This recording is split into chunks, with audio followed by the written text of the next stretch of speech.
Chapter 1. In a boundless universe, teeming with infinite possibilities, amidst the pitch-black expanse of space, a spherical object hurtles through the void.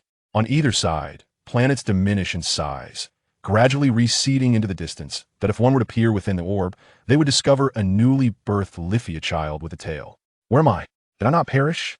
The tail-bearing child gazes around in bewilderment at the twinkling stars, watching as celestial bodies shrink from grandeur to mere specks, drifting away on either side. Is this the interior of something? Surely, I cannot be in outer space. Though incredulous at the notion, the child ponders the advancement of human technology and space travel, deeming it a fanciful tale. Feeling discomfort, the child perceives the surroundings expanding. Wait, something is amiss. It is not the world enlarging, but rather, I am shrinking. Have I been reborn? As a soul possessing the thoughts of an adult, I quickly come to this realization. Yet I remain oblivious to my current predicament, gazing at the array of high-tech buttons before me. Though I lack the knowledge to operate them, I, being a graduate from second-tier university, can surmise that I am aboard a spacecraft, albeit unaware of its destination. After much contemplation, no answers emerge. I have come Harino. I have been reborn, so I shall accept my fate. Perhaps due to my recent birth, after a brief period of reflection, fatigue overwhelms me and I succumb to slumber. The orb continues its voyage through the cosmos, with no indication of how long it must travel before reaching its destination. Sun Tian was an ordinary young man who had recently graduated from second-tier university, a distinction that in this era bears little difference from a mere high school diploma. He seldom engaged in social activities, preferring to remain ensconced in his dormitory, indulging in anime. Throughout his 4 years of university, aside from attending classes, he spent the majority of his time watching anime. His favorite was the exhilarating Dragon Ball, though he never held much admiration for Goku, often perceiving him as somewhat foolish or overly righteous. While he enjoyed other series, as a true Dragon Ball enthusiast, he had watched it no less than 5 times, often fantasizing how the story might have unfolded had Goku not tumbled down the cliff as a child and suffered a head injury. Nearly 2 months post-graduation, Sun Tian had yet to secure employment.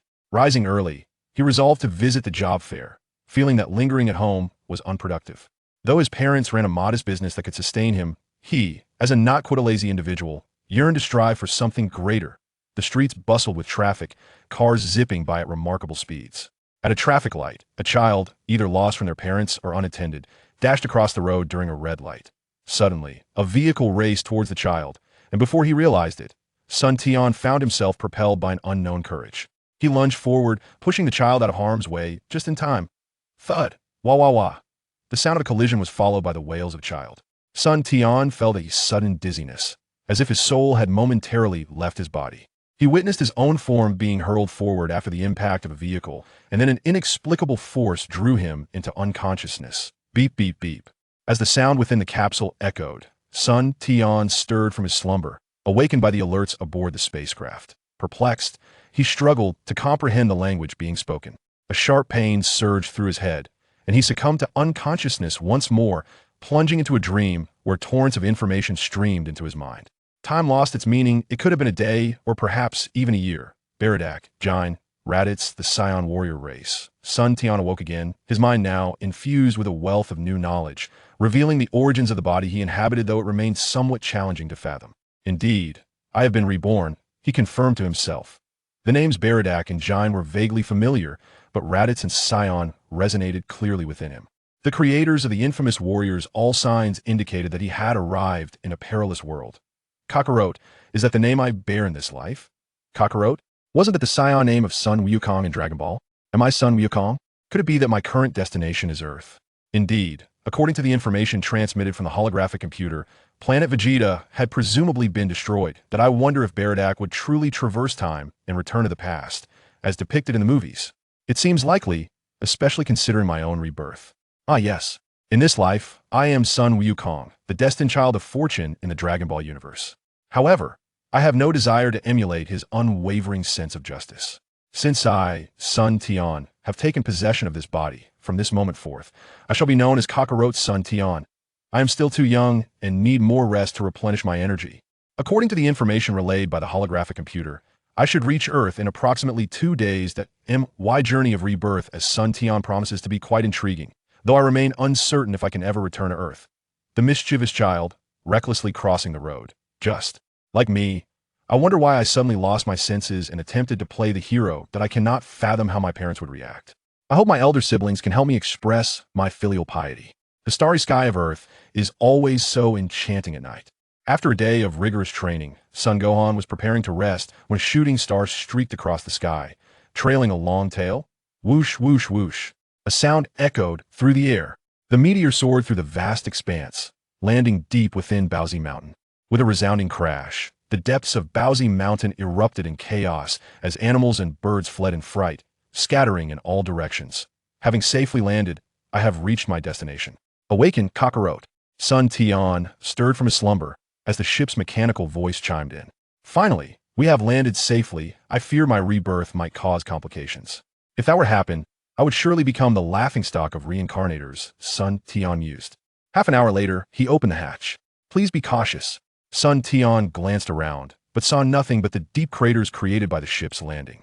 After another half hour, the spaceship slowly opened, and the nutritional supplements automatically detached. Taking a deep breath, he inhaled the long-awaited fresh air. Son Tian gradually emerged from the ship, gazing into a chasm nearly 20 meters deep, feeling a sense of bewilderment. After awakening from his rebirth, he had been flying through space, although most of the time was spent in slumber. The landing still felt surreal. Now, he needed to ascertain whether this place was indeed Earth. While the information transmitted by the light brain indicated that he had indeed reincarnated into the Dragon Ball world, according to the original Dragon Ball storyline, he still had to wait until the following day for Son Gohan's arrival. As Son Tian pondered, he felt a sense of mystique, yet the thought of spending a night in this deep pit sent shivers down his spine. Though reborn as a member of the warrior scion race, he was merely an infant of about 1 year old, stranded alone in a forest, with the distant howls of wolves echoing around him. Yearning for the safety of the spaceship, he cautiously crawled back inside, where a multitude of control buttons awaited him. Fortunately, the light brain had transmitted the written language of this world into his mind. Otherwise, Son Tian would have been utterly incapable of operating the controls. Summoning his strength, Son Tian stood up, using his chubby little hands to press the buttons on the interface. The spaceship quickly sealed itself once more. Perhaps due to his small stature and underdeveloped brain, he soon succumbed to slumber in the ship's seat. The morning sun cast its gentle rays. Son Gohan, after completing his morning exercises, recalled the meteor that had fallen into the depths of Baozi Mountain the previous night, and the peculiar disturbances that ensued. He resolved to investigate the situation. That a beam of sunlight penetrated the spaceship, illuminating Son Tian's small face. As he opened his eyes, he noticed the dawn had arrived. Rising to his feet, he pressed a button on the spaceship, which gradually opened, and then he grasped the ship's controller, slowly crawling out into the world. Beside the spacecraft, Son Tian gazed at the vessel, contemplating its future significance once he departs from Earth. Thus, before anyone arrived, he buried the spacecraft in the soil. Fortunately, I possess a scion physique. Though it has yet to be honed, it is still equivalent to that of an adult. Son Tian mused, beads of infantile sweat adorning his brow. Having just concealed the spacecraft, he felt somewhat fatigued and reclined nearby for a brief respite. Perhaps due to the thunderous noise accompanying the spacecraft's descent the previous night, no larger predatory creatures had ventured through the depths of the forest. Otherwise, despite possessing the strength of an adult, Son Tian might have fallen prey to a predator, thus bringing disgrace upon the scion lineage.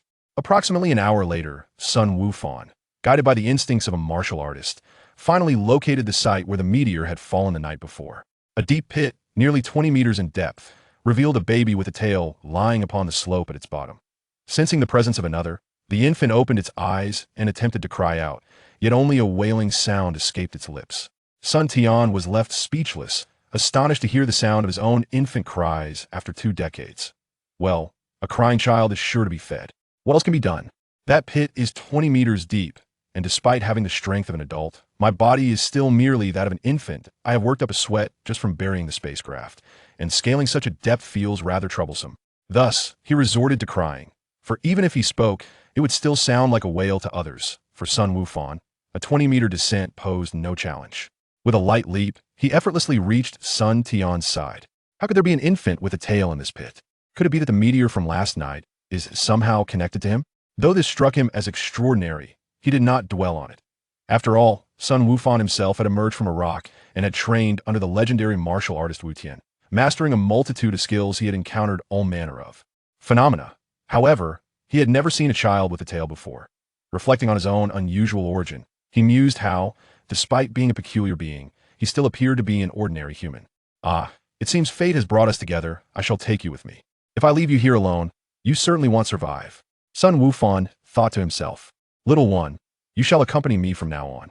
Without waiting for Sun Tian's consent, he scooped him up and, with a powerful push of his legs, leapt out of the pit. Upon returning to the small dwelling, it was nearing 9 o'clock. Although scions, even as children, are known for their ferocity, the maturity of Sun Wufan's spirit did not manifest in Sun Tian's diminutive form. After arriving back at the cabin, Sun Wufan heated water for Sun Tian to wash up, then prepared a broth of meat. Once Sun Tian was well fed, he placed him in bed to allow him to sleep peacefully. This marked Sun Wufan's initial experience caring for an infant. To be honest, he felt somewhat bewildered. Having been raised in solitude in the forest, he had only been discovered by Wu Tian at the age of 7 or 8 and taken as his disciple.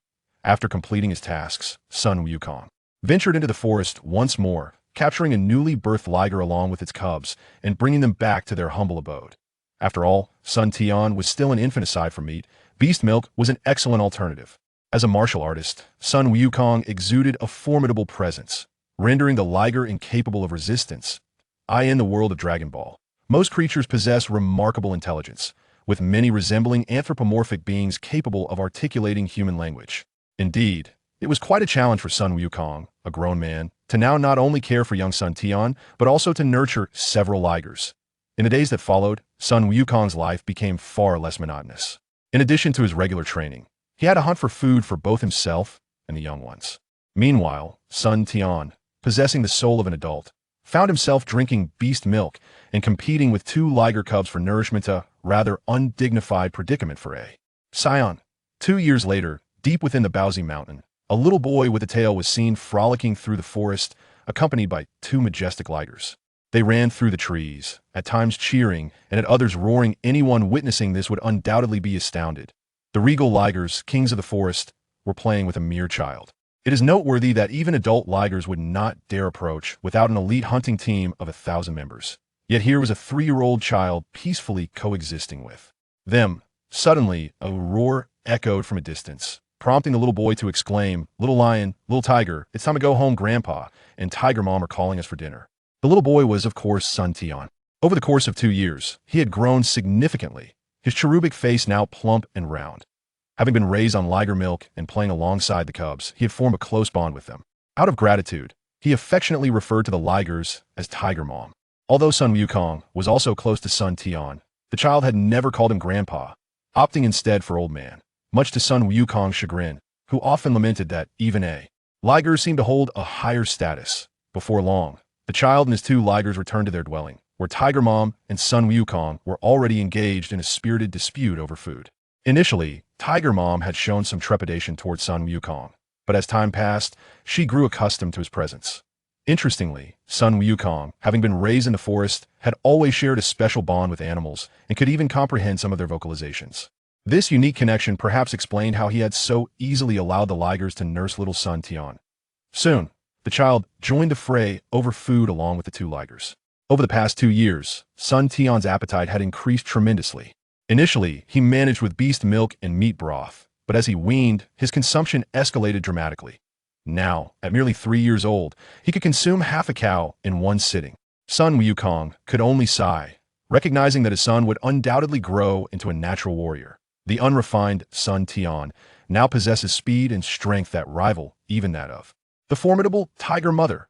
It is important to note that while Tiger Mother pales in comparison to Sun Wukong as the king of the jungle, her prowess in strength and speed is not to be underestimated. With a single swipe, she can effortlessly shatter a massive boulder several meters in diameter, or even topple a giant tree with a trunk measuring 1 meter across. Yet, Sun Tian stands on par with her in strength and surpasses her in speed. It is no wonder that Sun Wukong often refers to him as a creature from another realm. Little Tian, you're nearly 3 years old now.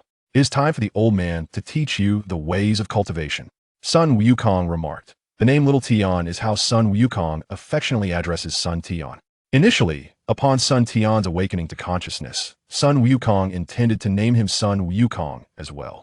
However, Sun Tian insisted that the name Sun Wukong was rather unappealing, an expression of his own pride in his previous life. While watching Dragon Ball, he often pondered why there should be a Sun Wukong in that universe when, In his heart, there was only the Chinese Sun Wukong, not the one for Dragon Ball. Although renouncing the name Sun Wukong might lead to alterations in the Dragon Ball narrative, what of it? He had already experienced rebirth. Why fear a minor change? Thus, Sun Tian retained the name from his past life that on one hand, it honors his previous existence on the other. He feels a sense of grandeur, aspiring to emulate the legendary great sage Sun Wukong. As a reborn individual, he believes he should possess the ambition and aspirations that soar high above the heavens. Hence, he continues to be called Sun Tian. Cultivation, old man, could you enlighten me about the cultivation landscape of this world?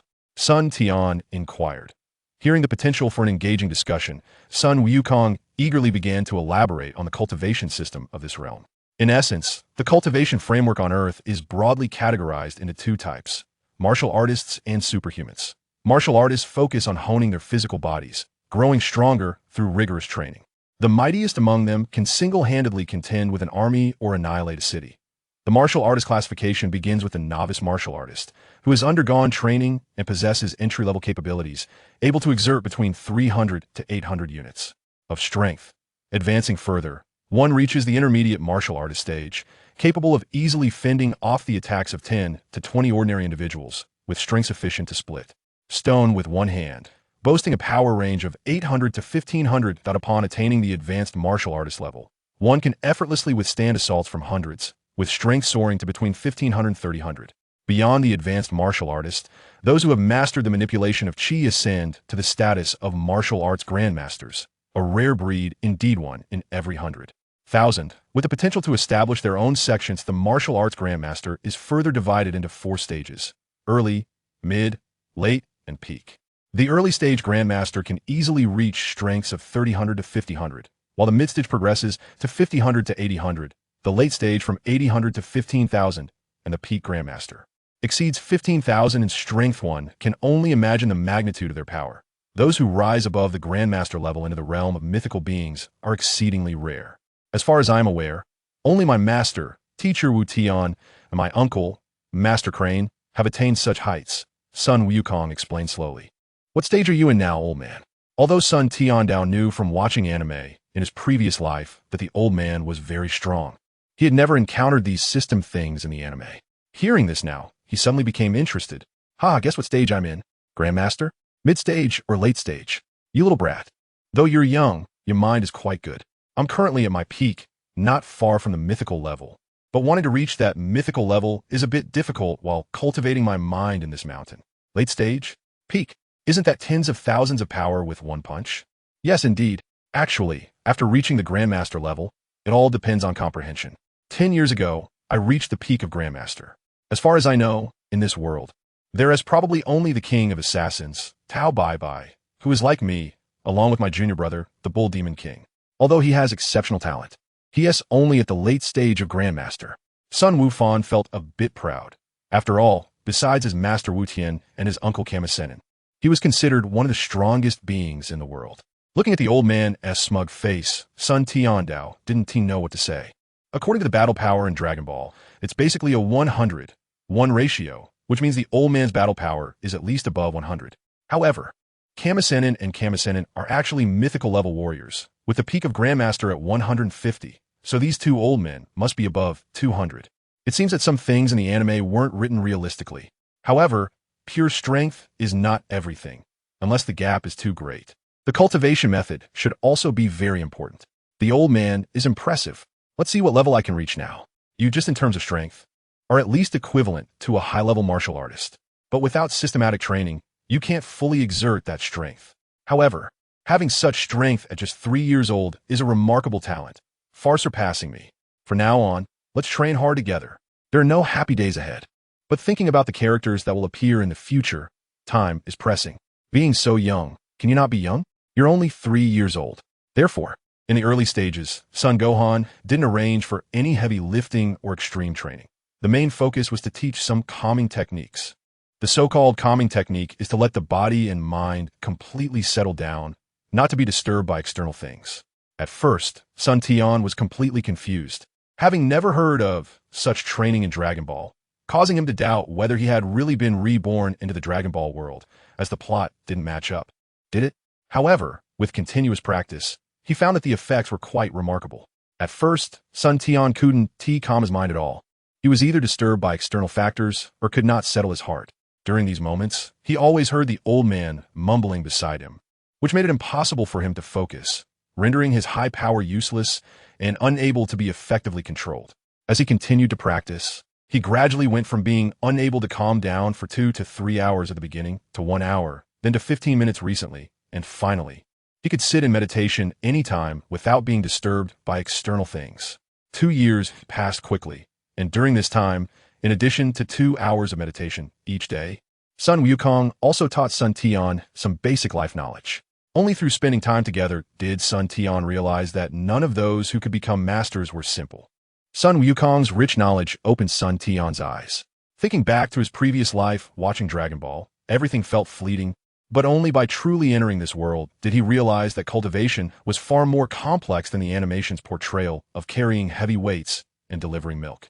This also made Sun Tian genuinely acknowledge the old man. At 5 years old, Sun Tian had noticeably grown taller, reaching nearly 1.2 meters, making it hard to believe he was just a 5-year-old kid. Over the 2 years, the 2 small lion tiger beasts had also grown up, and with their tiger mother, they returned to the forest to continue being the kings of the jungle, although Sun Tian would occasionally go play with them. Now, Sun Tian no longer looked like a typical child. While other kids his age might be playing and fighting, the 2 years of training made Sun Tian appear like a small adult. Though the 2 years of training primarily focused on knowledge and calming the mind, being a scion still allowed Sun Tian to make significant progress in strength, bringing him very close to the early stage of mastery. He threw a punch. A rock the size of a grinding stone shattered with a sound. With over a ton of power, it was indeed terrifying, and this was without any physical cultivation results. Xiao Tian, after seeing your progress over the past 2 years, your mental training is basically in place.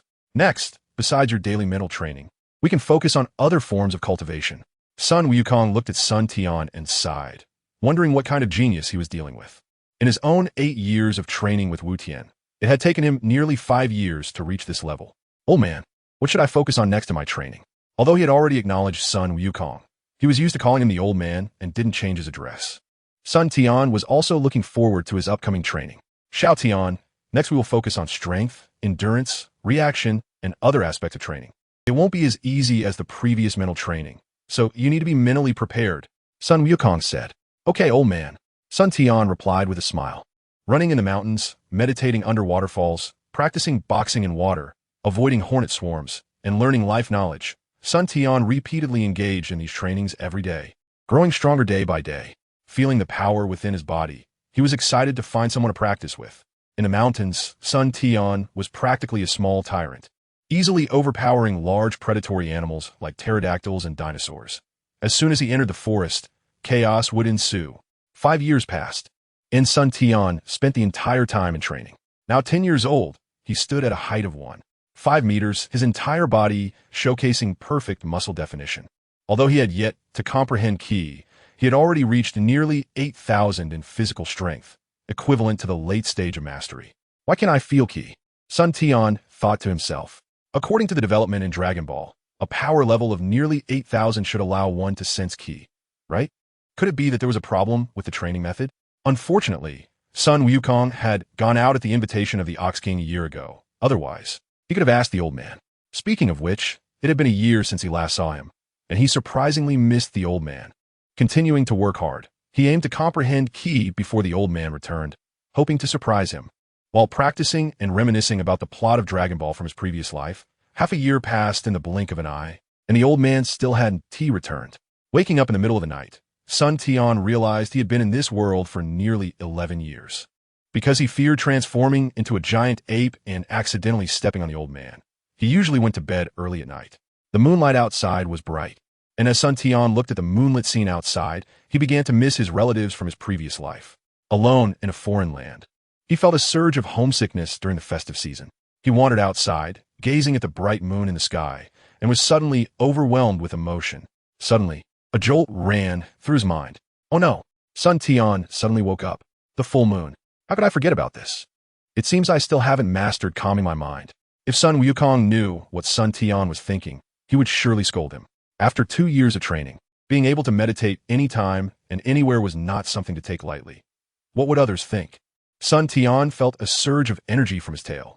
Before he could close his eyes, he felt his heart racing at an extraordinary speed.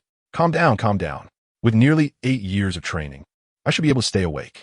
I hope the old man doesn't come back tonight. Otherwise, it would be a disaster. Sun Tian quickly adjusted his mind to calm himself down. He felt his body gradually expanding, and soon, a giant ape nearly 20 meters tall appeared in the mountains. Fortunately, Sun Tian sensed something was wrong and quickly left the house. Otherwise, the house he had lived in for nearly 11 days would have been destroyed. In the mountains, the transformed giant ape Sun Tian was pounding his chest with both hands, letting out a roar that could tear the heavens. This night was destined to be anything but peaceful, as various animals in the mountains fled instinctively, wanting to avoid this area.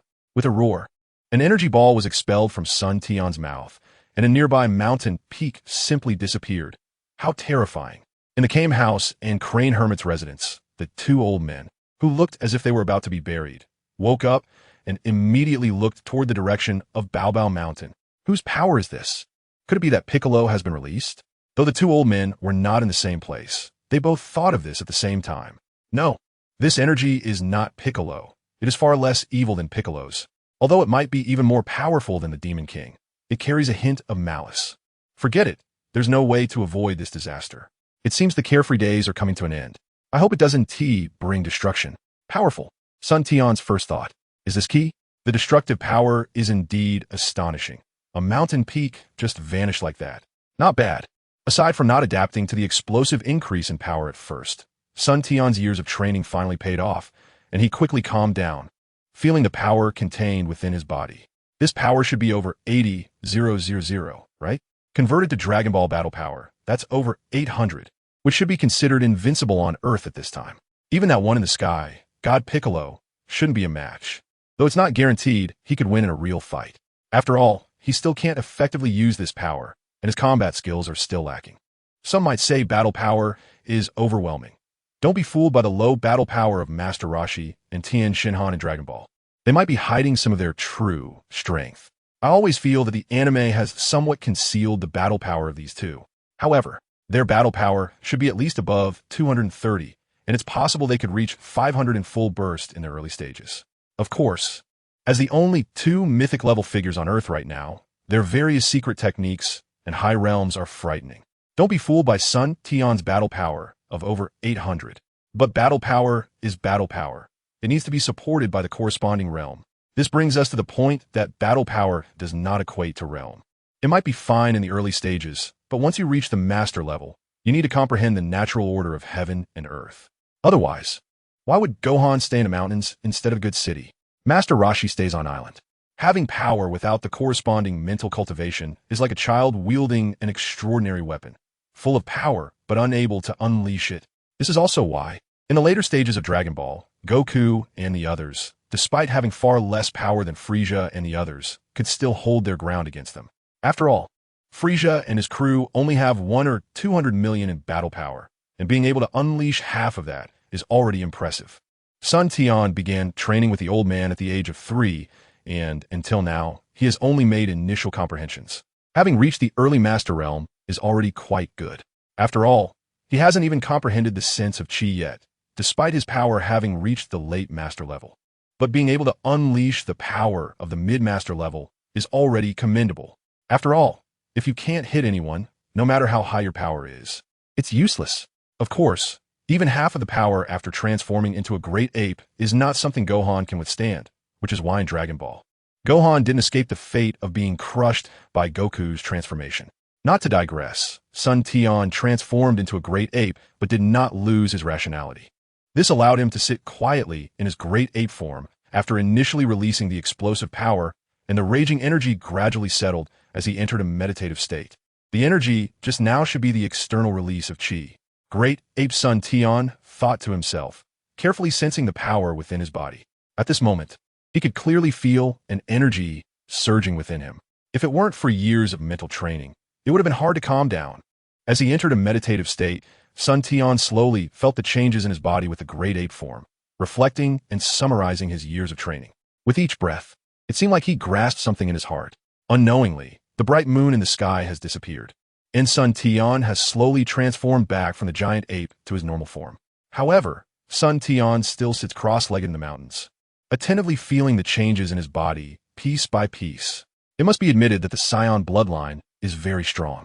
Sun Tian couldn't help but feel that it's no wonder that in some Dragon Ball discussion threads in his past life, people often said that Dragon Ball is a world that looks at bloodlines. Take the Frieza clan, for example. They are frozen at birth and emerge with battle powers in the millions or even billions. It's outrageous. For someone like Sun Tian, if he were to train normally and understand his ki, it would probably take him several more years. However, this unintentional transformation allowed him to directly step into the early stage of a master, and his power even broke through 10,000, reaching peak master level. Yet, if it came to a real fight, he would probably still not be a match for Sun Wukong. After transforming back into his normal form, Sun Tian did not wake up, but continued to comprehend the changes he experienced, feeling the flow of ki within him. Suddenly, Sun Tian stood up, slightly clenched his right hand, and an energy ball appeared out of thin air.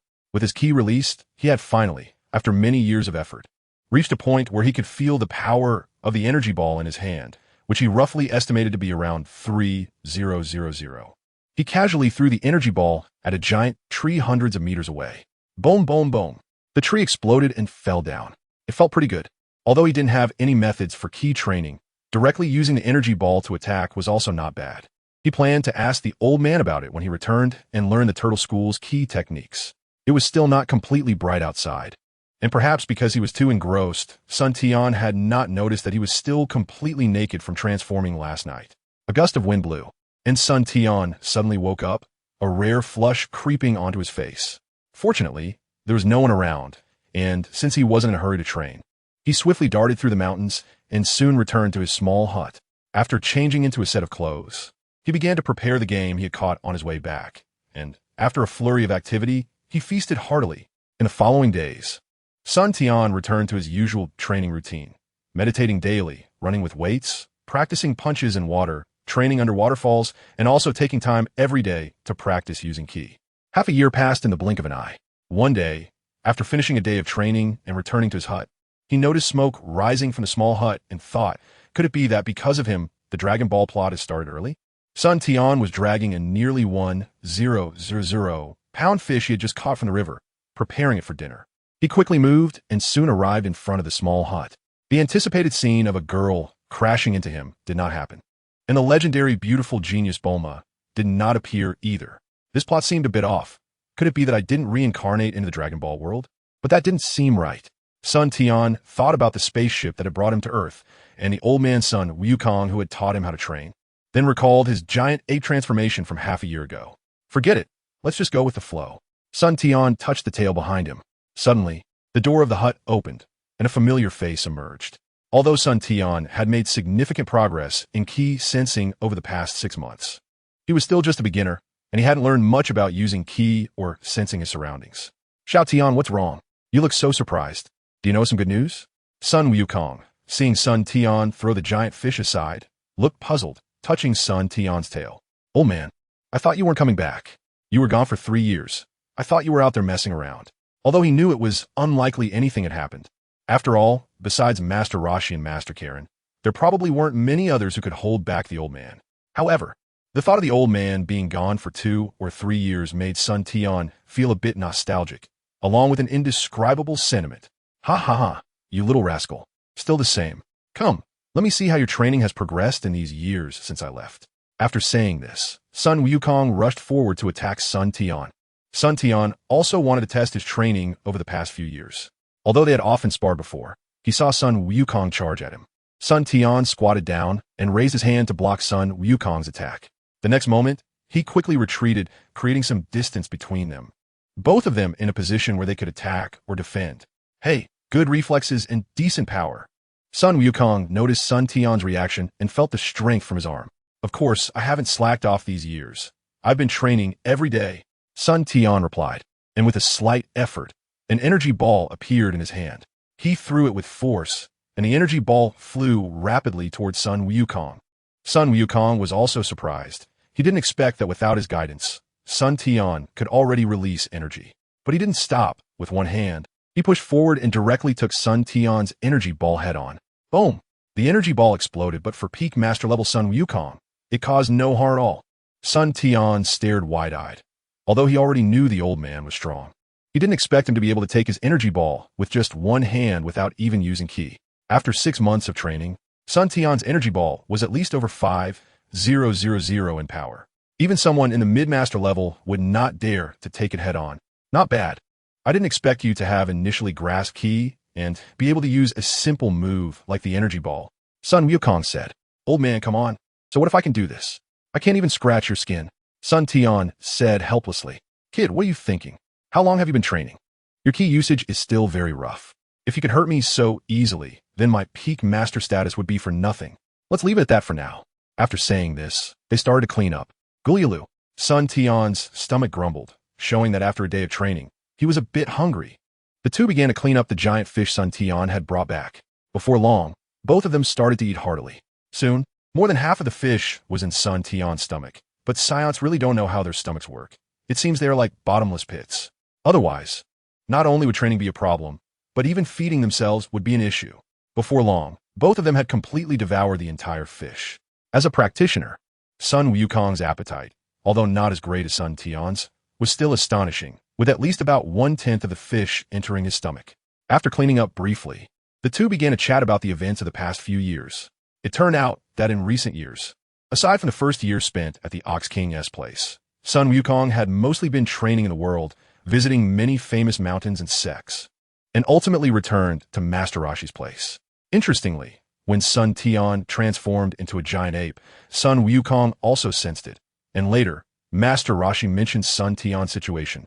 "Oh, by the way, Xiao Tian, this time when I went to my junior brother the Ox King, I helped arrange a marriage for you." After chatting for a while, Sun Wukong suddenly said, "What? A marriage?" Sun Tian felt dizzy. In his past life, he thought that in the later stages, Goku was completely misled by Chi-Chi. He didn't expect that even after reincarnating into the Dragon Ball world, he still couldn't escape. "Old man, what's a marriage?" Sun Tian pretended to be clueless. Pretending, huh? "Kid, let me tell you, this girl is also a practitioner and is now an advanced warrior. Although she is not as strong as you, she is not bad. Bruce, she's the daughter of my junior brother, so don't bully her." In Sun Wukong's eyes, Sun Tian was just a little monster. Now, among masters, who wasn't an old man in their 60s or 70s, a master-level expert like Sun Tian, who was only 11 years old and stronger than most late-stage masters, was indeed a monster. "Old man, marriage is a big deal. Without my parents' consent, it's hard for me to comply." Sun Tian still didn't want to have any feelings for a little girl. He certainly didn't want to end up like Goku in the storyline, being pulled around by Chi-Chi and having to use his absent parents as an excuse. Parents' orders, "Kid, you've lived with me since you were young. Speaking of which, I've really never seen a human with a long tail. I did inquire about it when I went out this time, but unfortunately, I found nothing." Don't be fooled by Sun Gohan being an old man. He sometimes takes his responsibilities towards Sun Tian quite seriously. He really paid attention to this matter when he came down from the mountain this time. But even if he thought about it, he would never guess that Sun Tian is an outsider. However, it's also possible that you were born of heaven and earth. Such things aren't impossible. I, after all, jumped out from a rock. So, since I've raised you since you were little, I have the final say in this matter. No objections. I promised my junior brother." Seeing that this brat wanted to play tricks, Sun Gohan quickly played the emotional card. To be fair, even though Sun Tian often calls him old man, he still respects Sun Gohan quite a bit. Seeing that there was no way out, he had to nod in agreement. As for the storyline with Sun Wukong, it's not like I'm very happy about it. At most, it can be changed gradually later. You should know that in the early stages, Chi-Chi wasn't like that either. She was also a practitioner. As for why she changed later, to be honest, there's a gap between the first and second parts, and it can't be entirely blamed on Chi-Chi. The two talked for a while, and suddenly, Sun Gohan walked back into the house, and after a bit, came out holding a round bead. "Oh right, when I went out this time to confirm your engagement with the Ox King's junior brother, my junior brother specifically asked me to bring this back. He said that when you grow up, you should take this to Mount Flame." Saying this, Sun Gohan tossed the bead to Sun Tian.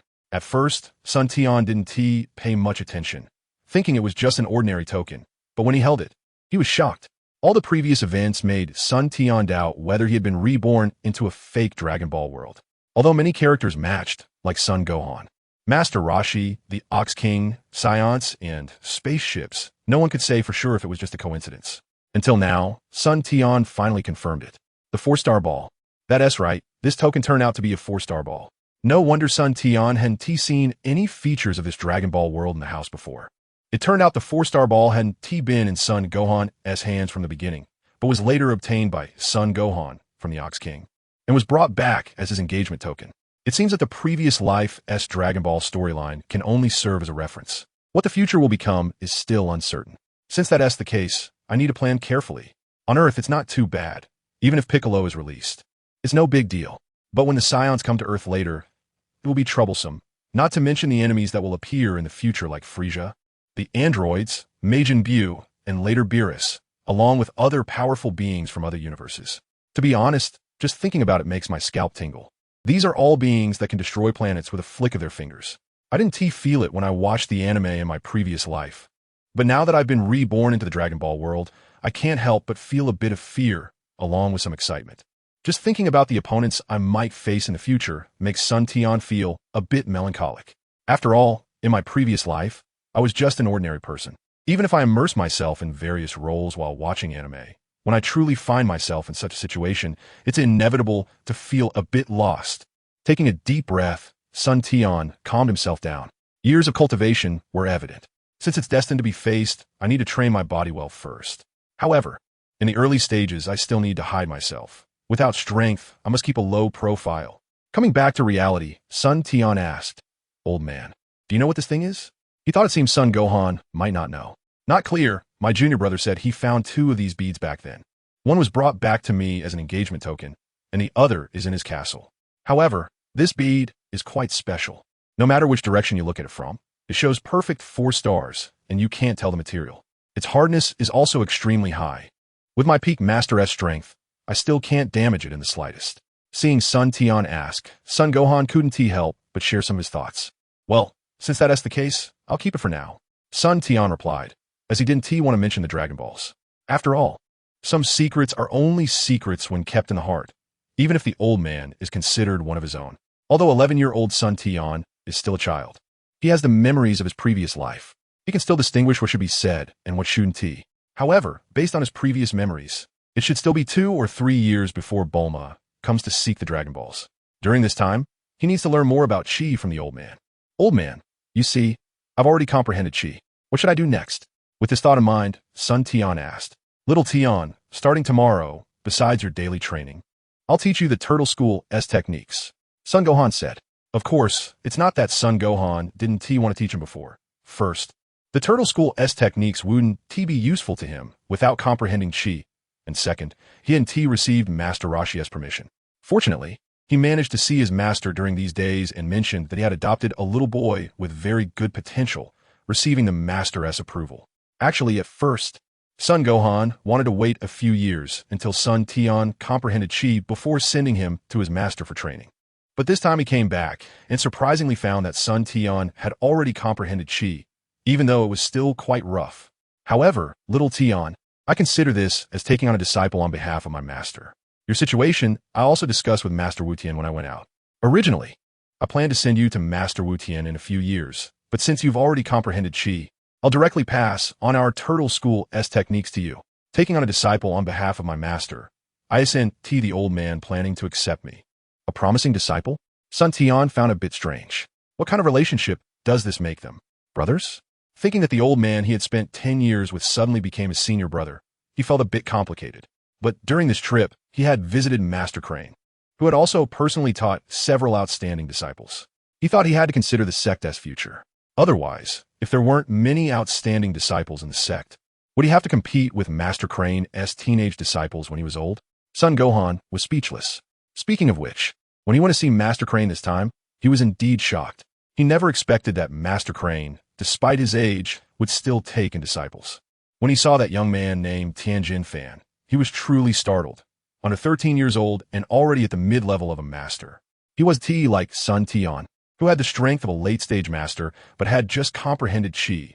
He was genuinely at the mid-level of a master. Another disciple, although only at the level of a high-level warrior, was a superpower user with transformation abilities. Even the mid-level master's strength could seal him for quite a while. So that's it. It seems it should be Tianjin Fan and Jiaozi. He thought the Turtle and Crane schools were at odds, but it turned out they still communicated privately. It makes sense, After all, both were disciples of the same master. Although they later created their own schools, there was still a bit of a brotherhood. Sun Tian thought. With this in mind, Sun Tian felt relieved and said cheerfully, "Brother Gohan, then I'll trouble you next." He no longer called him old man and used respectful language instead. Good. In the future, you won't be able to avoid competing with them. After all, I'm getting old, and I can't bully the younger ones. Doing so would probably not sit well with Master Crane. Son Gohan was also open-minded and agreed readily. They exchanged smiles, and, as the sky was getting late, they each returned to their rooms to rest. The next morning, Sun Tian got up early.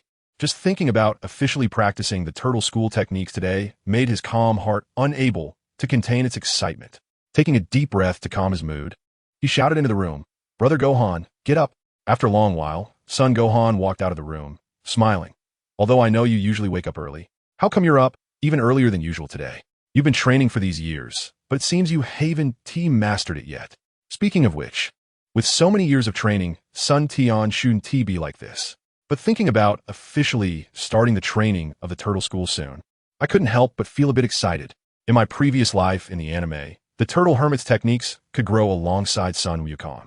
Although Earth isn't like other races in the universe that are born with immense power, it indeed has its unique aspects for cultivation. Under equal combat power, one could say the turtle hermit could definitely overpower Frieza. Because of the inherent weakness of the bloodline, one has to exert 10 times the effort to achieve 1 unit of power, unlike other naturally strong races in the universe, where being able to exert 56 of their full power is considered good. "Good morning, senior brother. Let's get started quickly." Although I tried my best to calm my emotions, seeing Son Gohan come out, my excitement surged again. "All right, let's begin the new training," Son Gohan said. He then started explaining the basics of Ki, step by step, repeating the process with Sun Tian, and after nearly half a year, Sun Tian finally grasped the basics of the turtle school techniques. Next was to slowly refine and transform it into his own combat power. Every day, he practiced meditation, weight training, underwater training, and other basic exercises without fail. Besides that, Sun Tian would exhaust his ki almost every day. According to his senior brother, only in a near-death situation could one better control the use of ki. As the days of training passed, Sun Tian became more and more proficient in using ki. However, his appetite also grew larger. 6 months ago, he could fill his stomach with just 1 cow, but now, after each training session, he needed no less than 2 or 3 cows to feel satisfied. Thankfully, with the forest nearby, there was an endless supply of food. Otherwise, it could have been quite a problem. The sounds of fighting echoed through the mountains as Son Gohan and Sun Tian exchanged blows, their shadows darting back and forth, each collision accompanied by thunderous sounds. However, the forest animals had grown accustomed to it and no longer ran in fear as they used to. Sun Tian's fighting skills improved significantly, and after 2 years of training, he became increasingly familiar with the turtle school techniques. In those 2 years, 13-year-old Sun Tian grew to 165 centimeters. If one didn't consider the childishness in his eyebrows and eyes, they wouldn't even think he was a child. After 2 years of training, Sun Tian finally broke through to the mid-stage of the Master Realm. Of course, if it were just about power, even Son Gohan would admit he couldn't compare, making Son Gohan exclaim that he was a freak. However, ever since breaking through to the mid-stage, Sun Tian always felt something was missing. Turtle School, Kamehameha. With the last Kamehameha unleashed, a day's training was basically over. Sun Tian lay on the ground, feeling utterly exhausted. After resting for a while and recovering some strength, Sun Tian slowly walked back to the small house with his hunted prey. He had learned the Turtle School Kamehameha over a year ago, and by now, he was already proficient, able to use it freely. "Senior brother, when I cultivate, I always feel like something is missing. Ever since I broke through to the mid-stage a year ago, I have felt unable to grasp the next level." Upon returning to the small house and seeing Son Gohan, Sun Tian expressed his feelings. Son Gohan was speechless, breaking through to the mid-stage at 12 years old. If it weren't for raising Sun Tian since he was young, he would never believe it. This kid was still complaining, as if he hadn't achieved anything at all. Son Gohan felt 1,000 grass mud horses galloping through his mind. However, as a senior brother, Sun Wukong still seriously replied to Sun Tian's question. "Xiao Tian, reading thousands of books is not as good as traveling thousands of miles. Living in the mountains all the time, although I can tell you about things outside, some things still need to be seen and experienced in person to truly understand." Sun Wukong replied, "It's true that staying behind closed doors to work is not ideal." He added, reflecting on how since arriving in this world, he hadn't really gone out except for being raised by his senior brother Wukong. Calculating the time, it should be almost time for Bulma's Dragon Ball journey.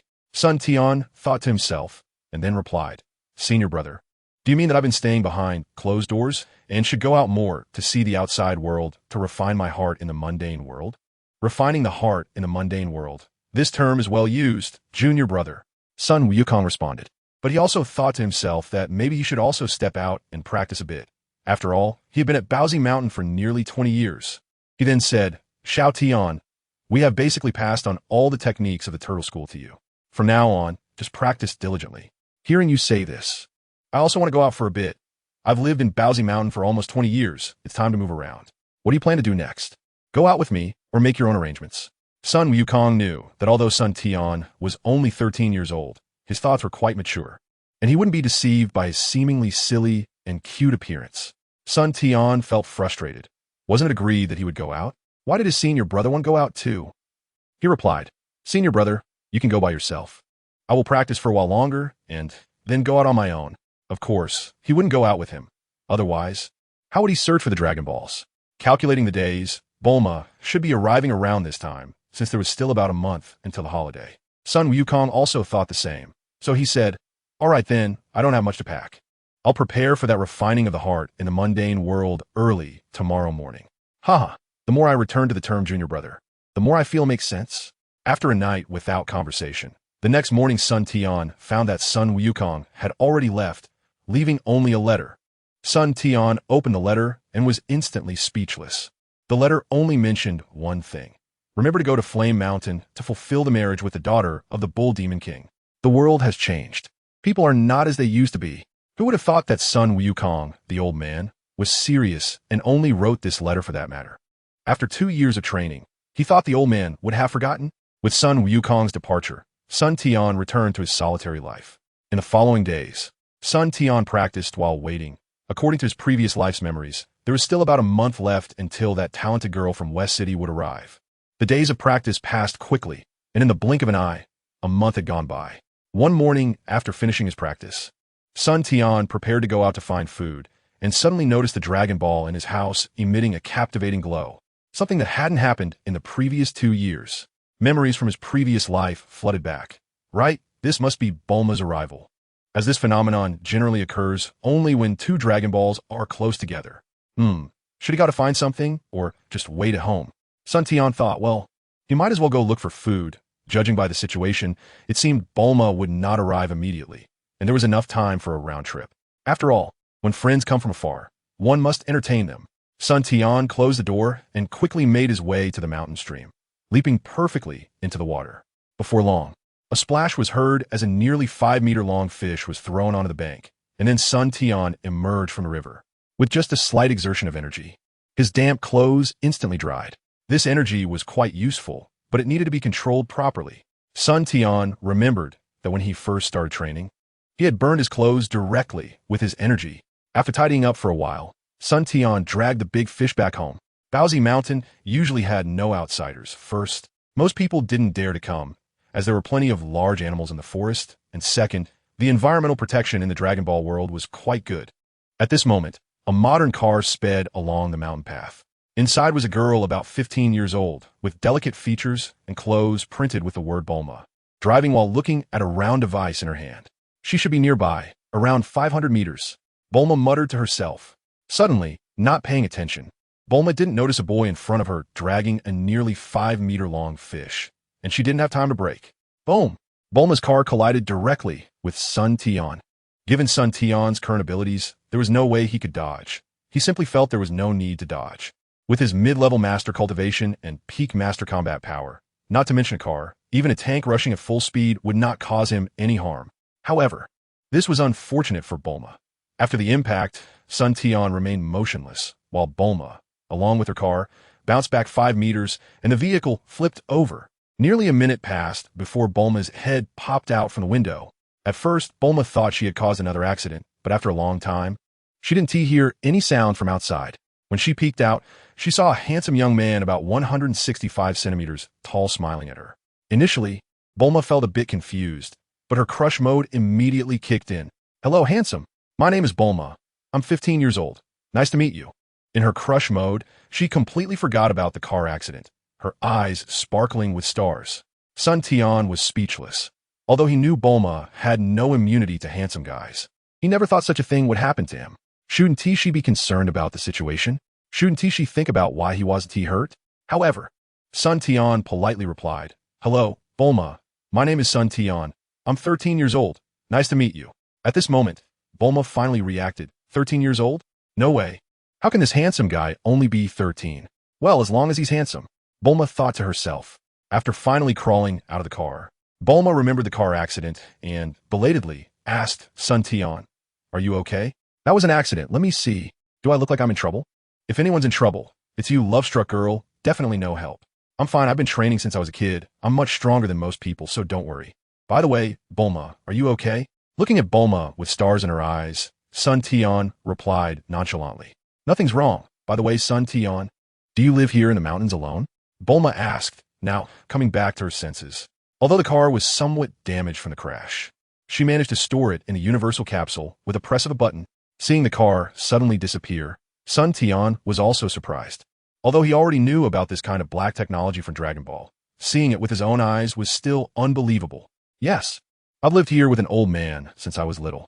He went out some time ago, and now I'm here alone. By the way, Bulma, what is a girl like you doing in the mountains?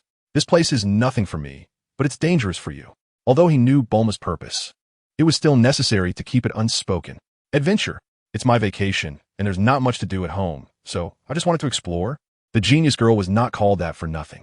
Although she occasionally acted like a lovesick girl, she knew there were some things that shouldn't be openly discussed, like the Dragon Balls. Even though Sun Tian looked handsome, who knows if someone could survive alone in such a big mountain? Oh, I see. Sun Tian didn't point it out and started to walk home with a big fish. Bulma saw that Sun Tian didn't say anything and just walked away. She began to doubt her own beauty.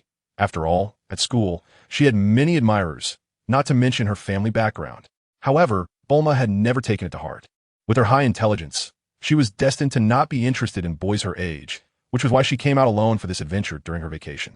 Otherwise, with Bulma's status, she could easily summon countless admirers. Hey, wait. Bulma listened to the occasional sounds of wild animals around her. No matter how smart she was, she still felt a bit scared. After saying that, she hurried to catch up with Sun Tian. Sun Tian didn't mind. He knew Bulma would follow him. Not to mention, the 4-star Dragon Ball was right in his hands. Even the environment here wasn't suitable for a little girl like Bulma to stay alone. Before long, the two returned to the cabin. Sun Tian began to prepare food, chatting casually with Bulma, which allowed Sun Tian to learn quite a bit about the outside world. Soon, a whole fish was roasted to perfection by Sun Tian. At this point, Bulma noticed that Sun Tian had actually used an entire fish. She felt a bit strange about it. Knowing that Bulma couldn't eat much, Sun Tian selected the best parts of the fish, separated them, and presented them to Bulma. The conditions are limited, just eat a little. Sun Tian said. Thank you. Bulma replied. After that, she sat aside and began to eat slowly. Sun Tian also started his meal. Even though there were others around, he wouldn't neglect his own appetite. Sun Tian kept slicing the fish, devouring it voraciously. In no time, nearly 1/5 of the fish was gone. At this moment, Bulma had only eaten a few bites. She looked up at the fish, which had lost nearly 1/5 of its size, and then at Sun Tian, who was continuously eating. Her eyes nearly popped out. Is this even human? He can eat so much. At first, she hadn't thought that Sun Tian was planning to eat the entire fish in one go. Seeing Bulma's astonished expression, Sun Tian didn't care at all. After years of training, he wouldn't change his habits based on others' opinions. In less than 10 minutes, he had devoured the entire fish. Looking at the remaining fish bones beside him, Bulma's mind was blown. Sun Tian, is this how you usually eat? Bulma asked. Yeah, what's the problem? Sun Tian completely unfazed. What problem? Can anyone eat like you? Bulma was speechless at Sun Tian's nonchalant attitude. You glutton, big glutton. Bulma scolded. When you're growing up, it's normal to eat a lot. For practitioners, being able to eat is normal. Sun Tian explained rarely. You're kidding. I've seen practitioners, and while they can eat a lot, they don't consume the equivalent of hundreds of people in one meal like you. Bulma thought, but she didn't dwell on it too much. After a short break, Bulma finally remembered the purpose of her outing. She recalled that the Dragon Ball radar had indicated that the nearest Dragon Ball was nearby. Bulma took out the radar and pressed a few buttons, only to find that 3 Dragon Balls were located together. No way. The third Dragon Ball is in this guy's hands? Bulma thought. She then took out Dragon Ball and asked, by the way, son Tian, have you ever seen this kind of ball? Bulma revealed a ball with stars inside. Son Tian recognized it immediately as one of the Dragon Balls that Bulma had collected. Son Tian took it, and upon inspection, he saw that it had 5 stars inside. It's a 5-star ball. What is this? The material is quite special, Son Tian asked knowingly, then went back inside to fetch his 4-star ball. It's really in your hands. It seems my genius Dragon Ball radar is indeed accurate. Bulma exclaimed as she spotted the 4-star ball in Son Tian's hand, her eyes sparkling. She snatched it away while boasting a bit. Can you tell me about it? This thing was brought back by my senior brother from outside 2 years ago. Although Son Tian already knew, he wanted to confirm. Of course, he wouldn't be foolish enough to say it was a token given to him by the Bull Demon King. Son Tian was nothing like the naive Sun Wukong from his past life. If the previous Sun Wukong had been that innocent, Bulma would have easily tricked him. Having interacted with Son Tian, Bulma understood this well. She then explained, this ball is called a Dragon Ball. I had one in my family's collection when I was very young. At that time, I didn't understand it very well, but later I spent a long time researching and found out. Son Tian asked, what is its use? Didn't you come out this time to find this ball? Bulma continued. It is said that this kind of ball has magical powers. The one I have in my hand has 5 stars called a 5-star ball, and the one you have has 4 stars, which is called a 4-star ball. After saying this, Bulma took out another one with 2 stars. She placed the 3 Dragon Balls together, and they resonated with each other, emitting a charming glow. There are a total of 7 such balls. Once you gather all 7 Dragon Balls and recite a special incantation, you can summon the dragon and fulfill one wish. It is said that the last person who gathered the Dragon Balls became a king, but that was a long, long time ago. Bulma said, any wish can be fulfilled? That's amazing. Son Tian said, yes, any wish. But after each wish is granted, the Dragon Balls scatter to different corners of the earth. It's been a long time since anyone has gathered them again. Bulma replied, then how are you going to find them, Bulma? What the Dragon Balls fall in the deep sea or some dangerous place? Son Tian asked, just consider it an adventure trip. However, the radar can accurately locate them. Looking at the radar, although the other 4 Dragon Balls are far away, they shouldn't be in the places you mentioned. You should know that my radar can't detect the deep sea. Bulma said, indeed, if they are isolated using special methods, even the radar won't be able to find them. It's all left to luck. However, Son Tian didn't dwell on this issue, as getting them too easily wouldn't yield the results of training. Besides, Son Tian knew that while they said they could fulfill any wish, there were actually limitations. If the wish exceeded those limits, it couldn't be fulfilled. By the way, Son Tian, do you want to join in on the adventure? You're so strong. I can hire you as a bodyguard. Bulma continued, thinking that although Son Tian was 2 years younger than her and dressed very ordinarily, he was quite handsome and completely met Bulma's aesthetic. Sure, I've been in the mountains for over 10 years. It's time to go out and experience something.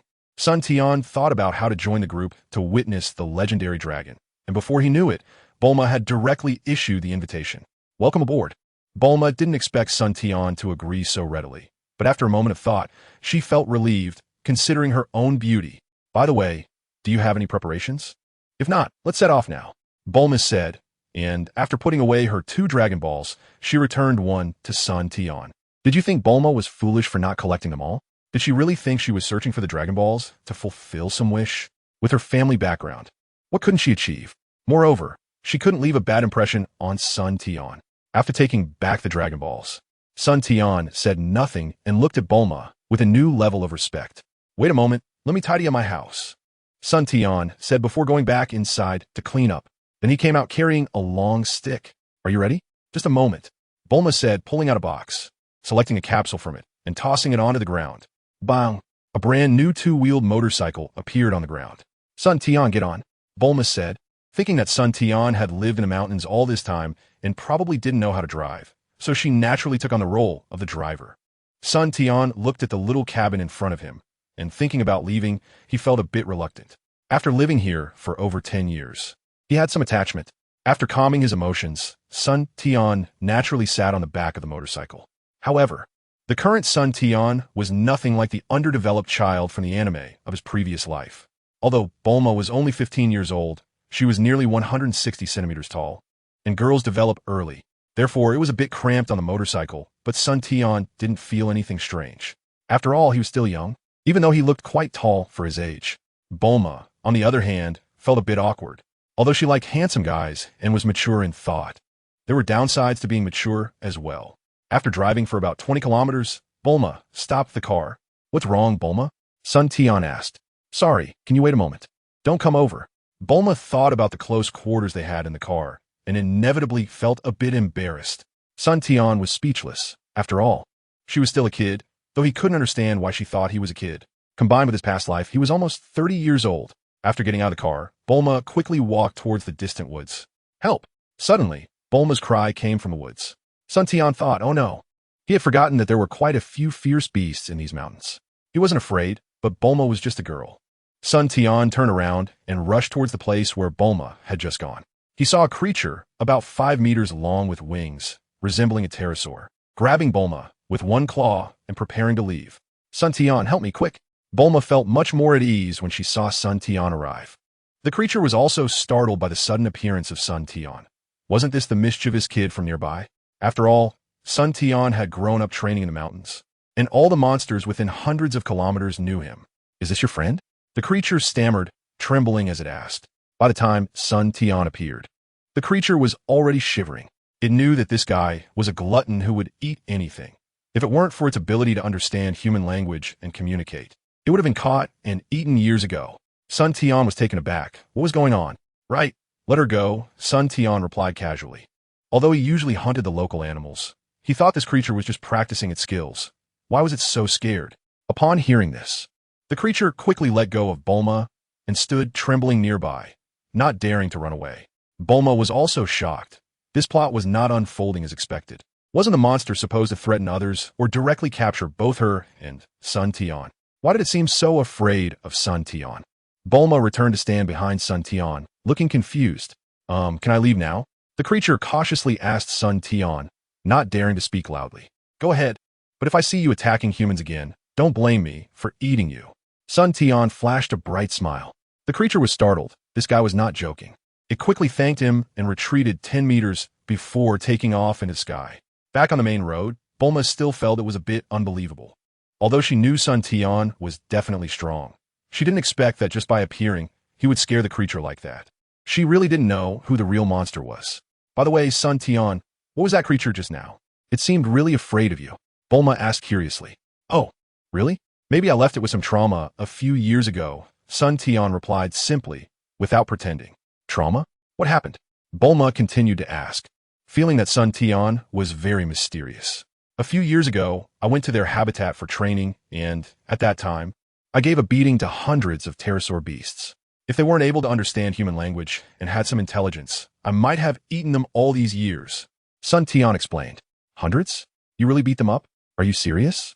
"Monsters, real monsters," Bulma thought to herself.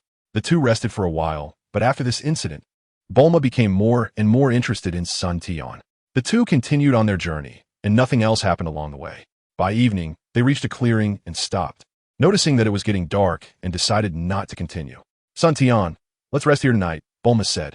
"Sure, this will do," Sun Tian replied. Bulma put away the vehicle and then took out a capsule from a box, throwing it onto the clearing, and a house appeared out of thin air. Having this thing is really convenient. Even if we were in a tree, we could spend the night, Sun Tian thought. Entering the house, it was bright inside. After a long day, Bulma directly went to wash up, while Sun Tian, feeling bored, fiddled with the television. He hadn't encountered this thing since his rebirth, so he was a bit curious. About half an hour later, Bulma came out wearing pajamas, casually preparing some instant food and coffee. The two started eating, but the amount was really a bit small. It was hardly enough to fill their stomachs. After greeting Bulma, Sun Tian went out to hunt. Since they were in a forest, he didn't go far, to avoid any danger for Bulma. Not far away, he suddenly heard a rumble in the sky. Looking up, he saw an old-fashioned airplane flying by. Sun Tian certainly wouldn't rush forward like the Sun Wukong from the previous life anime, thinking it was some big bird. Based on his rich experience in the forest, Sun Tian quickly found a nearby valley. However, when he arrived at the valley, he heard a series of wolf howls. Not knowing what had triggered the pack of wolves' attack, Sun Tian lightly jumped and stood atop a tall tree, looking towards the valley. Hundreds of wolves were chasing a dog-headed half-human and a woman, both of whom were running desperately. The dog-headed guy was constantly using a knife to fend off the attacks from the wolves, while the woman in a trench coat was also quite capable. Though they were already injured, despite having some strength, they were still no match for the pack of wolves. At that moment, Sun Tian remembered. This should be Asu and Mai from the Pilaf gang. Sun Tian smiled, almost forgetting about this. They were probably also looking for the Dragon Balls, but had bad luck and stumbled into Wolf Valley. In the previous plot, it was also Sun Wukong who accidentally saved these two. Forget it, since I ran into them, I might as well save their lives. These two seem to be mechanical geniuses related to Pilaf and might come in handy later. Sun Tian thought. Immediately, he leaped into the wolf pack, shielding Asu and Mai behind him. The sudden appearance of Sun Tian startled them. Seeing a human boy, they were just about to urge him to run. At that moment, Sun Tian easily knocked out a few wolves with a punch. When the wolf pack sensed this sudden enemy, their animal instincts kicked in and they instinctively retreated. Only a few dead wolves and the stunned Asu and Mai remained, along with Sun Tian standing in front of them, looking at the two who were dumbfounded. Sun Tian didn't greet them and directly took a few wolves with him, preparing to leave. Thank you. Thank you so much for saving us. Asu and Mai quickly thanked Sun Tian once they regained their senses. You guys should leave quickly. Without the threat of my aura, the pack of wolves will come after you again. Sun Tian replied, not expecting them to react so quickly. To be honest, he remembered that although this trio always wanted to do bad things, apart from releasing Piccolo, they hadn't done anything too outrageous. He didn't know if his arrival would change their plans regarding Piccolo. Forget it. Let us just leave it at that. Sun Tian didn't want to have any further interactions with them. After all, they would meet again soon. Saying this, Sun Tian quickly disappeared from their sight. When he returned to the capsule house, he saw Bulma watching TV and didn't disturb her, instead eating roasted wolf meat outside by himself. When he went back inside, he awkwardly found that Bulma had already fallen asleep. This girl was really bold. She wasn't too afraid of what he might do to her, Sun Tian thought. However, Sun Tian currently has no such thoughts. In his previous life, he was a homebody, and after being reborn, he has been living in the mountains. So, Sun Tian sat down and began to meditate by the bedside. Early the next morning, Sun Tian went out early and hunted some prey. By the time Bulma woke up, it was already bright outside. After they had breakfast, Bulma packed up the capsule house and prepared to continue searching for the Dragon Balls. Just then, Bulma suddenly felt something tugging at her pants. She turned around and saw that it was a sea turtle. Hello, could you help me? The sea turtle spoke, and Sun Tian was surprised. After thinking for a moment, he realized this must be the big sea turtle next to Master Roshi. As for its speaking, Sun Tian was already used to it. Mr. Turtle, how can we help you? Sun Tian politely replied. I'm sorry. I got lost while foraging for food and seem to have lost my companions. Could you give me some salt water? And, if possible, add some seaweed. The turtle didn't expect Sun Tian to be so polite. Although he hadn't met Master Roshi, he still had a good impression of this sea turtle, considering it was a disciple of Master Roshi. Sun Tian had Bulma prepare salt water and food for the turtle, and they learned that the turtle didn't know how to get back. So, they discussed first taking the turtle back to the sea before continuing their search for the Dragon Balls. Thus, the three of them temporarily changed course. Since the turtle was too slow, they couldn't all ride in the car. Bulma had to drive alone while Sun Tian ran alongside the turtle. During this time, they encountered a bear that liked to eat turtles, but Sun Tian quickly dealt with it. If it weren't for the turtle speaking, Sun Tian's dinner might have been settled. About 3 to 4 hours later, they arrived at the seaside. After putting down the turtle, Sun Tian rarely played in the water.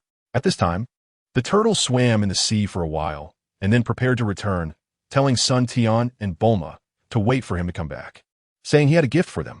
Sun Tian and Bulma weren't in a hurry, so they chatted and played in the sea. They didn't know what kind of gift the turtle would give them.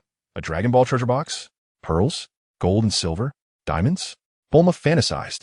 After about 2 hours, they saw an old man in flashy clothes standing on the turtle in the sea, swimming towards Sun Tian and Bulma.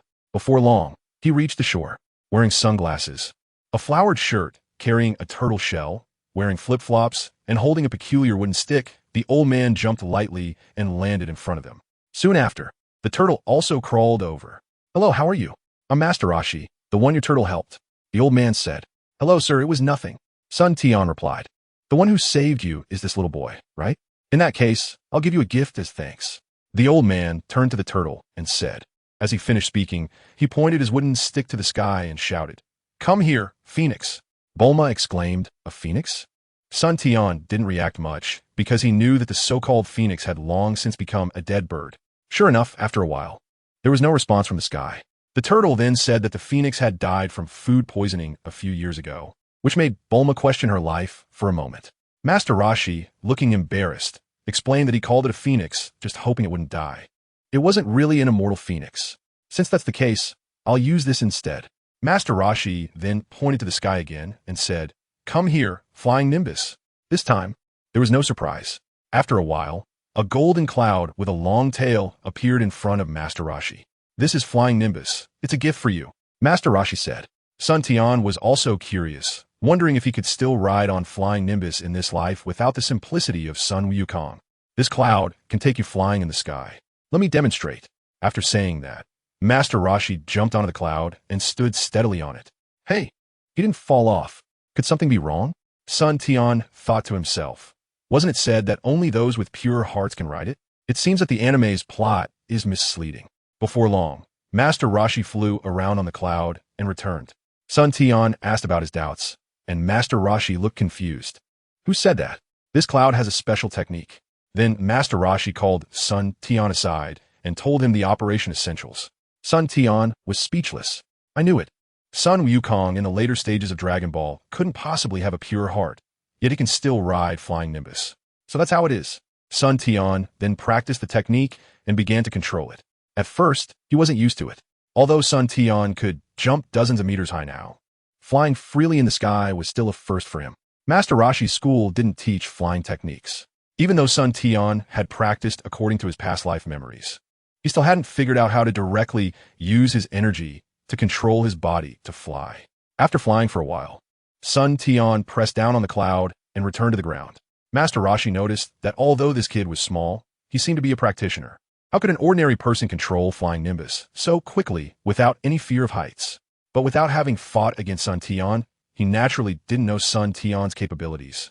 Sun Tian thanked the old man, saying the gift was quite good, but it didn't help with his training. Relying too much on it wouldn't be good. Sun Tian thought to himself, Sun Tian, that name sounds familiar. Hearing Sun Tian introduce himself, Master Roshi didn't think much of it, just feeling that the name was somewhat familiar. The young man's mindset is good, keep it up. Master Roshi replied, thinking that it was rare to have such a mindset. However, Master Roshi was used to being idle and had no competitive spirit nor the intention to take on disciples. If Master Roshi knew that this young man was Sun Tian, whom Son Gohan had mentioned, he would probably be surprised. Of course, Master Roshi didn't think that way. After all, Son Gohan had mentioned that Sun Tian was only about 13 years old, so it was impossible for him to be so tall. It was just that Sun Tian didn't look like a 13-year-old kid at all. After bidding farewell to Master Roshi, Sun Tian and Bulma once again set off on their journey to find the Dragon Balls. Sun Tian, what do you think this is? After an unknown amount of time, Bulma took out a bead and asked Sun Tian. It's a Dragon Ball. Isn't our goal to find the Dragon Balls? Sun Tian replied speechlessly. Take a closer look. 123. Oh, a 3-star ball, a new Dragon Ball. What did you trick it for, Master Roshi? Sun Tian exclaimed. He knew that Master Roshi had Dragon Balls, but accepting someone else's Flying Nimbus and then asking for a Dragon Ball was a bit unreasonable. He thought they would wait until they found all 6 before borrowing one from Master Roshi, but he didn't expect Bulma to just take one. You knew. This time it was Bulma's turn to be surprised. Of course I knew. I noticed it hanging around his neck as soon as he came ashore. But since he gave me a gift, I didn't mention it. I didn't expect he would give it to you later. Sun Tian said. Did he have any special requests for you? Special requests? No. After you tried Flying Nimbus, I mentioned our goal and the Dragon Balls to Master Roshi. After showing him, he just gave it to me. Bulma said, puzzled. What the hell? This plot doesn't make sense at all. Did I end up in a fake Dragon Ball world? Isn't Master Roshi supposed to be a perverted old man? Can someone tell me what's going on? Sun Tian felt 1,000 headless horses rushing through his mind, ruthlessly trampling his heart, which was as unchanging as a mountain. Thinking about it, how could a perverted old man become a martial arts legend on Earth? The plot of his past life was indeed just to cater to the audience. Following the radar signal, the two traveled for about 2 or 3 days and arrived at a small town. According to the radar, the next Dragon Ball should be in the town. After storing the car in a capsule, they slowly walked into the town, only to find it strange that all the doors in the town were tightly shut. Sun Tian and Bulma managed to find a household with people and, after inquiring, learned that there was a monster named Oolong nearby who always came to the town to abduct girls. Based on his past life memories, it should be that shape-shifting pig. Sun Tian demonstrated a bit of his strength and agreed to help the townspeople resolve this issue. For Sun Tian now, it was basically a piece of cake. He easily caught the pig and returned the proud and extravagant girls to the town. Ultimately, he successfully obtained the 5th Dragon Ball, the 6-star ball. After bidding farewell to the villagers, the group continued their journey to find the Dragon Balls. However, to avoid the trouble of the pig causing more mischief in the town, the number of people traveling together changed from 2 people to 2 people and 1 pig. The group chatted along the way, slowly heading to their next destination. Soon, they arrived at a desolate area, surrounded by strange rocks, with occasional plants appearing. Wulong was forced to become the designated driver, and Sun Tian and Buma were chatting behind him. After witnessing Sun Tian's skills, Wulong didn't think about escaping. But what the group didn't know was that they had been spotted by a bandit not far away. Young Master Lu Ping, a business opportunity has come. A somewhat cute little animal said. What? It's been a long time since anyone came, replied a boy around 18 years old, who then jumped onto a rock and used binoculars to look ahead. 1 person, 1 pig, and 1 woman. Judging by the car style, they should be wealthy people. We can rob them of something good. After saying that, he took out a rocket launcher and aimed it at Sun Tian's vehicle. Boom! With a loud explosion, Sun Tian's car was flipped over. Fortunately, the 3 of them were unharmed. It should be the pig's fault. How could Sun Tian possibly be injured? However, Sun Tian was also angry. You say we were having a good chat, and suddenly the car got blown up. Anyone would find it unbearable. Sun Tian suddenly dashed out of the car with a whoosh. Who come out? Sun Tian shouted. The surrounding strange rocks shook, making it clear that Sun Tian was quite upset. He didn't care for himself, but he knew that Bulma and the others were just ordinary people, and fortunately, they were safe for now. After a while, Bulma and Oolong climbed out of the car. Although they were fine, the car was damaged and completely unusable. What happened? The 2 asked. Someone attacked us with a rocket launcher, but luckily, they didn't seem to want to kill us. Sun Tian replied. While looking ahead at a person and their pet, Lepin could be considered a skilled fighter. Although he hadn't yet grasped Chi, he felt a sense of insignificance when Sun Tian shouted. However, despite his age, he was used to this environment and didn't appear to be intimidated. I am a great thief, Lepin. Are you new here, kid? Lepin replied, approaching Sun Tian with his pet Puyalu not far away. When Oolong heard it was the great thief Lepin, he immediately wanted to flee. Although he knew Sun Tian was strong, Sun Tian's reputation wasn't as prominent outside, while Lepin was a well-known bandit in this area. As for Bulma, although Lepin was handsome, she didn't have a crush on him since he was the one who attacked them. After all, compared to Sun Tian, Lepin fell short in appearance. And with Sun Tian's refined aura from his training, it was natural for her to have no fondness for Lepin. I'm not sure if it's the butterfly effect, but here, Lu Ping doesn't have the problem of getting flustered in front of women. Watching this guy blow up his own car and still act so arrogant, Sun Tian decided to teach him a lesson. After all, in his previous life memories, this guy couldn't even defeat Sun Wukong, who hadn't practiced much, yet dared to act tough in front of him. A robber acting so arrogantly, you're just asking for trouble. Sun Tian replied calmly, then rushed forward and threw a punch directly at Lu Ping's face. How fast? Lu Ping barely reacted before the fist struck him, sending him flying 7 or 8 meters away. Lu Ping, what's wrong? Puya Lu exclaimed, seeing the usually imposing young master being knocked back by a single punch. It's nothing, that kid actually ambushed me. The first part was a response to Puya Lu, and the second part was questioning Sun Tian. Although the punch seemed powerful, Sun Tian hadn't used even a tenth of his strength, and against a high-level martial artist like Lu Ping, it only caused some minor bruises. Ambush. Although Lu Ping said this, he became serious in his heart. After all, he had been prepared from the start, and Sun Tian's earlier roar had already made Lu Ping realize he was facing a tough opponent. Once Sun Tian decided to strike, he didn't waste words. As Lu Ping was responding, he quickly closed the distance again. Sun Tian swept his leg, and before Lu Ping could get back on his feet, he was sent flying another 10 meters. Boom! He crashed into a stone pillar nearby, breaking it. Puya Lu fainted on the spot, and the fleeing Wu Long stopped in his tracks. Bulma, although knowing Sun Tian was powerful, was witnessing his strength for the first time. After about 20 seconds, Lu Ping crawled out from the rubble. Since he debuted, it was the first time he had suffered such a heavy blow, not just physically, but more so mentally. Sun Tian, who looked to be around 145 years old, had unexpectedly defeated him in just 2 moves without giving him a chance to fight back. After 2 consecutive strikes, Sun Tian had vented his anger and decided not to attack again. You're Lu Ping, right? How do you want to handle this? Sun Tian asked. There was no choice. The car was destroyed. Although he could ride the Nimbus, Bulma and Wulong couldn't. The Nimbus was only so big. Cough, cough, cough. Lu Ping clearly sustained serious internal injuries from battle, and there was still some blood at the corner of his mouth. But in the law of the jungle, it was obvious the opponent had shown mercy, and indeed, he was at fault first. Little brother, I was in the wrong this time, Lu Ping said helplessly. After all, he couldn't compare to the strength of his opponent. Fortunately, Sun Tian understood that Lu Ping was just after money. Otherwise, that rocket launcher would have not only flipped the car, but destroyed it completely.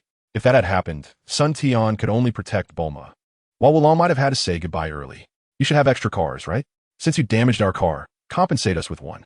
Also, stop acting like a robber here. With your skills, you can't even withstand 1/10 of my strength. Sun Tian said, prioritizing finding the Dragon Balls. As for killing Lu Ping, Sun Tian had no such intention from the start. Lu Ping, upon hearing this, didn't react immediately. He had just stolen a new car a few days ago and hadn't used it yet, so he directly handed it over to Sun Tian.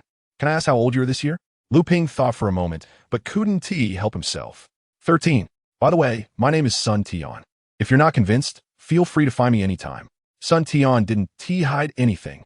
There was nothing to hide. Puya Lu, let us go. After handing over the capsule to Sun Tian, Lu Ping left directly. Not knowing whether he was going to continue being a robber or was stimulated by Sun Tian and prepared to train.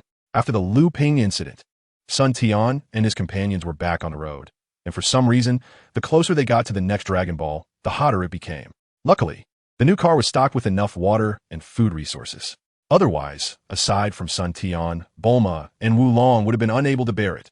As for Sun Tian, with his cultivation, at least this mere heat had no effect on him. A few days later, they finally arrived near the next Dragon Ball, and Bulma took out the Dragon Ball radar to check. Sun Tian, according to the radar, the next Dragon Ball should be on that mountain over there. Bulma said, Is that so? Then let us go. Wulong, hurry up and drive. Adults are talking, pets aren't allowed to listen. Poor Wulong, following along the whole way. Still didn't he know what Bulma and the others were actually doing. Soon, the group arrived at the foot of the mountain, where there were villagers. After inquiring, they learned that this was actually the Flame Mountain. Flame Mountain, Bull Demon King's territory? Sun Tian was startled, realizing why it was getting hotter. They had unknowingly arrived at the Bull Demon King's Flame Mountain, and Wulong, upon hearing it was Flame Mountain, recalled the long-standing legend and was scared enough to want to run away again. It is said that the Flame Mountain is home to a demon lord, who keeps all the treasures he has robbed in a castle there. Anyone who approaches will be killed by this demon lord, who is none other than the Bull Demon King. We should hurry and leave, or we'll be killed. Although Wulong wanted to escape, he still shared this legend with the other two. However, rumors are just rumors. Looking at the villagers moving around, Sun Tian knew that the rumors must be incorrect. If the Bull Demon King were really that violent, the villagers at the foot of the mountain wouldn't be so relaxed. Moreover, the next Dragon Ball was indicated by the radar to be halfway up the mountain. To obtain the Dragon Ball, they had to go up. After inquiring about the route up the mountain, they drove up. Soon, a magnificent castle appeared before them, along with some guards along the way. Halt! Private property, no entry. A patrolling guard stopped Sun Tian's vehicle. The driver, Wulong, was startled and immediately stopped. Please inform them that Sun Tian is here to visit. Sun Tian rolled down the window and said to the guard, handing over the 4-star ball for the guard to deliver to the castle's owner. The guard saw that they didn't force their way in, took the Dragon Ball, and asked them to wait for a moment before hurriedly returning to the castle to report. Sun Tian, why did you give a Dragon Ball to someone else? Bulma asked curiously. Knowing that their goal was to collect the Dragon Balls to see if the legend was true, Sun Tian had just given his Dragon Ball away. This Dragon Ball was originally given to me by the owner of this castle. Sun Tian replied, Weren't you living in the mountains all this time? What's going on? I have been living in the mountains, but my adopted brother hasn't.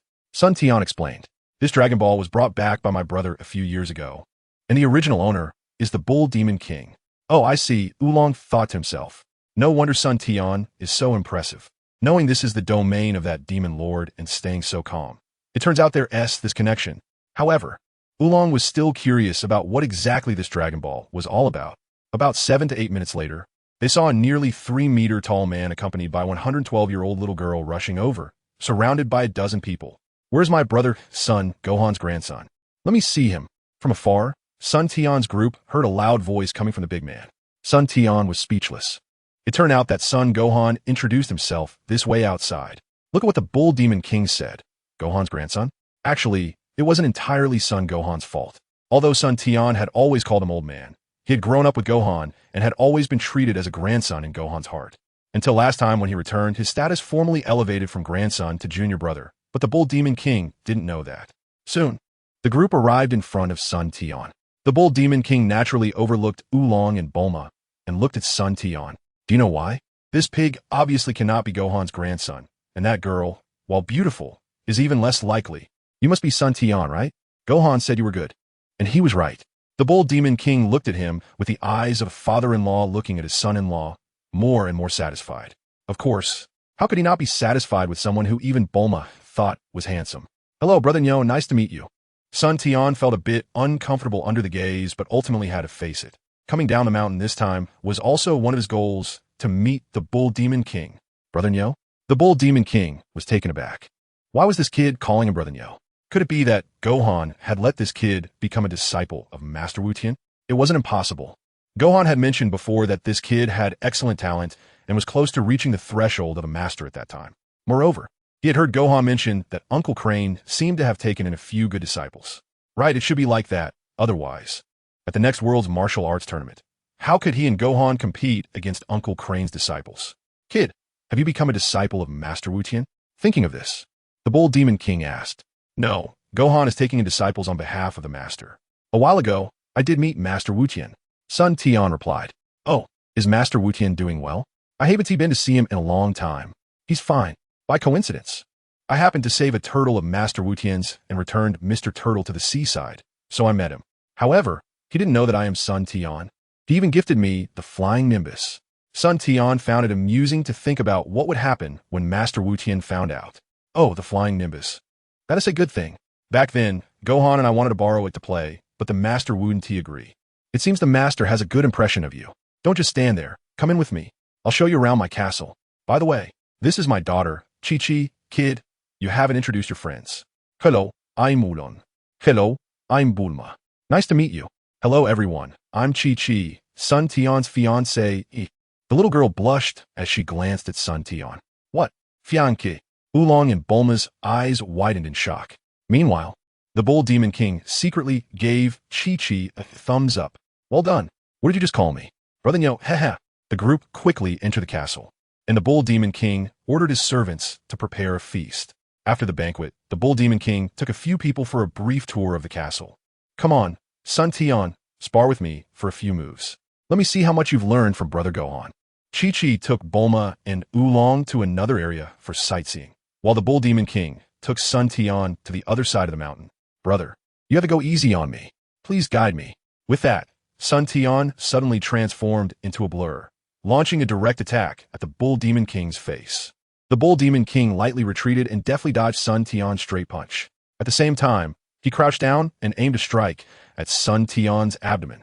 Sun Tian quickly transformed his punch into a palm, swiftly defending himself, crouching down to meet the Bull Demon King's double punch.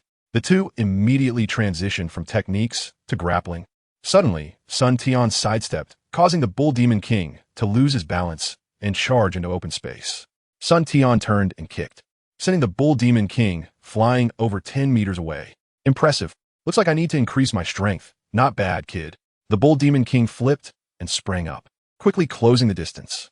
The two exchanged blows, and the sound of impacts echoed through the mountain as shadows flickered.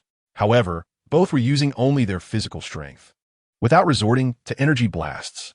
Aside from the last time he fought Gohan, it had been a long time since the Bull Demon King felt such passion, and Sun Tian felt the same. In his past life memories, the Bull Demon King didn't seem this strong. From their earlier exchange, it seemed that the Bull Demon King was not weaker than Ten Shinhan during the second World Martial Arts Tournament. However, it was understandable. The previous life focused on Sun Wukong, and there wasn't much description of the Bull Demon King.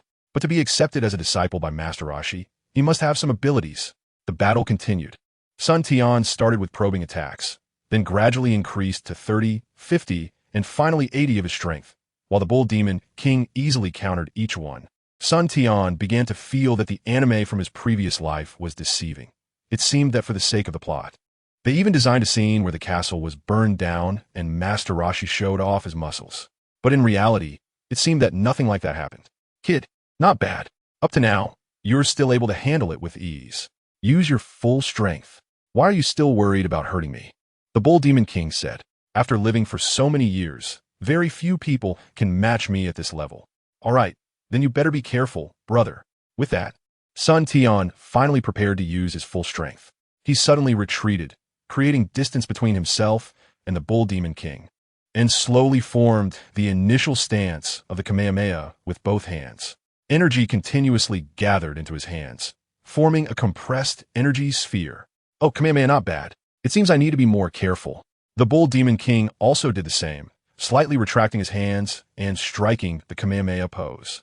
The two of them launched their attacks almost simultaneously, and a piercing sound echoed through the air.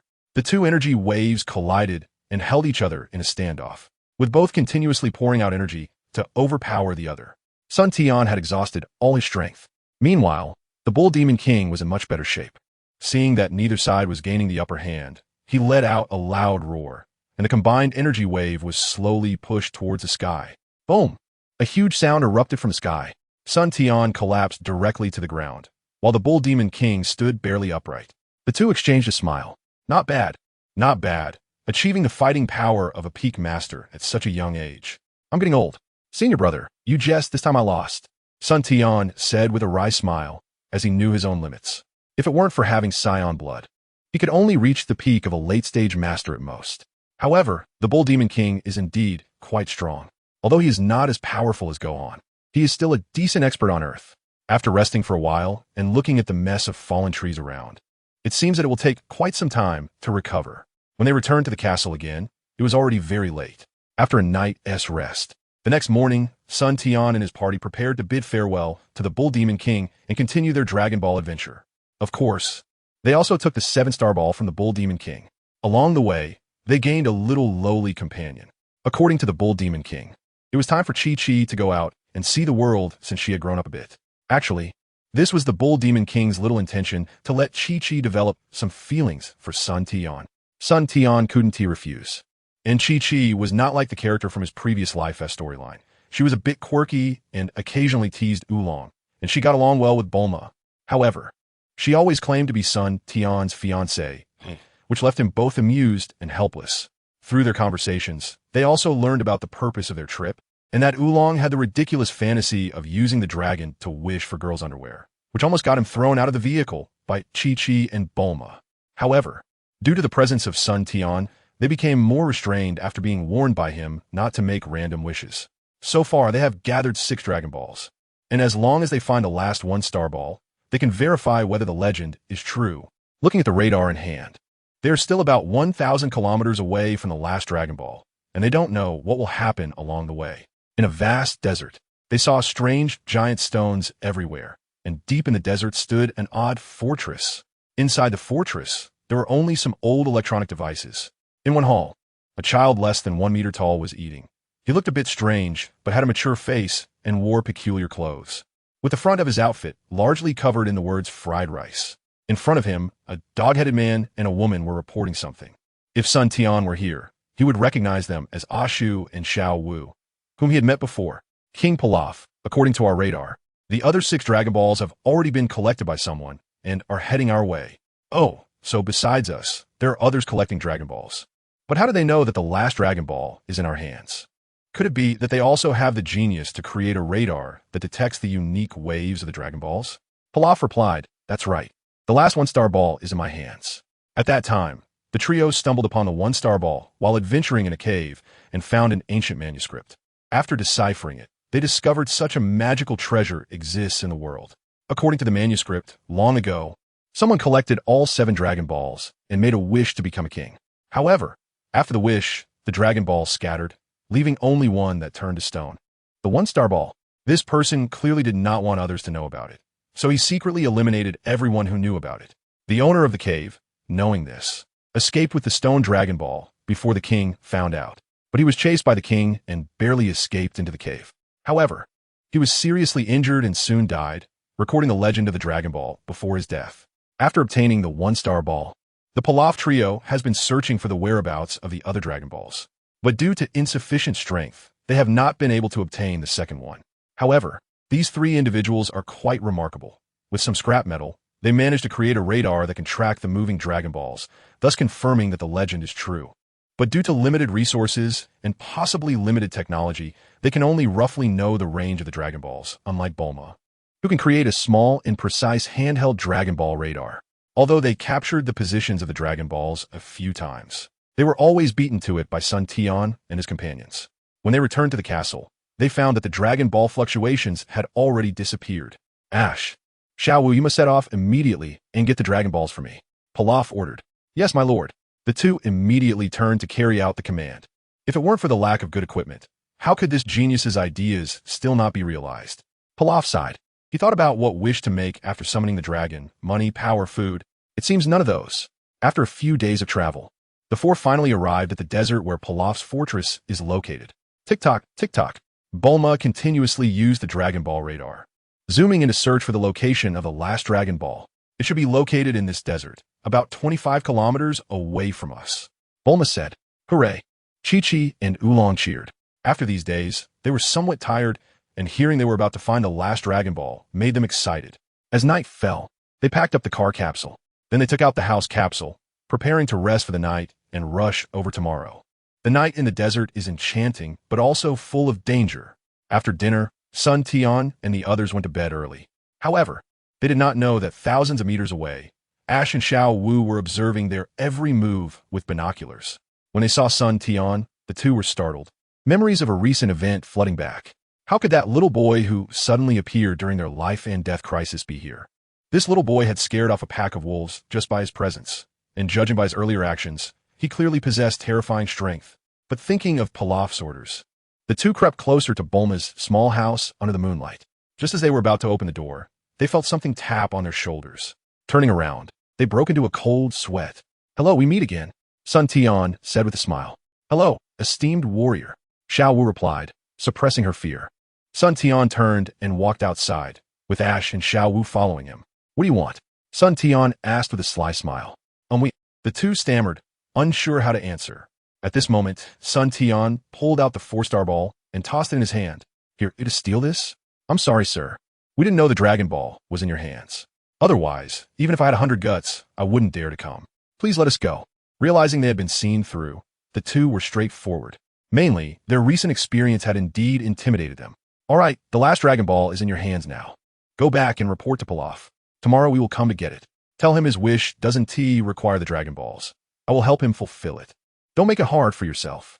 After saying this, Sun Tian turned to rest, leaving the dazed duo at a loss for what to do. The two did not rush back. They knew that returning like this would not explain anything to Pilaf. They had to wait outside the house all night. The next morning, when Bulma woke up, she was startled to find two people outside. Who are you, and why are you guarding outside our house? Bulma asked. We are subordinates of King Pilaf. I am Xiao Wu, and this is my partner Ash. By the way, Xiao Wu was about to ask if Sun Tian was awake, only to realize she still didn't know Sun Tian's name. Why haven't you gone back? Didn't I tell you to go back and wait? Sun Tian came out. Sir, we didn't know how to explain to King Pilaf, so we thought we would wait for you and go back together. Xiao Wu replied awkwardly. Then let us go. After Sun Tian said this, the group drove towards Pilaf's fortress. They quickly arrived at Pilaf's fortress, and Ash and Xiao Wu hurried in to report. King Pilaf, we brought back the one who has the Dragon Balls. They're just outside the castle. The two reported. You brought them back? You didn't disappoint me this time. Where are they? Hurry and bring them out. Pilaf thought they had brought the Dragon Balls directly back, although the Dragon Balls indeed came along. Yes, but we are not their match, and they said they have a way to fulfill the king's wish, hoping the king can exchange the Dragon Balls he has for them. Seeing that the king seemed not to understand their meaning, Xiao Wu explained. What? You didn't bring back the Dragon Balls, and you want my Dragon Balls? Pilaf's face turned red with anger, but considering that his two generals were not a match, even with him, it wouldn't make a difference. By the way, you said they are right outside and can help fulfill my wish. Pilaf suddenly thought. Yes, my lord, that esteemed person said so. All right, let us go out and take a look. The three quickly exited the fortress and saw Sun Tian and his companions approaching. Pilaf was stunned. It turned out the strong ones these two spoke of were these kids. Ash, Xiao Wu, the strong ones you mentioned are these kids? Pilaf said angrily. My lord, calm down, calm down. They really are strong. They are the ones. The two hurriedly persuaded him, knowing Sun Tian's strength. Sun Tian might also know that, given his age, it would be hard to convince Pilaf and thought that he might need these three in the future. So he felt it necessary to intimidate them a bit to ensure they would work for him in the future. Sun Tian squeezed his hand, and an energy ball appeared directly in his palm. In front of their astonished eyes, he threw it toward the nearby stone mountain. Boom! A loud noise erupted, and the stone mountain was engulfed in a massive cloud of dust, with the fortress shaking behind. A few minutes later, the attacked stone mountain had completely disappeared, leaving a deep pit dozens of meters wide and hundreds of meters long. My lord, this is the Dragon Ball you wanted. Please make sure to accept it. Pilaf's face flushed. It was too terrifying. Was this still human? Bulma and the others were also dumbfounded. Although they always knew Sun Tian was strong, this kind of magical power exceeded their understanding. Sun Tian, what did you just do? Bulma asked. No wonder he is my future husband. He is truly impressive, Chi-Chi said, admiring Sun Tian's strength, as if it were her own. As for being surprised, she was not. After all, she was the daughter of the Ox King and had seen such scenes before. She just didn't expect that Sun Tian was already this strong at such a young age. It seems that after this training, she would need to let her father train her well. Ash, Xiao Wu, and Oolong had already known Sun Tian was strong, but they did not expect him to keep refreshing their understanding. After receiving the Dragon Ball from Pilaf, he handed it to Bulma and then asked, by the way, Pilaf, what is your purpose in finding the Dragon Balls? What wish do you want to make? No, this Dragon Ball is just a gift for you. I dare not ask for more. Pilaf, having witnessed Sun Tian's power, no longer dared to have any other opinions. How about this? This is the daughter of the Universal Capsule Group. I want to recommend you to go work on research there. Wouldn't you be unwilling? Sun Tian Dao what? Can we really go to Capsule Corporation to do research work? Pilaf was surprised. You should know that even if Pilaf gathered all the Dragon Balls, they wouldn't know what wish to make. But one thing is for sure, as a genius in mechanics, if he could work at Capsule Corporation, he would definitely be able to unleash many of his brilliant ideas. Sun Tian's words completely made Pilaf let go of his reluctance. By the way, Bulma, is that okay? These three are quite accomplished in mechanical research. You should be able to get along. Sun Tian turned to Bulma and said, a mechanical genius? Bulma was still surprised by Sun Tian's strength, and when she suddenly heard about a genius in her field, she immediately became interested. After some simple conversation, Pilaf and his group completely gave up on the idea of competing for the Dragon Balls and started discussing academic issues with Bulma nearby. After nearly a month, Sun Tian and his group finally gathered all the Dragon Balls, and now it was time to summon Shenron and verify the legend. By the way, Bulma, do you have any wishes you want to be fulfilled? Sun Tian suddenly asked, while Chi-Chi and Oolong were directly ignored, having no rights at all. Wish. What do I want? Endless wealth. But it seems my family is already as rich as a nation. An unending supply of cake. No, that's too trivial. A handsome boyfriend? Sun Tian seems pretty good, but unfortunately, he already has a fiancé. Forget it, what am I thinking?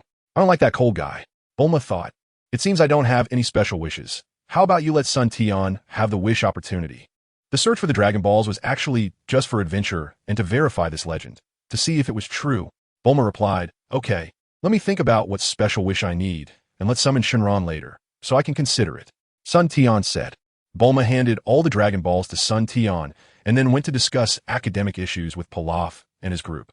It seems that having a common topic really makes a difference. If I can really summon Shenron, what wish should I make? Super technique?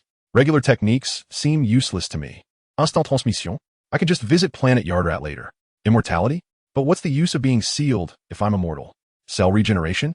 Without strength, it's just a matter of dying early or late. Sun Tian was troubled, having considered many wishes, but he really didn't know which one to choose. Oh right, I should ask Shenron if I can return to my original world. If not, I'll wish for the ability to survive in the universe.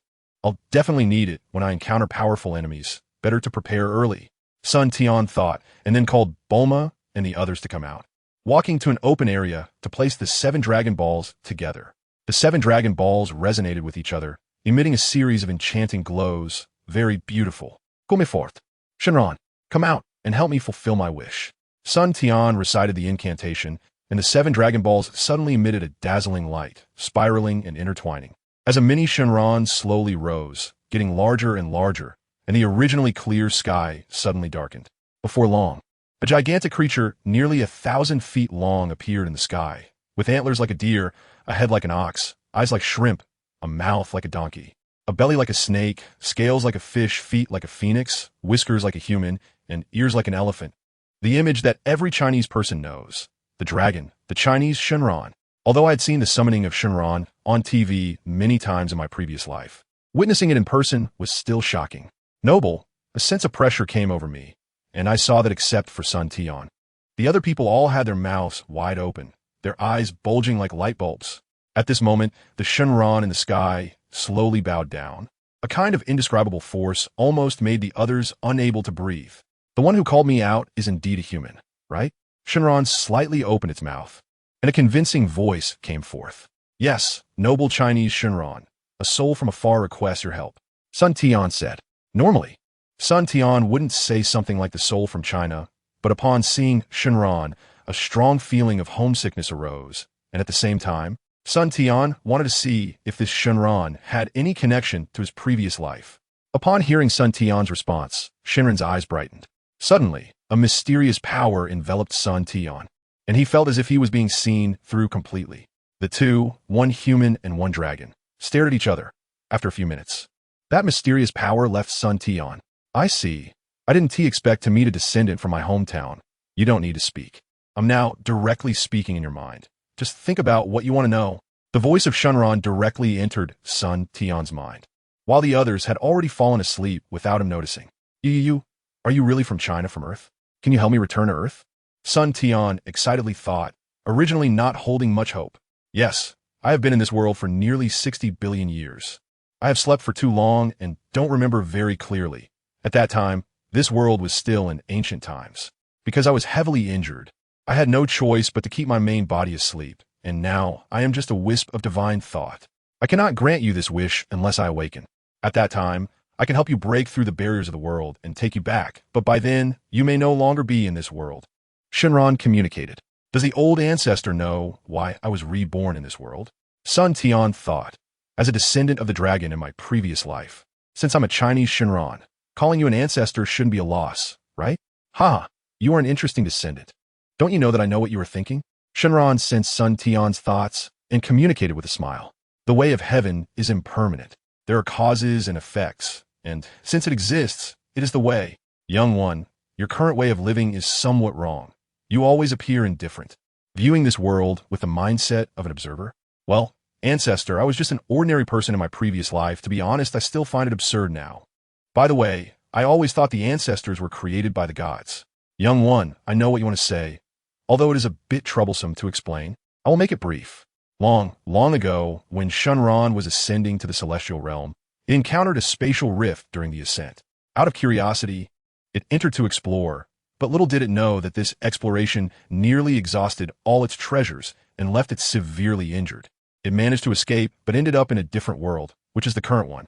At that time, this world was in ancient times, and after Shenron descended, it drew the hostility of the local world's powerful beings and was attacked by the local strongmen. After several thousand years of battle, although it fought with all its might and killed many strong opponents, a few more powerful foes could only be sealed or forced into slumber. Shenron itself had to sleep to recover from its injuries. However, before falling asleep, Shenron left behind a backup plan. The Namekians at that time were one of them. Shenron left behind some simple cultivation techniques and the creation of the 7 Dragon Balls that could awaken its divine thought. Over a long period, although Shenron was in a deep sleep healing its injuries, it gradually understood the rules of this world. As Shenron, it couldn't allow those who gathered the Dragon Balls to serve it for free. Therefore, once someone gathered the Dragon Balls, Shenron would fulfill one wish for that person within the limits of the rules. Gradually, the 7 Dragon Balls became wishing orbs that could grant wishes.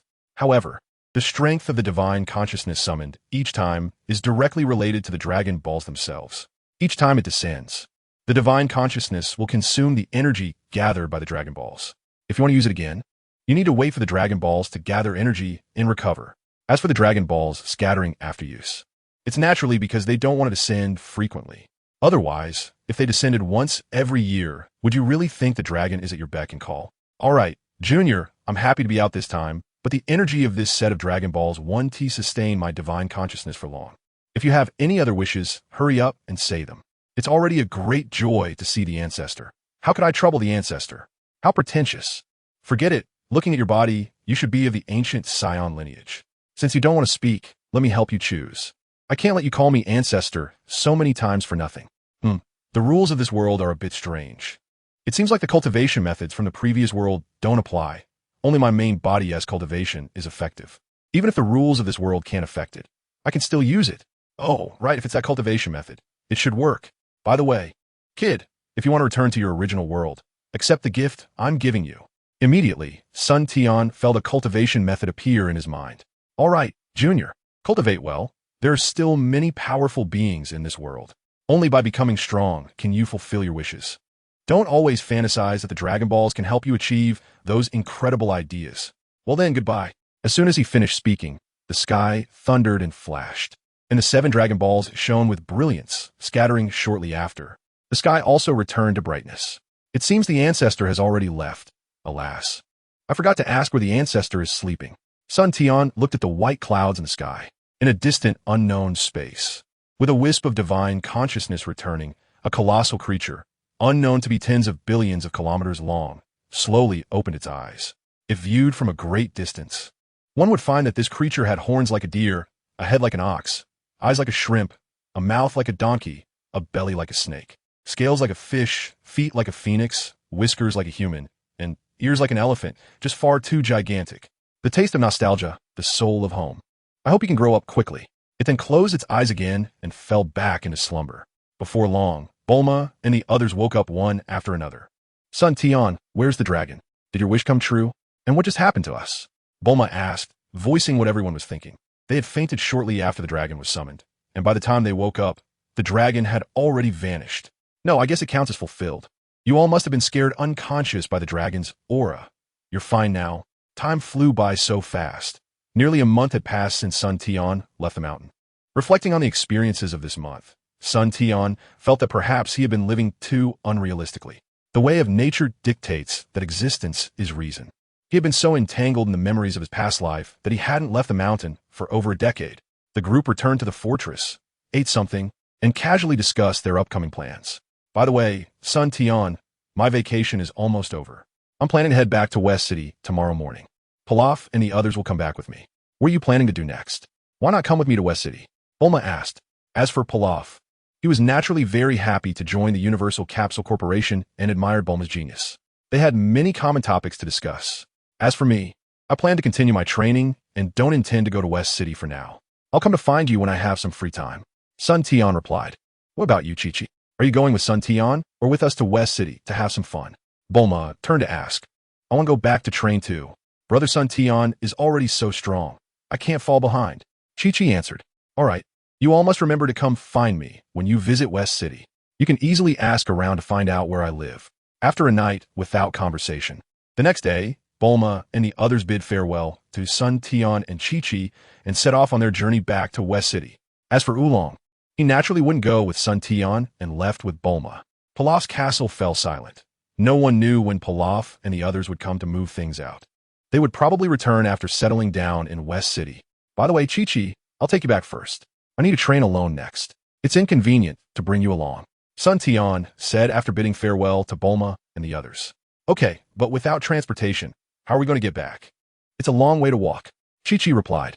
It turned out Bulma knew that Son Tian had a Nimbus cloud, so she didn't leave them any means of transportation.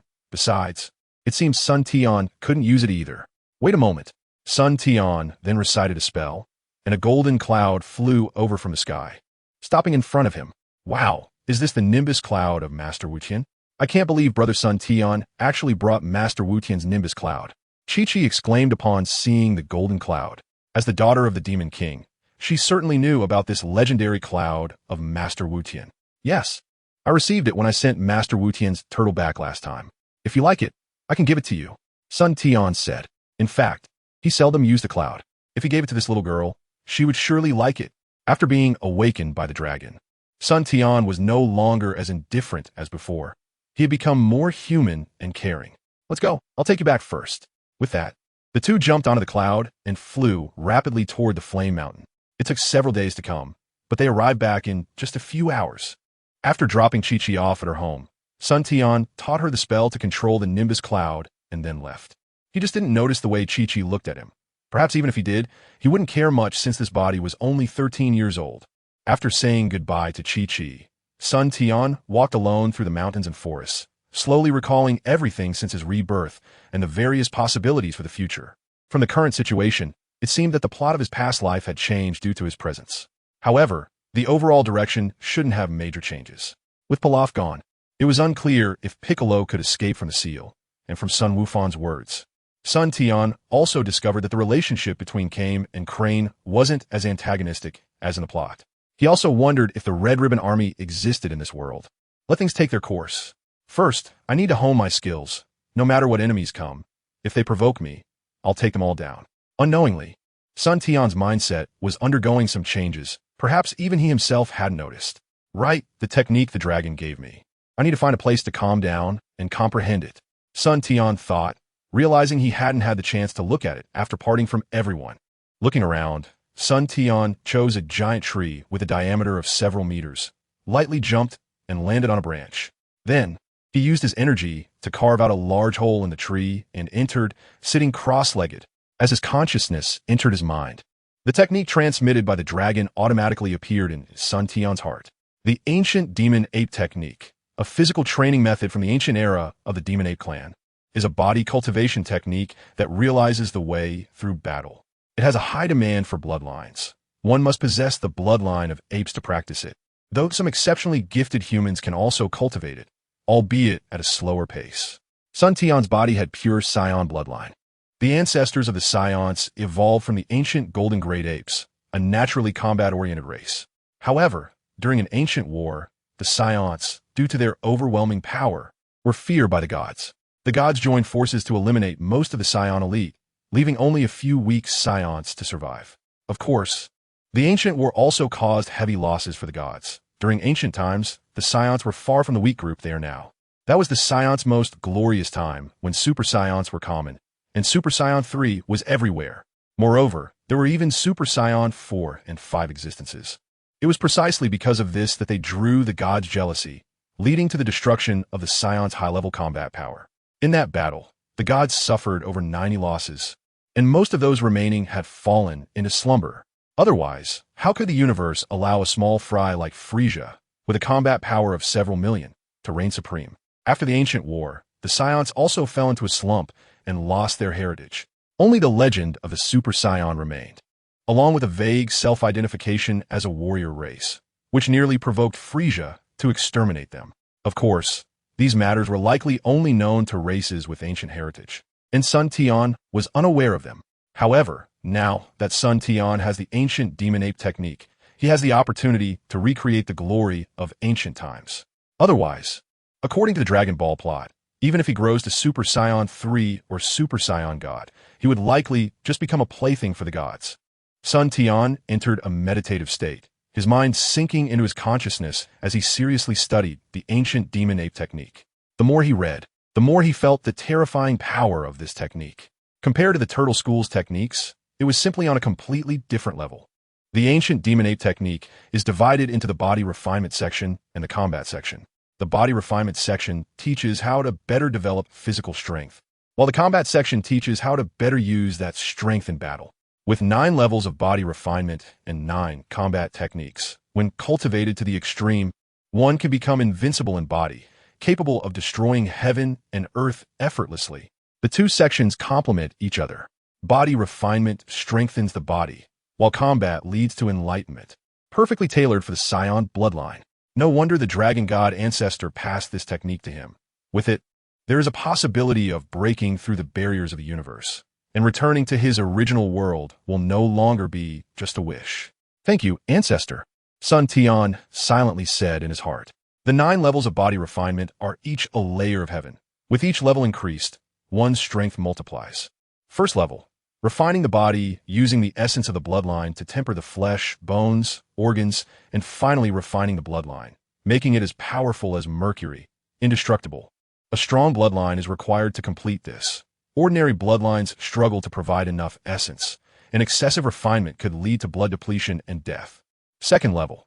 After achieving mastery in chi cultivation, one cultivates the true energy of the demon ape, circulating it throughout the body, allowing the true energy to flow endlessly, further nourishing the flesh, bones, skin, organs, and bloodline. Third level. Connecting the body's acupoints, continuously exploring and opening the acupoints to connect with the divine.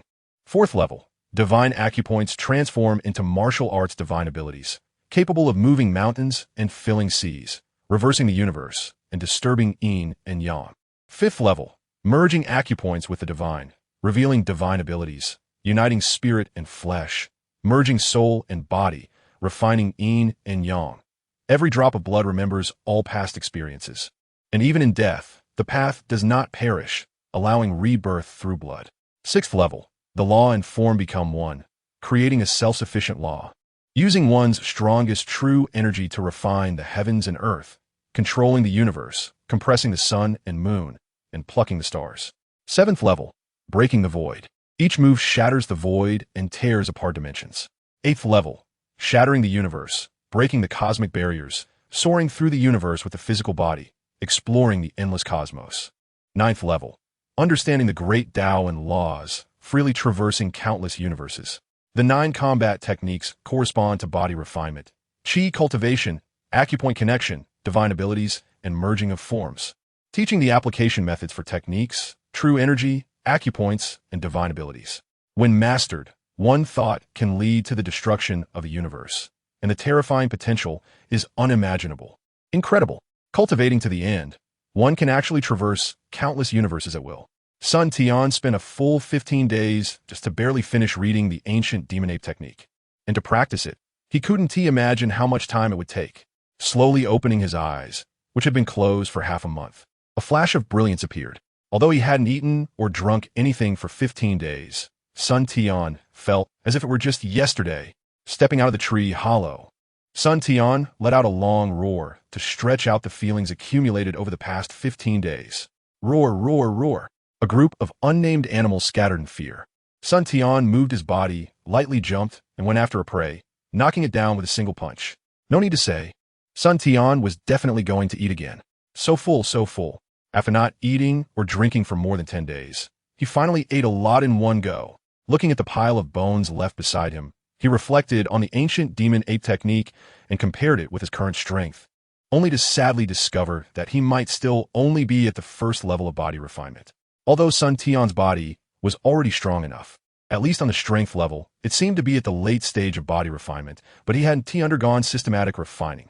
Next, he needed to refine his invincible body according to this technique. Sun Tian thought this journey had been fruitful, and it was time to return to Baozi Mountain to continue his training.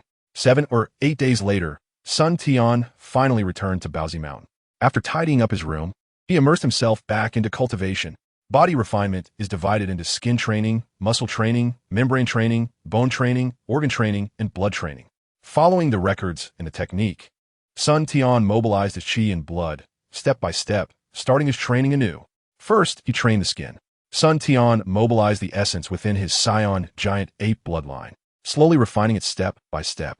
Days passed, and Sun Tian clearly felt that due to the mobilization of large amounts of essence, his bloodline essence was gradually thinning out. Despite this, the effects were also very obvious. However, in order to replenish the bloodline essence, the animals around Baozi Mountain have suffered greatly. It was already difficult to find food before, but ever since I began practicing the Taiga Yuan Ma Ju, my appetite has noticeably increased several times. I really don't know if, after mastering the first layer of the technique, the animals around Baozi Mountain will become rare protected species. Day by day, Sun Tian continued to practice. And with his naturally strong physique, after 2 months, he finally completed the first layer of body tempering.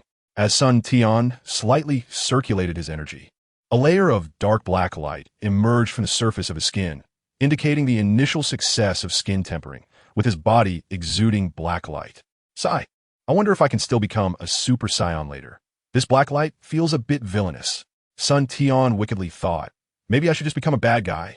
With the skin tempering complete, the next step is to refine the skin further, making the body's resilience even more terrifying.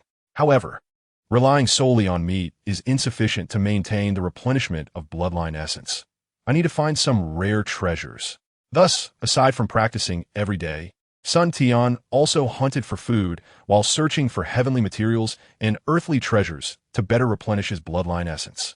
Time flies during cultivation, and unknowingly, half a year has passed. Sun Tian's skin membrane has been completely refined, and he has already begun refining his bones. Calculating the time, there should be a few months left until the 21st World Martial Arts Tournament, which seems to be held on Papaya Island. I should go join the fun then. Next, I need to focus on my cultivation and strive to complete the bone refining before the World Martial Arts Tournament. Sun Tian secretly made up his mind. He then immersed himself back into cultivation. 2 months quickly passed, and without realizing it, Sun Tian finally completed the refining of his bones. Since he was unsure of the exact date of the World Martial Arts Tournament, he prepared to go out again well in advance. How nostalgic! In my previous life, I watched others fight on stage, but this time I will truly participate. With this thought, the warrior blood of the scion within Sun Tian began to boil. It seems that the essence within his bones will not change due to external forces. A year's time has made Sun Tian much more mature, and his understanding of the world has reached the late stage of a master. Coupled with his nearly mythical level of strength, it can be said that apart from the two immortals, Turtle and Crane, there is probably no one on Earth who can claim to defeat him 100. Even Gohan, if he hasn't broken through to the mythical level, would not be Sun Tian's opponent. This doesn't even take into account the combat techniques using the Taigu Yuan Ma Ju. If he were to use it, even Master Roshi could likely be defeated. Sun Tian quickly tidied up and left Baozi Mountain, heading to the nearest city. After inquiring, he finally learned that the World Martial Arts Tournament would be held in 10 days. Luckily, he would be able to make it. After figuring out the direction, Sun Tian began his journey toward Papaya Island. 7 days later, Sun Tian finally arrived at Papaya Island, where he saw countless people everywhere. There were many martial artists, although most were just intermediate to advanced practitioners. After asking about the registration location, Sun Tian walked leisurely towards it and saw that there were already many people in line to register. Sun Tian joined the queue. Hey, little brother, you're here to check out the World Martial Arts Tournament too? So young. A man in his 30s asked. There was no way around it. Although Sun Tian was nearly 1.7 meters tall, he was only 14 years old, and his face still showed youthful innocence. Yes, uncle, I'm here to broaden my horizons. Sun Tian replied when someone asked. Not bad, you've got guts. In a little while, it was Sun Tian's turn. Name, age? The staff asked. Sun Tian, 14 years old. Sun Tian replied. Ha ha ha, let us take a look. There's actually a 14-year-old kid. He must be here for laughs, but he's so tall. Is it common for a 14-year-old to be this tall? He is quite handsome too. Just don't know how good his martial arts are. I really hope he can make it to the top 32. The people nearby, upon hearing that Sun Tian was only 14, began to express their opinions. Little brother, are you sure you want to compete? This isn't child's play. A staff member kindly reminded him. Although Sun Tian looks like he has some skill. Definitely. I want to broaden my horizons. Sun Tian answered. All right, I'll submit your information. After saying this, the staff submitted Sun Tian's registration. Seeing that the registration was complete, Sun Tian left, with 3 days left before the official competition, planning to wander around. Suddenly, Sun Tian sadly realized he seemed to have no money for a hotel. Usually, at Baozi Mountain, he didn't need money at all, and during his journey with Bulma to find the Dragon Balls, all expenses were covered by Bulma. Truly, a hero finds it hard to make a living. Sun Tian thought, not knowing if the registered contestants could go to the martial arts restaurant for free meals and lodging. Thinking of this, Sun Tian quickly returned to the registration point for inquiries. Staff. After consulting, he finally understood that unless he made it to the top 32, the Martial Arts Association would not provide free meals. As for accommodation, they wouldn't provide that either. Sigh. It looks like I'll have to find a place to stay for a couple of days outside the island. Sun Tian thought, wandering around for a while before leaving, then finding a spot on the island by the sea to temporarily stay. He planned to participate in the preliminaries of the martial arts competition in 2 days. Hungry, he went into the sea to catch fish, then continued his training to refine his internal organs. Just like that, 2 days quickly passed. On the morning of the 3rd day, Sun Tian hurried to the martial arts competition venue. Entering the venue with his registration certificate, he quickly scanned the competitors. Nearly 1,000 people, which was even more than he imagined. However, he did not see Master Roshi and wondered if he had registered under the name Jackie Chan. Sun Tian was assigned to the first competition area, likely because he registered a few days earlier. The preliminary rounds of the martial arts competition were divided into 16 areas, with the top 2 from each area advancing to the top 32. Due to a high number of registrations this year, each area had 80 participants. This meant that even a single area would be equally fierce, with the winner of match 1 against match 80 advancing, and the loser being eliminated. The winners would be 40 people, who would then be reseeded, with match 1 against match 40 determining the top 20 of the group, and so on, until the final 2 were determined. Of course, there was another method of elimination. One person would defend their position while others would challenge. If someone successfully challenged, the challenger would inherit the winning streak and automatically become the champion. Winning 40 consecutive matches would automatically secure a spot in the top 32. This method would determine the second spot. If there were no challenges for more than 5 minutes, it would count as a win. If no one challenged within an hour, they would advance directly.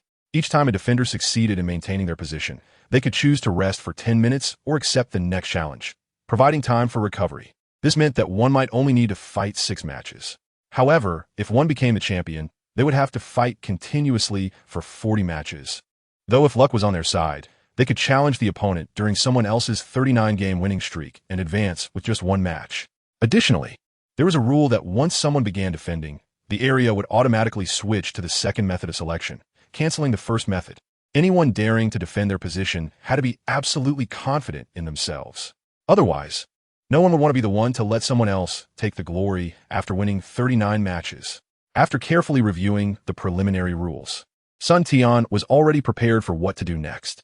As soon as the preliminary host stepped forward and announced, "First of all, welcome everyone to the World Martial Arts Championship.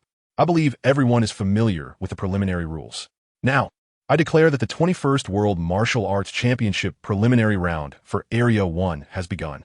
Meanwhile, the other 15 areas were doing the same. The host of Area 1 continued, "I wonder if any strong fighters want to defend their position directly. You have 10 minutes, after which we will officially begin the matches." As soon as he finished speaking, the 80 competitors below began to murmur. "Old Zhang, do you have confidence in holding out against 40 waves? Old Wang, I'm not saying you. Let someone else go first. As long as the opponent wins 39 matches, you can go up and take the glory. Why suffer? TCH, you think of what others can't? Look, someone is going up. Damn, where did this little kid come from? Is this a family game? He hasn't even hit puberty yet and dares to defend. There really are fearless ones. Could it be to show off?" Someone said jealously. So handsome, so handsome. I want to have his babies." This was likely a lovesick martial artist. Amidst the uproar, Sun Tian stepped confidently onto the stage. Indeed, heroes emerge from youth. As a martial artist, one should be brave and unafraid of challenges. Let the countdown begin. Seeing a young boy defending the position, the host immediately stated, looking at the information in his hands, "Now on stage is contestant Sun Tian, age, 14 years old. My gosh, contestant Sun is only 14 years old. It's hard to believe. Is he just here to see the world?" Similar situations occurred in different areas. As martial artists, no one feared challenges. In Area 2, the first to rush up was a young woman, about 18 years old, but her skills were impressive. In Area 3, there was a monster, standing nearly 5 meters tall with a pair of muscular wings. Area 4 had a monk holding prayer beads, not sure what he was chanting. Area 5 featured a young blonde man, whose handsome face made the female martial artist scream. Area 11 even had a little bald boy, while Area 12 had a sprightly old man. In Area 16, there was Lu Ping, whom Sun Tian had met before, but he seemed to have undergone incredible changes in just over a year, exuding a more confident aura, completely different from the former thief. Not to mention the other areas. Since Sun Tian stepped onto the fighting stage, the audience erupted in noise. A wolf-headed, human-bodied monster slowly walked onto the stage, loudly declaring, "Kid, get down now, or you'll suffer pain and injuries. This is not a place for a little child like you." With both hands together, Sun Tian said, "Please give me your guidance.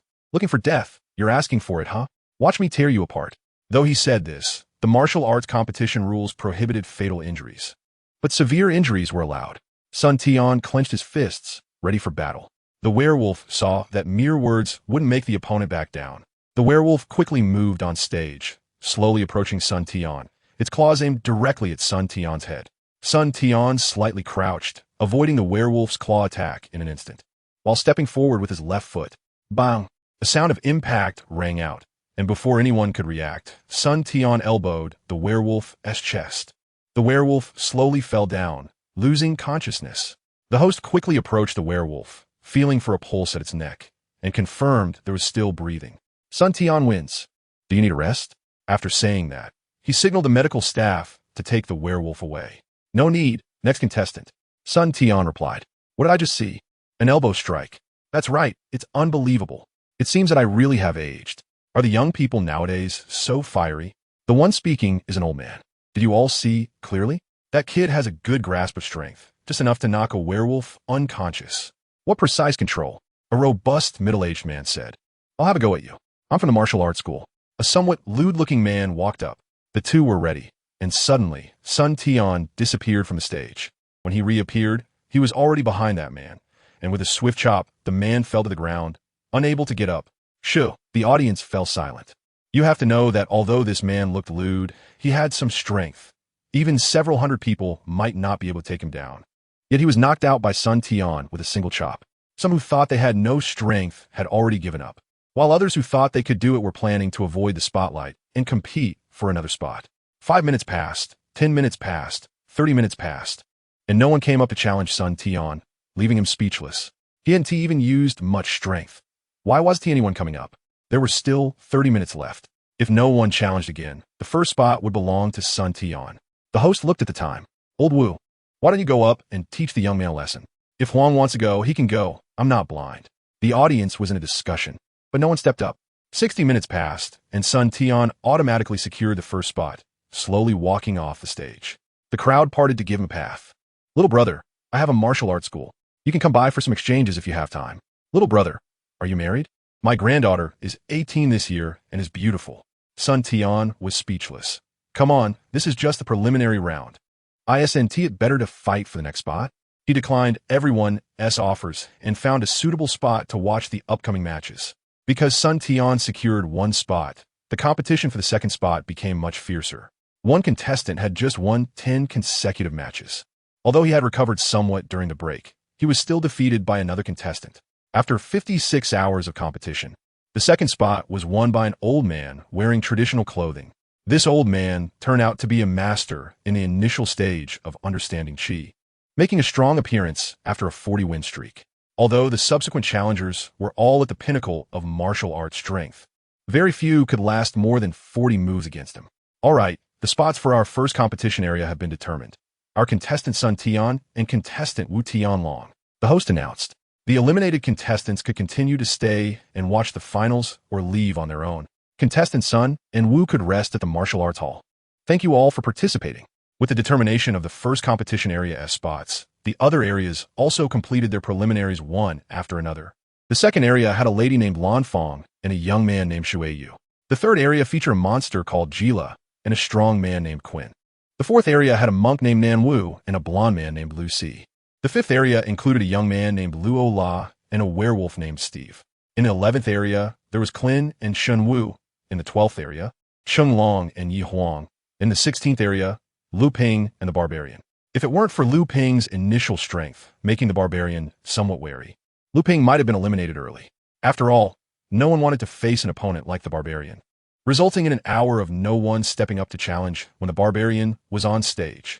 Since each area chose the ring format, the originally planned 3-day preliminaries were completed in just 1 day. Therefore, the matches from 32 to 16 would take place the next day. After securing his spot, Sun Tian went back to the seaside island to rest. The next morning, Sun Tian arrived at the venue, where many contestants who had passed the preliminaries had already gathered. He saw these people in groups of 3 or 5 discussing something. However, a few were alone, like the Barbarian, and no one dared to approach within several meters. And also like Jila.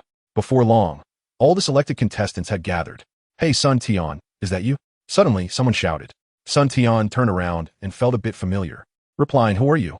This person was naturally Lu Ping, the notorious thief who disappeared after being easily defeated by Sun Tian a year ago. It's Lu Ping.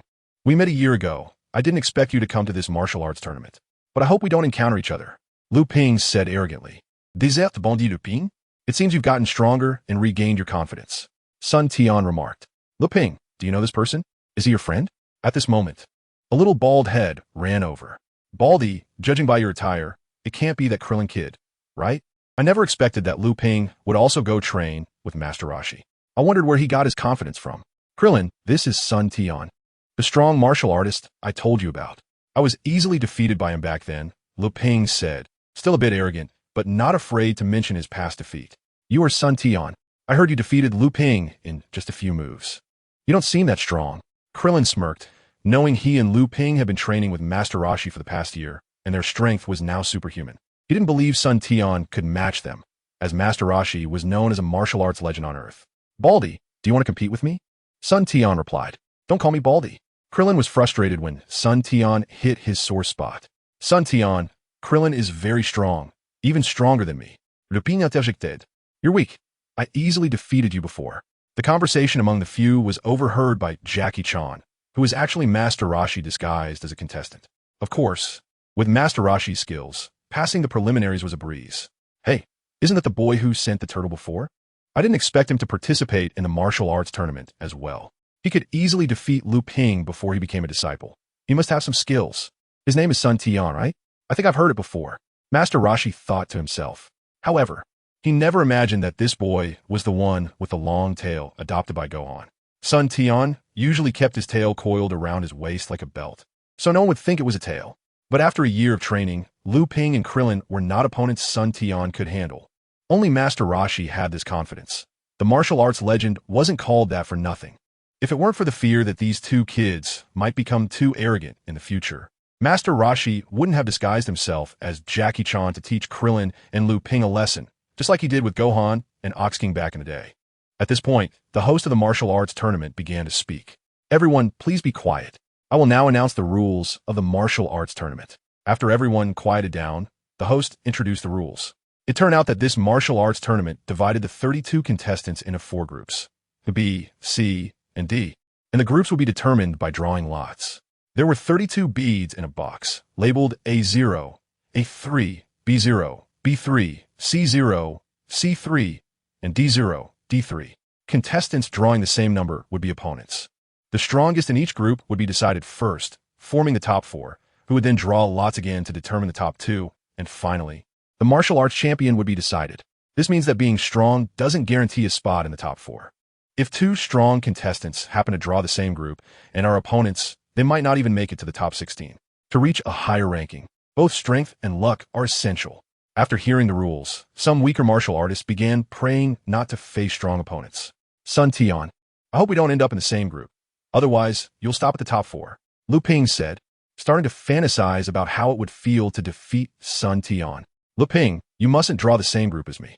Otherwise, only one of us brothers can advance.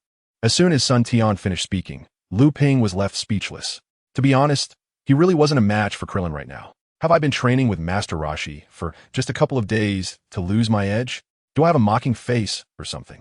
Sun Tian thought, feeling he needed to teach this guy a lesson during the tournament to show him why flowers bloom differently. At this moment, the host began calling names for the contestants to draw lots. Sun Tian drew Group A, which also included Nan Wu and Lan Fong, while Jackie Chan drew Group B.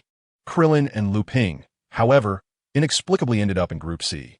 Although the first 2 matches wouldn't clash, it seemed likely that only one of them would advance to the top 4, leaving Liu Ping feeling frustrated, muttering that Krillin was a jinx.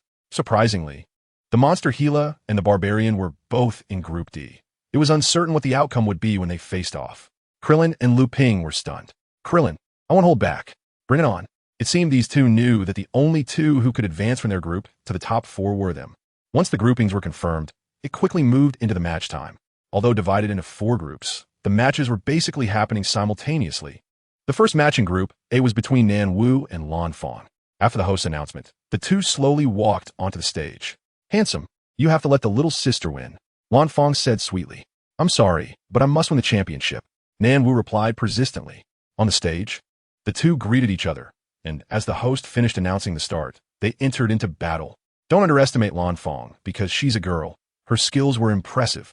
She initiated the attack first, advancing step by step, but her cultivation was still far behind Nan Wu's, and he easily blocked her. After a long struggle, Lan Fong finally used her trump card. She paused, slowly removed her outer clothing, leaving only minimal coverage. Nan Wu didn't expect this at first. and by the time he realized it, it was too late. With a flushed face, he said, "Don't do that. Please put your clothes back on." He looked like a pure-hearted young man. However, Lan Feng kept advancing, soon pushing Nan Wu to the edge of the stage. Seeing her goal was nearly achieved, she prepared to push Nan Wu off the stage to win this round. Nan Wu thought about his hometown situation, but didn't want to go against his principles. Suddenly, he thought, "As long as I close my eyes, I won't see anything." He promptly shut his eyes and relied on his instincts to respond. Just as Lan Feng was about to attack, the plot twisted. Nan Wu executed a hand chop and knocked Lan Feng out cold, winning the first match and advancing to the top 16. Time passed, and Sun Tian easily won 2 matches, advancing to the top 8. He only needed to defeat Nan Wu, who also advanced, to reach the top 4. After a short break, the top 4 match in Group A finally arrived. Sun Tian versus Nan Wu. "You are very strong. I might not be your opponent, but I have a reason to win," Nan Wu said. "You're not bad either. Without me, you could at least make it to the top 4. But winning the championship might be a stretch." Sun Tian replied, "From what I know, there are at least 3 people in Groups B and C stronger than you, and 1 person in Group B far exceeds you." Sun Tian continued, "Thank you for telling me this, but I must win." Nan Wu said, "Are both of you ready? If so, let's begin," the host announced. To be honest, Nan Wu was already at the initial stage of a master.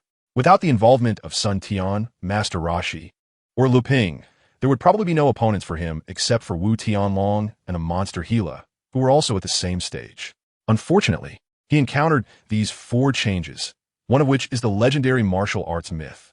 Namo knows that Sun Tian is very strong. In the recent match, Sun Tian KO'd his opponent with a single move. One of the competitors, Wu Tianlong, who was in the same district as Sun Tian during the preliminary selection, was not at all inferior. However, Wu Tianlong had to rely on luck. When he faced Sun Tian in the preliminaries, he didn't dare to compete for the first spot and barely managed to secure the second spot after Sun Tian moved on. But when they met again in the round of 16, he faced the little freak Sun Tian again, and despite using all his strength, he was no match for Sun Tian and was ultimately KO'd with a single chop. Thus, as soon as the match began, Namo used his ultimate move, the Sky Cross Punch. He leaped into the air with great force, and with a whoosh, he ascended higher and higher, reaching hundreds of meters. "Oh," he starting with full strength, tried to use the acceleration of free fall to compensate for the gap in strength. Sun Tian quickly saw through Namo's intentions. A moment later, a loud roar echoed from the sky. "Take my move, Sky Cross Punch." It was Namo's voice. Namo descended from the sky, his hands crossed in a cross shape, emitting faint streams of air. Oh, he can already use chi so simply, but it's still not enough to be impressive, Sun Tian thought. Just as he was pondering, Namo charged straight at him. Sun Tian slightly clenched his hands and, even before Namo's attack landed, he directly blocked it with both hands. The ground made of stone shattered upon their collision, creating a nearly 2-meter deep pit. He actually managed to take my strongest strike head-on. Namo was shocked, looking at Sun Tian, who remained unscathed. Namo knew he had lost. It wasn't that he was incapable, but that his opponent was too strong. Sun Tian stretched his hands and relaxed. "That was enough to make my hands tingle. Not bad. Still fighting?" Sun Tian asked, as Namo had already been drained from that last strike. Not only did he use his strongest move, the Sky Cross Punch, but he also used the chi he had just comprehended. But even so, he couldn't inflict any harm on his opponent. "I admit defeat," Namo said helplessly, feeling even more frustrated. He had come with the hopes of the entire village, but in the end, he couldn't even qualify for the top 4. Although reaching the top 8 would earn him nearly 100,000 yuan in prize money, it was just a drop in the bucket. Perhaps sensing Namo's plight, although Sun Tian didn't have the ability of Master Rashi to directly perceive others' inner worlds, he did have memories from his previous life. "Then I won't be polite. Oh, by the way, the freshwater resources here are free," Sun Tian said. "Ah, thank you very much." Namo realized he had been oblivious, only thinking about the lack of water resources in his hometown, forgetting that he was no longer there. With the 100,000 yuan prize money, he could buy enough universal capsules to bring back sufficient water resources, solving the village's troubles. Thus, Group A quickly determined the champion and advanced to the top 4. In other groups, Player Long from Group B advanced to the top 4 with overwhelming strength, while Klin and Lu Ping from Group C were in their final showdown. And Kira and Barbarian were about to face off in Group D. The competition in Group D was quite comical. One was the monster Kira, possessing strength close to the mid-level master and having a miraculous rubber ring technique, crushing his opponents along the way. Even when he encountered a martial arts master in the early stages, he used his rubber ring to directly trap and throw them out of the ring. The other was the barbarian, who stood on the stage, making the host unable to bear it. Other competitors expressed their intent to forfeit. Who would want to fight against someone who hadn't bathed since birth, was surrounded by flies, and whose phlegm could drive an elephant away? Thus, the two oddities advanced through the rounds until they faced off in the qualifying match. This time, the monster Kira did not forfeit but directly sealed the barbarian's mouth with a rubber ring and bound him tightly with 2 more rubber rings, knocking him to the ground. The barbarian, aside from a strange odor, had strength at most at the advanced martial artist level and couldn't possibly break free like Sun Wukong from his past life. It's worth noting that even Sun Wukong from past memories only gained late-stage master strength after his tail grew back, allowing him to break free. So the barbarian directly lost his qualification to advance, while Kira moved on to the top 4. As for Group C, the competition unfolded without any surprises, culminating in a duel between Clin and Lu Ping. When Sun Tian, Master Rashi, and Monster Kira arrived, the two were already engaged in an intense battle. On the stage, the two were constantly flashing, and the sounds of their clashes echoed continuously. To advance to the top 4, these two brothers were really going all out. Both possessed mid-level master strength, and their speed was unimaginable. Perhaps besides Sun Tian and Master Rashi in the audience, only Monster Kira could barely keep up with their movements. Although Lu Ping had the advantage of age over Clin had come from the martial arts holy land of Daku Temple before joining Master Rashi, while Lu Ping was just a desert bandit. Despite some talent, how could he compare to Clin? Lu Ping, I didn't expect you to hold out against me until now. Next, I will show my ultimate move. Suddenly, Clin and Lu Ping separated, and Clin said, Clin, I didn't expect us to be in the same group. It seems only one of us has the chance to win the championship. Since that's the case, let's go.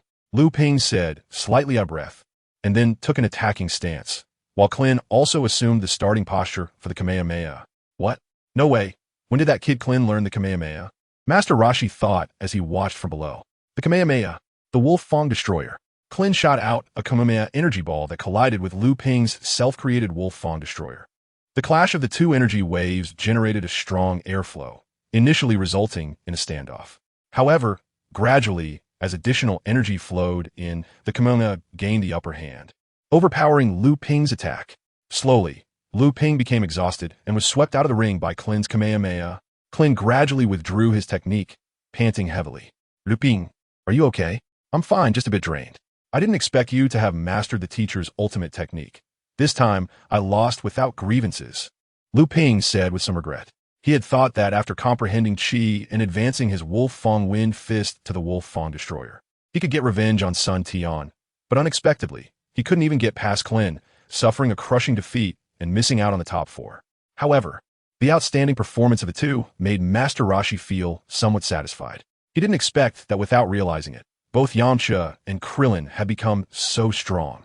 So far, the semi-finals of the martial arts tournament had finally come to an end, and Son Goku, Master Rashi, Krillin, and Monster Gira would enter the championship battle.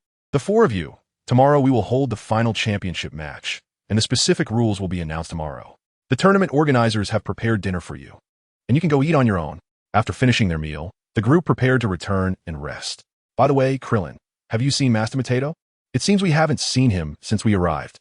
At this moment, Yamcha said, No, I hadn't noticed until you mentioned it. It seems like Master Potato disappeared as soon as he arrived. I wonder if he watched our matches. Krillin said, Son Goku, I didn't expect to be in the same group as you. You're lucky. I originally wanted to have another match with you. It looks like Krillin will have to teach you a lesson instead, Yamcha thought to himself, feeling a bit angry about his bad luck. Is that so? What a pity, Son Goku said lightly, but he thought to himself, with you, even 2 against 1 wouldn't be enough to beat me, and you want to teach me a lesson? After saying that, Son Goku left alone. That's how kids without money are. They can't stay with others, and when others are staying at a hotel, they can't say they can't afford it. Krillin, if you run into him, make sure to teach him a good lesson for me. After Son Goku left, Yamcha said to Krillin, Count on me. Krillin confidently replied. The next day, they arrived early at the martial arts tournament players' rest area, where Son Goku, Krillin, and Monster Gira had already arrived. Hey, the 4 of you are here. Come over to draw lots, said a middle-aged man wearing sunglasses, a suit, and with yellow hair. By the way, I'm today's judge, and it's a pleasure to meet you. Now, let me explain the rules. First, they would draw lots to determine the initial match order. In a drawing box, there were 4 balls, marked with 1 and 2. Those who drew 1 would be in one group, and those who drew 2 would be in another group, with the winners proceeding to the championship. The winner would be the champion, and the loser would be the runner-up. The first 2 losers would then compete for 3rd place. Before long, the 4 began to draw lots under the guidance of the staff to decide the match order. The first match would be Son Goku against Monster Gira, and the second match would be Son Goku against Krillin. I didn't expect my opponent to be an old man. What luck. Good thing it's not that little bald guy. Otherwise, it would take some effort. After the matchups were announced, Monster Gira laughed. After watching Krillin and Yamcha's match yesterday, Monster Gira had already considered Krillin a potential threat. Son Goku, are you ready? I didn't expect us to face each other so soon. Krillin laughed. Oh, my goal isn't you. Consider this an appetizer. Son Goku replié. Soon, amidst the cheers of the audience, the first match began. The 4-2 match. First match, please welcome Son Goku and Monster Gira to the stage. As the referee's voice rang out, Son Goku and Monster Gira stepped onto the ring. One an old man, the other a monster, with supporters for both in the audience. Go, old man. Tear him apart. Go, monster. With the referee's command, the 2 took their stances. Old man, give up, or you'll suffer a beating. Monster Gira taunted. Is that so? Then come at me. Monster Gira, seeing Master Roshi wouldn't concede, quickly launched his attack. Although Monster Gira was large, he was surprisingly fast, closing the distance in an instant. His fist charged straight at Master Roshi's face. Though it seemed fierce in front of the martial arts legend, Master Roshi, it had many flaws. Master Roshi leaned back, reversed his hands on the ground, and kicked at Monster Gira. Monster Gira suddenly felt a strange force coming from Son Goku's foot, and his heavy body uncontrollably flew out. Oh no, this old man is quite tricky, hiding his strength. By the time he realized what had happened, Monster Gira couldn't even use his wings to fly and fell off the stage. What just happened? The fierce Monster Gira was actually kicked off the stage in one blow. The referee exclaimed in surprise, Son Goku wins. Let's give a warm round of applause to congratulate Son Goku for advancing to the finals. Wow, what a strong old man, Krillin said, calculating his chances against Son Goku. As the saying goes, outsiders watch the excitement, insiders see the tricks. Although the exchange just now lasted only an instant, Krillin had already recognized Son Goku's strength. Stop sighing. You won't be facing him. If anyone should be sighing, it should be me. You should think about how to compete with that monster for 3rd place instead. Son Goku replied, speechless, thinking to himself, where does this bald guy get his confidence? What did you say, Son Goku? Do you think you can beat me? Krillin retorted angrily. We're about to face off. See you in the ring. Son Goku was too lazy to engage in a verbal battle with Krillin. About half an hour later, the referee announced, now we will proceed to the second match of the 4-2 round. Please welcome Son Goku and Krillin. As the 2 youngest competitors in this tournament, Son Goku was 14 years old and had defended the ring with great courage, defeating all opponents with ease. The referee explained. And Krillin, only 13 years old, is said to be a brother to Yamcha, both training under Master Mateto in the martial arts myth. From the last match, it's clear that Krillin's strength is not to be underestimated. We don't know which of the 2 young fighters will continue to advance to the finals. Now, let the match begin. The 2 young men stood on the ring, 10 meters apart, with sparks flying. Son Goku, are you ready? Krillin asked. I'm always ready. You better bring your A game, or this match will end quickly. Son Goku replié. Although Krillin knew Son Goku was strong, Master Roshi's training had given him a bit of blind confidence, and he also felt that Yamcha had overestimated Son Goku. Watch closely, Phantom Fist. Krillin suddenly moved at high speed, and 2 Krillins appeared on stage, attacking Son Goku from the left and right. Wow, incredible, there are actually 2 Krillins. Is this the legendary Phantom Fist? The referee explained, and cheers erupted from the audience. Krillin, Krillin, go Krillin. The so-called Phantom Fist uses extreme speed to create afterimages, confusing the enemy about what is real and what is not. Krillin charged forward, landing a punch directly on Son Goku. Hit. No, it didn't feel right. This isn't it. It was just an afterimage. Krillin thought he had landed a solid hit, but it turned out to be an illusion.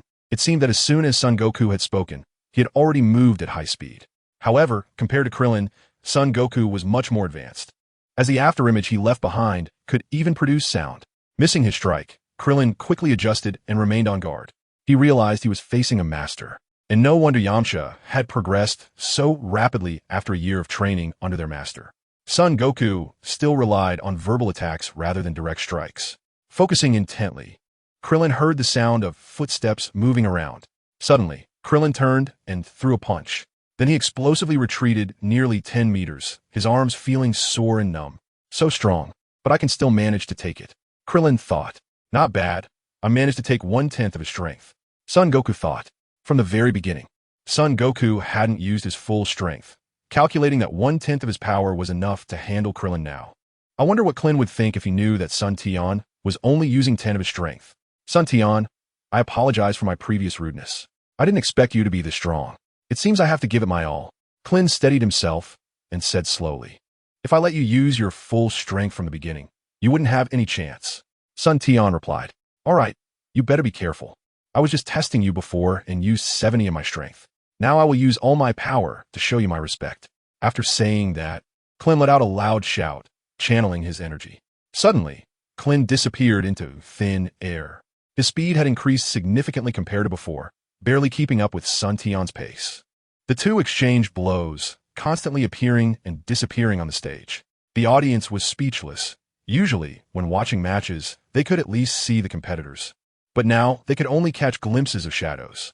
Krillin, using all his strength, was barely able to match Son Tian, occasionally landing a hit or two on him, but it was merely like tickling Son Tian. In contrast, Krillin was in a tragic situation. Although he wasn't seriously injured, Son Tian's punches landed with full force, leaving Krillin with bruises all over and making his eyes look like those of a raccoon. After a while, the two stood aside after exchanging punches. Impressive.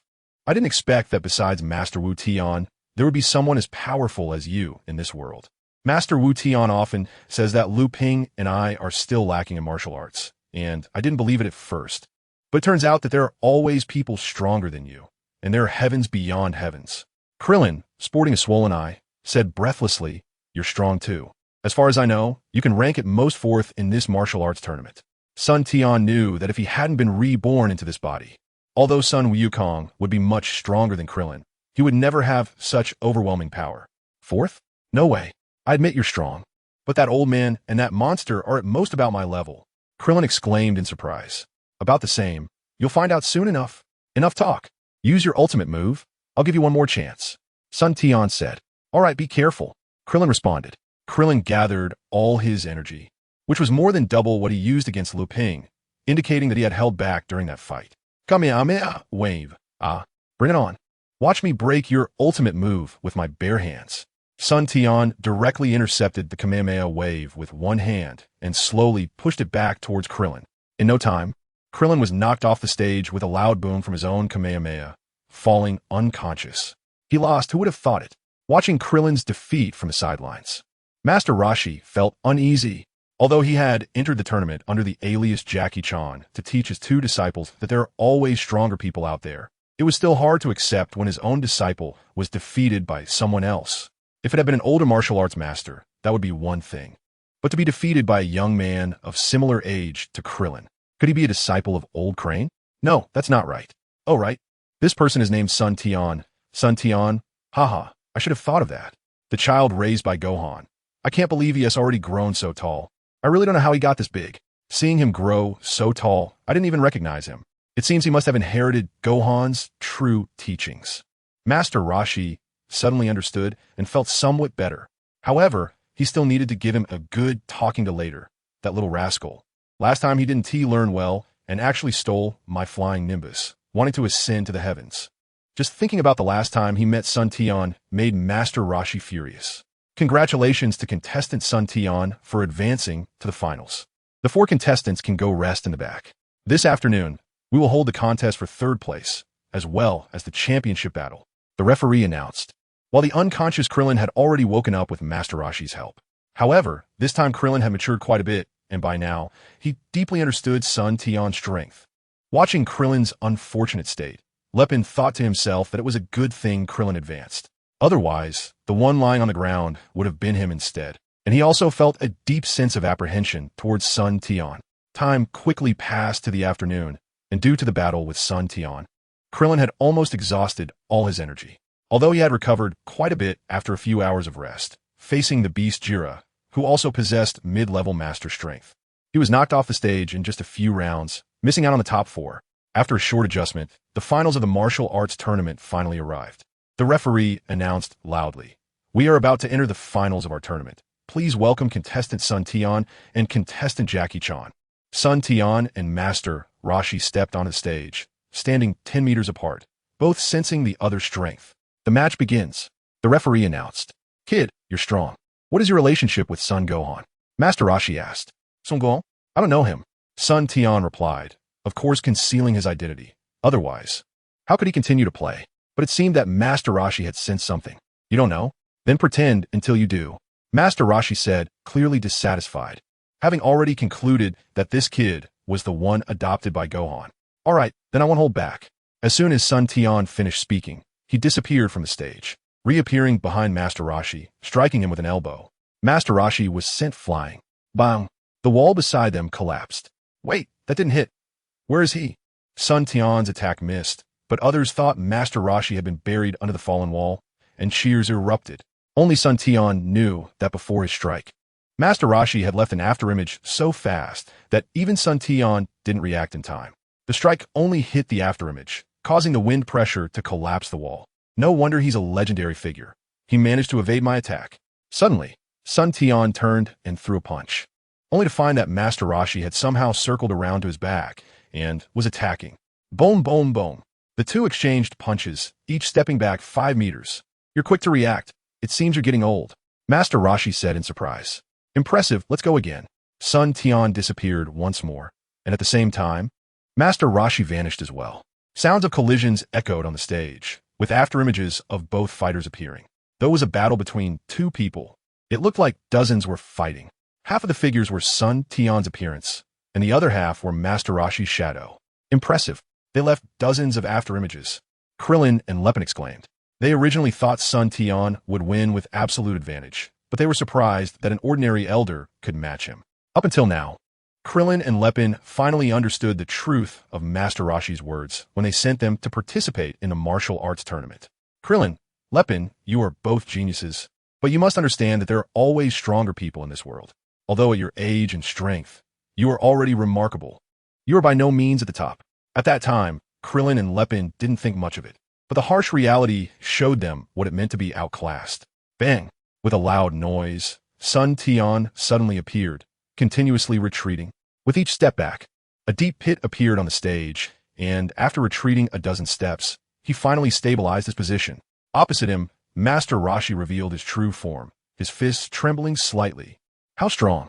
I can't believe I'm actually losing to you in strength," Sun Tian said. "You're not bad either. Let's continue," Master Rashi replied. In the previous bout, in terms of both speed and strength, Master Rashi had the advantage. Although Sun Tian was also strong, he was still slightly weaker than Master Rashi. Since that's the case, come on, let's fight to our heart's content. The contest of strength and speed couldn't defeat each other, so they began to compete in techniques, exchanging blows. Both were from the Turtle School, and they were very familiar with each other's techniques. In the end, it turned back into a contest of strength and speed. "You say you don't know Sun Gohan. This is clearly Sun Gohan's technique," Master Rashi remarked. "Who are you, and how do you know my Turtle School's technique so well?" Sun Tian continued to pretend. "If you want to know who I am, defeat me. All right then, take this. Kamehameha," Sun Tian said, firing a Kamehameha directly at Master Rashi. Master Rashi casually extinguished it and countered with a Kamehameha of his own. Both were using it as if it were second nature, unlike Krillin, who needed to gather energy first. "Krillin, did you notice? Both of them can use our Turtle School's ultimate technique," Lepin said from the stage. "I see that, but I don't know whose disciple they are, or if they are both," Krillin exclaimed in astonishment, thinking about how others could use the Kamehameha so effortlessly while his own seemed worlds apart, making him feel uneasy. Just thinking about his ultimate move being so easily used by others. On the stage, the two continued to battle with Kamehameha waves, but the audience was already dumbfounded. "What the heck?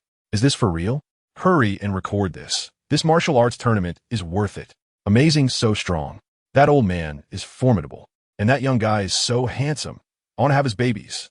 Sun Tian and Master Rashi realized that using Kamehameha waves wouldn't determine a winner in a short time, and they both didn't dare to unleash their full strength. If they accidentally blew up the stage, the whole Papaya Island would probably be sunk. To be honest, neither of them could fully exert their power up to this point. But that was just how it was. "Kid, if we keep fighting like this, it will never end.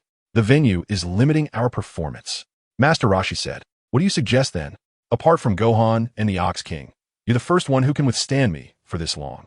Sun Tian replied. In that case, kid, watch my move. It's one I developed after breaking through to the mythic level. I believe your body can withstand it.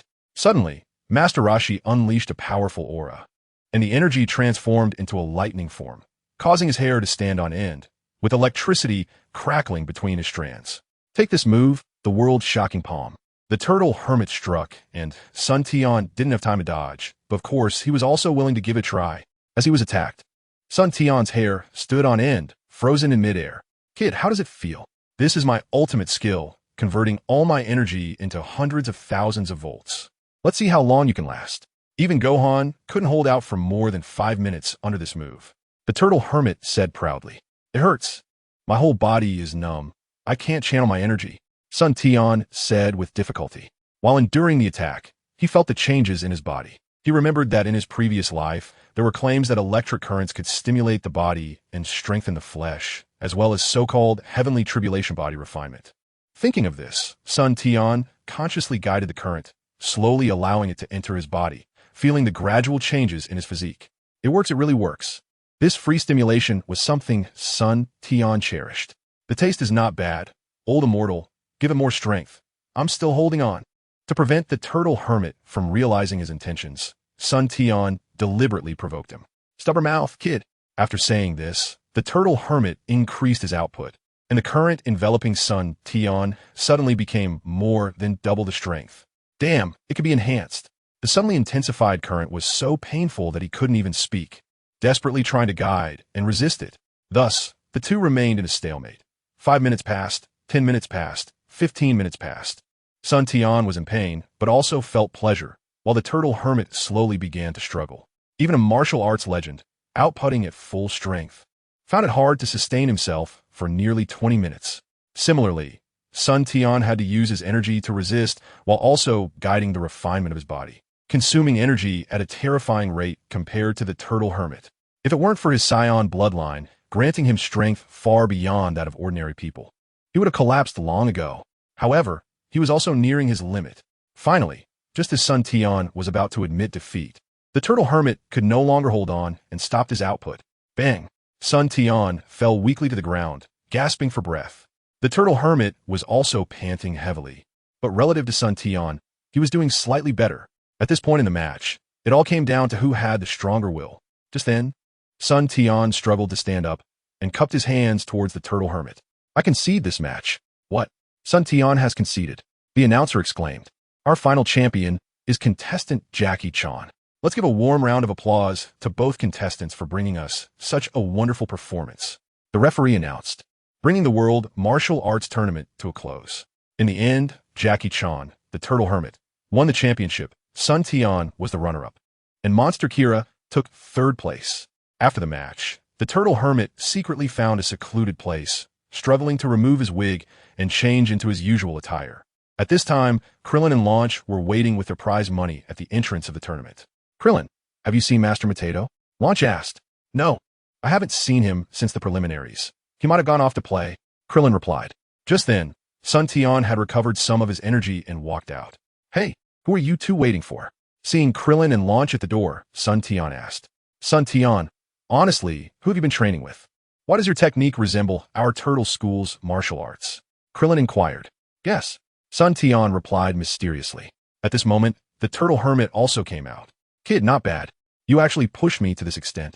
By the way, how is Gohan doing? The turtle hermit didn't hide his pride. Master Potato, you can't be the Jackie Chan contestant, right? Krillin and Launch stammered. What else could it be? Speaking of which, your performance hasn't satisfied me at all.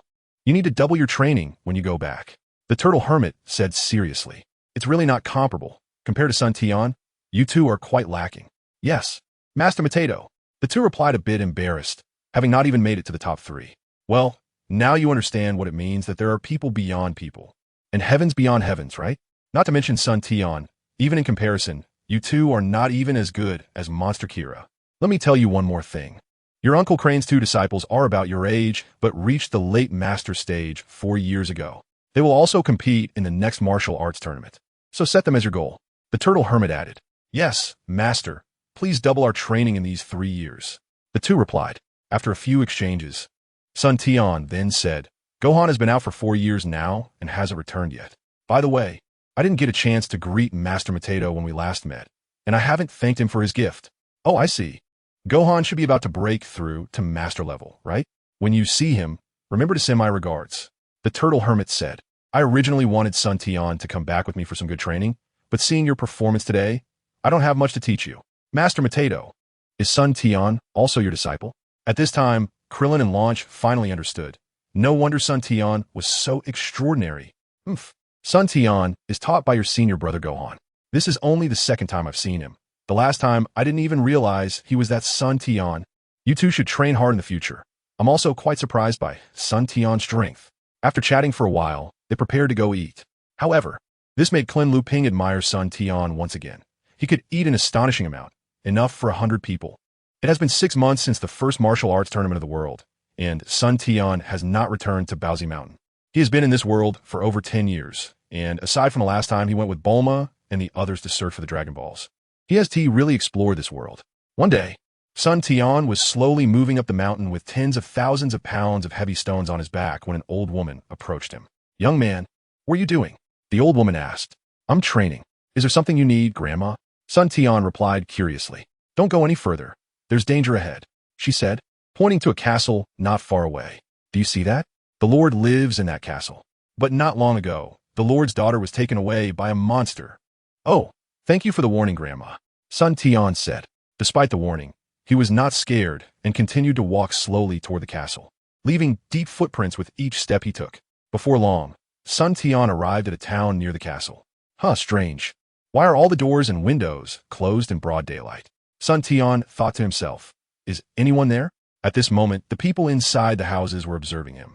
It turned out that because Sun Tian was carrying a huge stone outside the town, the sound it made while moving frightened everyone, making them think that monsters were attacking again. So the whole town closed their doors and windows tight. It's just a young man, not a monster. He should be very strong.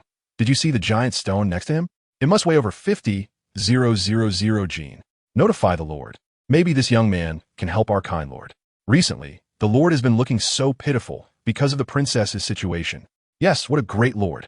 Ever since the princess was captured by the monsters, he has lost weight, and no one knows what happened to the princess. Just then, an old man, who seemed to be the town mayor, came out. Young man, you must be a martial artist, right? I am a mayor of this town. Yes, hello, sir. May I ask what has happened? The young man said, originally, this area was peaceful, but a while ago, a group of monsters attacked through the Demon Realm Gate and captured the Lord's daughter, and they often come at night to steal our treasures. After listening to the mayor's explanation, Sun Tian roughly understood the situation. The Demon Realm? There indeed was such a thing in his past life memories. But then it was never mentioned again, and if he hadn't happened to arrive here, Sun Tian probably wouldn't have remembered. At this moment, the person sent to notify the Lord also returned. Led by a few people, Sun Tian arrived at the castle and met the Lord. Young brother, where did you train? Thank you very much for coming to help me, the Lord asked. My Lord, I grew up in the mountains and was taught by Master Wu Tian. Sun Tian replied. That should be correct, although it was always son Wukong who taught him. Master Wu Tian. Could it be the legendary god of martial arts, Master Wu Tian? If there are no other gods of martial arts, it must be him. So you are a disciple of the god of martial arts. This is great news for Misha. Upon hearing that Sun Tian was actually a disciple of the god of martial arts, the Lord exclaimed. It turned out the Lord's daughter was named Misha, and their family had lived here for generations, guarding the Demon Realm Gate. However, they never expected that the gate they had been guarding would suddenly open, and their only daughter was captured. They later called some martial artists for help, but most never returned. They originally had little hope, but upon hearing that he was a disciple of the god of martial arts, the Lord saw hope again. The Demon Realm Gate? Monsters? Interesting. Take me to see it. Sun Tian replied. After finishing their meal, under the Lord's guidance, Sun Tian and the others were taken to the Demon Realm Gate. The Demon Realm Gate was about 100 zhang high and nearly 20 meters wide, surrounded by strange carvings and ruins. On both sides of the gate stood 8 statues of different demonic figures. This is the Demon Realm Gate. Usually, this gate remains closed. But not long ago, the Demon King Azura suddenly opened this gate and propped it open with his sword. The Lord explained, to close this gate, it is said that one must venture deep into the demon realm and defeat Azura. Otherwise, no one can pull out the sword and close the gate. After a pause, the Lord continued helplessly, "Is this the legendary Demon Realm Gate?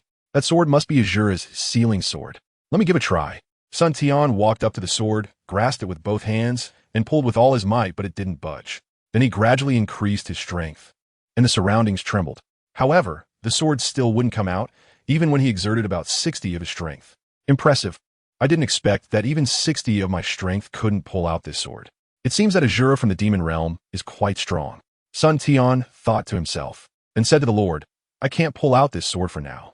Let me venture into the Demon Realm and see if I can defeat Azura. You all should go back." After saying this, he didn't care whether the Lord agreed or not, and passed through the half-open gate. "Wait, Sun Tian, it's very dangerous."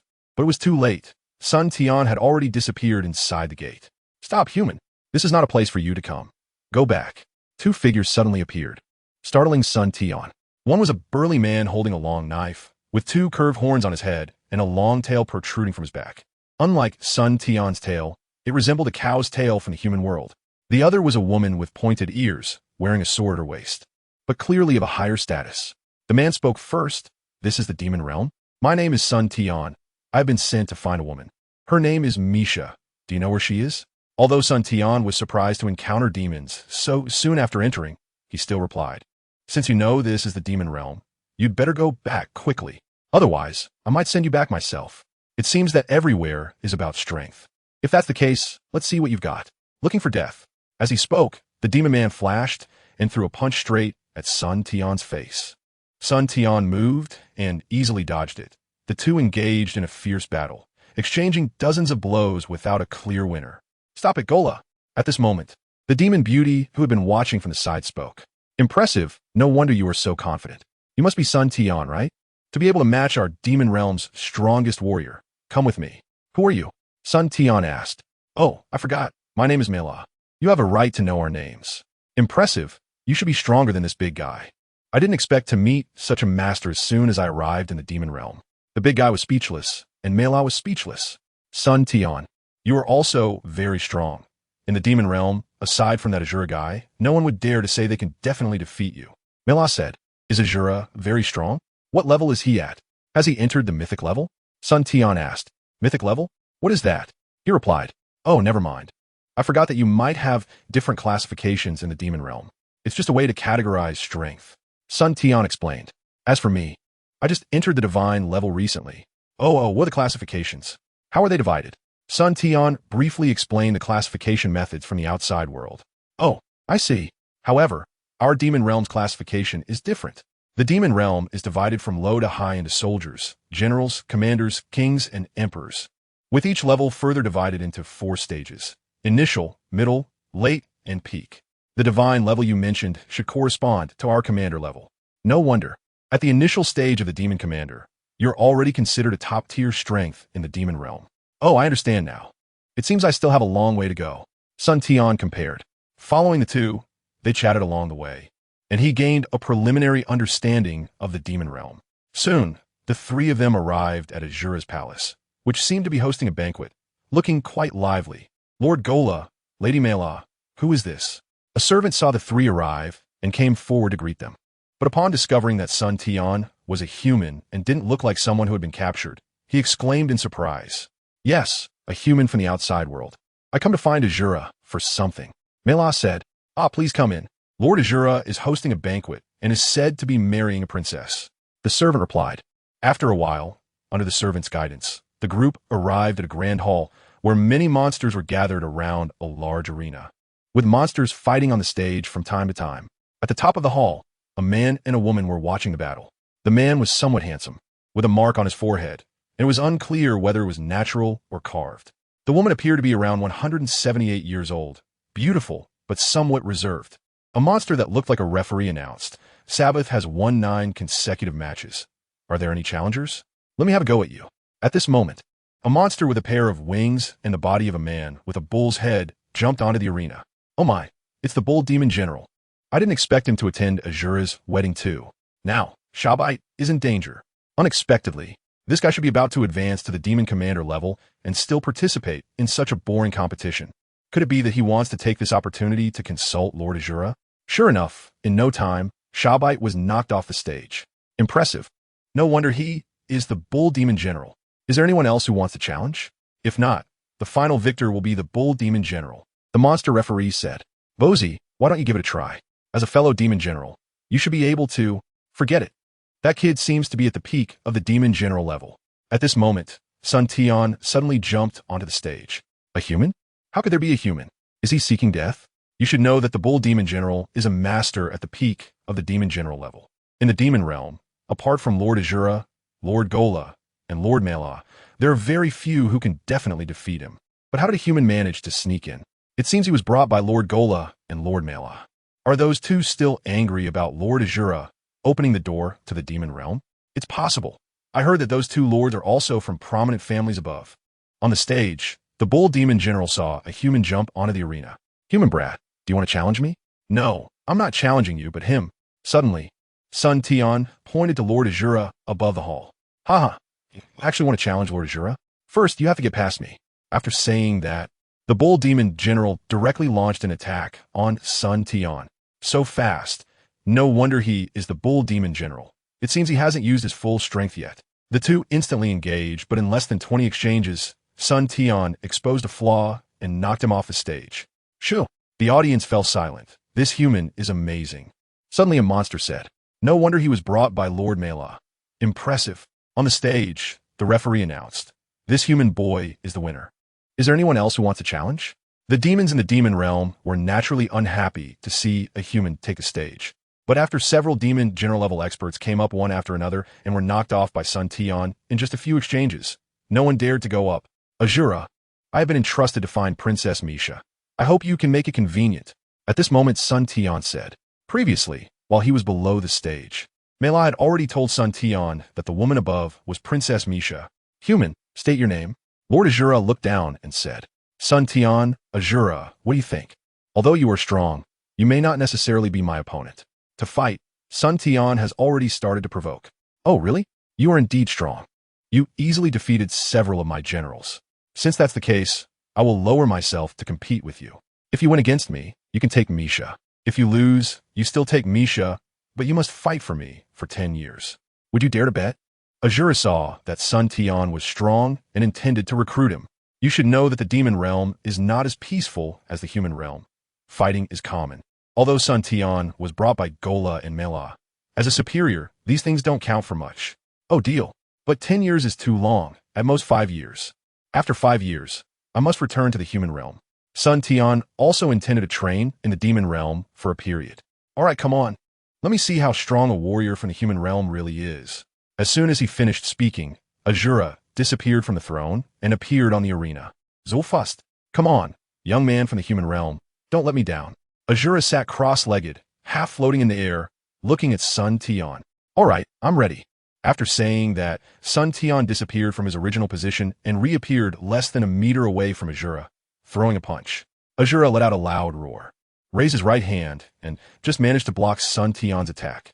The two separated after one strike, and when they appeared again, they were already at the opposite corner of the arena. The shadows of the two kept appearing in the air. After dozens of exchanges, there was still no winner. No wonder he is Azura. It seems that without using full strength, it's impossible to win against you.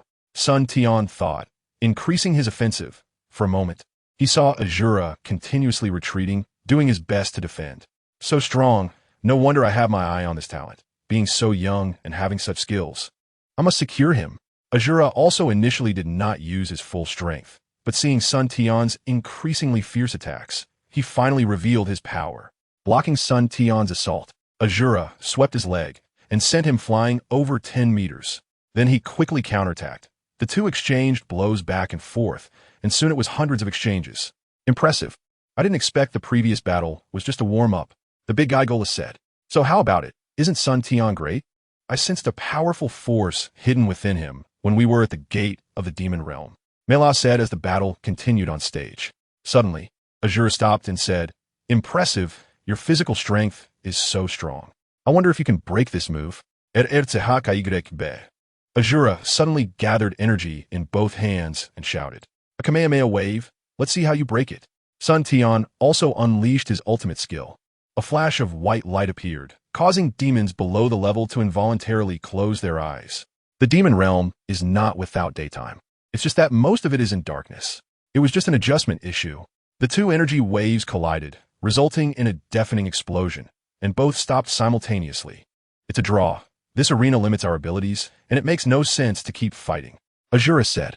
All right, does what you just said still count? Sun Tian asked. Naturally. Azura, keep my word and never go back on my word. You can take Princess Misha, Azura said. By the way, I will remove the sealing sword outside shortly. The demon realm and the human realm cannot always be connected. Otherwise, ordinary people outside are no match for you. Whatever you say. Golemela, are you both happy now? After helping me send Sun Tian out, let's continue our banquet. Under the guidance of the big guy, Sun Tian quickly escorted Princess Misha out of the demon realm. After clarifying with the Lord, he pulled out the sword of Azura, and the door to the demon realm slowly closed. Sun Tian stepped in and returned to the demon realm. The two quickly returned to the banquet. What was supposed to be a wedding feast turned into a welcome banquet for Sun Tian. At the banquet, Sun Tian conquered the demons not through combat power, but through his appetite. After fighting with several demon generals and then facing Azura, Sun Tian transformed into a big eater, making Azura wonder if this guy came here intentionally to eat him out of house and home. With the increase in strength, Sun Tian's personality was also gradually changing. If before he was just a recluse, now he dares to challenge the dragon. The Sun Tian of his past life was slowly being replaced by the Sun Tian of this life. Although the soul is still the same soul. After more than a decade of honing, his personality is no longer that of the previous life, who stayed at home every day and relied on takeout for meals like a standard 21st century youth. With Sun Tian's arrival, Azura was quite pleased. A master with strength comparable to his own had joined, greatly increasing Azura's power. You should know that before this, including Gola and Mela, their faction only had 3 demon commander-level experts, which was considerably weaker compared to other factions. In the demon realm, there are 4 major factions. The Azura faction previously only had 3 demon commander-level leaders. If it weren't for the presence of the powerful late-stage demon commander Azura, they would have likely been swallowed by other forces long ago. The 4 major powers are as follows. The first is the heavenly temple established by Kalik II, whose father was said to have fought for the position of God in the human realm, but was sealed due to defeat. His son inherited his father's will and commands 4 demon commander-level experts, all of whom are also at the late stage of demon commander cultivation. The second is the demon temple, a group that came from the human realm. However, it is said that the demon they worship is sealed by warriors in the human realm, so they act low-key. They have 4 mid-stage demon commanders who are skilled in combined attacks and are rivals to the heavenly temple. When the 4 join forces, they can overpower Kalik. The third is the Beast God Palace, which is said to be composed entirely of demon beasts from the demon realm, led by a dark dragon at the late stage of demon commander, along with 3 mid-stage demon commander-level beasts. As long as they are not provoked, they generally do not interfere in the disputes of other factions. The fourth is the Shura Palace of Azura, a local force in the demon realm, which, like the Beast God Palace, is a true local power of the demon realm. However, the demon realm has never seen a king-level expert.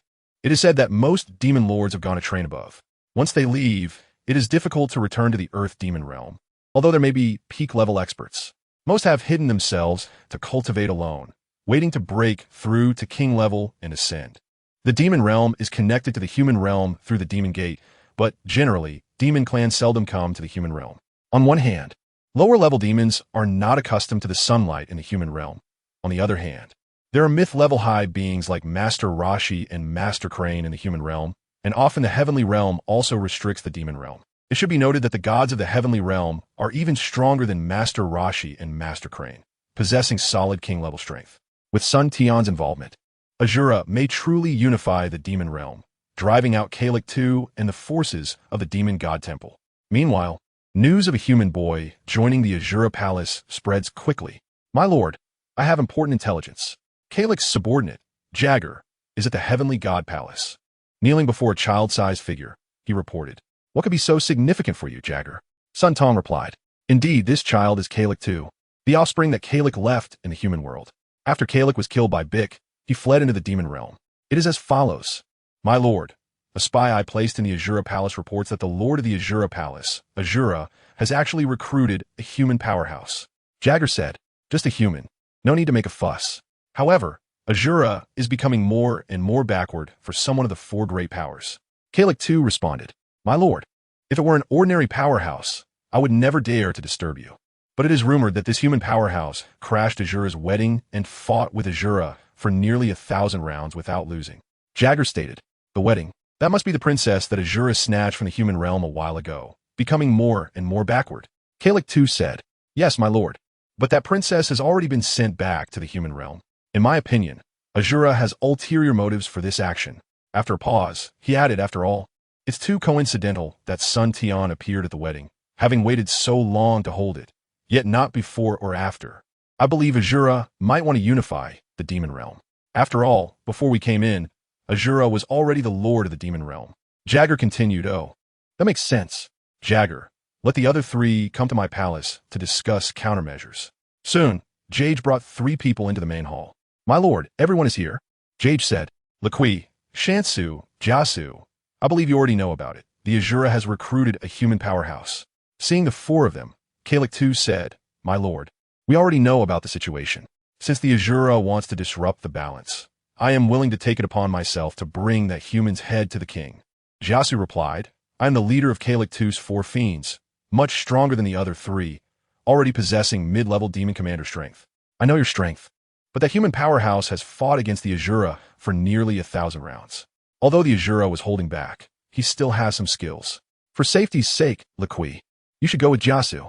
Don't provoke the Azura. He is not someone you can handle.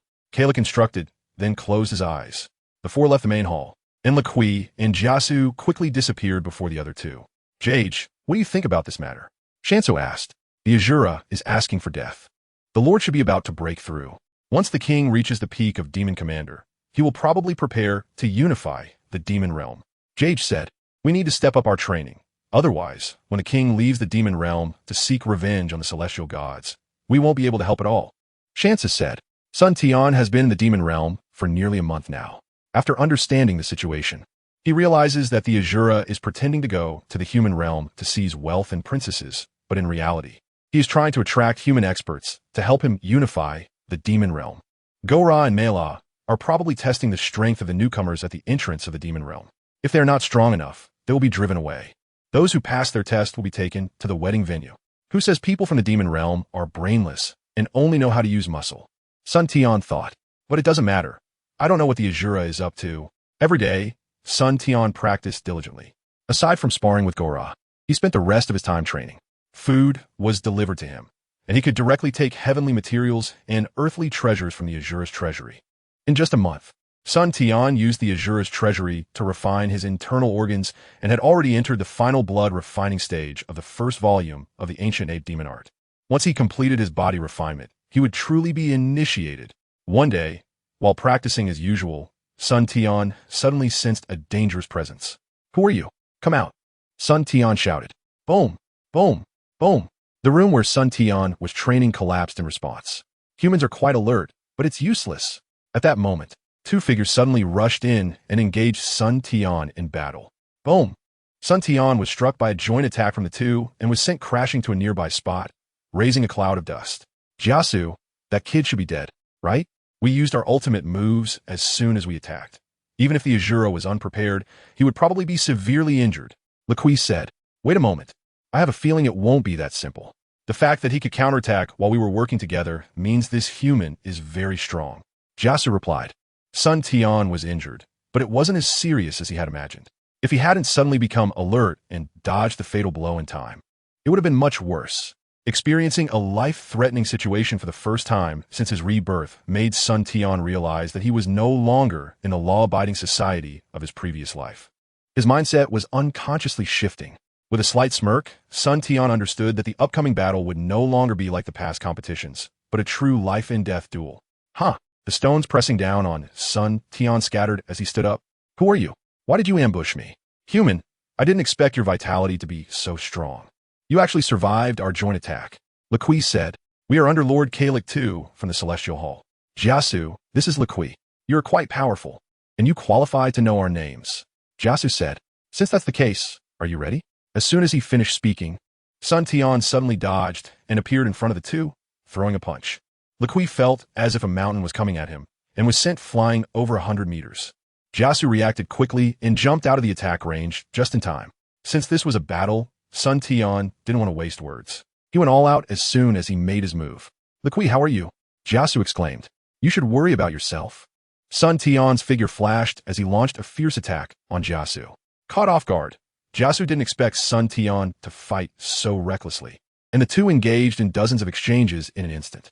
Jiasu, being a mid-level demon commander, was a level above Sun Tian, who had just entered the mythical level, early demon commander. Defeating Liqui was already quite an achievement. Although Sun Tian was strong for the time being, he could only match Jiasu evenly. At that moment, Gora, who had heard the commotion, finally arrived on the scene. Seeing Sun Tian fighting Jiasu, he joined the battle, and with Gora's assistance, Jiasu was instantly suppressed. Sun Tian was originally a genius capable of fighting above his level. It should be noted that he had fought with Master Rashi before even reaching the mythical level. Now that he had entered the mythical level, his strength had naturally increased significantly.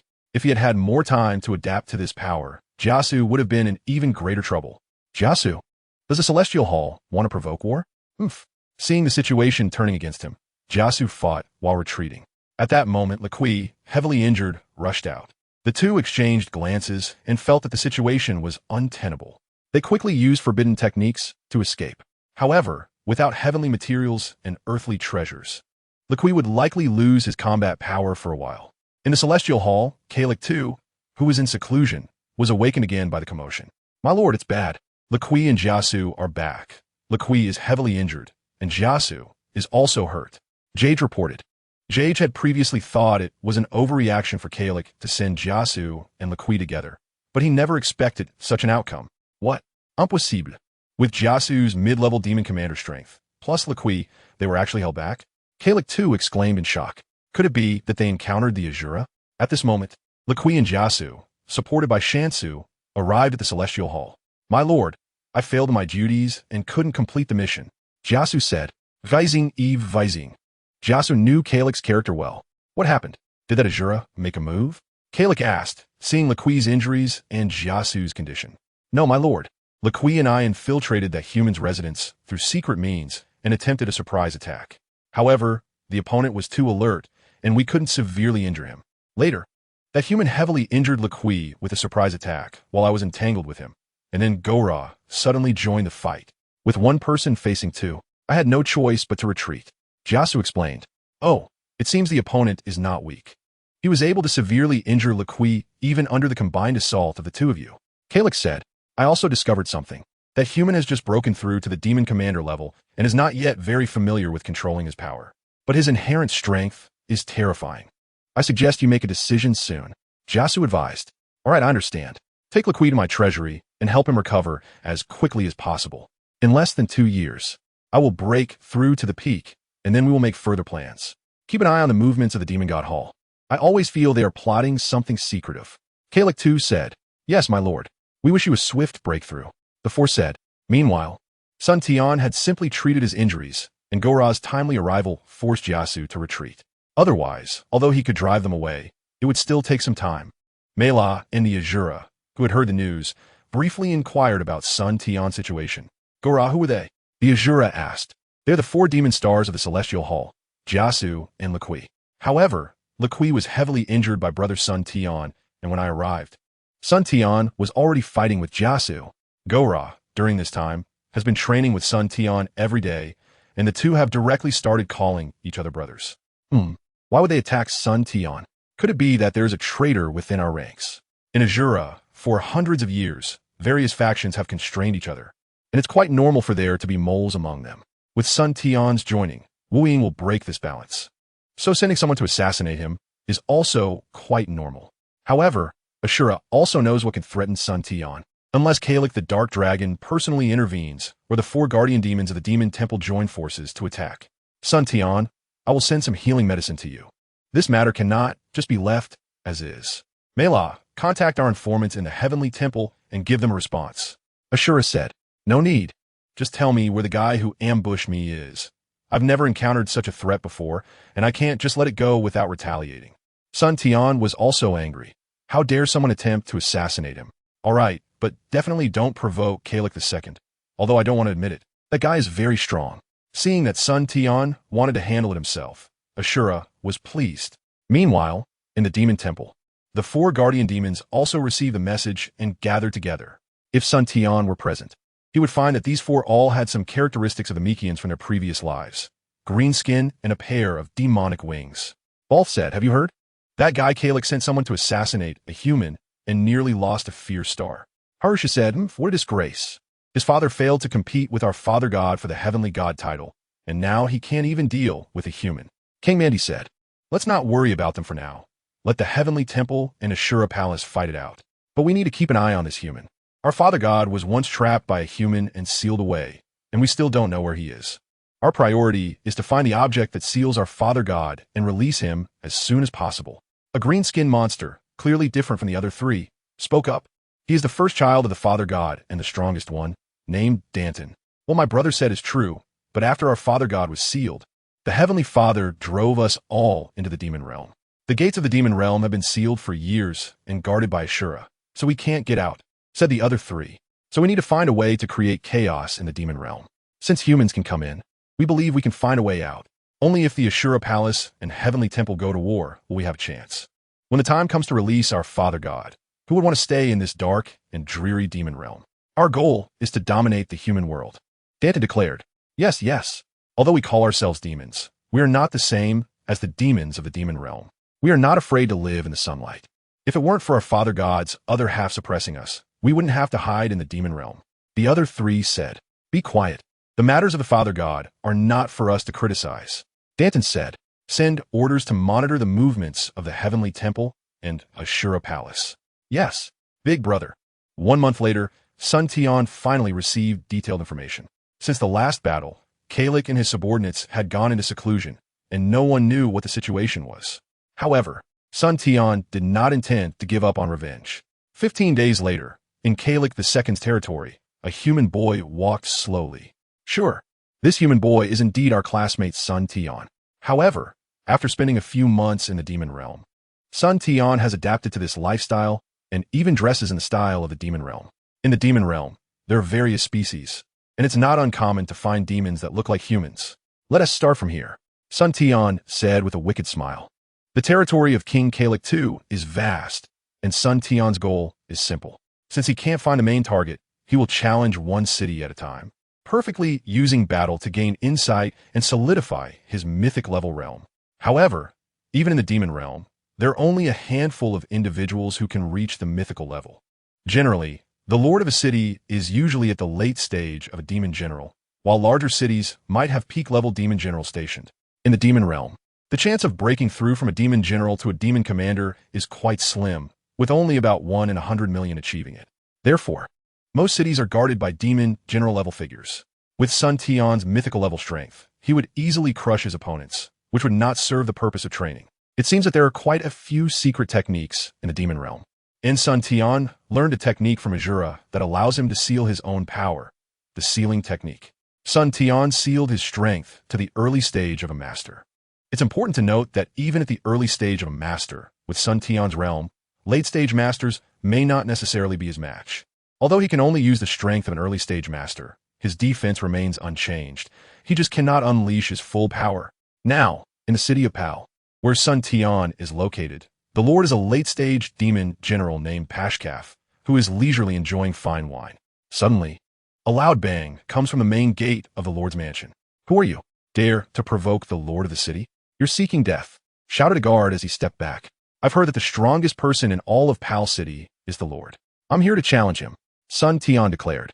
"Little brat, I admit you are strong, but our lord is busy with important matters, and not just anyone can challenge him. Leave this place." Suddenly, a bear-like demon named Kashan emerged, the strongest warrior in Pal City aside from a lord, also at the late stage of a demon general. It seems that Fist will have to speak now. Are you ready? After Sun Tian finished speaking, he launched an attack at Kashan, who was shocked that this little brat dared to strike first. Kashan took Sun Tian's blow head-on. However, Sun Tian did not use any techniques. Relying solely on his initial master-level strength, he could not inflict damage on Kastan. With this little strength, you want to challenge the city lord? Kid, lie down. Kastan increased his power, intending to capture Sun Tian in one fell swoop. But Sun Tian suddenly retreated, dodging the attack, and the two instantly clashed.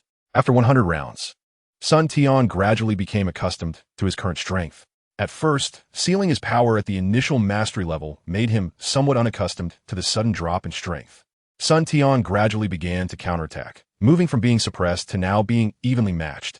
Although Sun Tian's strength was still only at the initial mastery level, he was able to utilize his own power multiple times. Bang!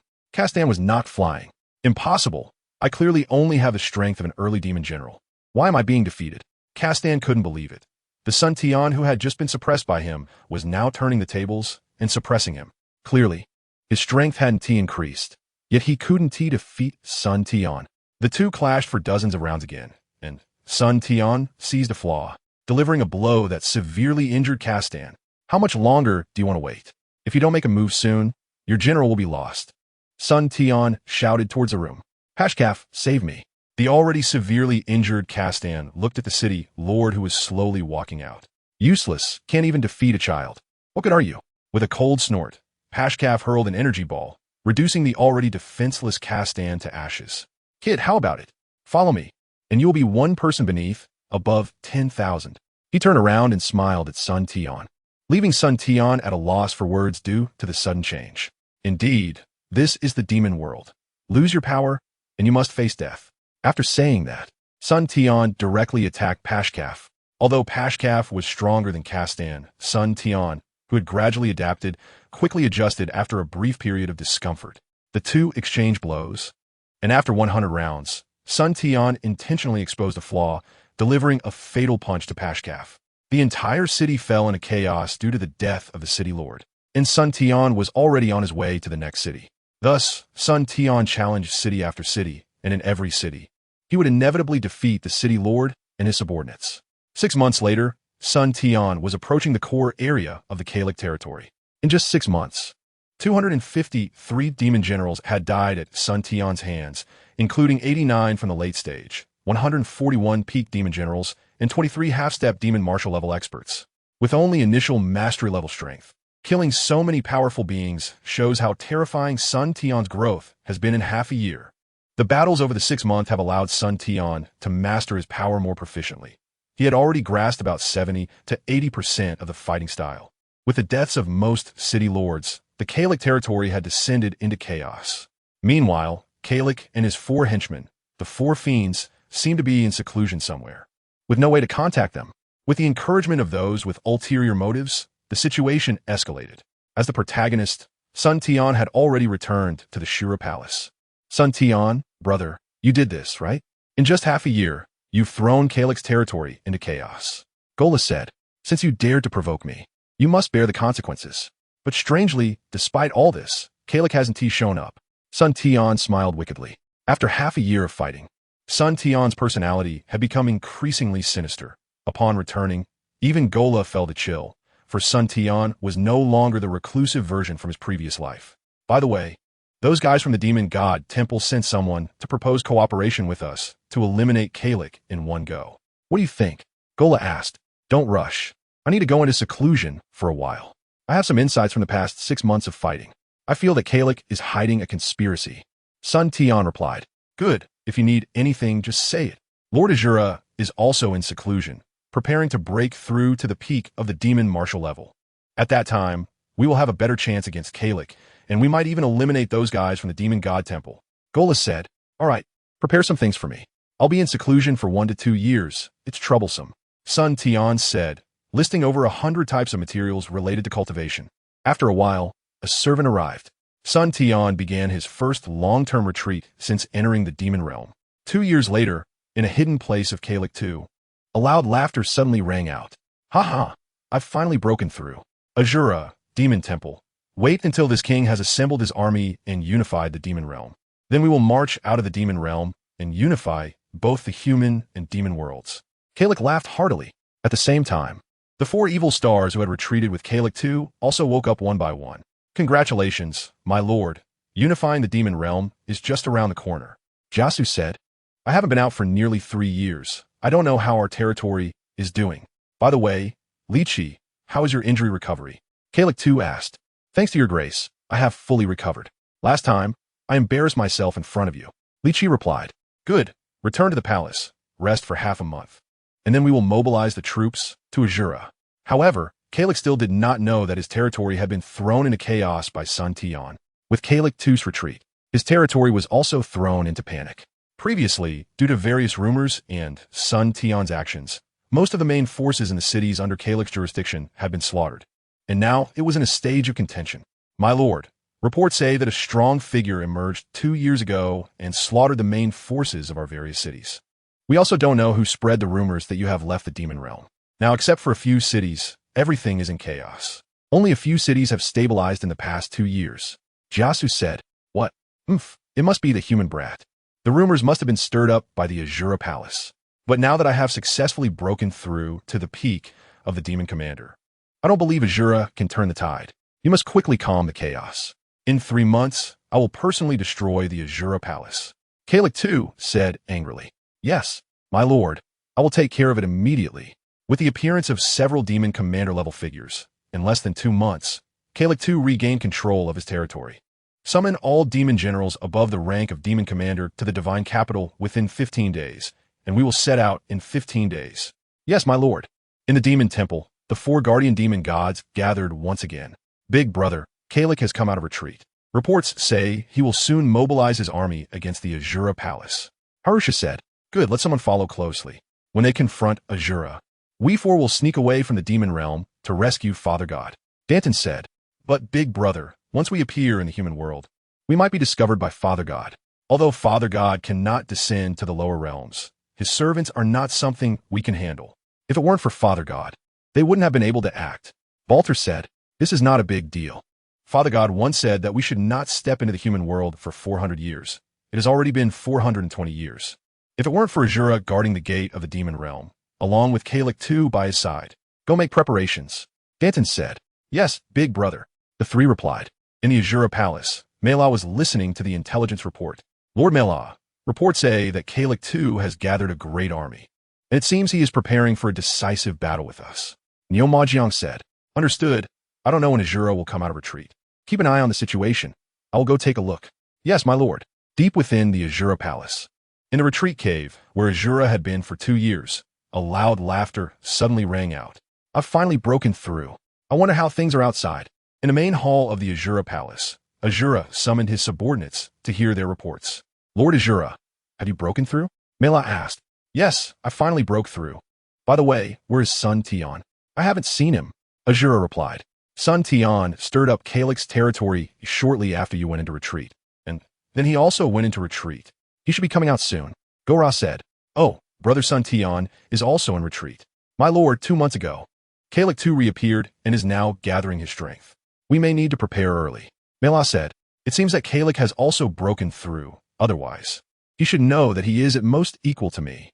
Azura said, "Keep a close watch on their movements and have all experts above the rank of demon general prepare for battle at any time." He continued, "Yes, my lord." 15 days passed in a flash, and Kalik II, accompanied by the 4 evil stars and a number of demon generals, charged straight towards the Azura Palace.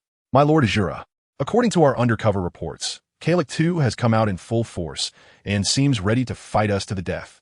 Gora said, "Oh, has this day really come?" Azura said, not surprised. Thinking back to when Kalik II first arrived in the demon realm, he was aggressively wanting to unify the demon realm. If it weren't for the family sending Gora and Mela down, perhaps Azura would have had to leave and return to the family. The 2 forces battled fiercely until a new force intervened shortly after. Logically speaking, the demon temple should belong to the retreat of the human world and should not have disputes with Kalik II. But for some reason, when the 4 demon gods entered, they instead attacked Kalik II's forces, quickly establishing a 3-way balance. However, Azura never expected that the demon temple was actually a subordinate of Mobiku and naturally knew about the earlier competition between Kalik and the unifying Biki for the position of god. Even if Biki, who was made a god, was forced into the demon realm, he would not cooperate with Kalik II. "Gora, Mela, I will trouble you too this time. All demon generals, follow me to drive Kalik out of the demon realm." Azura said, "Swear to fight for Lord Azura." 2 days later, at the border between the Heavenly God Palace and the Azura Palace, Kalik II and Azura faced each other. "Azura, you actually instigated people to disrupt my Heavenly God Palace. Do you want to start a war?" Kalik II took the initiative to speak. "Kalik, you brought your people here, Is this the reason? Oomph. If it weren't for you instigating your subordinates to attack Sun Tian, how would Sun Tian have retaliated against you? Azura said, hand over that human, and this matter will be over. Otherwise, today your Azura palace will disappear from the demon realm. Kalix said, if you want to move my people, you better hope you have the ability to do so. Azura said. Both of them had already reached the peak of the demon realm, masters at the peak of the demon commander level. Naturally, neither was willing to back down. Since that's the case, let me see how much you have improved over the years. With that, Kalix too moved to the center of the battlefield. Azura, do you dare to fight? The king is mighty. The king is invincible, came the voices of his subordinates from behind. As the leader of the Azura palace, Azura was naturally unafraid. Otherwise, how would he command respect in the future? Moreover, Azura had also broken through to the peak of the demon commander and naturally wanted to establish his authority. Fight! Just one word indicated Azura's attitude. In fact, even without Sun Tian's involvement, Kalix too would not give Azura another opportunity after his breakthrough. Sun Tian's appearance was merely a catalyst. Gora, Mila, keep an eye on the 4 evil stars. With that, Azura's figure flashed and appeared before Kalix too. Kalix too released his full aura, shaking the entire battlefield between the two realms. An astonishing sense of oppression surged forward. I see why you are so powerful. It turns out you have broken through. Azura remained unmoved and also released his hidden aura. I didn't expect you, Azura, to have broken through as well. Then let's see who laughs last. Kalix too said. The two quickly engaged in battle, with Kalix too appearing still like a child. But his strength was indeed formidable. While Azura was equally exceptional, being a master who could challenge opponents of higher levels. Otherwise, it would have been impossible for one person to single-handedly resist the combined attack of Kalix too and his subordinates, relieving pressure for Gora and Mira. After exchanging dozens of blows, Azura suddenly said, transform, or you won't be my match. I didn't expect you to be so difficult. It's about to get serious. Upon seeing that neither side could gain the upper hand, Kalix too stepped back several meters and let out an angry roar, unleashing a wave of energy far beyond before, while his body continuously grew larger. In no time, he transformed from a childlike figure into a nearly 10-meter tall monster. Azura, are you ready? The second round begins. A deep voice came from the monster's mouth. Kalix too's transformation was not merely a change in size. If he was at the peak of Demon General before, now he was infinitely close to king-level power. Upon seeing Kalix's transformation, Azura also became cautious. With a roar, Azura's form changed as well. A pair of Azura wings slowly sprouted from his back. They're might not weaker than the transformed Kalix too. The two clashed again. Kalix too threw a punch that stirred up a storm, and Azura crossed his arms to block the attack. Spreading his wings, he quickly dodged and then shifted his position to appear behind Kalix too. He kicked down from above, knocking Kalix too to the ground. Kalix too rolled over and spat out an energy ball. Azura was caught off guard and was hit directly. Fortunately, it was a hasty attack, and Azura was not harmed. The two distanced themselves again, battling from the ground to the sky. Suddenly, Azura feigned a vulnerability. With one punch, he forced Kalix too back 100 meters. Is this all the strength you have after breaking through? Should I call your subordinate to join in? Azura said. You're not that impressive. Since you asked for it, then so be it. Kalix too, unfazed by the mockery, directly summoned Shansuo and Liqui to assist. Mira, should we help? Gora asked. No need. Just keep an eye on Jiasu. Azura can handle it. Mira replied, but her attention was fixed on Jiasu, ready to act at the first sign of movement. With 3 against 1, Azura faced immense pressure. Even though he could remain undefeated against Kalix too of the same level, the addition of Shansuo and Liqui, both at the initial stage of Demon General, put him at a disadvantage. In no time, Azura was forced to retreat step by step. He scoffed, retreating over 100 meters while gathering a massive amount of energy in his right hand. Kalix too and the others attacked Azura from 3 directions. Suddenly, Shansuo let out a scream as he was sent flying. At the same time, Azura lunged directly at Liqui. Azura impact wave. D. A scream echoed as Liqui couldn't dodge in time and took the hit head-on, his body gradually turning to nothingness. Kalix too suddenly stopped his assault, warily looking to the other side. Oh, 3 against 1. How shameless. A voice rang out as Sun Tian appeared, casually holding Shansuo and walking towards Azura. It turned out that Sun Tian had exited his seclusion a few days ago, but hadn't had the chance to stabilize his cultivation. Therefore, he and come with Azura and the others. After stabilizing his cultivation, he discovered that apart from some servants and a few demon soldiers, most of the demon general-level experts had vanished. Upon inquiry, he learned that Carrick II had reappeared, bringing his subordinates to eliminate the Azura Palace in one fell swoop, prompting Azura to lead Gora, Mira, and a group of demon general-level experts to intercept. Just moments ago, Sun Tian had concealed his cultivation, not attracting Carrick and the others' attention, and secretly communicated with Azura, preparing to eliminate Carrick's two subordinates in one strike. Who are you? You're the human? How could I not sense your aura? Wait, why is your aura only at the demon general level, yet able to severely injure Shansuo? Carrick was drenched in sweat. Carrick, we have no enmity, yet you sent someone to attack me. We need to settle this account. Sun Tian said, suddenly thrusting his hand into Shansuo's body and crushing his heart. You. Shansuo never expected Sun Tian to be so ruthless. Even in a state of incapacitation, he wasn't spared.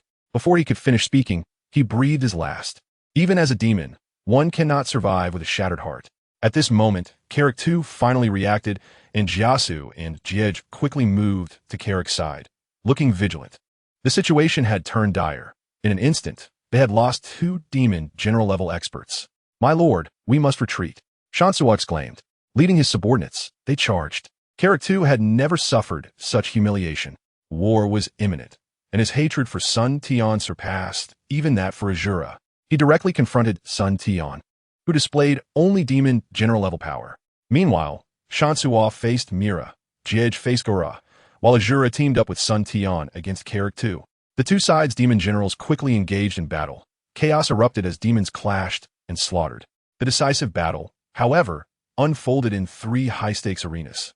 Shansuo and Mira, both mid-level demon generals, fought evenly matched, neither able to gain the upper hand. Meanwhile, Jiej and Gora also stalemated. Gora was known as the strongest warrior in the demon realm, but his speed was slightly inferior to Jiej. Carrick II's hatred for Sun Tian was deep-seated, as Sun Tian's ambush had turned the tide, costing Carrick II demon general-level experts. At this moment, he wished to peel Sun Tian's skin and tear his bones. However, Sun Tian was closely accompanied by Azura, and with just one Azura, Carrick II could only barely hold his ground, and now with Sun Tian added, he found himself forced to retreat step by step. No, if this continues, I won't even have the chance to seek revenge from the gods for my father's death. I might fall in the demon realm and never return to the human world. Carrick II thought, since that's the case, why not gamble everything? Shansuo Jiej, come back and lend me your strength. Suddenly, Carrick called to the two who were locked in combat with Gora and Mira. And a massive vortex began to form behind him. In an instant, the already dark sky became even darker, and rocks and corpses were continuously sucked into the vortex. Go to hell. I will confine you to hell, never to see the light of day again. Carrick laughed maniacally, as Shansuo and Jiej continuously infused their energy into Carrick's body. Help, my lord, spare your subordinates. At that moment, the battlefield echoed with cries of terror, whether from the demons led by Carrick or those from Azura's side.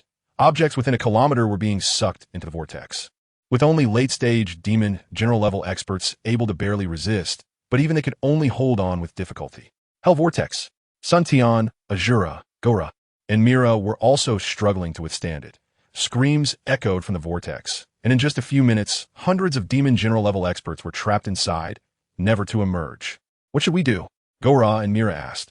Find a way to shatter the vortex, or we will all be sucked in, Azura said, using all his energy to attack the vortex. It's useless. Your attacks will also be sucked into my hell vortex. Ha ha ha. Carrick laughed madly as Azura's energy ball was sucked into the vortex with a whoosh. How could this happen? Sun Tian, Gora, Mira, let us strike together, Azura exclaimed, not expecting the vortex to be so bizarre.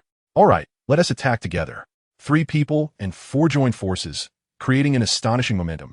The hell vortex had an incredible suction power, but it seemed somewhat unstable. What? It can actually shake my hell vortex. Carrick II's body trembled, nearly being sucked in. Meanwhile, Shanjagu had already lost much strength from battling Galamila, and after assisting Carrick II, she overused her own energy and was directly sucked in. Shanya, yay, I won't hold back against you. Seeing his 2 subordinates being pulled into hell, Carrick II ignited his own blood, unleashing an unprecedented burst of energy, causing the hell vortex to spin rapidly, with its suction power increasing by more than double. Go in, Azura. I want you to be sealed in hell for eternity. Carrick II, in a state of rage, unleashed energy recklessly, and apart from the four still holding on, everything else was empty. All the demon generals affected had been sucked into hell. Lord Azura, what should we do? I can barely hold on, the weaker golem said at this point. It's already good to stabilize my position. Mira's situation wasn't optimistic either. Only Azura could still hold on, while Sun Tian was only slightly better than Mira.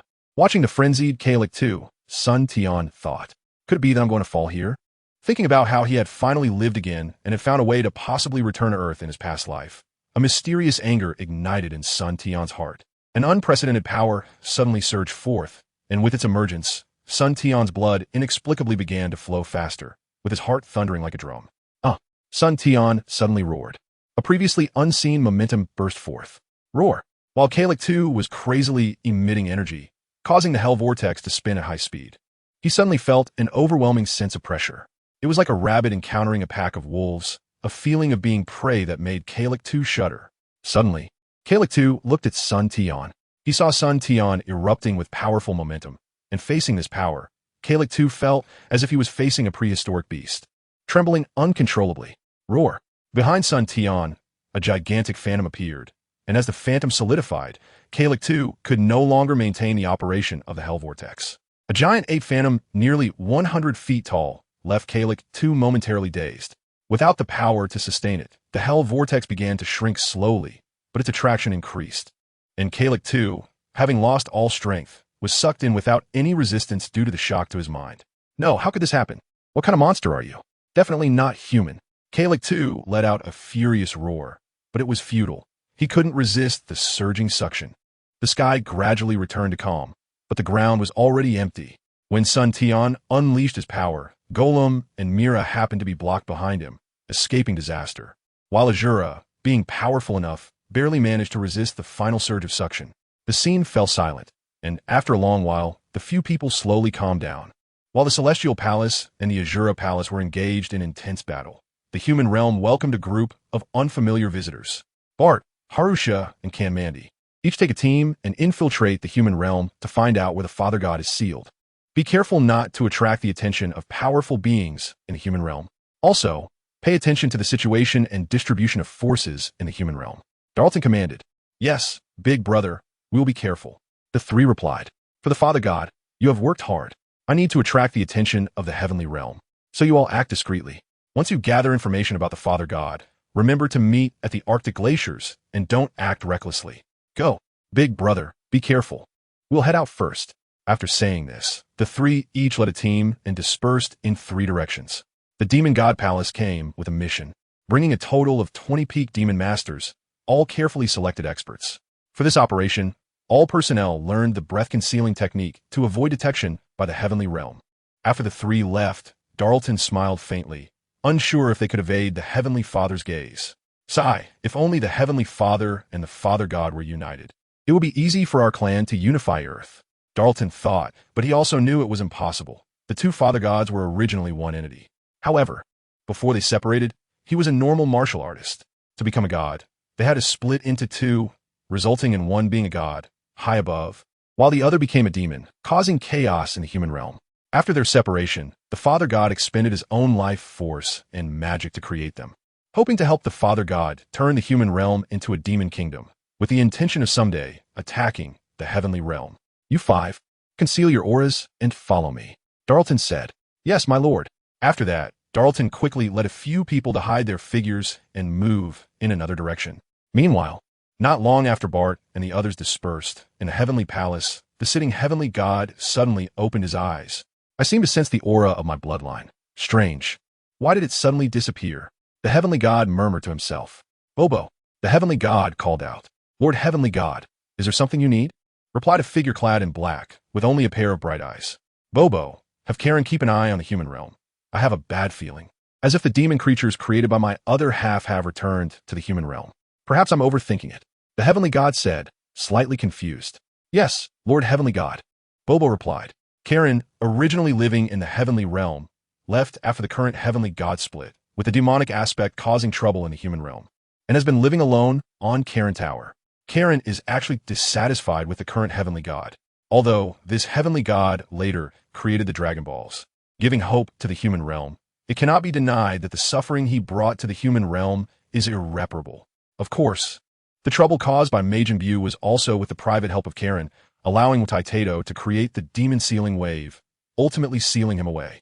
After Majin Buu was sealed, God Buu chased all of his demonic subordinates into the demon realm and sealed the entrance to the demon realm. This indirectly led to the formation of the tripartite situation of Kalik II, the Demon God Palace, and the Azura Palace. Karen lives on Karen Tower, feeling dissatisfied with the heavenly god's actions, while also guiding human martial artists, ensuring that one day, when Majin Buu returns, humans will have the strength to resist. For example, the later Turtle Hermit and Crane Hermit were able to break through to the mythic level with Karen's help.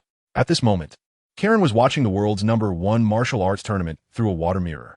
After 3 years, the 22nd World Martial Arts Tournament was being held. Suddenly, Bobo arrived on a magical carpet at Karen Tower. Karen, long time no see. Are you still angry with the heavenly god? Bobo said. Sigh, that's all gone now. Did you come down this time for something? Karen asked. The heavenly god sensed that Majin Buu's demons seemed to have arrived in the human realm. After all, Majin Buu is one with him. He can have some mental connection to the creations of Majin Buu. But in an instant, when the heavenly god wanted to trace it, that sense disappeared. Bobo explained.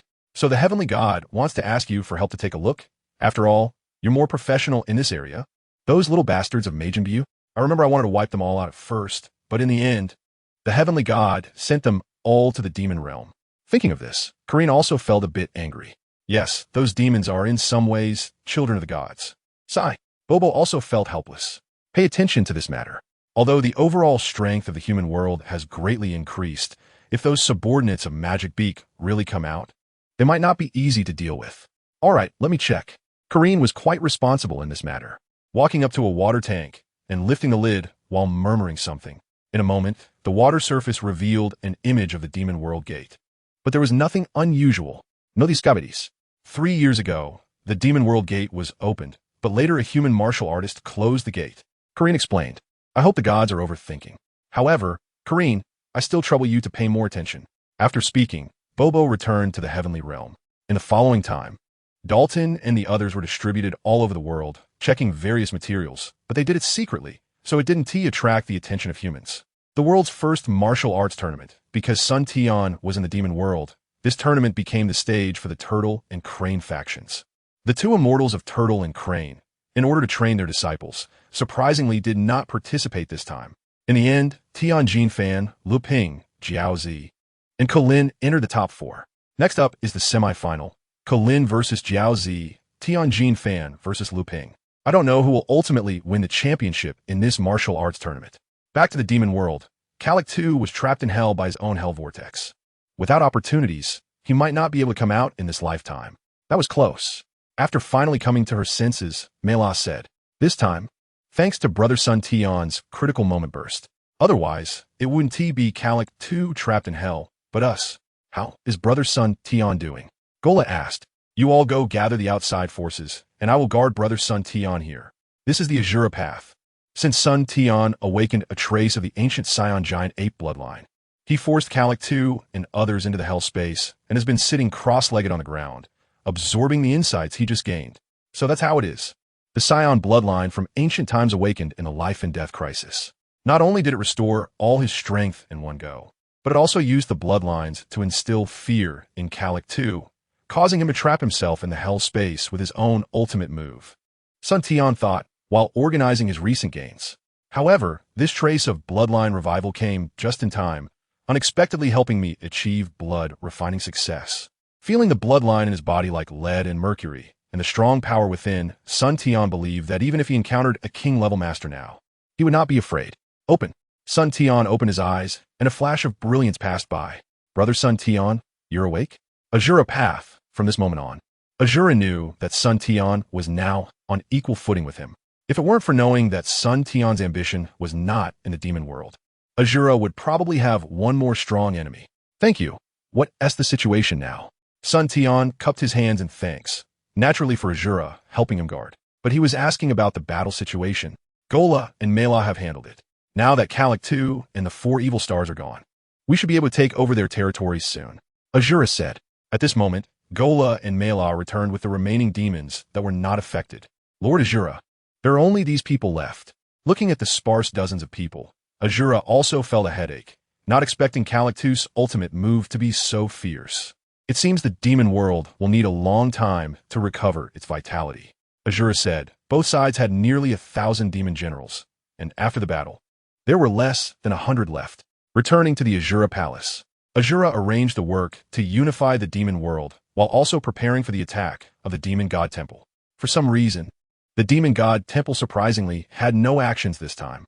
In the main hall of the Azura Palace, Azura and his group gathered together. Lord, according to intelligence reports, the demon god temple has been quiet lately, and we don't know why. However, the demon world gate was opened during our battle with Calactus, and all the guarding demons disappeared, likely dead. Gola said, "Oh, it seems they are ultimately going back to the human world to rescue their demon god. I understand. Take my sword and seal the demon world gate. Without my hand order, no one is allowed to leave the demon world. The demon world will rest for 100 years.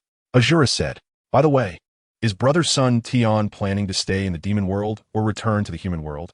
Azura asked Sun Tian, recalling the bet he made with Sun Tian, saying he would assist him for 5 years. Unexpectedly, Sun Tian's arrival helped him defeat Calic in just 3 years. While the high-level officials of the demon god temple all went to the human world, it's time to go back. Azura, Brother Gola, Miss Mela, but after this farewell, I don't know if there will be a chance to meet again. Sun Tian said, after 100 years, when the demon world reopens, if Brother Sun Tian still remembers us, and we haven't gone to the upper levels, there will still be a chance. Azura said, upper levels? You keep saying upper levels? What exactly is that? Sun Tian was always curious. It seems that there's an unwritten rule in the demon world. Once you break through to the king level, you must leave. It feels like ascending in a cultivation novel. Haha, the upper levels are of course the upper levels. How to explain this? It is that if one day we break through to the king level, we will feel a call from another interface and return. Mela explained. Ascend? No way. Sun Tian said. Yes, Brother Sun Tian, this explanation is spot on. It is ascending. Interesting. Azura said. Then why is there no similar situation in the human world? Sun Tian pondered. This seems to be related to the form of existence. The human world exists in the form of planets, but if you look at the demon world, it is not like that. It is a whole continent. In the demon god realm, that is where kings go, is also a larger continent.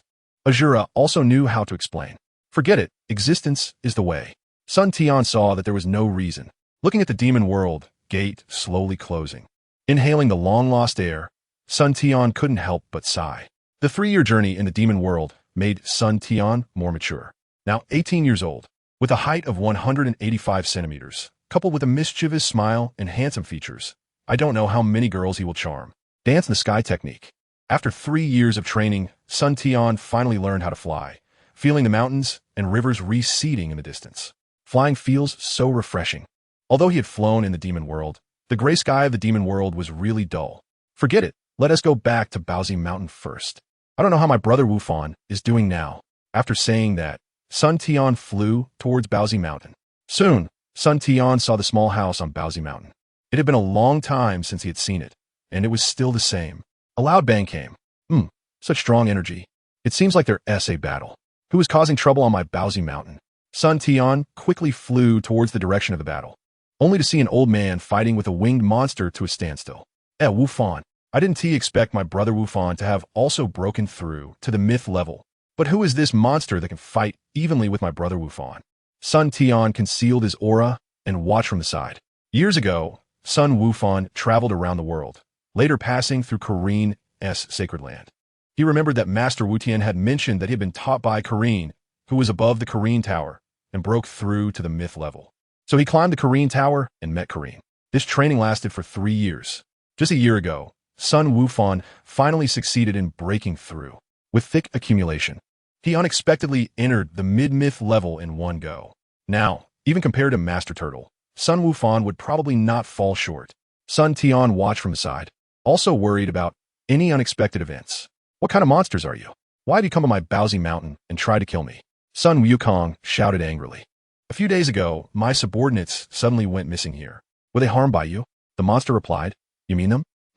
They disturbed my cultivation. I spared them several times, yet they still bore ill will towards me. They deserve to die. Sun Wukong felt furious at the thought. It turned out that a few days ago, several monsters suddenly appeared on Baozi Mountain, inquiring about information from Sun Wukong. At first, there was no issue, but deep in the mountains, these monsters saw Sun Wukong's abilities and realized that he would pose a threat in their future plan to unify the human realm. So they developed the intent to kill him. If this had happened before his breakthrough, Sun Wukong might have had some trouble, as these monsters were all at the peak of the Grandmaster level. However, Sun Wukong had broken through to the mythical level a year ago and had made significant progress, reaching the mid-mythical stage. With this, these monsters were no match for him. After a short battle, Sun Wukong killed them one by one. He expected that the leader of these monsters was also a mid-mythical level expert. I never thought that a member of the demon clan would die at your hands, human. Prepare to pay with your life. The monster said, revealing itself to be Harusha, who came from the demon realm. Demon clan. You say you are from the demon clan? Sun Wukong exclaimed in surprise, not expecting the demon clan from hundreds of years ago to appear again. Oomph, you know the demon clan? Tell me, where was my father sealed after the battle back then? Harusha was surprised that Sun Wukong knew of their clan. I don't know, I've only heard of it. Wasn't your demon clan wiped out back then? I didn't expect there to be remnants. Since we have met, you cannot be spared. Sun Wukong replied. Arrogant. I never thought that humans today would talk so big.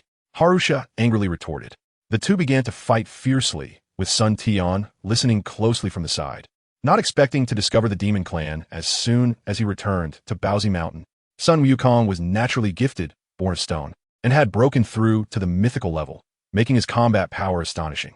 After dozens of exchanges, Sun Wukong, using all his strength, found that Harusha could only defend against his attacks. Seeing the situation turn against him, Harusha finally used his life-saving ability to push Sun Wukong back. Wait, my big brother will come and settle this with you. With that, he flew into the sky, preparing to escape. Since he was from the demon clan, he still wanted to run. Sun Wukong shouted, gathering all his energy into a massive energy ball that shot straight into the sky. What? Harusha gasped, feeling the threat to his life, and had to counter with a ki blast. But in his panic, he had already lost his composure and could no longer defend himself. After a brief struggle, he was blown to pieces. Oomph. Demon clan. Sun Wukong casually flicked his hand. Just as he was about to return, he suddenly felt a sense of awareness. Who is it? Come out. Brother Wukong, so impressive. I didn't expect that after a few years. You have already reached the mythical level. Sun Tian, who had just returned, was also surprised. Although he could easily defeat Harusha now, he had accidentally revealed a trace of his aura. Little did he know that this trace of aura would lead to Wukong discovering him. You are Sun Tian. I can't believe you've grown so much. Sun Wukong exclaimed, realizing it was Sun Tian, and thought back to their last meeting 6 years ago. Long time no see. Haha, let's go home. Sun Tian and Sun Wukong began to share their experiences from the past few years. Sun Tian learned that his senior had been practicing in the Karen's sacred land with Master Karen all this time. What a good fate. Sun Tian said, Haha, your experience is also remarkable. I didn't expect that you would delve into the demon realm. However, it seems that things will not be easy from now on. For what you said, it should be the subordinates of the Demon King Bic from hundreds of years ago returning to the human realm. Sun Wukong replied, Yes. By the way, how much do you know about the Demon King Bic, who caused havoc in the human realm hundreds of years ago? Sun Tian, although aware, was still not very clear. It's understandable that you don't know. I also heard Master Wu mention it by chance. It is said that hundreds of years ago, the martial arts in the human realm were at their peak, Sun Wukong explained. Over 400 years ago, martial arts in the human realm were much more prosperous than now. There were more than 20 mythical level experts at that time, and over 1,000 Grandmaster level experts. But everything changed when a demon suddenly appeared in the human realm, leading a group of mythical level demons to slaughter humans for fun. At that time, human martial artists collectively resisted, and although they killed many demons, the demon leader, the Demon King Bic, emerged with a powerful strength beyond the mythical level, instilling fear in the martial artists. Thus, humans lived in fear for over 10 years. In the end, it was the ancestor who, having learned a sealing technique from somewhere, sacrificed his own life to seal the Demon King Bic. However, after this battle, the vast majority of martial arts legacies were lost, leading to the current decline of martial arts, with only a few reaching the Grandmaster level, and even fewer at the mythical level. I see. So it turns out I inadvertently stirred up trouble. Sun Tian said, By the way, didn't you participate in the recent World Martial Arts Tournament to become the number one? Sun Tian suddenly joked, Haha, I won't compete with those young people anymore. By the way, what are we going to do next? We can't just leave the demon clan alone. Of course. But how do we find them? We don't even know where the other demons are. Son Tian replied. I just heard that demons say they're not just their group, but other companions as well. Let's wait here for a while. If no demons come looking for us, we will go to Master Wu and see if he has any good ideas. Sun Wukong said. That's all we can do. At the North Pole Glacier, which is white all year round, with a bitter cold wind, rarely visited by humans except for some adventurers. However, at this moment, at the top of the glacier, an ice palace stood tall. Soon, several monsters emerged from the ice palace. Among them a monster with wings and green skin, and the one in front was none other than Dalton, who had just come out from the demon realm. Soon, the howling of the cold wind echoed in the sky as two teams of monsters slowly descended. Big brother, we're back, Ball said as he and Kamandi approached. Is it just you two teams that returned? What about Harusha? Danton felt a bad omen. We didn't encounter anything, big brother. Something hasn't happened to him, has it? Ball said. Let's not discuss that for now. Have you found out about the location of the seal of the Father God? Although I have a feeling that something has happened to Harusha, rescuing the Father God is the top priority. I have no news on my end. Kamandi said. Big brother, I've searched through the texts and found nothing. However, on the way back, I passed through a strait and seemed to sense the presence of the Father God. But the strait is too deep. I couldn't dive to the bottom. I thought I should return and meet with you first before making plans. Ball said. Really? Where is it? We will set off immediately to rescue the Father God. Upon hearing this information, Danton immediately said the three were preparing to take people to investigate when suddenly another demon flew down from the sky. What's going on? You're the only one who came back? Danton recognized it was a demon belonging to Harusha, and his first reaction was that something had gone wrong. My lord, something terrible has happened. We encountered a human powerhouse and were left terrified. The demon organized its words. This demon was from the group that met Sun Wukong, but later followed Harusha to find Sun Wukong. It never revealed itself but was left in the shadows by Harusha, thus avoiding death and managed to escape. So you're saying Harusha didn't even have a chance to escape and was killed by that human? Danton said. You have to know that the four of them were at mid-mythical strength. Although Danton is much stronger, even he wouldn't be able to save Harusha if she were to jump. Balth and Kamandi were also shocked, knowing that their strength was comparable to Harusha. If it were them, they might have met the same fate. Big brother, how should we handle this? The two asked. The matter of the Father God is urgent. Let us go and find a way to rescue the Father God. Then we'll listen to his plans. Balth said. What you say makes sense.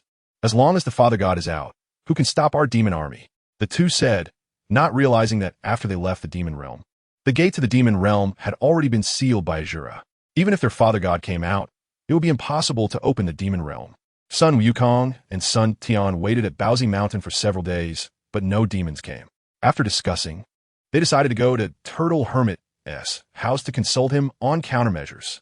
The two flew towards Turtle Hermit's house, one after the other. With Sun Tian's help, Sun Wukong learned the sky dance technique in these 2 days. In fact, as long as one grasps the essentials, the sky dance technique is not difficult. With master-level cultivation, one can also fly, though the speed wouldn't be very fast, and it wouldn't be much help in aerial combat. With Sun Wukong's mid-mythical cultivation, he naturally learned to use it quickly. In less than half a day, the two arrived at the sea near Turtle Island. To be honest, it was Sun Tian's first time here. Last time he only met the Turtle Hermit by the seaside and then went into seclusion after their meeting at the martial arts conference. At Turtle House, the Turtle Hermit was lying on a chair resting when suddenly he stood up. Who is it? A familiar aura, but also a somewhat evil presence. How can they come together? The Turtle Hermit thought, and soon two figures appeared in the sky. They're here. Teacher Wu Tian, it's been a long time. How have you been? Old man, have you missed me? The first was Sun Wukong, and the second, who was being mischievous, was Sun Tian. It's you too. I thought a strong enemy was coming. You little rascal, why didn't I see you at this year's #1 martial arts conference? In the end, it was the disciple of that old ghost crane who took the championship, said the Turtle Hermit. Did you not compete in the #1 martial arts conference this time? Old man? Sun Tian asked. I can't always compete with the younger generation. Besides, this time at the martial arts conference, I made an agreement with that old ghost crane to see whose disciple is stronger. I just didn't expect you to not show up, replied the Turtle Hermit. By the way, what brings you here? And you, little rascal, what is up with your aura? It feels quite sinister. Teacher Wu Tian, there's indeed something important this time. The demon clan has emerged, Sun Wukong said. The demon clan has emerged? Tell me more. Upon hearing this, the turtle hermit was flooded with bad memories as Sun Wukong recounted the incidents involving the demon clan and the annihilation of the mythical level demons. After listening, the turtle hermit said, "It seems it's just some remnants of the demonic chaos from back then. This is bad. Wukong, Sun Tian. We must hurry to the Yama Strait to prevent the demon clan from releasing the demon king." After that, Sun Tian led the turtle hermit, and under the turtle hermit's guidance, they rushed toward the Yama Strait. Sun Wukong followed closely behind. "Old man, I think you should learn the flying technique too. Look at this, I still have to carry you," Sun Tian said, exasperated. "You're saying a mythical level powerhouse like me should focus on learning the flying technique?" The turtle hermit replied, "You think I don't want to? That's the old ghost crane's unique skill. I don't want him saying I stole his teachings. I haven't even asked where you've been these years. You've learned the flying technique. Haven't you been following that old ghost crane?" The turtle hermit inquired. "Not at all. I was stirring things up in the demon realm. This time the emergence of the demon clan is somewhat related to me. I'll tell you more when there's time." Sun Tian replied. Before long, the three of them arrived near the Yama Strait. "Not good. It seems there are people ahead. Conceal your aura," the turtle hermit said. "They shouldn't have been released yet," Sun Tian said. "Back then, I placed several layers of seals on the demon's sealing bottle, sealing it deep within the strait. Without strength at the mythical late stage, they can't come out.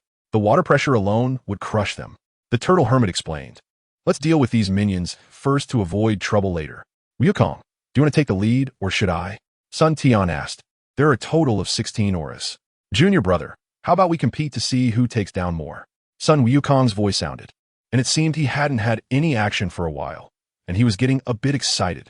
Speaking of these martial artists, none of them were soft-hearted. In any duel, who could hold back? You should know that Sun Wukong had always been a world-renowned expert alongside Bull Demon King and Tao Bai Bai. Otherwise, he wouldn't be acclaimed as a master of martial arts, hailed as the next generation of myths. Back in the day, although Tao Bai Bai and Bull Demon King were also famous, they really couldn't compare to Sun Wukong, known as a battle maniac. It was only decades ago that Sun Wukong secluded himself in the Baozi Mountain to hone his martial art to break through to the mythical level, gradually fading from the martial arts scene. Of course, it was also because of this that he had the possibility of adopting Sun Tian. Otherwise, after Sun Tian descended as a little kid, he would have likely perished at the hands of the monsters deep in Baozi Mountain, which couldn't be dealt with by a scion whose initial combat power was only a little over 10. "Brother, you have such great killing intent. All right, then junior brother will compete with you," Sun Tian said. His journey to the demon realm not only enhanced Sun Tian's cultivation, but also tempered his character. If the previous Sun Tian was a gentleman, then today's Sun Tian was an evil lord. His aura becoming more sinister as his body refinement reached perfection and the Scion Great Ape bloodline awakened. Very soon, the three arrived at a small island where a group of demons was located and landed. Although the turtle hermit wanted to join, he also wanted to see how strong the two had become, so he stayed aside to support them. "Who goes there?" a demon approached and asked. Although the group concealed their aura, it was obvious they were not ordinary people as they descended from the sky, and seeing Sun Tian's sinister smile, even the demons felt a hint of threat. "Shura Palace, Sun Tian, you demons have such audacity to dare to invade the human realm," Sun Tian questioned with righteous indignation. Also enjoying the moment. You should know that although the demon realm had 4 major forces coexisting, the Shura Palace was the orthodox faction. "What's Shura Palace? Aren't you at war with Kalik too?" Upon hearing that it was someone from the Shura Palace, the demons replied, knowing that they had indeed taken advantage of the battle between the 2 major forces to sneak into the human realm unguarded. "Stop wasting words. Surrender and come back to the demon realm to accept punishment," Sun Tian continued seriously. "It's him. He killed my lord Harusha." At that moment, a demon pointed at Sun Wukong, trembling in fear, as he remembered that just a few days ago, Sun Wukong annihilated Harusha with a single Kamehameha, and he was nearby at the time, so scared he didn't dare to show himself. "What? It's you. You, human. Must be the one who entered the demon realm a few years ago. I advise you not to be foolish and leave quickly. The demon clan is not something you can provoke." Although they were terrified, they still said that there were a total of 16 of them on their side, while Sun Tian and his companions had only 3. If it weren't for the 3 lords exploring the ocean depths, they wouldn't be wasting so many words. Where did all this caution come from? What did the demon clan become so careful? Aren't you guys known for being ruthless and not talking much? You just fight if you don't agree? Sun Tian said, with an expression that seemed to see through their hearts. A Attack, hold them back. The demon who spoke earlier was startled. The 16 demons no longer concealed their aura, and their peak mastery strength was fully unleashed. In an instant, the birds on the small island were scared away, as animals instinctively felt danger and jumped into the sea regardless of their lives. The small island was not very large, only a few kilometers in circumference, but as a battlefield, it was enough. Sun Tian and Sun Wukong also stopped concealing their auras, unleashing their mythical level strength. One's aura was bright and righteous, while the other's was sinister and chilling, creating a sense of disharmony as they stood together.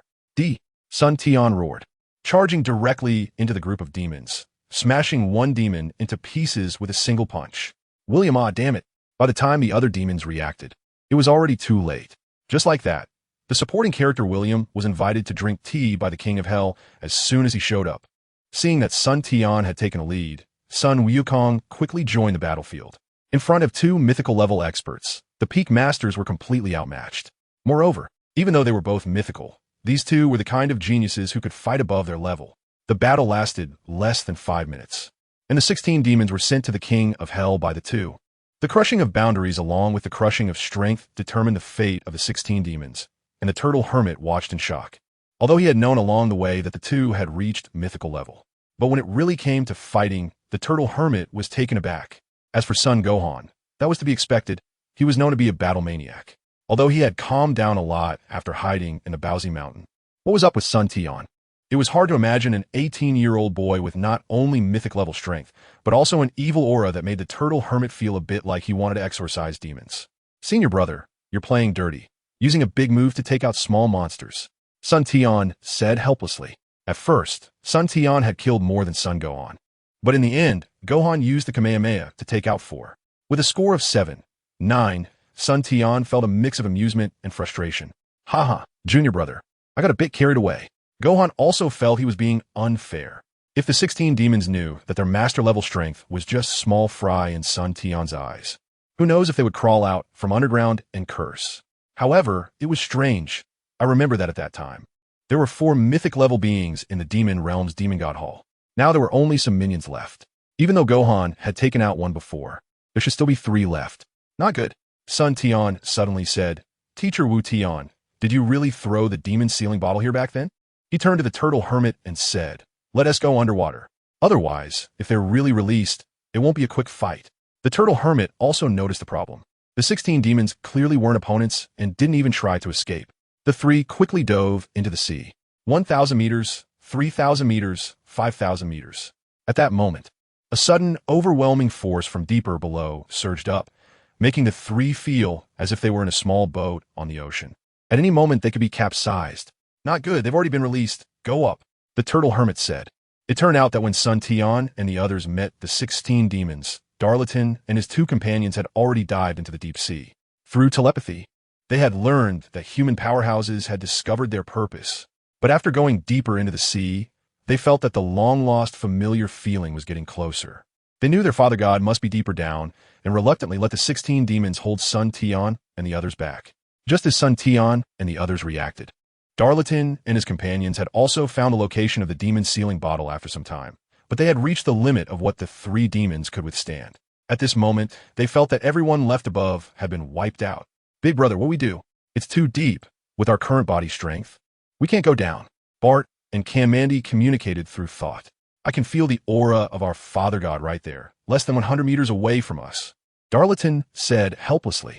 Bart and Kamandi were 50 meters away from Darlington. Even though Darlington was stronger, it was only by 50 meters that he could dive deeper than the 2 demons. This won't work. If someone can take out the 16 demon generals in just 5 minutes, our 3 might not even be a match. Kamandi thought.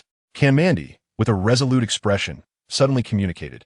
Big brother, it's up to you now. You must save our father god. Darlington felt a wave of unease in his heart when suddenly a surge of power came to him. Not far away, Kamandi transferred all his energy to Darlington.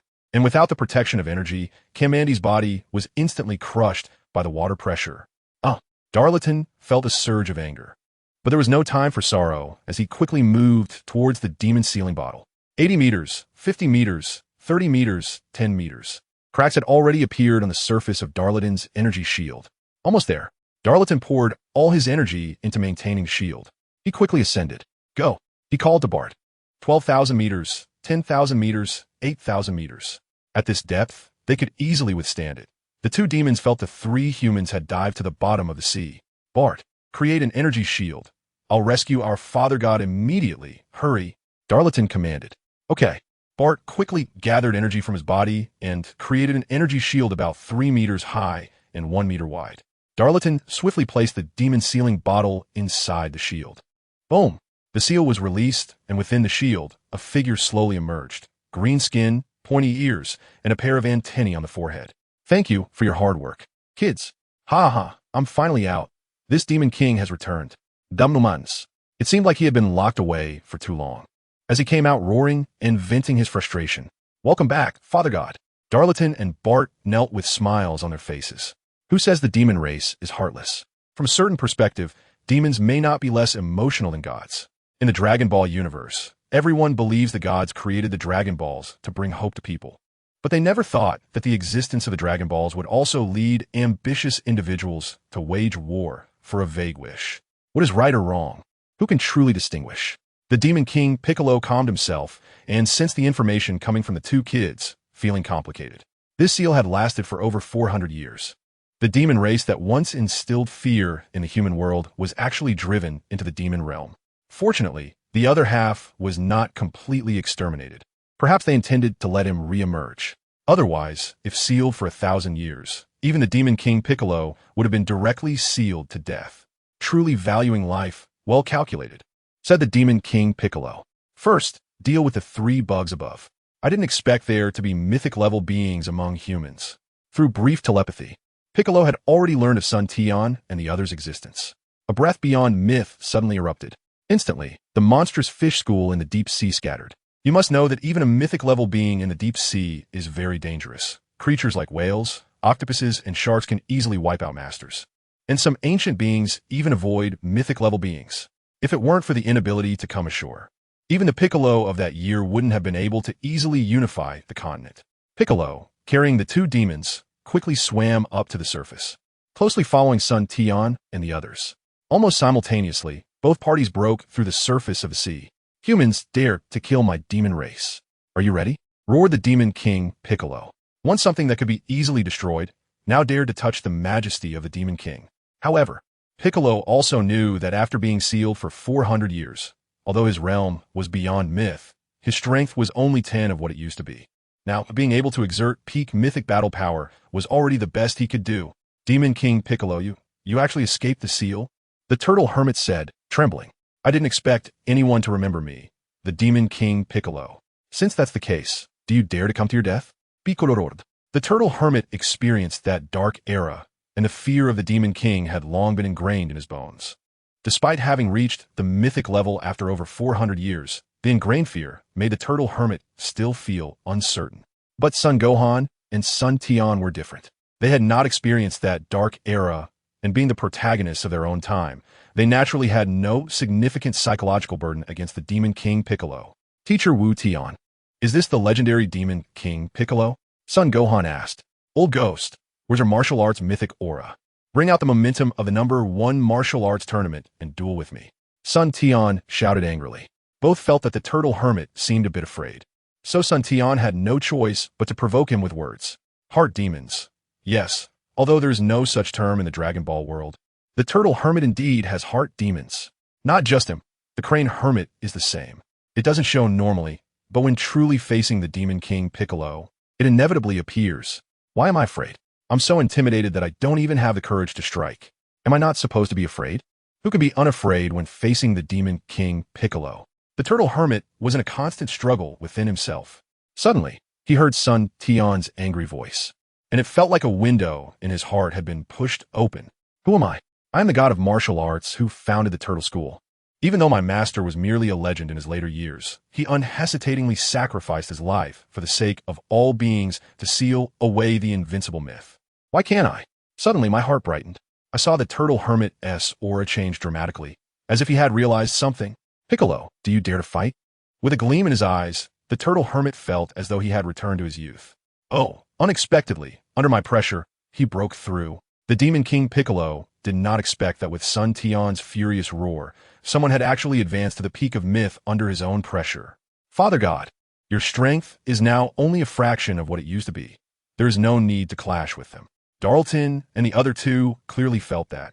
On one hand, the three human powerhouses in front of them were top tier even 400 years ago. On the other hand, Father God had been sealed for over 400 years, and his strength was less than 1/10 of what it used to be. If it were back in the day, how could Father God have bothered to say a word to such ants? He would have directly fought them if they didn't comply. This time, Father God unexpectedly spoke so much, clearly sensing the strength of the opponents. Moreover, an old bald man on the opposing side had actually broken through in the midst of battle. If this continued, it might not be good for them. The current plan is to return to the demon realm and wait for Father God to recover his strength before returning to the human world. Don't worry. Even if my strength is only a fraction of what it was, they are not something I cannot handle. The Demon King Piccolo said, since you want to fight, then come on. Let this Demon King see if the martial arts experts of the human world are still as weak as they were 400 years ago. Fight. Only one word expressed the Turtle Hermit's determination. Sun Tian and Sun Wukong each retreated over 1,000 meters, simultaneously locking onto Balti and Darlton. This was the Turtle Hermit's battle, and the two did not want anyone to interfere. The two demons originally wanted to join the Demon King, but sensing the locked-on auras of Sun Tian and Sun Wukong, they hesitated to act. You two step back, keep an eye on the other two humans. This is the first battle of my return. Do not intervene. The Demon King knew that his two children could not help much, and the two humans, Sun Tian and Sun Wukong, were not easy opponents. Sun Wukong's strength was mid-myth level, while regarding Sun Tian, to be honest, the Demon King could not comprehend him. He always felt something was off, even sensing a more demonic aura than his own. In this regard, Piccolo was very perceptive. Ever since Sun Tian had tempered his body, he had developed a unique primal demonic energy within him, which was inherently domineering and filled with aggression. The four withdrew from the battle circle, locking onto each other. In the battlefield, the Turtle Hermit had already entered combat mode. His originally small body grew from 1.5 meters to nearly 2 meters, no longer appearing weak and frail, but rather a muscular powerhouse, his aura swelling as he fixed his gaze on the Demon King. Feeling the Turtle Hermit's locked-on aura, the Demon King, who had just seemed weak, suddenly burst forth with astonishing energy, his gaze also fixed on the Turtle Hermit. "Ha!" The Turtle Hermit shouted, taking the initiative. His figure flashed, and he appeared behind Piccolo, delivering a punch. Too slow. The Demon King easily dodged the Turtle Hermit's heavy punch, and the spot where the Demon King had stood was now a large crater. With a quick turn, the Demon King took the initiative, miraculously appearing beside the Turtle Hermit, pushing with both hands. "Not good, I can't dodge it." In that case, the Turtle Hermit saw no way to evade and had to cross his hands, bracing for the Demon King's strike. So strong. Is this really the former Demon King? Even after being sealed for over 400 years, he is still terrifyingly powerful. The Turtle Hermit was sent flying hundreds of meters away, creating a deep trench in the ground. Seizing the opportunity as the Demon King, he would naturally not let such a good chance slip by. In an instant, he appeared above the Turtle Hermit. Zulfast. The Turtle Hermit quickly got up and unleashed a Kamehameha wave, hitting the true form of the Demon King. The Demon King did not expect the Turtle Hermit to react so quickly, taking the hit and being sent skyward. After finally stopping, he discovered that the Turtle Hermit had jumped up without him noticing. Bang! The Demon King was struck down to the ground, creating a deep pit upon impact. Although Master Rashi can hover briefly, he cannot stay in the air for long. After barely unleashing another Kamehameha wave, he quickly returned to the ground. Roar! The Demon King, having suffered consecutive defeats, realized he had underestimated Master Rashi. He thought he was just an ant that could be easily crushed, but unexpectedly, he had been bitten a few times. "Human, you have made me feel pain. From now on, I will not hold back," the Demon King angrily declared. As soon as Master Rashi landed, the Demon King launched a series of attacks, causing Master Rashi to stagger back and barely defend himself. Brother, at this rate, Master Mateto might not last long. Sun Tian, while locking onto the two demons, kept his eyes on the battlefield. "Junior brother, what do you think we should do?" Gohan said. Both of them were experts and could see that Master Rashi was only defending and had little chance to counterattack. For a short time, it was manageable, but if it dragged on, he would likely be caught off guard and knocked out.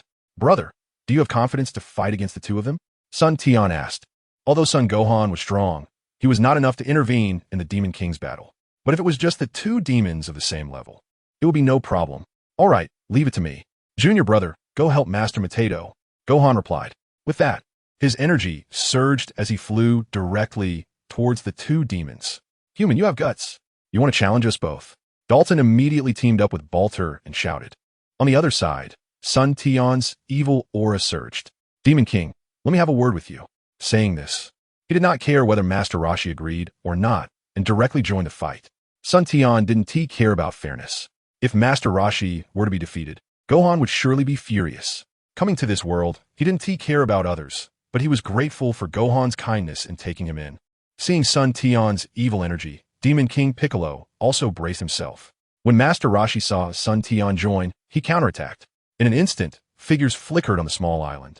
And the Demon King, fighting against two, gradually fell into a disadvantage. It should be noted that this was not the World Martial Arts Tournament. There were no rules, and both sides could not give each other the opportunity to gather any powerful moves. Every punch struck home, and ki blasts only served as distractions for them. It was all about physical clashes, technique exchanges, and skill applications. Meanwhile, Gohan single-handedly pressured the two demons, forcing them to join forces to barely maintain their position. The battlefield was at a standstill, and neither side could do anything to the other. Seeing this, the Demon King had no choice but to feign a weakness, quickly retreating from the fight, then push Gohan back with a single move. If this drags on, I might lose both kids. Let's go. I need to regain my strength and fight again. After saying this, Piccolo quickly disappeared into the sky with the two demons. With the Demon King's departure, Sun Tian and the others did not pursue. They knew that even if they caught up, they wouldn't be able to hold a legendary figure like him. Even if that legend was only at 10 or 20% of his strength. The three looked at each other, feeling that the situation was a bit difficult, and they couldn't just wait for the Demon King to regain his strength. If that happened, they would truly have no way to fight him. Gohan, go to Crane Hermit and explain the situation to your master. Ask him to come to Master Roshi's place to discuss countermeasures, and also call Bull Demon King. Sun Tian, you go back to Master Roshi's place and wait. I will go find Krillin and launch. Master Roshi instructed. The old generation was not slow to react. Old man, tell me where Krillin and Launch are, and I'll go. You can't even fly. Sun Tian never missed a chance to poke at Master Roshi's sore spot. Master Roshi was speechless. Can we not mention flying? His face felt hot. It was just because he couldn't fly. Otherwise, with his newly attained peak mythic strength, he wouldn't have been suppressed by the Demon King. Master Roshi vowed to learn flying techniques when he returned this time. The three parted ways and took action. Half a day later, at Master Roshi's place, the highest combat powers of Earth gathered for a meeting against the Demon King. Master Roshi at peak mythic, Crane Hermit at late mythic, Son Gohan at mid mythic, Tian Shinhan at early mythic, Tao Pai Pai at peak master, Bull Demon King at peak master, Krillin at peak master, Launch at late master, Yamcha at late master, Tian at mid master. Sun Tian looked at this group of top powers on Earth and realized that it had been 18 years since his rebirth. Bald Turtle, you broke through? Crane Hermit was shocked to see it for himself, even though he had heard it from Son Gohan. He himself wished to break through too, but after more than 400 years, he had never found an opportunity. Hey, foolish Crane, we were too complacent. If it weren't for facing the Demon King Piccolo directly, along with Sun Tian's wake-up call, I probably wouldn't have broken through even now. Master Roshi explained, though his face was beaming with joy. Look at you, look at you. You were so proud a few days ago.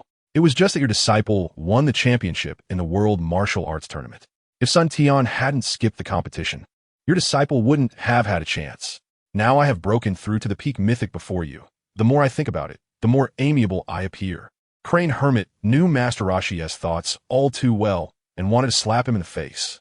It turned out that in the World Martial Arts Tournament, although Launch and Krillin achieved second and third places, the championship was taken by Tian Shinhan. In the final match, Krillin and Tian Shinhan were evenly matched at first, but unexpectedly, Tian Shinhan actually broke through to the mythic level during the battle. Although it was just entering the mythic level, it was still not something Krillin could contend with, and he ultimately won the championship.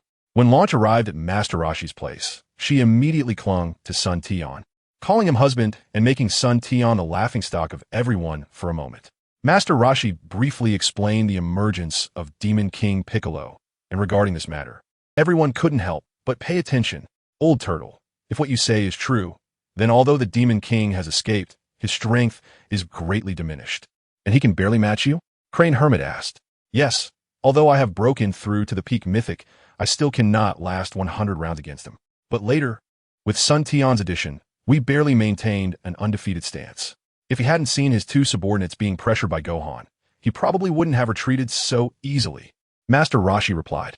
But gathering here now is useless. We have no way to find the Demon King, and there is no one who can face him alone. Crane Hermit thought of this and felt helpless, recalling the dark history in his heart. He thought it was all in the past, but hearing it again truly felt confusing. Sun Tian, I want to spar with you. Tian Shinhan had been staring at Sun Tian since he arrived, exuding a strong fighting spirit. Not interested. Can't you see I'm chatting with Launch about life? Sun Tian directly ignored him. If it were the Son Goku from the previous life, he would have probably rushed over to fight by now. You're not worthy of being a martial artist. Tian Shinhan's frustration from being ignored was palpable. Launch became angry upon hearing this. Three-eyed brat, what do you want? Why should my husband guide you? In Launch's eyes, she already considered herself as Sun Tian's wife. She thought Tian Shinhan was trying to take the opportunity to seek martial arts guidance from Sun Tian. Hearing this, Tian Shinhan was instantly speechless. He couldn't argue with a woman, so he angrily turned to find Krillin and Launch. Come on, I want to fight three. Yamcha was also dragged into the fray, turning Master Roshi's place into a chaotic mess. Master Roshi and Crane Hermit exchanged worried glances. The Bull Demon King and Sun Wukong are seeking advice on how to break through to the mythic level. Sun Tian and Chi-Chi, the young couple, are chatting sweetly on the side. Meanwhile, the battle fanatic Tianjin fan wants to take on three opponents at once, dragging the bewildered Krillin and Lu Ping Jiaozi along. Tao Bai silently watches Master Roshi and Crane Hermit. It seems that aside from the two of them, no one else cares about the return of the Demon King. The two have discussed for a long time, but haven't come up with a plan, just looking around at everyone who appears indifferent. Sun Tian, aren't you afraid? Master Roshi asks as he watches Sun Tian chatting with Chi-Chi. When enemies come, we fight back. When water comes, we block it. As martial artists, we should not fear challenges. We must not let the return of a Demon King shake our resolve. Instead of thinking about how to defeat the Demon King, we should focus on improving ourselves. As long as we also elevate ourselves to the mythic level, what is there to fear from a Demon King? Sun Tian's words hit the mark, and Crane Hermit felt enlightened, realizing that he had been overly worried about the return of the Demon King for years, which had caused him to stagnate at the late mythic level for centuries. Suddenly, an immense aura emanated from Crane Hermit, startling everyone around, who noticed that Crane Hermit had unknowingly entered a meditative state. After about half an hour, Crane Hermit's energy gradually converged, and a brilliant light shot from his eyes. Congratulations, Junior Apprentice, on reaching the peak of the mythic level. Congratulations, Master. Congratulations, Uncle. Thus, another peak mythic level powerhouse was born. Meanwhile, after the Demon King, Piccolo left with his two subordinates to recuperate in the Demon Realm. He found that the gate to the Demon Realm had already been sealed. Even with the Demon King's power above the mythic level, he could not budge the seal at all. With no other choice, he had to go to the Arctic Glacier, his former palace. However, while passing through a desolate village, he suddenly heard that a demon army was searching for something, and when the three demons flew overhead, they were attacked by this army. Although the army couldn't affect the three demons at all, as the Demon King, he had previously refrained from causing chaos in the human world out of concern for Sun Tian and others pursuing him, but unexpectedly, he was cornered by a bunch of ants. This was unacceptable. In a fit of anger, the three demons slaughtered the entire army. However, the situation did not end there. As the three demons discovered Dragon Ball while slaughtering the army, long-buried memories surged in the Demon King's mind. Back when Piccolo was split into two, the god Piccolo entered the heavenly realm, while the demon god Piccolo wreaked havoc in the human world. Just when the demon god Piccolo was about to unify the human world, suddenly the divine dragon appeared, granting a wish that caused the soon-to-be-killed Wutai Do to vanish without a trace. As Piccolo, he naturally knew that it was the god Piccolo who created the Dragon Balls to interfere with his plans, and a year later, Wutai Do reappeared and sealed the Demon King. Who would have thought that one day I, the Demon King, would be sealed by a human? And even more surprising is that I would one day need to use the Dragon Balls. The Demon King laughed. Meanwhile, at the headquarters of the Red Ribbon Army, they learned that a legion had been destroyed by three demons who had taken away the Dragon Balls they had painstakingly collected to bring back to headquarters. As a notorious army known for its evil deeds, When had they ever suffered such a disgrace? But they knew that a creature capable of easily annihilating their legion was not something an ordinary person could handle. Due to necessity, the semi-mature biohumans were activated, and through radar positioning, they were relentlessly hunted down. Although the biohumans only had the strength of early mythological beings, they felt no pain and had nearly limitless energy. Coupled with their significant numbers, there were as many as 16 of them. The Dark Lord suddenly realized that, after being sealed for over 400 years, he had become somewhat out of touch with society. Even those like Ago dared to provoke him. In a fit of rage, he tore the 16 biohumans to shreds and, following the clues, directly attacked the Red Ribbon Army headquarters. This time, the Dark Lord showed no mercy and struck with full force. The Red Ribbon Army, which had committed evil for many years, finally understood what it meant to have someone watching from above. In just 1 hour, the entire headquarters was slaughtered, and even the laboratories deep in the mountains were completely destroyed. However, with this reckless action, it was feared that the chances of the 17th and 18th being born would be lost, and one could only wonder how the future world SL would react upon arriving in this world. If that were all, it would be fine, but the 6 Dragon Balls that Commander Rit had painstakingly collected were just one short of completion, and now, due to angering Piccolo, he ended up making a wedding dress for someone else. Truly, it was fate and destiny. After venting his anger, the Dark Lord did not leave. But this incident caught the attention of society. Multiple countries closely monitoring this demonic army's satellites discovered what had happened and organized numerous reporters to cover the story. When a group of reporters arrived, they looked at the Dark Lord and his companions with admiration, akin to stars surrounding the moon. The Dark Lord had always acted according to his whims and had never experienced such gazes. The mighty Dark Lord had unexpectedly become a hero, and he found the enthusiastic attention of the reporters quite gratifying. "You are the Dark Lord. How could you just be whitewashed by a crowd of civilians like this?" A reporter with stars in his eyes asked, "Excuse me, are you a deity sent to punish these demons?" Another reporter inquired. Facing the questions from the reporters, the Dark Lord was bewildered, feeling a sense of achievement that surpassed ruling the world through slaughter. Moreover, he had no intention of attacking a group of powerless humans. Otherwise, he would just be a laughingstock. Ultimately, unable to withstand the reporter's enthusiasm, he and his subordinates flew away. "Darlton, do you think we used the wrong methods to rule the world 400 years ago?" The Dark Lord asked. "Father God, it's hard to say, but for nearly 400 years, we have been one of the 4 factions in the demon realm.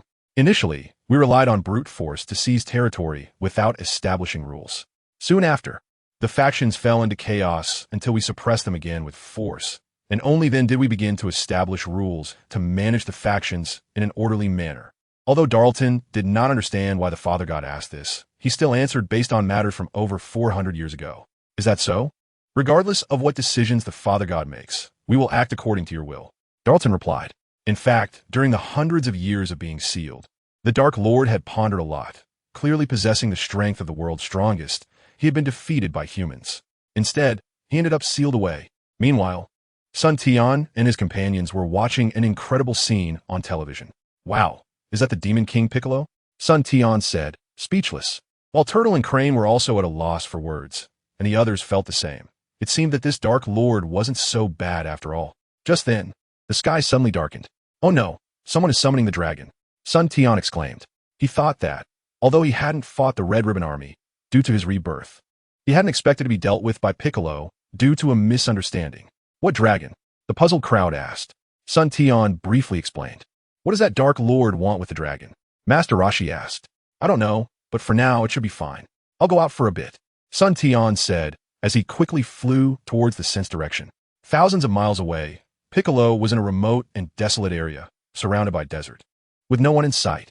As a divine demon, the Dark Lord naturally knew how to use the Dragon Balls and how to prevent others from making wishes ahead of time. At this moment, the heavens and earth had already turned dark, and the dragon looked down upon the living. "Speak, state your wish. I can fulfill any wish, but only one." It was still the same dragon, but this time it presented itself with a businesslike demeanor, unlike when facing son Tian. "Dragon, please help me restore my youth and return me to that energetic era. Can that be done?" the Dark Lord asked. "Simple, it can be done," the dragon replied, its eyes flashing red. The rules of the world shifted, and Piccolo's originally withered and aged body rapidly transformed, quickly swelling with vitality.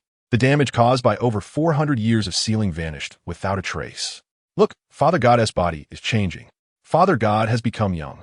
Darlton exclaimed. Ha. This is it. I become young again. My youth, my power, this is the feeling, it's wonderful. Piccolo laughed madly as he felt the changes in his body and the abundant power. Your wish has been granted, now farewell. The dragon said. Unfortunately, it's not that simple. Piccolo naturally did not want to leave any hidden dangers and prepared to kill the dragon. If this were the original story, the dragon would likely not care, merely a summoning tool. But on Earth, there was Sun Tian, someone from the same place. The dragon was even thinking of seeing Sun Tian again through the Dragon Balls in the future.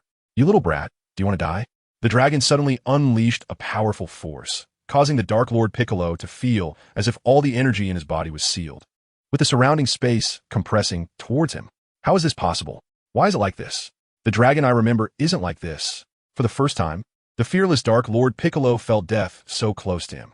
Although Piccolo didn't know he belonged to the Namekian race, as a genius of the Namekian dragon clan, he clearly remembered in his inherited memories that the dragon summoned by the Dragon Balls would never allow such a situation to happen. This time it's a small warning. Next time I won't hold back. Just that one word, kill, made Piccolo's soul tremble, realizing that he could not underestimate the dragon's ability to kill him.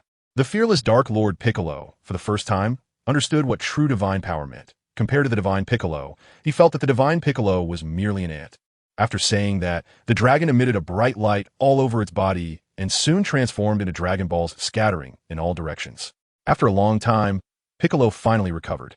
Facing the earlier dragon's might, he felt that the days spent in the sealing jar were better than just now. Father God, what happened to you just now? Darlton asked. Did you not feel it? The Dark Lord Piccolo countered. No, we saw Father God restore his youth, and then suddenly you stopped moving. We called for a long time, and you didn't respond. Hiss. Piccolo then realized that things were probably much scarier than he had imagined. The mental shock was felt only by him, while his two subordinates remained completely unaware. At that moment, Piccolo no longer felt the excitement of regaining youth and power. Instead, he felt a sense of relief.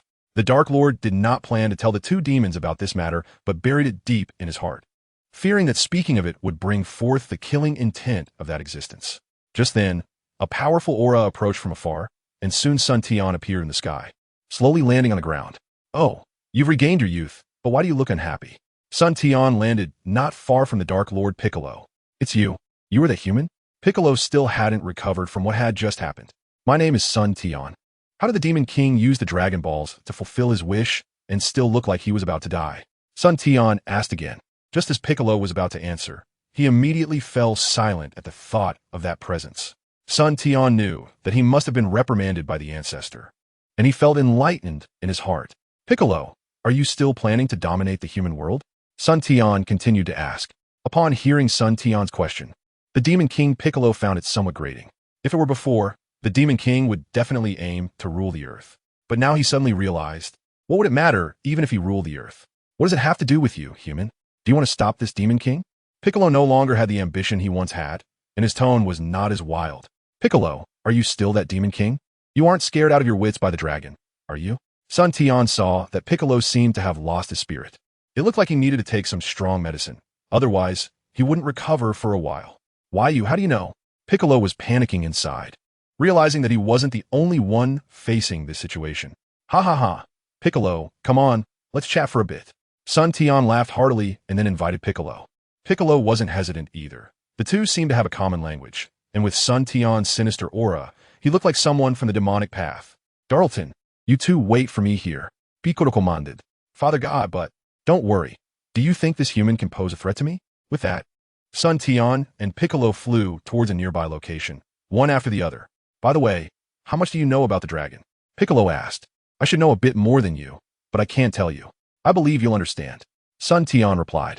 I understand very well, Piccolo said, but he seemed to recall that feeling of helplessness from earlier. You must have regained strength beyond that of a myth, right? Sun Tian asked again. Yes, I've regained it. But so what? Facing that kind of existence, even if I'm 10 or 100 times stronger, it probably wouldn't be enough. Piccolo said weakly. At least you have self-awareness. Huh, Sun Tian remarked. But I'm here this time to clarify your stance and discuss future plans. You must have noticed you're different from Earth humans, right? After saying this, Son Tian revealed a tale that had been tied around his waist for a long time. You seem to also not be an Earth human. Yes. I've always known that I shouldn't be of Earth origin. Before separating from that guy, I had traveled around Earth, seeing all kinds of races. But I had never seen anyone similar to me. Piccolo said, right, I'm not an Earth human, but I grew up on Earth since childhood, and to me, Earth is home. I also don't want to see Earth threatened by alien races in the future.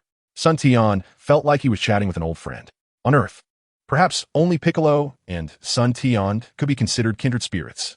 One was sent to Earth at a very young age to escape disaster, while the other was sent to Earth for safety during infancy due to terrifying enemies. The Demon King couldn't help but recall the past. Back when he was still a little Piccolo under 3 years old, flying alone in a spaceship in space, not knowing the purpose. Until one day he landed on this planet, waiting and hoping that his kin would remember him in a foreign land. However, he waited for 8 years, during which he thought about trying to take the spaceship back. But the spaceship couldn't fly again due to lack of fuel and could only serve as his dwelling. Memories from childhood surged in the Demon King's mind. 11-year-old Piccolo could never wait for his kin to arrive. Finally, one person left the long-occupied spaceship and entered human society. He remembered the kind of experiences he had when he first entered society. Some were deceived, and some were friends. As he grew up, Piccolo's strength also became stronger, constantly challenging various masters in the human world, and became quite famous at that time. Until one day, Piccolo discovered that he was already invincible in the human world. Even the strongest humans at that time were merely at the myth level. However, as an intelligent being, living must have a purpose. Otherwise, what is the difference from being a salted fish? By the time Piccolo became an adult, his strength had long surpassed that of a myth. However, he was lonely on Earth, without kin and without rivals, until one day he learned that there were divine beings in this world, and thus found a new goal. If he could become a divine being, could he return to his homeland? Thus, Piccolo faced numerous difficulties and finally discovered the temple high in the sky. He met the divine being and even fought with them. However, the power of the divine being made Piccolo realize that he was not the strongest existence on this planet. So, Piccolo stayed in the temple to cultivate until one day the divine being told him that he was not qualified to inherit the position of the divine being because he had darkness in his heart. During an assessment, besides Piccolo, there was another competitor named Carrick. The two competed, but Piccolo, who was incredibly strong, at the pinnacle of the king level, a realm above myth, due to some habits from the human world, directly killed Carrick. At that time, the divine being noticed the darkness in Piccolo's heart and bluntly stated that to become a divine being, one must not have darkness in their heart. However, becoming a divine being and finding a way home had become Piccolo's obsession at that time. To become a divine being, Piccolo had to separate the darkness in his heart using a secret method, resulting in the current Demon King. Thus, Piccolo was ultimately split into two. His strength decreased, with the divine Piccolo being at the late king level of divinity, while the demon Piccolo was only at the mid-king level. In this way, divine Piccolo inherited the position of the divine being but did not discover the way back, only knowing that there might be opportunities a few hundred years later. The demon Piccolo, having been divided, still couldn't find the way back, and in anger, wreaked havoc on the human world. If the divine Piccolo, having become a divine being, no longer considered returning to his homeland due to abandoning the darkness in his heart, then the demon Piccolo's obsession was to return to his homeland, willing to slaughter the human world in search of answers. Although the two were divided into two, they shared the same root. The divine Piccolo, as a human, could not commit suicide. Despite being stronger at that time, as a divine being, he could not easily descend to the mortal realm, leading to over 10 years of darkness in the human world until humans found a way to seal the demon Piccolo. The journey of Piccolo before becoming a divine being had directly posed a crisis to the martial arts sanctuary of that time. Demon King Piccolo nearly slaughtered all the martial artists of that time. If it weren't for divine Piccolo creating the Dragon Balls at a critical moment and asking the dragon to save Tedu, and being guided by the angry Karen Sage to develop the magical sealing wave technique, the human world might still be under the Demon King's rule to this day. However, also due to the Demon King, the martial arts heritage of the human world was lost, leaving only a few remnants. It took a long time before, under the guidance of Karen Sage, two exceptionally talented individuals, Turtle and Crane, broke through the myth, and even now, it has not fully revived. After 400 years, the situation changed from having many masters and frequent myths to now, where even master levels can dominate a region. One can imagine how terrifying the impact of the Demon King's chaos was back then. What a bad memory. The Demon King sighed. finally realizing that Earth was no longer just home to himself as an alien. Yes, and I can tell you that in the near future, even more evil and powerful aliens will come to Earth, because the Dragon Balls on Earth are indeed remarkable treasures, even in the universe. Son Tian also felt a sense of regret. You don't need to say that. This is something deep within our souls, known as the Pearl of Hope in our homeland. But anyone who wants to come and make trouble on this Demon King's territory must first ask for my consent. Upon hearing that other malicious aliens might come to Earth, the Dark Demon King displayed a protective demeanor. In his heart, Earth had long since become his homeland. As for returning to his original hometown, it was merely an obsession. He just wanted to go back and take a look for a year. You, clearly the Demon King. Why are you acting like a good person? This isn't like you. Son Tian felt speechless. In his past life memories, this Piccolo was indeed a protective figure, always viewing Earth as his own possession, and later treating son Wukong's son as his own. In short, this Demon King was a bit less demonic. What do you want from me? You should know I've regained my strength, and am not afraid to eliminate you. Piccolo suddenly flared up, feeling as if his tail had been stepped on. What do I want? Are you really asking? You reap what you sow, don't you? Son Tian felt that the Demon King had changed, unlike when he had just been released. After all, who wouldn't he change after being sealed for over 400 years? Even a monkey, after being trapped under a mountain for 500 years, would no longer resemble a monkey. What cause? What cause could I have sown? The Demon King retorted. Let me analyze this for you. First, what you did over 400 years ago nearly wiped out the entire martial arts sanctum of the human world, and to this day, the martial arts of humanity has not recovered, right? That seems to be true, and now you've been released, but what about the crisis we are about to face? Without strength, we will be beaten. You understand this best. You used to beat others, but now others will beat us. ISNT that, right? Survival of the fittest. I don't need you to teach me that. So the question arises, if aliens invade on a large scale, what will we use to resist? Rely on the current weapons of the Earth government? Sure, they can deal with masters, but what if we encounter mythical level or even your current level of experts? Think about it. Can we withstand that? We can't withstand it. Although humans are very clever, these scrap metals won't work. The route is wrong. Against our level of power, even using nuclear bombs would be useless, the Demon King admitted. So, when a bunch of mythical level beings and those above come to Earth, what should we do? We can't let you, the Demon King, protect the human world. That would be too embarrassing. Son Tian continued to explain.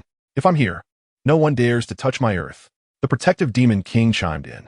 How many can you fight off alone? Just those two subordinates of yours? Or are you planning to create a bunch of those subordinates?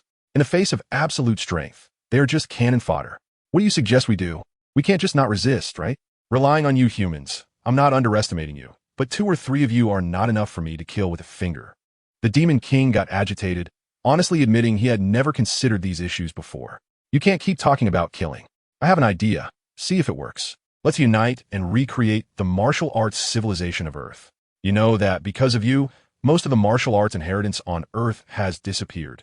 The current humans, I'm not afraid to tell you, have only 45 mythical level experts, and they all value their own strength. Once alien civilizations arrive, we can't rely on them. Instead, we should establish our own sanctum, preach throughout the world, and gather all the talented individuals on Earth under our wing. Cultivate our own strength to deal with unknown enemies when the time comes. Son Tian proposed. What? The Demon King exclaimed in astonishment. The great Demon King is going to take disciples? Think about it. You're famous now. If you want to take disciples and establish a sanctum, people all over the world will find a way to come and learn from you. Son Tian continued. When did I become famous? I haven't done anything. The Demon King was baffled, wondering when he had become a celebrity. Don't you watch television? Wow, you're seriously disconnected from society. Do you know that the force you wiped out before was the infamous Demon Legion known worldwide? Now global governments are mandating broadcasts of your deeds. You're already popular, with over 100 million fans. Son Tian exaggerated. After a long explanation, Piccolo finally sorted out the situation. I'm the Demon King. How did I become a hero? This role change is a bit too fast for me to adapt. So what do you think? Establish our own sanctum, centered on Earth, advancing both martial arts and technology, and then expanding into the universe? Son Tian's boastful words opened a new horizon for the Demon King. He felt his perspective had been too narrow, limited to ruling Earth, while others were already preparing to connect with alien civilizations. All right, but how do we establish the sanctum? We have no startup funds, no personnel management, and not enough people to teach. Plus, Plus, doing this would hinder my own cultivation. As long as you agree, these are not problems. By the way, how do you plan to cultivate? Are you going to work in isolation? Without opponents of equal strength to challenge you. Your cultivation has hit a wall. Without lofty goals, your cultivation is at a standstill. Sun Tian continued. Indeed, the Demon King's strength had barely changed in hundreds of years. Without opponents or goals, he realized, thanks to Sun Tian, that the reason lay here. In that case, I agree. What should we do next? Since the Demon King had agreed, he naturally would drag his feet. Since the Demon King has agreed, let us go to Game House first. This matter is not just for us two. Humanity should contribute as well. Sun Tian said. Not long after, Sun Tian, the Demon King, and his two subordinates headed straight for Game House. At Game House, Sun Tian's sudden departure left everyone confused. Just then, Master Rashi and Turtle Hermit suddenly felt an incredibly powerful aura rapidly approaching from afar. Not good. There's a strong enemy. Get ready. Everyone was shaken by this terrifying aura. It was too horrifying, completely on a different level.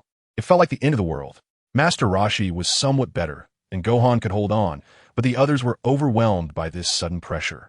Even the already mythical Tianjin fan felt the same. Piccolo, restrain your aura, don't scare them. Sun Tian said, feeling speechless.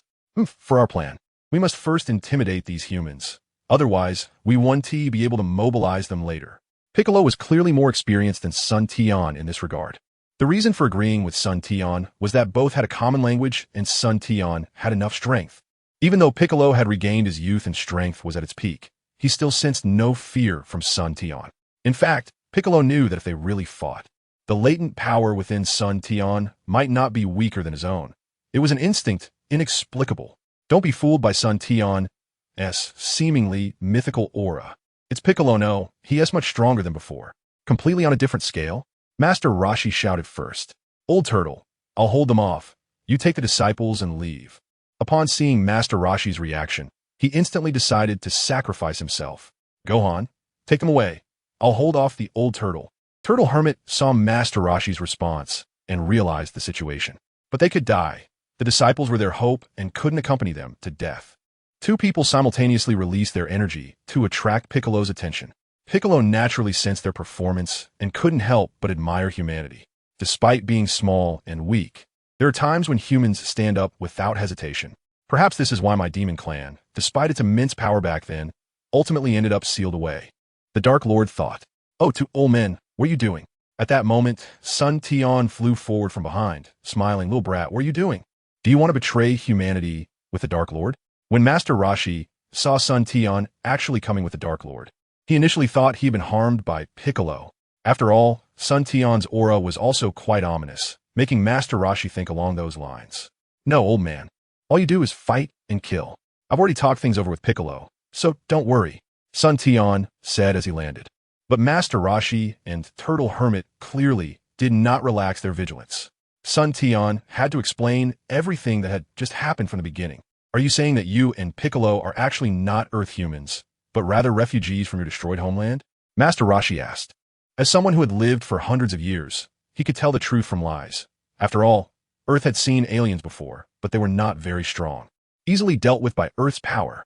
So they could understand Sun Tian and Piccolo's situation, but they hadn't expected that after Piccolo regained his youth, there would be a prophecy from the dragon that Earth would face a crisis in the next 5 to 6 years. Although it could eventually be resolved in the coming interstellar era, Earth needed to enhance its overall strength to secure a position in the universe and not become someone else's slave. Of course, the dragon's prophecy was not something Sun Tian made up. Otherwise, it would be hard to explain why they would know about future events. The dragon represented heaven, and heaven's prophecies could not be doubted. Therefore, I discussed with the Dark Lord about establishing a sacred place for martial arts to train talents to deal with future crises. Sun Tian said. Everyone present was martial arts experts, and naturally, once a person's strength reached a certain level, guns, cannons, and nuclear bombs were useless. Just the thought that the Dark Lord, who once wreaked havoc on the world, actually agreed to this felt strange. Of course, on another level, it also indicated the seriousness of the situation, as even the Dark Lord Piccolo had to join forces with the humans he once looked down upon. Sun Tian, we understand your thoughts. It's not that we cherish our own treasures, but people with great talent are indeed hard to come by. Master Rashi said, there are excellent seedlings. But we can't go searching all over Earth every day. I understand this, so we need to find a way to promote ourselves. Let the whole world know about our sacred place for martial arts. That way, we will have enough time to select. Sun Tian said. But we are not good at making money. Where will the funds come from? Master Rashi replied. It's not that complicated. This Dark Lord will take action. Who would dare not take it seriously? This Dark Lord will destroy them. The Dark Lord indeed had not turned over a new leaf, threatening destruction right out of the gate. The funding issue is easy to solve. I wonder if teacher Wu Tian still remembers that girl who went on an adventure with me a few years ago. Sun Tian thought of this world's richest second-generation girl. Can she help us? Master Rashi asked, puzzled. Haha, of course. You should know the Universal Capsule Group, the richest in the world, right? She is the daughter of the founder of the Universal Capsule. What, that little girl? The heiress of the Universal Capsule Group? Master Rashi exclaimed in surprise. Of course. However, we still need to promote ourselves. Although we are strong, if no one knows us or believes in us, it's useless. Sun Tian said. How do we promote ourselves? With our battles, ordinary humans can't even see clearly. There's no way to make them believe. Haha, you are mistaken. Do you remember what happened this morning? He pointed at Piccolo. Piccolo got shot. What does that have to do with me? Are you talking about the Dark Lord Piccolo defeating the Red Ribbon Army? Everyone then recalled the event just broadcast on television. This was a real promotional piece. Believe me, that battle of Piccolos was captured by satellites around the globe. As long as we get help from various governments, we shouldn't worry about the promotion not having an effect. So, the urgent tasks are 1. Funding, 2. Location, 3. Equipment, 4. Teachers, 5. Promotion. How to divide the work. Master Rashi said. For the funding part, I'll personally go to West City. It's been a long time since I've seen Bulma, and I don't know if she still remembers this old friend. Sun Tian said. As for the location, I might trouble you two teachers. It would be best to choose a place backed by a forest, with sparse population all around. As for the equipment, I will discuss it after I find Bulma. As for teachers, it will naturally be everyone, and, of course, if we know any martial artists, we can recommend them. For the promotion part, we will have to trouble the Dark Lord to meet those reporters. Everyone felt it was feasible, but the Dark Lord, thinking of the previous time he was surrounded and interviewed, felt a pang of pain. Since we have decided, what name should we give this sacred place? How about Demon God Palace? The Dark Lord suggested. No, that sounds like a villain's camp. Krillin, who rarely spoke, chimed in. Do you have any objections? Piccolo shot him a glare, scaring Krillin into retreating quickly. Let's call it the sacred land of demon martial arts. Demon naturally represents the Dark Lord, and martial represents a spirit of martial arts. Right? Sun Tian suggested. Upon hearing this, the Dark Lord's face turned green. Although he was already green, could they not mention that matter? If it was brought up again, they would break up. It was a lifelong humiliation. However, this name was still acceptable, as it could serve as a constant reminder to himself. Everyone naturally had no objections, and thus the sacred land of demon martial arts, which would become famous throughout the universe, was officially established. After the discussion and confirmation, Sun Tian set off alone for West City. West City, as an international metropolis, was extraordinarily prosperous, and the world-class Universal Capsule Group was located here. The Universal Capsule was actually a means of utilizing space. By today, the Universal Capsule had already spread to various industries. With Sun Tian's speed, he arrived in the skies above West City in less than 2 hours. He sensed the surroundings, but after so many years, Bulma was not like a martial artist, able to possess a powerful aura. Sun Tian had to land and asked passersby for directions. Excuse me, officer, do you know how to get to Bulma's house from Universal Capsule? Sun Tian politely asked the patrolling police officer. You mean Bulma from Universal Capsule? You're not from around here, are you? What do you want to do there? Upon hearing that someone didn't know where Universal Capsule was located, the police officer began to question him. As everyone in West City knows, I'm a friend of Bulma's, and I've come to West City for something and want to ask for her help. Do you know where it is? Sun Tian continued to ask. Get in the car. I'm just off duty and can take you there. Although Sun Tian said he was a friend, the police officer still had some reservations. Since he was just off duty, he simply decided to give him a ride. Thank you, officer. Sun Tian got into the police car, and, after about half an hour, they arrived at a private villa area. The police officer approached and rang the internal intercom, and after a while, a voice came from inside. May I ask who you are looking for? Hello, is Bulma at home? I'm a police officer, and a person claiming to be Sun Tian says he is a friend of Bulma. The police officer asked. Please wait a moment, I'll go ask. In a moment, the main door opened, and who else could it be but Bulma? Sun Tian, you finally came to West City to find me. I thought you would be practicing on the Broken Mountain forever. Looking at Sun Tian from a distance, you are Bulma, right? Since it's confirmed that Sun Tian is your friend, I will take my leave now. At that moment, the police said, "Yes, officer, thank you very much." Bulma pulled Sun Tian and bid farewell to the police, knowing that Bulma's family is very wealthy. But entering the Bulma house for the first time still took me by surprise. In one word, it's big. In two words, it's too big. The entire villa is simply a small ecological circle. Soon, Bulma pulled Sun Tian into the reception room.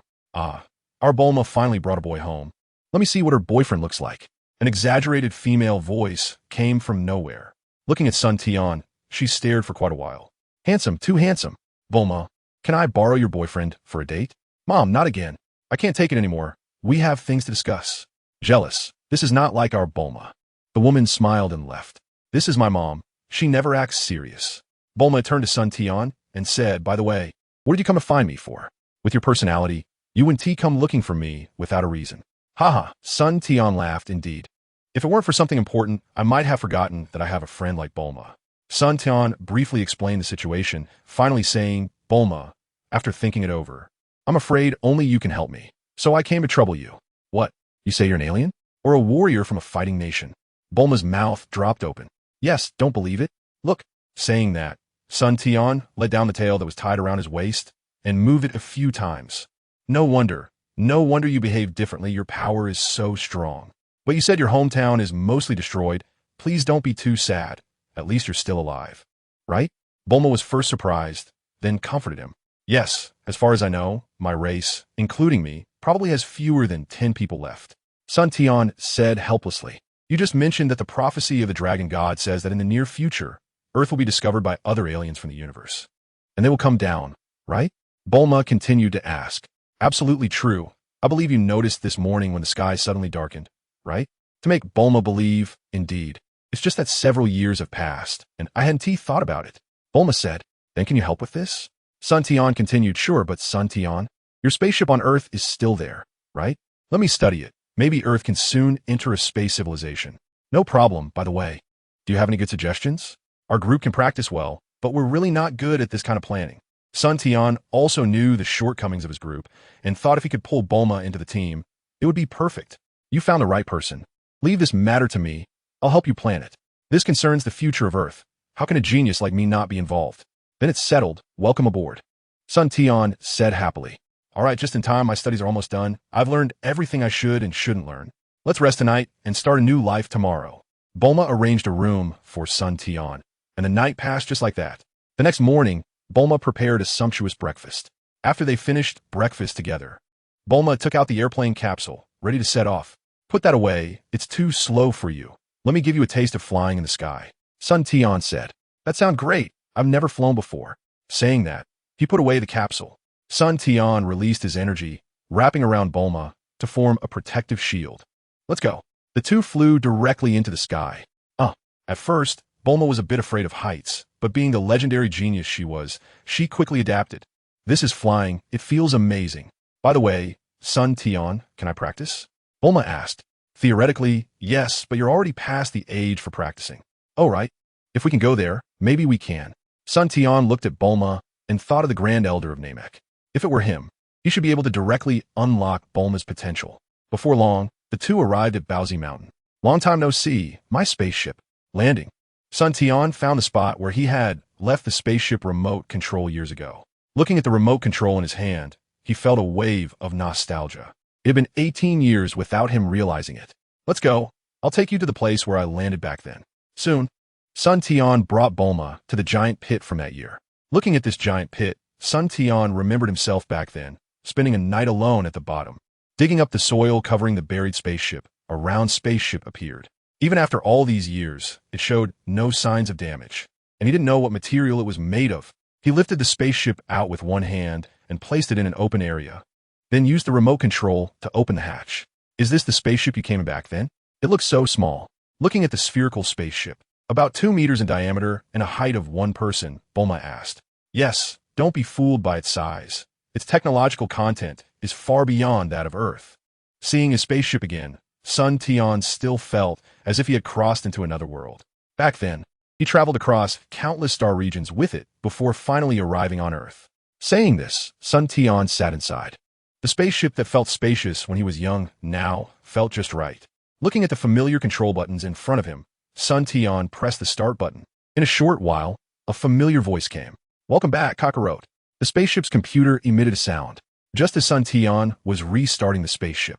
On a small asteroid far away from Earth, in a secret base, there were unknown technological products everywhere. They received an unknown signal, which was the spark sent out before the destruction years ago. The base was empty of people. Meanwhile, in the endless space, 3 capsule-like spaceships were flying in a formation of 1 in front and 2 behind. Suddenly, in the leading spaceship, a sleeping being opened its eyes. There's a reaction. A man with a resolute appearance and hair standing upright exclaimed, "Nappa, Raditz, wake up quickly." In a little while, the lives of the other 2 orbs also opened their eyes. "Vegeta, what's wrong?" "Target reset. Head to the nearest M8474 planet." On Earth, Sun Tian restarted the spaceship and checked its status. "Spaceship check complete. Everything is normal, ready for flight. Please set the destination." Soon, the voice of the light brain sounded. "Clap, clap, clap." Sun Tian turned off the spaceship system again and slowly walked out. Fortunately, everything was normal. Sun Tian said to Bulma as he handed her the remote control, explaining the functions of each button. Bulma, treating it like a treasure, studied it carefully and soon understood all the various functions. "Sun Tian, let me sit in and give a try." After saying that, Bulma entered the spaceship, looking at the unfamiliar control interface. "Sun Tian, come over and take a look. I can't understand any of this." Bulma poked her head out. "Wait a minute. First put on the sensor. I'll let the light brain input some information into your mind." After saying that, Sun Tian activated some functions again. Language information transmission in progress. "Please wait." The mechanical voice of the light brain sounded. Bulma closed her eyes to feel it, and about 10 minutes later, the transmission was complete.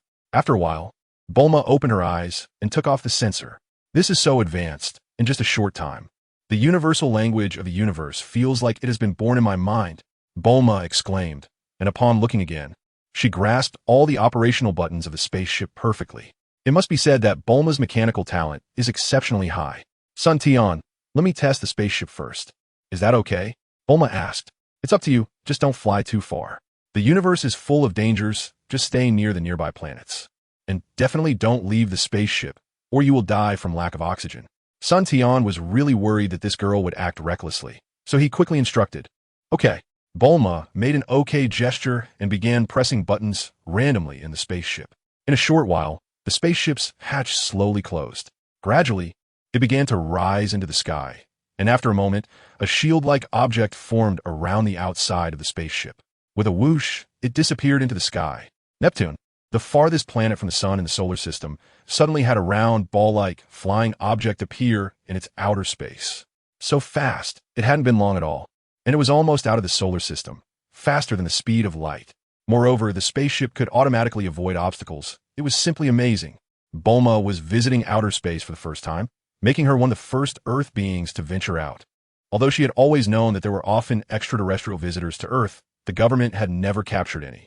She never expected to one day become friends with aliens and take a trip in a spaceship. Bulma felt that this outing was truly worth it. Still, it would be better to return quickly. Sun Tian had mentioned that the universe was full of dangers, and encountering unfriendly alien ships could be problematic. Bulma murmured to herself as she operated the spaceship, and before long, she disappeared into Neptune's space. Back on Earth, after Bulma left, Sun Tian sat cross-legged, practicing. About 3 hours later, he heard the sound of flying in the sky. A round, ball-like spaceship slowly appeared in Sun Tian's view. In a short while, the spaceship safely landed not far from Sun Tian, and the hatch opened. Bulma excitedly stepped out of the spaceship. "How does it feel?" Sun Tian asked. "Awesome. It's really amazing," Bulma exclaimed. "You can study the spaceship, but I hope you don't take it apart. I might still need it in the future." Sun Tian said, "That's a must. I'll fly the spaceship back first, and you can fly back yourself. My father will definitely be thrilled." After saying that, Bulma restarted the spaceship and quickly flew towards West Capital. Sun Tian had no choice. After all, the spaceship was too small to fit 2 people. Sun Tian flew in the sky, also heading towards West Capital. When he saw Bulma again, it was already an hour later. Haha, Sun Tian, you're too slow. I've been here for an hour already. Sun Tian was speechless. Although he could fly, how could he compare to a spaceship? By the way, how are Pilaf and the others doing now? Sun Tian finally remembered that he had recommended those three to Bulma. Oh, they're doing great. They've been following my father and have become his capable assistants, Bulma said. Bulma valued those three a lot. Their creative ideas earned them the respect of the briefs, and they were currently conducting data tests on the spaceship with the briefs. Let's go. Take me to see them. Before long, the two arrived at the spaceship docking point, where they saw Brief busy with Pilaf and his gang. When Pilaf and his crew saw Bulma and a man arrive, they felt the man looked somewhat familiar, and soon a memory surfaced. Wasn't this the great Demon King from back then? My lord, I didn't expect to see you again. Pilaf flattered, unable to help but curry favor, as Sun Tian had left a profound impact on him back in the day. Oh, you all seem to be doing well? Sun Tian replied. Thanks to your grace, my lord. Pilaf and the others were very satisfied with their current lives, and they knew that Sun Tian had helped them a lot to reach where they were today. Bulma, is this the Sun Tian you often mention? Very handsome, indeed. Doctor, Brief remarked, looking at the old man, who seemed nothing like the world's richest man, but rather like an ordinary worker. Dad, what are you saying? We're just friends. Sun Tian has a fiancée, Bulma said. Haha, I know, just ordinary friends. Hello, uncle, nice to meet you. Please take care of me. Sun Tian stepped forward. All right, this spaceship is yours, right? Don't worry, we will only do research and won't mess with anything. Dr. Brief said. It's fine, uncle, feel free to research. There will be many things we'll need your help with in the future. Sun Tian had a good impression of Dr. Brief. Pilaf, do a good job. We'll be leaving now. By the way, Uncle, Bulma, and I have something to attend to, so we won't disturb your work. After saying that, he and Bulma left. After lunch, Sun Tian was unsure how Piccolo and the others were doing, but he decided to return to Kame House first. Accompanied by Bulma, they soon arrived at Kame House, where everyone had returned. Teachers, have you finalized the location? Sun Tian asked. There are several suitable places, but we ultimately decided to place the sacred site at the Baozi Mountain where you live. First, it hasn't been developed. Second, it's surrounded by forests, which can be used for future disciples' trials. Master Rashi said, adding that another reason for choosing Baozi Mountain was that Sun Wukong and Sun Tian's homes were there. I think that's fine. We can modify it later and then go around the world to catch some dinosaurs or something to raise inside for the disciples' training. Sun Tian thought that was a good idea. By the way, this is Bulma. I've already talked to her, and she will also be one of us, mainly in charge of research and financial power. Sun Tian introduced Bulma to everyone.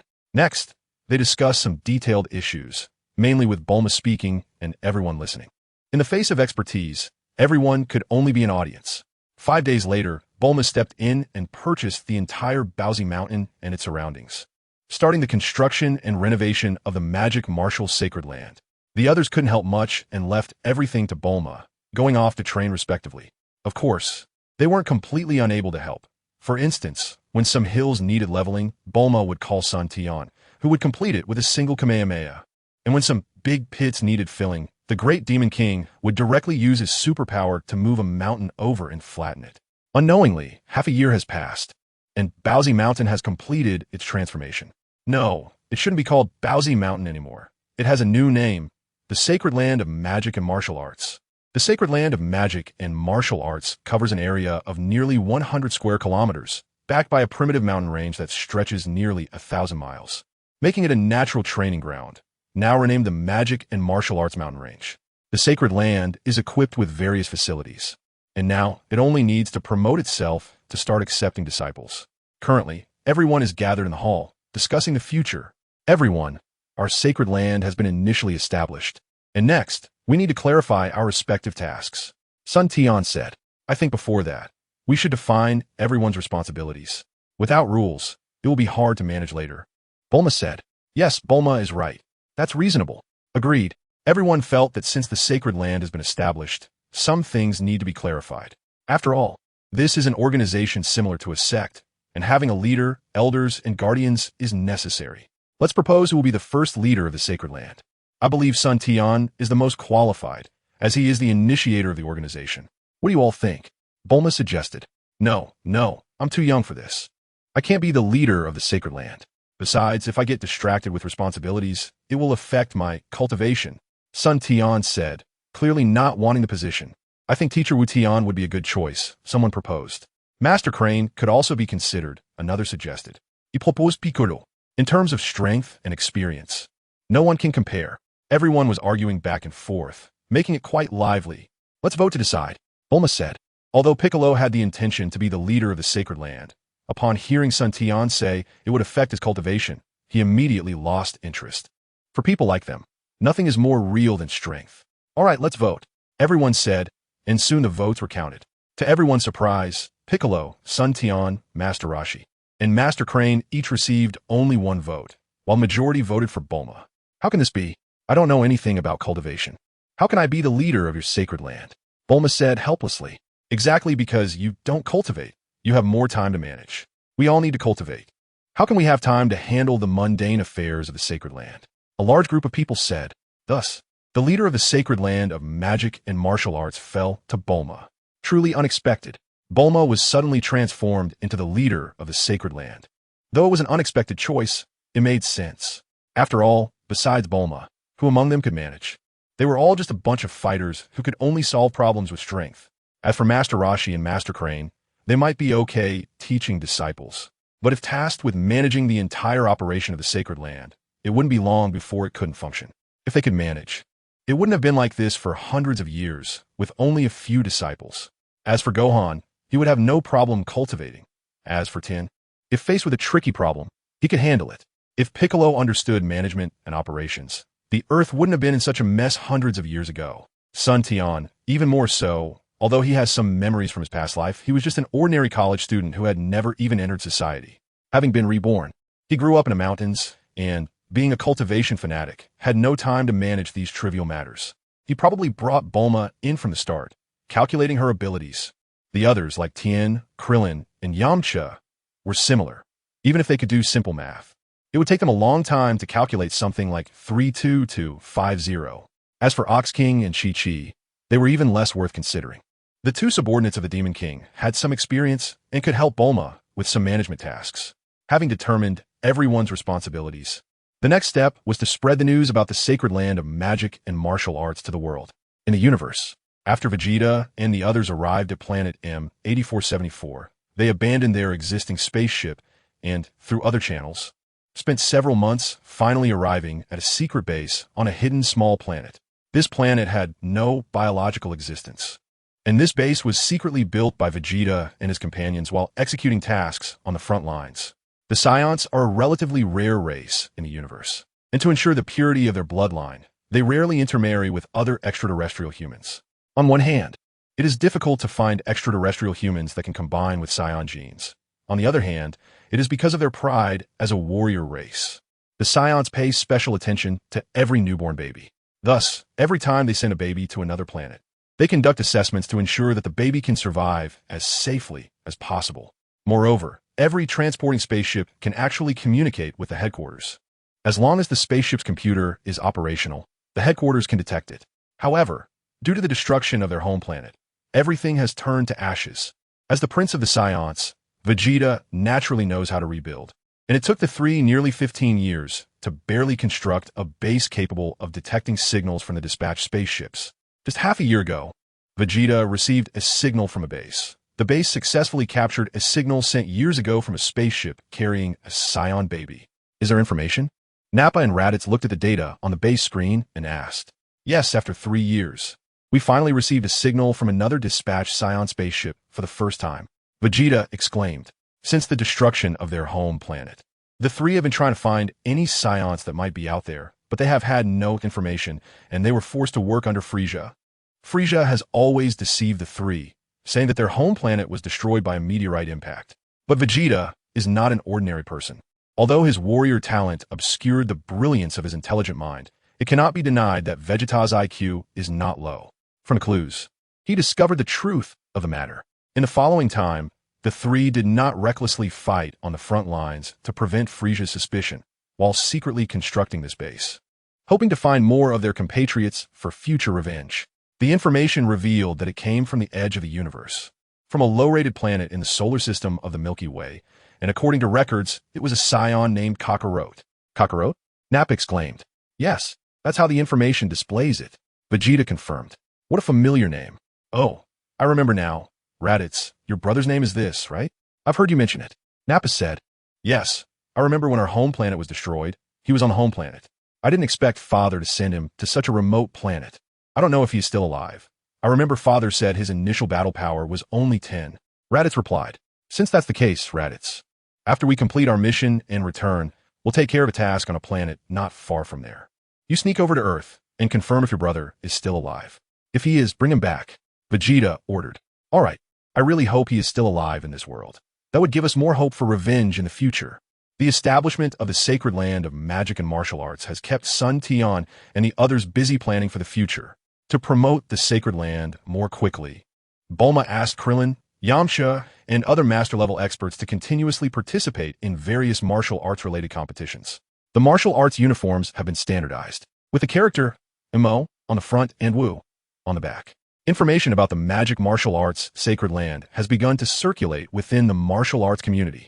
Furthermore, taking advantage of the recent event where King Piccolo eliminated the Red Ribbon Army's evil forces, Bulma used her connections with the Universal Capsule to secure prime advertising time on television to promote the strength of the magic martial arts sacred land. In no time, many martial arts enthusiasts began to arrive at the sacred land under various pretenses. Some came to seek a master, some to issue challenges, and others for interviews. Regardless of their reasons, they gradually gathered at the magic martial arts sacred land, building up its popularity. As the fame spread, especially after it became known that the legendary martial arts myth, Master Roshi, was also a member of the magic martial arts sacred land. Martial arts enthusiasts from around the world began to make their way there. In front of the magic martial arts sacred land, the crowd was bustling with excitement, filled with murmurs, screams, and roars. Luping. Luping, a master-level expert, was handsome and naturally took on the role of the arena master, even though he was slightly less impressive than Sun Tian. On the ring stood a giant of a man, nearly 3 meters tall, who looked like a bear. It was him, the notorious violent Bear Bent, who once killed a polar bear with his bare hands. This was going to be interesting. An audience member, who seemed new and had never seen Lu Ping in action, remarked about Bent's history. The bigger the hope, the bigger the disappointment, said another fan of Lu Ping. On stage, Lu Ping clasped his fists. Looks like you have no one left in the magic martial arts sacred land. A guy without any muscles is actually here to defend the ring. With that, he charged at Lu Ping. This guy had decent strength. Normally, he wouldn't be an easy target even when surrounded by dozens of people. However, once he came to challenge here, his fate was already sealed. Lu Ping hardly exerted himself. In an instant, as the challenger was about to reach him, he dodged and knocked him down. What's going on? Aren't all those who came to challenge supposed to be skilled? Who in this circle isn't famous? But how many can last 10 rounds? Someone in the audience commented, clearly someone who had been watching for a while. Oh well, according to reliable sources, Lu Ping is currently ranked 3rd in the magic martial arts sacred land. Someone who seemed to know the inside story said. Is that true? Wow. The magic martial arts sacred land is too impressive. If I could get in, wouldn't that mean I could also become a master? No doubt about it. It's absolutely true. Thus, after half a year, with the fame of the magic martial arts sacred land spreading, there was no longer a need for advertisements. During this time, the sacred land also recruited a group of talented students. Everything gradually began to fall into place, with Master Roshi and Master Crane specifically responsible for training these disciples. Krillin, Lu Ping, and Tian Shinhan became role models for the younger students. Meanwhile, Sun Tian and King Piccolo were either sparring or training alone, completely ignoring the affairs of the sacred land. To everyone's surprise, King Bull Demon sold off all his properties in Fire Mountain and moved over. During this half year, Sun Tian took the time to visit Karen Tower, found Master Karen, and inquired about the sacred beans, only to discover that such a cheating item did not exist.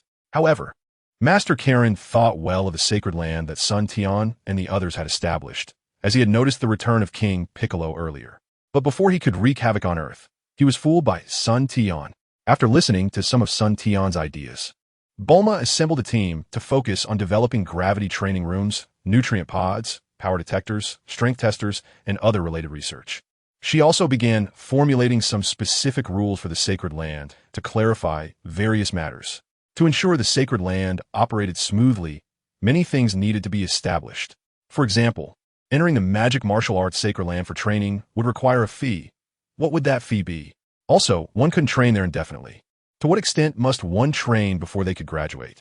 Some training resources couldn't just be given away for free, which raises the question of what contributions one could make to the sacred land. And a series of rules followed. If son Tian and the others were in charge of this, they would likely have scrapped the plan immediately, thinking it was too difficult. Thankfully, there was Bulma, with an IQ of 250. For her, these weren't issues, just a matter of spending a bit more time. In the span of a year, the magic martial arts sacred land grew from nothing to something, starting with only about 10 people and now having hundreds. From an initially desolate Baozing Mountain area, it has now seen the rise of several satellite cities surrounding the magic martial arts sacred land. The martial arts atmosphere on Earth is being subtly guided. Carmelo, have you tested your overall data yet? How are your stats? Bellatrix asked. Not yet, planning to test in a bit. How about you, Bellatrix? Carmelo replied. I haven't either. Let us go test together later. Before long, a dedicated testing area for member data was bustling with people. After 6 months of research, Bulma and her team finally developed a set of instruments for testing combat data. In front of a combat power testing machine, a student was unleashing their strength against the machine's pressure plate. Beep, beep, beep, beep. The numbers on the machine's display fluctuated rapidly, finally settling at 23. Artif, combat power 23, advanced martial artist. At this moment, the terminal server had already collected the student's information. Bulma's system was very comprehensive. Every member entering the sacred land for training had registered identity information using the most advanced iris recognition technology. The combat power testing machine was directly connected to the terminal server. Therefore, when a member stood in front of the testing machine, they only needed to look at the camera, and their identity information would be automatically recognized. Of course, the current combat power testing could measure a maximum of 1,000. Exceeding this number would damage the testing machine due to the impact of the force.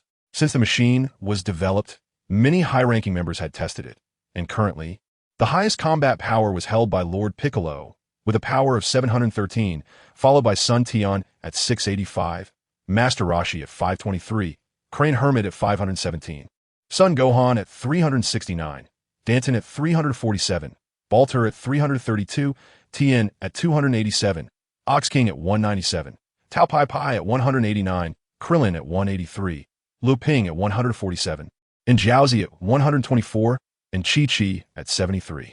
Of course, combat power does not represent actual combat ability. When it comes to real fighting, as long as it's not an absolute crush, skills, timing, and many other factors are also very important. Everyone looked at Artif with envious eyes. After all, he had already reached the advanced martial artist level at just 12 years old, while many present were older than him and still at the intermediate martial artist level, with many having a combat power of only around 20. Subsequently, many others stepped up to test their powers, with the highest reaching a combat power of 27 and the lowest at 17, but none could hit 30. Sigh, I wonder when we can surpass 30. If that happens, we can choose good techniques. A student ace said, yes, those techniques require us to have at least a combat power of 30 or above. But it's hard to imagine that we VE become so strong in just half a year. If we had stayed in the academy, we might have reached a combat power of 123. Student B replied, exactly. Have you seen the facilities in our sacred land? There is no combat power testing machine anywhere else. Plus, I heard they're developing gravity rooms and nutrition pods. It would be amazing to train in the gravity room every day. Student C said, I heard that once the nutrition pods are completed, they can heal any injury, no matter how severe. If that is true, we can train as hard as we want. Rumor has it that in a year, the sacred land will hold a magic and martial arts championship, and those who place in the top 3 will receive technique rewards and nearly 1,000 contribution points. What? Is that true? I'm off to complete the instructor's training. In no time, news of the magic and martial arts championship spread among the students, and the atmosphere of cultivation in the sacred land became even more intense. The contribution points system was also designed by Bulma. After becoming a member of the sacred land, each would have an initial contribution of 10 points, and, generally, contributions could only be earned by completing tasks from the sacred land. However, since the sacred land was just established, there were pitifully few tasks. Even if there were tasks, students who had only been there for half a year couldn't complete them.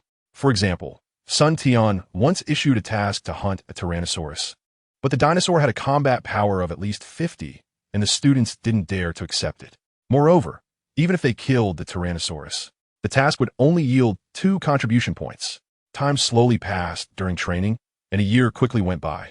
After adjustments, the Sacred Land's recruitment was changed to once every 6 months. After 2 consecutive recruitments, the number of students in the Sacred Land grew from about 100 at the beginning to nearly 500 now, making it quite lively. Today, the martial arts arena in the Sacred Land was especially bustling. The registration for the Magic and Martial Arts Championship had begun, and staff had come early to see the long lines forming, feeling quite amazed. These staff members were specifically hired by Bulma. All right, we're starting registration now for those who want to participate in the first Magic and Martial Arts Championship. Unbeknownst to anyone, a combat power testing machine had already been set up beside the martial arts arena. Okay, let me explain the registration rules. Although anyone can register, combat power will be used as the standard. If your combat power is below 20, please don't come make a fuss. Go back and train hard. And come back next year. In the end, we will select the 16 students with the highest combat power for this Magic and Martial Arts Championship. The staff coughed and continued. Now let us start testing. As soon as the words were spoken, some newly enrolled students stepped aside, but they still watched the excitement seriously. Those who felt they had strength began to take turns testing. Xing Jianwu, age 15, combat power 28. Zaina, age 14, combat power 25. Carlton, age 16, combat power 23. Groups of data were displayed on the big screen of the martial arts arena, with screams erupting occasionally. Oxkey, age 17, combat power 127. What the heck? How can Miss Key show up for this kind of competition? A student exclaimed. A late-stage master, we can't compete. Right. Lan Chi, age 19. Combat power 79. Another high combat power. How are we supposed to survive? Belmont, age 15. Combat power 47. Although it's also a high combat power. Compared to the previous ones, it barely made a ripple. Finally, the preliminary test for registration ended, and a list of 16 selected students was announced. Oxkey, combat power 127. Mexico, combat power 91. Lan Chi, combat power 79. Ababork, combat power 63. Belmont, combat power 47. Zhaomingxia, combat power 31. All right, please go to the stands if you didn't qualify. We will randomly draw lots for the matchup shortly. The staff said. In a private room of the martial arts arena, Sun Tian and the others gathered together. Unknowingly, 2 years had passed again, and surprisingly, these students had all broken through to the master level. Master Rashi sighed. These entrants have all been self-taught. The turtle and crane hermits only made training plans for them and occasionally taught a little.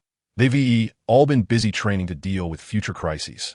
Yes, let us see if there are any good talents to cultivate further, the crane hermit said.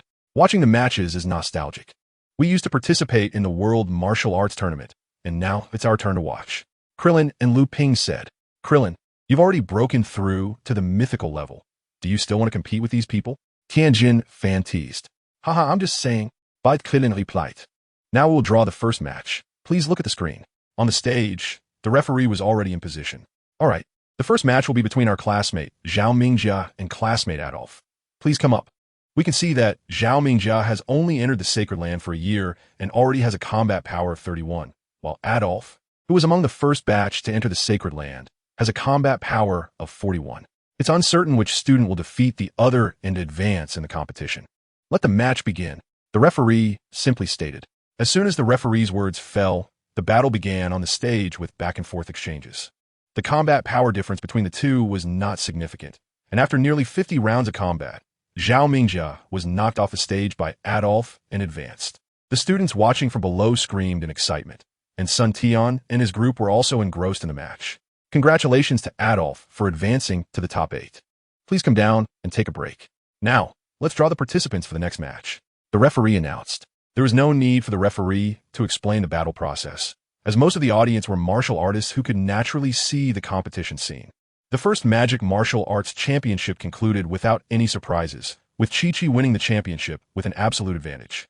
Sun Tian let the spotlight-loving Krillin take the stage to showcase his true strength and encouraged all the students on behalf of the Sacred Land. Amid the passionate gazes of the students, the first Magic Martial Arts Championship of the Sacred Land came to an end.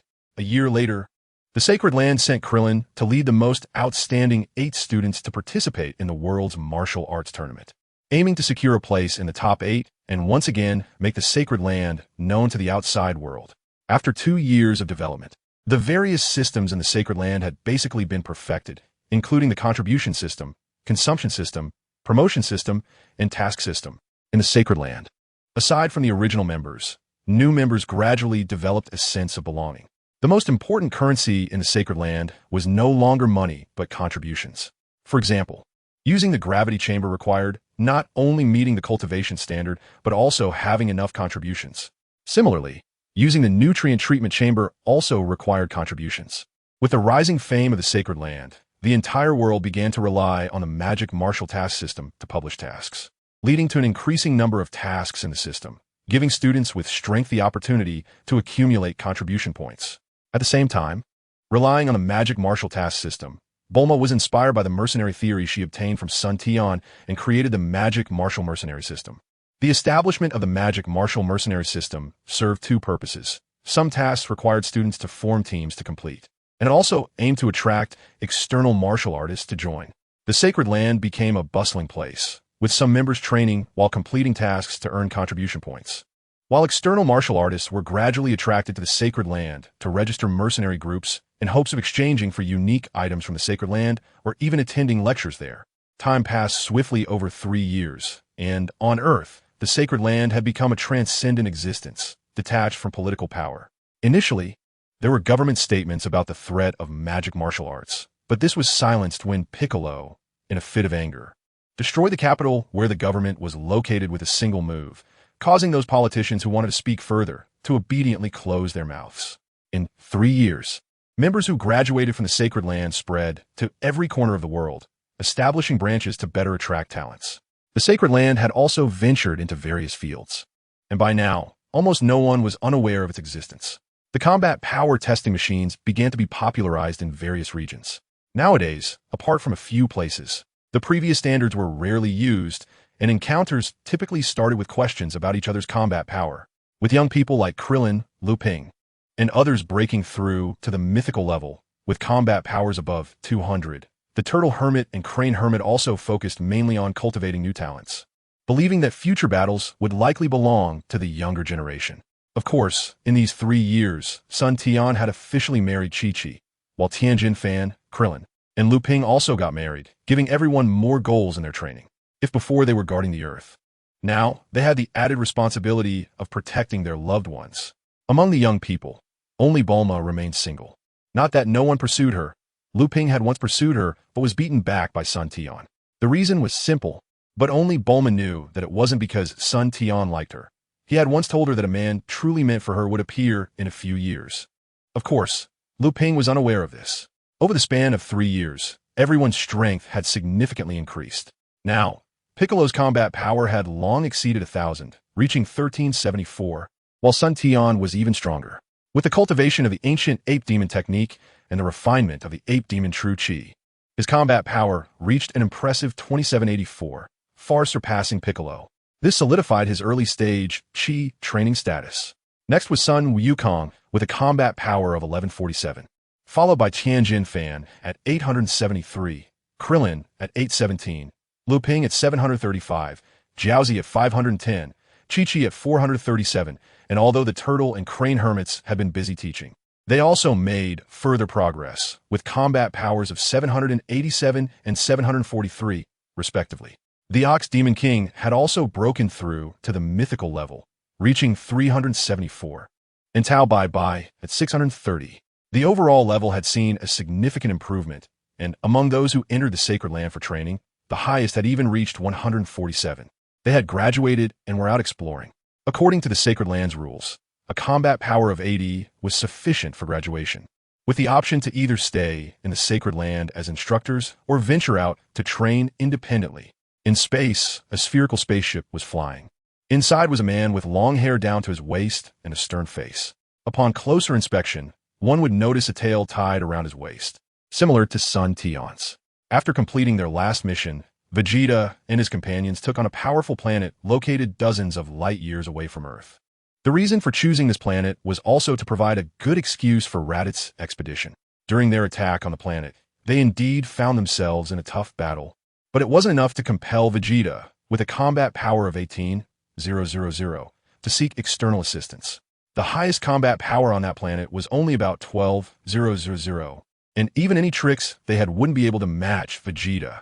However, the war fell into a stalemate, which Vegeta intentionally caused. During this time, Vegeta reported that Raditz had been killed in battle. In reality, he had stolen a spaceship to help Raditz escape to Earth to check if Kakarot was still alive. If he was, they would settle down first and later find a way to reunite with him and Nappa. If he had already died, then Earth would have to pay for Kakarot's death. The three believed that Raditz, being from a warrior race, would have no issues, although he was the weakest among them. With a combat power close to 2,000, plus his warrior heritage, his combat talent was unquestionable. While he couldn't compare to Vegeta, he was still significantly stronger than Nappa. If Nappa weren't nearly 10 years older than Raditz, it would be hard to determine who was stronger. In just one more year, he would be able to see you. My brother, I hope nothing happens to you. Otherwise, even though I don't have the ability to destroy planets, I can easily wipe out the primitive inhabitants of such a low-level planet in the outskirts. Raditz set the autopilot course, slowly closed his eyes, and fell into a state of deep sleep. At the sacred land, in front of a residence, everyone gathered around it. Sun Tian was pacing back and forth, looking very anxious. Stop pacing. Don't worry, it's fine. Chi-Chi is a practitioner with nearly 500 combat power. She won TB in trouble. Bulma, watching Sun Tian's anxious demeanor, felt that at that moment, he resembled a human. Right. How come you're a master, yet you're more anxious than I am? It's just having a child. Piccolo said, speechless. Humans are really troublesome. What's there to worry about having a child? For him, he just needed to chant a spell and lay an egg, although such a child couldn't be counted as their true bloodline. Others laughed. Suddenly, a baby's cry came from inside the house, and Sun Tian rushed in anxiously. Congratulations, it's a boy. The midwife, seeing Sun Tian enter, knew that he was the child's father. Sun Tian stepped up to the bedside, holding Chi-Chi's hand and asking with concern, Chi-Chi, are you okay? What could possibly happen? I'm a mythical level expert, so don't worry, I can see you're anxious. Chi-Chi revealed a sweet smile on her face. To be honest, at first, she thought Sun Tian wouldn't want her to be with Bulma, but in the end, he still married her. But it's no wonder when the Holy Land was first established. Sun Tian often discussed future plans with Bulma, and during that time, Chi-Chi was really a bit scared, as if everything was going on the right track, and Sun Tian would return to her side. I'm a father now. Bring the baby over so I can take a look. Sun Tian said happily to the midwife while holding Chi-Chi's hand. The midwife had already cleaned up. As for the baby having a tail, it was nothing unusual for the Holy Land of magic and martial arts. Sun Tian took the baby, looked into his bright eyes, felt the call from his bloodline, and sighed, not realizing that he had been in this world for 21 years. Let's give the baby a name, dear, Chi-Chi said, radiating maternal brilliance. How about we call him Chi-Tian? What do you think? Sun Tian replied. In fact, ever since Chi-Chi became pregnant, Sun Tian had been thinking about names for the child. He couldn't call him Sun Wufan because Wufan was still around, and calling him Sun Wukong felt strange. After thinking it over, he came up with the name Chi-Tian, after the Monkey King Sun Wukong from his previous life, so he decided to name him Sun Chi-Tian. Sun Chi-Tian, Chi-Tian, equal to the heavens. Good, let's go with this name. Chi-Chi savored the name and said, you take good care of Chi-Tian. I'll go out and let everyone meet him. They're all waiting outside. All right, our child is not delicate. I can feel a strong power within Chi-Tian. Sun Tian replied. Chi-Chi, being a mythical level expert, could naturally sense it too. Sun Tian took Chi-Tian outside, and everyone gathered around to congratulate them. Let me see what the battle power of little Chi-Tian is. At some point, Bulma had a device that looked a bit like glasses in her hand. Hey, battle power detection glasses. When did you develop this? Sun Tian exclaimed, surprised. He had only mentioned the idea to Bulma, but he didn't expect her to actually make it. We'll talk about that later. Let's first see how much battle power the little guy has. Bulma said, putting on the glasses, pressing a few buttons on the side, and aiming it at the baby. Beep, beep, beep. The numbers kept jumping on the lens before finally settling. How much? Everyone asked, curious. Oh my God, take a guess. Bulma exclaimed. 50? 80? 30? 100? Everyone called out their guesses. In their eyes, a little baby could reach 30 at most. If he reached 100, that would be incredible. None of you are right. You underestimate Sun Tian's child. The battle power shows 183. Unbelievable. Bulma said. What? Impossible. A newborn with the peak of a master-level battle power? I feel like I've wasted my years. Krillin said. Is this instrument accurate? Someone questioned. Let us test yours and see if it's accurate. Bulma rolled her eyes, feeling offended that they doubted her invention. Just wait until my future husband arrives. I'll deal with you. Since she heard Sun Tian talk about Vegeta, Bulma had taken on the role of Vegeta's wife without having met him. Hey women, she said, aiming the device at Krillin and pressing a button. Beep beep beep. What is the result? Krillin asked, remembering that he had a battle power of 817 last time. He wondered if he had gotten stronger. 843, Krillin has gotten stronger. Bulma said, it really can't be wrong. Is it possible that this little guy really has a battle power of 183? That's too exaggerated. Krillin felt like he had taken a critical hit of 1,000 damage. Now let me check mine. At this moment, Dumpling, sporting dark circles under his eyes, said beep beep beep. Dumpling is 515, Bulma said after testing. Seems accurate. But I didn't expect him to be this strong. Piccolo, who was on the side, said with stars in his eyes, Sun Tian, let us make a deal. I'll personally teach your child. Finally revealing his true colors. Everyone wore expressions that said they had expected this. But they really didn't dare to compete with the Demon King. By the way, has the child been named yet? Bulma asked. Yes, Chi-Tian, Sun Chi-Tian. Sun Tian replied. Wow, that's a nice name, equaling the heavens. I didn't expect you to be so good at naming. I thought you only knew how to cultivate. Bulma laughed. Piccolo, let us talk again in a year. Chi-Tian is still young, and we need to work on Chi-Chi's side first. Sun Tian said to Piccolo. He didn't know if it was fate, but Piccolo felt a sense of familiarity the moment he saw Chi-Tian, a feeling that came out of nowhere. It was as if this child was born to be his disciple. All right, it's settled then. You may be great at cultivation, but you definitely can't teach a disciple. You wouldn't be able to bring yourself to do it. Piccolo said, switching to teacher mode. Although everyone was envious that Piccolo was about to receive such a good disciple, no one dared to compete with the Demon King. A year later, at the Holy Land of Magic and Martial Arts, Sun Tian's home, Piccolo and the others gathered early. Today was Chi-Tian's first birthday, and also the day Piccolo would officially take Chi-Tian as his disciple. Hello, uncles. Hello, Aunt Bulma. Hello, Grandpa Wu-Tian. Hello, Grandpa Turtle Hermit. 1-year-old Chi-Tian greeted everyone, waving at them. Chi-Tian could speak before he was half a year old, and now he could communicate normally. Good boy, come here. This is a gift from your uncle, Krillin said with a smile, and the others also brought out their prepared gifts. Chi-Tian's happy face turned red as he tried to show off. Before long, the house staff had prepared lunch, and everyone laughed and chatted, making today a rare rest day compared to their usual intense training. Come, let us see how much battle power our 1-year-old Chi-Tian has now. Bulma magically produced the battle power detection glasses from her hand. Originally, Bulma had prepared this for everyone, but they were all too smart to rely on this equipment. They knew this number was just a reference and wouldn't be overly concerned about it. Instead, this device was quite popular among the students of the Holy Land of Magic and Martial Arts and other martial artists. Now, this battle power detection glasses were also the most exchanged equipment in the Magic Martial Exchange system, with a contribution value as high as 5,000. Bulma adjusted the angle and aimed it at Chi-Tian. Beep beep beep. My goodness, battle power 289. Bulma exclaimed. Ha ha. No wonder he is the disciple chosen by my Demon King. Very impressive. Upon hearing this, Piccolo seemed even happier than when his own battle power broke through 1,500. Not bad. After a year of training, Piccolo has made another breakthrough. His battle power value has reached 1,593. Piccolo, when can I train with you?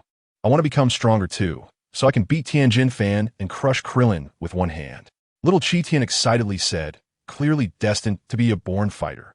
Yes, in less than 5 years, you can achieve your goals, Piccolo said, feeling very much in line with his tastes.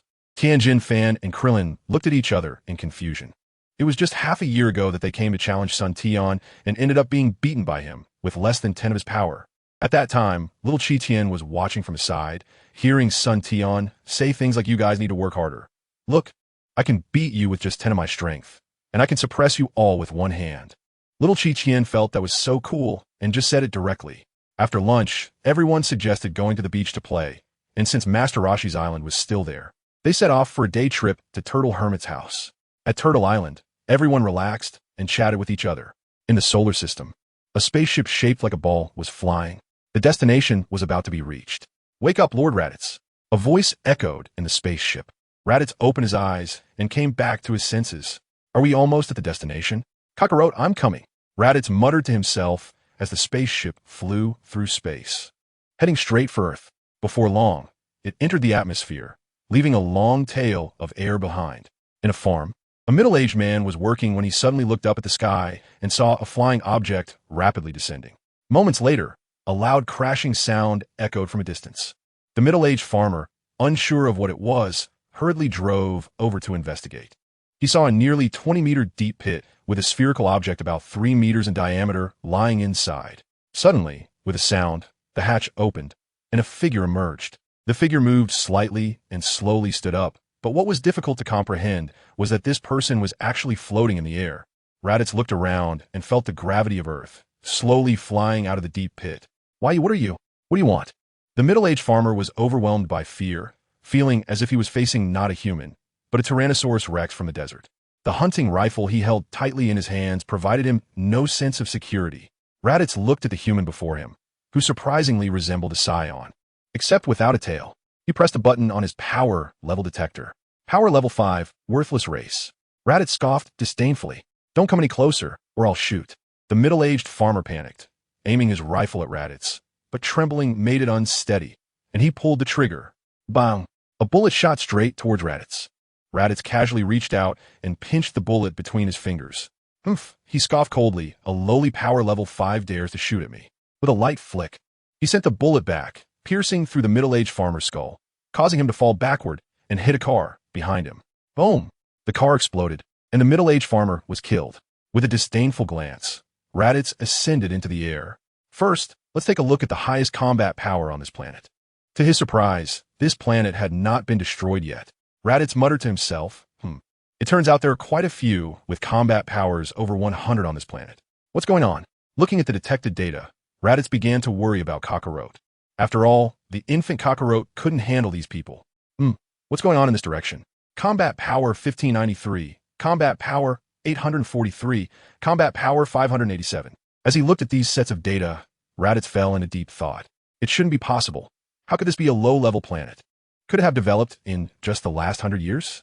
Science often classify planets, generally updating the data every 100 years, which is why sometimes the Scion children sent out also face death. The high-end combat power on this planet was concentrated together. A combat power of 1593 posed a certain threat to me. Kakarot could not have grown this fast. According to my father's statement, Kakarot's combat power was only 10 at birth. Even if he defied the odds, he could only reach 800 at the age of 22. Could something have happened to Kakarot? No matter, I need to go and take a look. Ask for clarification. Raditz muttered to himself, and then turned to fly towards Kame House. Just as Raditz descended to Earth, the warriors with the combat power detection glasses from the exchange of martial arts sacred land noticed this powerful force. Oh my god! Combat power 1983. Higher than the King Piccolo of our sacred land. Second only to Lord Sun Tian. Discussions had already started on the martial arts forum, with some claiming it was an alien and others saying it was a hidden powerhouse. Opinions varied widely. Meanwhile, Sun Tian and the others were happily playing at Kame House, completely unaware that because of Sun Tian, Vegeta and the others had discovered Earth in advance and arranged for Raditz to come early. According to the original story, at this time, Chi Tian probably hadn't even been born yet, and Raditz's arrival should have been 5 years later. The development of the story was always remarkably similar, even though some changes had occurred. In front of Kame House, Sun Tian and Piccolo, both powerful, quickly sensed a strong and violent energy rapidly approaching them. In no time, the others also noticed. However, for everyone, although this energy was strong, it wasn't enough to instill fear, not to mention Sun Tian's unfathomable power. Even if Piccolo truly unleashed his power, he might not lose to the newcomer. They could just observe quietly, right? About a quarter of an hour later, Raditz's figure slowly appeared in the sky, a strong hatred and momentum erupting from him, since Sun Tian was playing with Chi Tian inside the house. And given that this energy was under 2,000, it wasn't worth Sun Tian's attention. Having Piccolo was enough. Sun Tian also didn't expect Raditz to arrive early. According to his memories from his past life, they still had nearly 4 to 5 years of development time. Upon his arrival, Raditz discovered that the energy intensity of 1593 was not from a Scion. Moreover, none of the others resembled Kakarot from his memories. Raditz subconsciously believed that Kakarot might have been killed by a local powerhouse. He knew that Scions transform at a month old, and with such strong beings on this planet, Even transforming wouldn't make them a match. Raditz suppressed the anger in his heart and landed. Who are you? I don't remember you being among the strong on Earth. At this moment, Piccolo finally believed son Tian's words that one day, Earth would be invaded by aliens. Ha ha, who am I? You ask who I am? As Raditz thought about the possibility that the strong in front of him had killed his brother, a surge of anger ignited again. If he previously didn't know whether his brother was still alive, it wasn't a big deal. But now, having finally learned, he discovered that his brother might have been killed. You all must die. I will make the entire planet accompany my brother in death. Raditz unleashed his anger without holding back. What do you mean, your brother? Who exactly are you? What do you want on Earth? Piccolo was also furious. It was hard to cultivate a calm heart along with son Tian, only to have it shattered. An aura that rivaled Raditz erupted from Piccolo, causing the others to retreat. This battle was beyond their participation. Even the strongest among them, Tian, had just barely broken through 1,000. Seeing Piccolo's demonic energy surging, Raditz was increasingly convinced that this person in front of him had killed his brother. Son Tian had already noticed Raditz's arrival, but he hadn't expected them to come so many years early. It was a surprise. However, son Tian usually kept his aura restrained. Otherwise, Raditz would have discovered that there was an even stronger energy here besides Piccolo, strong enough to make him lose confidence in fighting back. However, son Tian also wanted to meet this legendary brother. From their conversation, he realized that this brother had come for him, mostly believing that he had died at Piccolo's hands, which is why he was so furious. A sigh unconsciously escaped his heart. Thinking back into memories of his past life, son Wukong truly wasn't human. One must know how much combat power son Wukong and Piccolo had back then, while Raditz, although he didn't say it, had at least 1,500 to 2,000. If he didn't have any killing intent, how could he be killed by the combined efforts of Piccolo and son Wukong?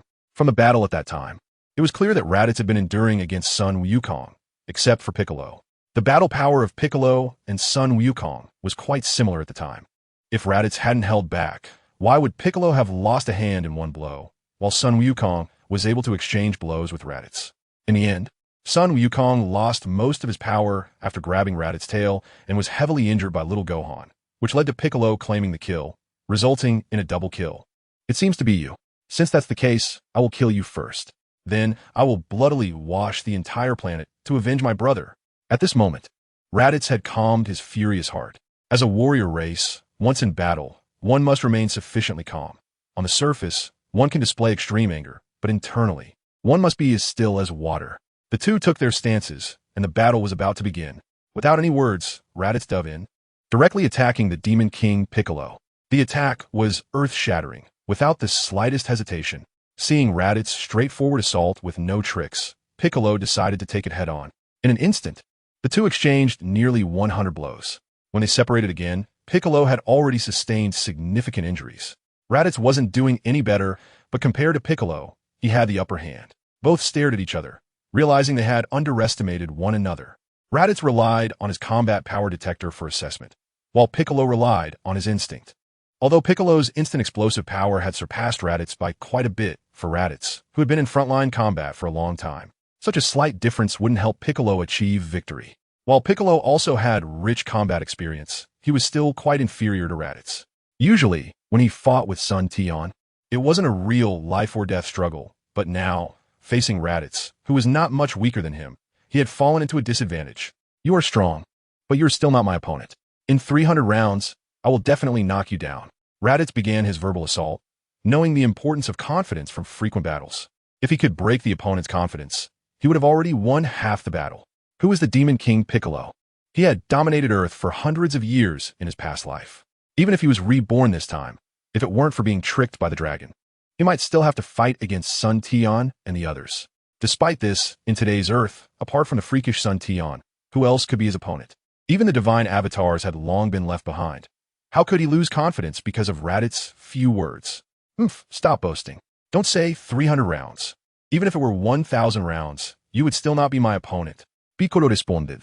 In a duel between experts, there is no opportunity to unleash big moves. Both were relying on solid hits, head-on collisions. Even when using energy blasts, they only served as distractions. After nearly 200 more rounds, the two stared heavily at each other. Raditz couldn't help but be amazed by his opponent's strength. If it were anyone else, even if they had the same combat power, Raditz could win. But against Piccolo, He could only suppress the opponent without inflicting decisive damage. Since Piccolo's return, aside from fighting Sun Tian, he had crushed everyone else. However, Sun Tian was too strong.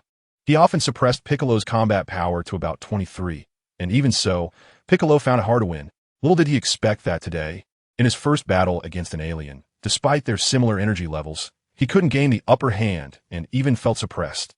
The battle between them had gone from furious rage at the beginning to mutual respect, both thinking that if it weren't for being opponents, they would surely become friends.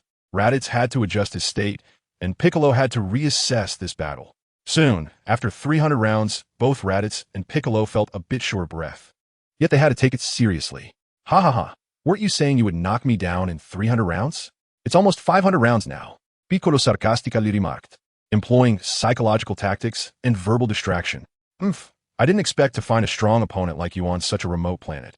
It truly exceeds my expectations. If it weren't for you killing my brother, I wouldn't have used this move. But since you are a strong opponent, you have the right to make me use it. Are you prepared for death? Raditz declared, determined to forsake reason for revenge. Suddenly, after Raditz and Piccolo collided with a punch, each retreated a few hundred meters. At this moment, a glowing orb appeared in Raditz's hand, and Piccolo clearly felt that after Raditz unleashed the orb, the energy within his body significantly decreased. Suddenly, Raditz threw the orb into the sky and shouted, "Appear, artificial moon." To be honest, Raditz really didn't want to use this move if it wasn't necessary. In the past, even when facing strong enemies, he had Vegeta and the others to help him. But this time on Earth, he could only rely on himself. This artificial moon move, although it would consume nearly 13 of his energy, if it could help him avenge his brother, what did it matter if he lost a bit of sanity? This might be the only thing he could do for his brother, even though he had never met him.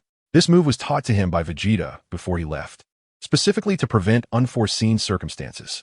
Although Raditz's strength wasn't enough to maintain the moon for long, he believed that 15 minutes would be enough. Within that time, he would surely take care of everyone present. The glowing orb shot into the air, mixing with the Earth's oxygen, exploding with a boom, revealing a moon that radiated a bright light. Piccolo felt a bad premonition in his heart, always sensing that something would go wrong. But thinking of Sun Tian's strength, he chose not to intervene. An artificial moon? Is this a joke? The others looked at each other in disbelief. Sun Tian had come out with Chi Tian at some point, glanced at the moon in the sky, and immediately severed his own tail. A reaction he could control only after entering the Chi training phase. He then gently tapped Chi Tian, who immediately fell asleep. Sun Tian didn't want Chi Tian to turn into a giant ape. Raditz looked up at the sky, letting down the tail that had been tied, his heart racing wildly. A tail, just like Sun Tian's tail. Could he be a scion? Is the so-called brother actually Sun Tian? Piccolo speculated upon seeing Raditz's tail. But it was too late. A roar interrupted Piccolo's thoughts, and a giant ape nearly 50 meters tall appeared where Raditz had stood, while Raditz had disappeared without a trace. This battle suit of the giant ape? The clever Piccolo immediately understood what was happening, but Raditz, who had already weakened, saw his energy multiply explosively. An energy far surpassing that of Raditz surged toward him, more violent than before. It nearly suffocated Piccolo. No way so strong. The Demon King Piccolo felt the energy from the giant ape and looked at its blood-red eyes, retreating rapidly. But the giant ape paid no attention to Piccolo. Thumping its chest, "You dare to look down on me." Piccolo felt his pride was being wounded. An energy blast formed in his hand and was thrown at the giant ape. However, it left no mark on the giant ape's body. The giant ape may have been agitated by Piccolo's attack, its eyes fixed on the Demon King Piccolo, causing a tightness in Piccolo's chest. He suddenly felt like he was being targeted by a primordial beast. The giant ape opened its mouth, and a key blast much larger than the one Piccolo had just fired quickly took shape. "Quick, dodge it, or you'll lose your life." Sun Tian noticed Piccolo was in a daze and quickly reminded him. Piccolo snapped back to reality, only to see the key blast hurtling toward him. He barely managed to move his body just enough to evade the attack, but his left arm had already vanished, leaving a trickle of blood. Sun Tian quickly brought Piccolo to the ground, examining his injuries and asking Tian and the others to help take care of him. Then he flew into the air to face the giant ape transformed by Raditz, sensing the powerful energy radiating from its body. This energy was almost at 8,000. It seems that the so-called transformation being 10 times stronger is not absolute. However, thinking about it, if he really transformed and enhanced his power by 10 times, that would be too incredible. Looking back at the plot from the previous life, when Vegeta came to Earth and fought Son Goku. Even though Vegeta transformed into a giant ape and easily overpowered Goku, it was clear that his battle power was only around 20,000 to 30,000. Also, on Namek, Vegeta didn't transform into a giant ape when he encountered the Ginyu Force. Some might say that Vegeta had lost his tail at that time. But judging by his fear when facing the Ginyu members, it was obvious he had encountered them before. If transforming into a giant ape could win the battle, he wouldn't have developed such psychological shadows. Seeing the giant ape in front of him, Sun Tian couldn't help but feel emotional. He never expected that this brother, whom he had never met before, would lose his rationality and transform just for him. However, the urgent matter was to solve the problem. A strong fighting spirit radiated from Sun Tian, and the aura he usually kept in check slowly spread out. If Bulma had taken out a combat detector at that moment, she would have found that Sun Tian's battle value had already exceeded 5,000. The giant ape Raditz sensed Sun Tian's aura, set aside Piccolo and the others, and instinctively knew that the owner of this energy could pose a life-threatening threat to him. Sun Tian condensed an energy sphere in his hand and threw it at the giant ape before flying off into the distance, preparing to move the battlefield to prevent the battle from affecting everyone. The giant ape was hit by the energy sphere and tensed up. Although he wasn't hurt, he did feel pain. Seeing Sun Tian flying away, he followed after him. Although the giant ape had a battle power close to 8,000, his massive body severely limited his speed. Sun Tian, on the other hand, continuously used energy spheres to attack from around him, taking advantage of his own speed. The irrational giant ape could overpower Piccolo and the others, but he couldn't handle Sun Tian. Fortunately, Sun Tian didn't intend to truly harm the giant ape. Otherwise, even with a battle power close to 8,000, the giant ape Raditz wouldn't be able to compete with Sun Tian. Piccolo and the others felt the battle in the distance and realized they seemed to be getting further away from Sun Tian. They felt heavy-hearted, as such a battle couldn't help at all. Thankfully, the artificial moon could only last for 15 minutes, and given Sun Tian was holding back. Even though the giant ape wanted to kill Sun Tian, he couldn't gain a crushing advantage in speed or strength and had to end the fight hastily. After returning to his human form, Raditz regained his rationality. Looking at the opponent in front of him, who had seemingly changed without him noticing, and seeing the opponent's appearance, he exclaimed, You are Kakarot." Raditz couldn't believe it. In his mind, especially after seeing Demon King Piccolo earlier, he had thought Kakarot was dead. He never imagined that after transforming into a giant ape and recovering, he would find that this opponent was actually his younger brother he had been searching for. Moreover, there was no doubt that Sun Tian and Bardock looked exactly alike, and looking at the tail wrapped around Sun Tian's waist confirmed it. "Hey, big brother, you've recovered?" Sun Tian smiled and said, You know me?" Raditz finally came to his senses after hearing Sun Tian call him big brother. However, he was surprised that Kakarot knew about him, so he asked, confused, "Of course, I knew when you came to our island. I just didn't know what your purpose was, so I didn't come out to meet you." Sun Tian replied, "Ha ha ha, I didn't expect you to be alive. You really are Kakarot. You just made me worry so much." Raditz said, "When I first arrived on this planet, I discovered there were actually no warriors with power levels over 500 here, and there were even ones that exceeded 500. At that time, I had lost all hope." He continued, "Thanks for your concern, big brother. I didn't expect you to be so strong, able to match that guy Piccolo without transforming. You should know that besides me, Piccolo is the strongest being on Earth." Sun Tian said, but he thought to himself, "Fortunately, you came 45 years earlier. Otherwise, you really couldn't have matched Piccolo."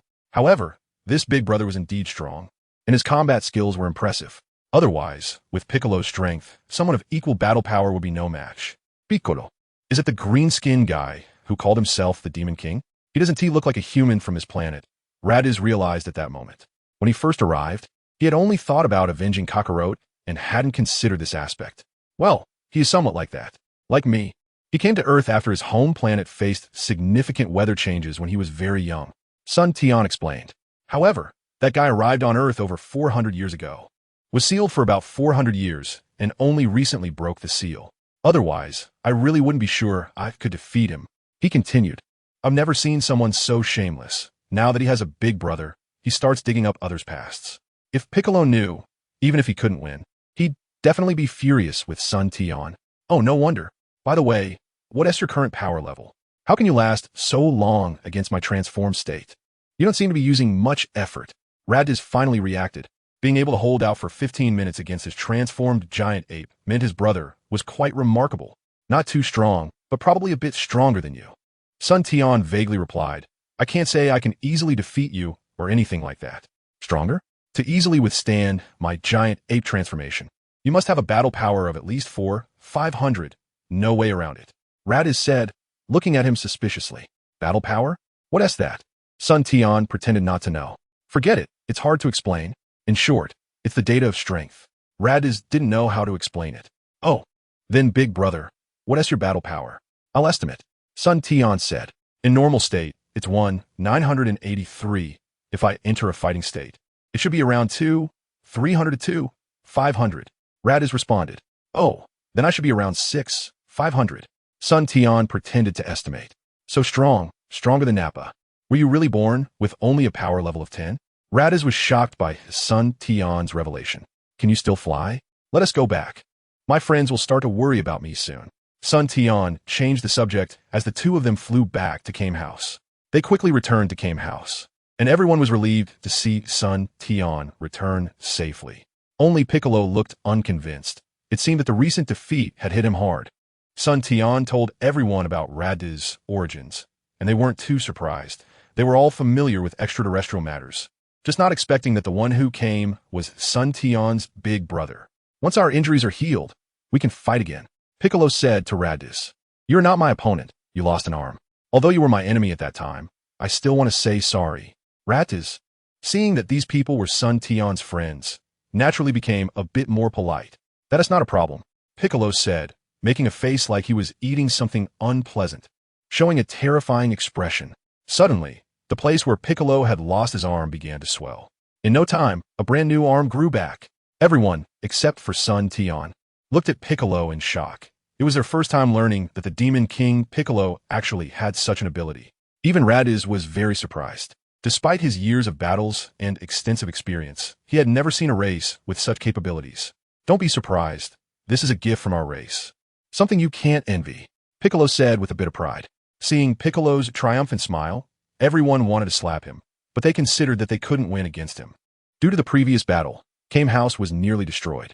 After some discussion, they decided to return to the martial arts sacred land early. The Earth, due to the recent battle, has felt the impact on many governments.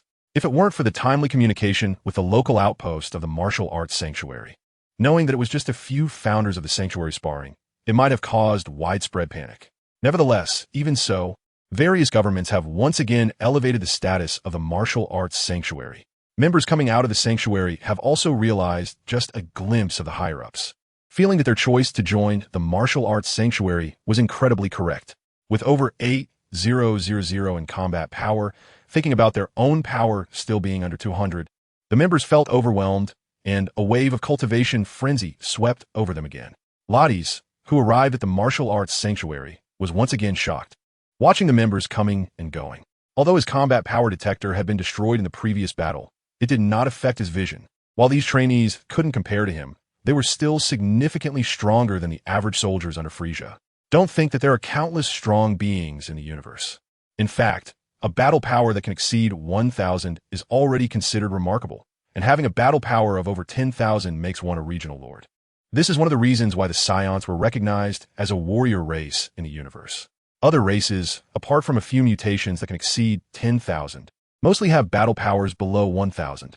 However, most Scions have battle powers above 1,000 upon reaching adulthood. This is not an exception, but a norm within the race. There are even dozens with battle powers exceeding 10,000. Of course, because of this, they were conquered by the Ice Demon Clan and used as tools.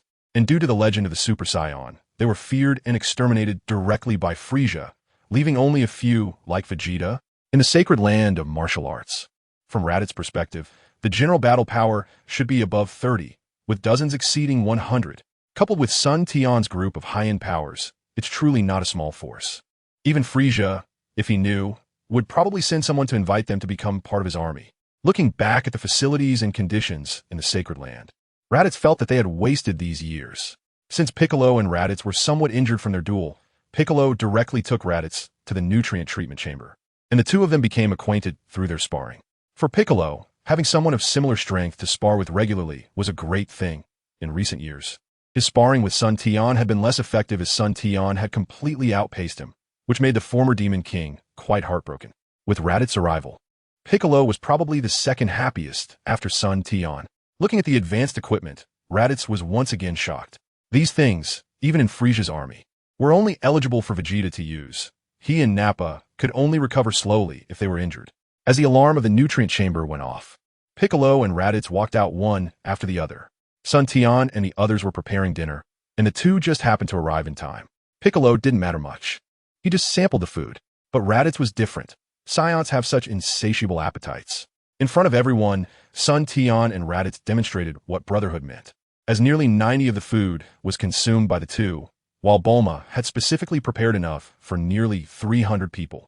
Of course, apart from these two, there was another particularly ferocious one, Tian, though only 1 year old, completely unaware of what shyness was, devoured nearly 5 of the food.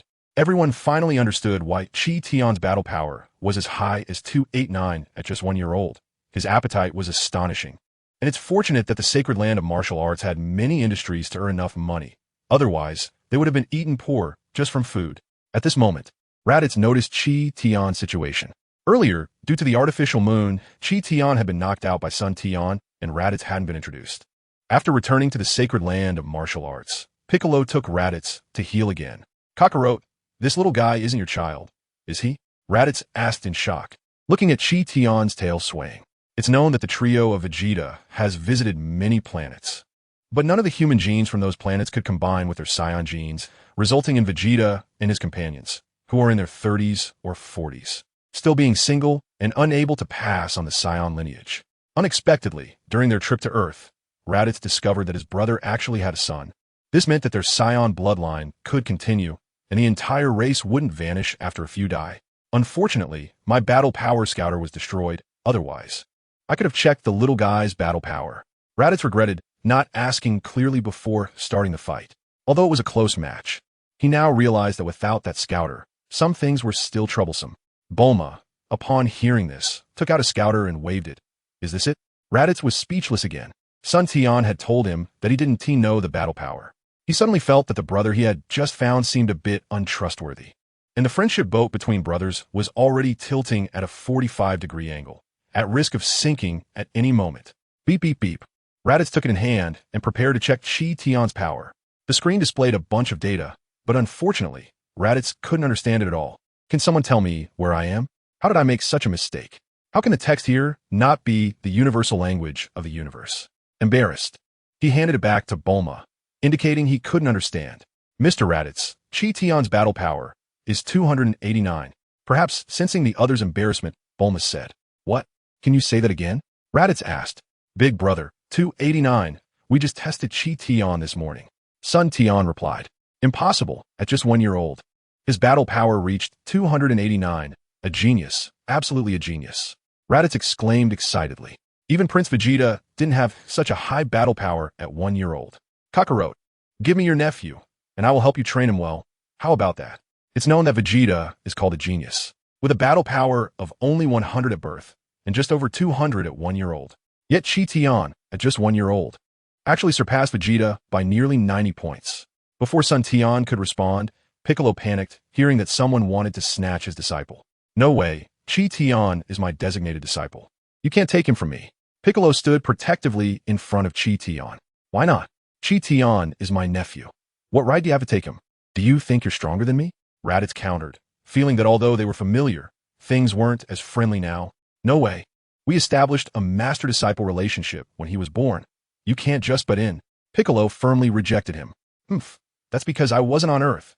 Now that I'm here, my nephew will be taught by me." Raditz refused to back down. The two exchanged verbal barbs, each arguing back and forth. The others watched in astonishment, completely at a loss for words. Sun Tian saw that the two had been arguing for nearly half an hour and couldn't believe that Piccolo had this side to him. As for Raditz, it was his first time meeting him today, so he wasn't very familiar with his character. However, he seemed to be not as arrogant as rumored, and felt quite personable. "All right, big brother, Piccolo, why don't you listen to what Tian has to say?" Sun Tian had to step in and separate the two. The two, who had just been red-faced with anger, quickly changed their expressions. "Tian, I grew up with your father. It's good for you to train with Uncle Piccolo. Okay. Piccolo began to persuade Tian. Little Tian, I'm your father's brother. Training with your uncle, I will definitely make you the strongest warrior. Raditz also joined in. The two quickly switched from a confrontational mode to a shameless one, saying all sorts of things in front of 1-year-old Tian. Son Tian couldn't take it anymore. Although Tian was young, Scion children mature quickly, and 1-year-old Tian already understood a lot. Daddy, can I let Uncle Piccolo and my uncle teach me together? Tian said cutely to son Tian. Ah, that depends on whether Uncle Piccolo and your uncle agree. If not, you can train with your daddy. Son Tian said with a sly smile. That won't do, son Tian. We agreed on this. Piccolo said. Kakarot, although your battle power is amazing, you don't understand much about training Scions. Let me handle it. Raditz insisted. Tian, who is clever and witty, directly said, then I will practice with Dad. No, I will teach you together with Piccolo, Raditz. Upon hearing Tian's stance, both of them exclaimed in unison. All right, since you both agree, Tian, will teach you too. However, for 1 week, 6 days must be spent with Tian returning to spend Sundays with his mother. Son Tian saw this and immediately decided that Tian would be jointly taught by Raditz and Piccolo. Raditz took the opportunity to bring the spaceship to the martial arts sacred land and inform Vegeta and the others about the situation here through the spaceship's special channel. After Vegeta learned about the situation, he was very shocked but also very happy. However, since he had already reported Raditz's death to headquarters, he decided to let Raditz stay on Earth. The two of them also planned to find an opportunity to fake their deaths and escape Frisia's control, and later reunite with Raditz on Earth. Thus, without any development, Son Tian and others had to endure and slowly develop on Earth. Raditz's addition made the martial arts sacred land even more powerful. After having a rival of similar strength like Raditz, Piccolo's power also progressed rapidly. The two of them trained Tian together and would spar with each other in their free time. Son Tian would occasionally seek out the two for sparring, of course, while suppressing his power, fighting 2 against 1. Even so, Piccolo and Raditz struggled to keep up.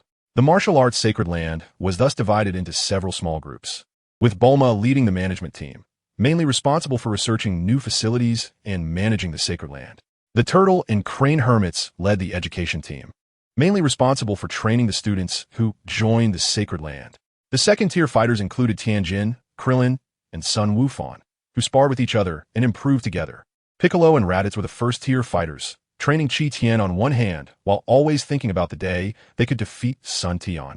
Finally, Son Tian stood as the top-tier fighter. Besides training, he would often bully Piccolo and Raditz. In the blink of an eye, 3 years passed. During these 3 years, although there were still many governments on Earth, with a massive output of students from the martial arts sacred land, the entire Earth had already fallen under its control. The martial arts sacred land possessed the strongest military power, the most wealth, and the best welfare, attracting the top talents from around the globe. During this period, the martial arts sacred land expanded several times, as the previous area was no longer sufficient. With the original martial arts sacred land as the core, many satellite cities were built around it. Bulma's Capsule Corporation was directly integrated into the martial arts sacred land, becoming a part of it. The world's #1 martial arts tournament was no longer popular. The martial arts championship had replaced the original tournament, becoming the most prestigious honor in the martial arts world on Earth. Earth had truly entered a stage where masters were considered unremarkable and myths were everywhere. In 3 years, aside from Son Tian and his group, countless martial arts strongmen emerged, with second-generation members already showing battle powers exceeding 400. In the past, humans would have considered anyone who could fly to be a monster, but now it was easily accepted, as Son Tian's spaceship data was completely deciphered. Earth had gained the ability to explore the secrets of the universe. However, Son Tian and the others stopped this, as Earth was still not strong enough to hold a position in the universe. If discovered by those with ulterior motives, Earth would likely face the risk of being conquered and enslaved. However, although there is no urgency to explore, the necessary defenses are being prepared. Some high-tech instruments for anti-exploration have been deployed to various corners of the solar system. If any aliens enter the solar system, the magic martial sacred land will capture them immediately. After 3 years of training, Son Tian and his companions have further improved their combat power. Son Tian has already achieved the great perfection of chi cultivation a year ago, with his combat power surpassing 10,000 points. He has now entered the 3rd level of the ancient ape demon technique, the channeling realm. Meanwhile, the Demon King, Piccolo, and Raditz have also made significant progress. The two have been relatively close in strength, and now, with competition, their combat power has soared, both exceeding 5,000, Piccolo at 5,317 and Raditz at 5,983. Tian, Shinhan, and Krillin have also been inspired by these individuals, and with their own decent talents, their combat powers are exceptional. Tian, Shinhan at 2,368, Gohan at 2,198, Krillin at 1,937, Yamcha at 1,455, and Kaiatsu at 987. Others, such as Master Roshi, Crane Hermit, Ox King, and Tao Pai Pai, have also made significant progress.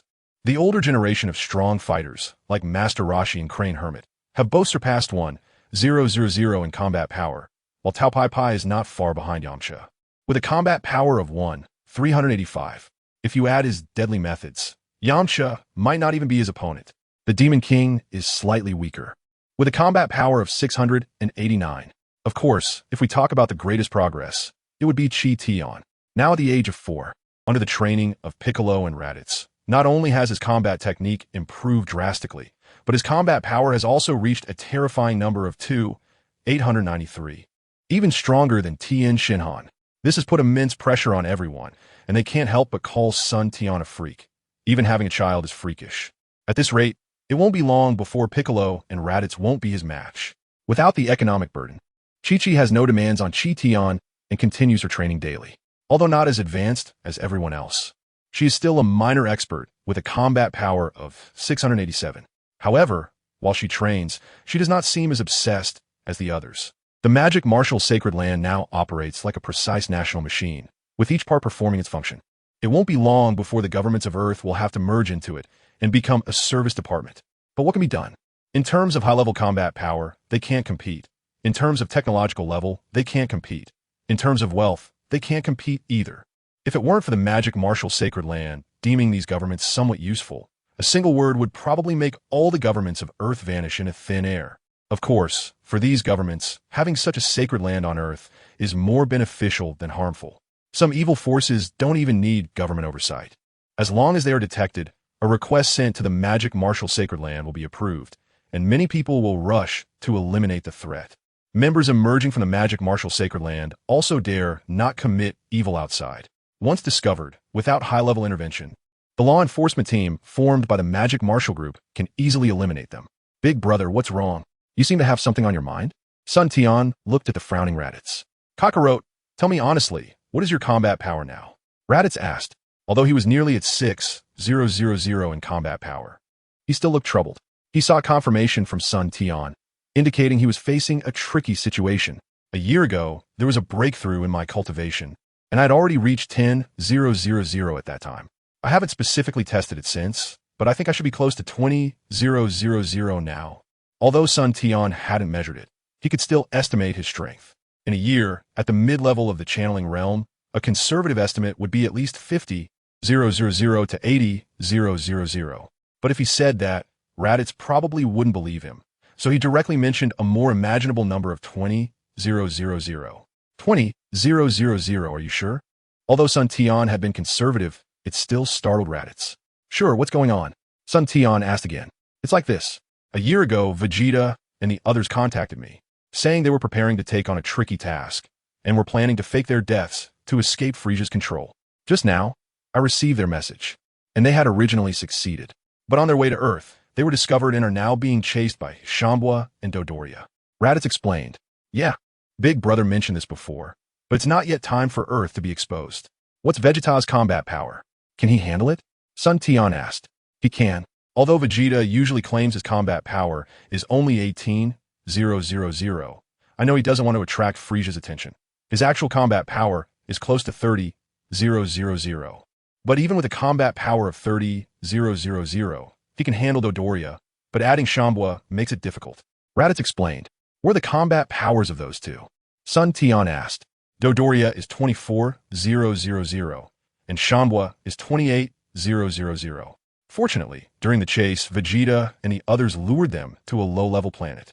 They destroyed both of their ships and communicators before they landed. However, fearing the two would seize their communicators and ships after sending me the message, They also destroyed their own ship and communicator. Raditz explained. Do you have a specific location for the planet? Sun Tian asked. I'm not very sure. I only know the general area. Raditz said worriedly. Things are in human hands. Don't worry, Vegeta won't die so easily. Sun Tian said. Sun Tian gathered everyone and prepared to rescue Vegeta. After everyone had arrived, Sun Tian explained the situation. Who are you planning to take this time? Bulma asked. Just me and Big Brother. We can't leave high-level combat power behind on Earth. With Piccolo here, we're at ease. Sun Tian said. Let me go too. Although Tian and the others haven't improved much, they still have over 2,000. Having them around is enough to handle any unexpected situations. Piccolo said. Upon hearing that there was a battle to fight, Piccolo was eager to join in on the excitement after finally making progress in his training. Indeed, planets with combat power over 1,000 can already be considered high-level planets, and ordinary spaceships would have combat power detection devices and wouldn't invade recklessly. At this time, Raditz said, although Tian and the others want to go, their combat power really can't help much right now. They've already heard that the opponent's combat power is over 20,000, so it seems only Piccolo and I can play a slight role. It mainly depends on Sun Tian. This time, we mainly go for rescue, so we don't need too many people. I'm more reassured with Piccolo staying behind. Sun Tian said, feeling that there might be problems on Earth during this period. Although he had improved his cultivation, Sun Tian could already sense some future events. Sun Tian conveyed his premonition to Piccolo, advising him to stay. After hearing this, Piccolo also felt a vague sense of intuition. In the end, it was decided that Sun Tian and Raditz would go, accompanied by Bulma. According to Bulma, Earth has now gone back on track. Moreover, in certain aspects, Bulma can play a decisive role. 3 days later, the three of them, amid the farewell of everyone, boarded the newly developed spaceship and set off on their rescue journey. Based on the approximate area obtained by Raditz, Bulma set the destination for the spaceship and put it into autopilot mode, estimating it would take nearly 8 months for the journey. Sun Tian and Raditz then went on a train separately. During the journey, nothing particularly special happened, even when they encountered a meteor shower, thanks to Bulma's skills. It was a close call, but without any danger. 3 months later, in the solar system, a pitch-black planet appeared, pulled in by the sun's gravity, and ultimately captured by Earth's gravity, entering Earth's outer space. Like the moon, it became a satellite of Earth. Meanwhile, the practicing Demon King Piccolo felt a surge of dark energy, and the demon heart that had long been extinguished showed signs of revival. Fortunately, after spending these years with Sun Tian and others, it had faded significantly. A few days later, under the full moon, a vortex suddenly appeared in the sky above Antarctica, resembling a black hole. Within a swirling black hole, 3 figures struggled against the low gravitational pull. Suddenly, one of the figures enlarged to nearly 20 meters tall, grabbing another figure and descending to the ground. The vortex in the sky slowly shrank and eventually disappeared. Ha ha ha! I finally escaped that hellish place. Shanshu Jiej, quickly find out where we are now. The figure, now close to 20 meters tall, gradually shrank down to a small demon about 1 meter tall. Behind him, 2 demon-like men knelt respectfully. Yes, my lord, we will check immediately. After the 2 spoke, they flew into the sky and quickly vanished into the distance. At the moment these 3 descended, Piccolo sensed a powerful demonic aura in the demon martial sacred land, one at around 5,800 and the other 2 slightly weaker, but still close to 4,000. Demons? Wasn't the demon realm gate sealed? How could this be? Piccolo thought. Although with their current strength, they could easily break the seal of the demon realm gate. He knew from Dan Urton that the demon realm only had a maximum combat power of around 400 to 500, making it unnecessary. However, Piccolo was unaware that during the full moon, the demon realm was also affected. But the demon realm had its own rules of heaven and earth. The rising strength of many mid-tier demon generals was repelled by these rules, causing them to enter the true demon realm directly, leaving only a few small fish behind. Moreover, the seal of the demon realm gate was greatly reinforced, and even a strength of tens of thousands would likely not be able to break it. Before long, Tianjin Fan, Krillin, and others gathered together, sensing the evil aura of the demon clan. It seems that something formidable has come to our Earth. Sun Tian's precautions were indeed correct. Seeing that everyone had arrived, Piccolo spoke up. Do we need to investigate? Master Roshi asked. No need. Although they are strong, if they dare to cause trouble, I will ensure they never return, Piccolo said with confidence. Indeed, Piccolo possesses such strength, although his aura might seem slightly weaker than this evil presence. Everyone knows that even if this aura were to increase by 2 or 3 times, reaching 7 to 8,000, it might not necessarily be a match for Piccolo. In the Antarctic region, about half an hour after Shan Su and Jage left, they returned once again. My lord, it has been confirmed. We are now in the human world of Earth, the very same human realm from years ago. Shan Su said, while half kneeling. Ha ha ha, the human realm, the human realm. I have finally returned. Heavenly God, son Tian, are you ready? This time, I will make sure you disappear forever. Thinking of the suffering endured in hell over the years. In darkness and despair, Kalik Tu's hatred for son Tian deepened even further. The three individuals are indeed the second Kalik and his companions who escaped from hell. Due to the influence of the demon moon, their demonic power increased tenfold, allowing them to find a weak spatial point and break free from the chains of hell. Moreover, compared to their hatred for the Celestials, the current Kalik Tu harbors a hatred for Sun Tian that is 100-fold, 1,000-fold stronger. It was Sun Tian who caused the demons to be trapped in hell for decades, and many of the high-ranking demons have already perished. Only these three managed to survive by relying on the strength of their demon commander. If it weren't for the arrival of the demon moon, which greatly enhanced their powers, they might not have lasted a few more years. Truly, it is fate. Everything has its predetermined course. Sansu, Hyefe. Let's head to the celestial realm and take control of the Celestials. Kalik Tu said to his two subordinates. When asked why Kalik Tu didn't look for Sun Tian first, he explained that Earth is vast. If Sun Tian wanted to hide, there would be no way to find him. However, if they controlled the Celestials and held power over the temple, they could use its functions to directly monitor the human realm and locate the person they sought. The three quickly departed, flying towards the celestial temple.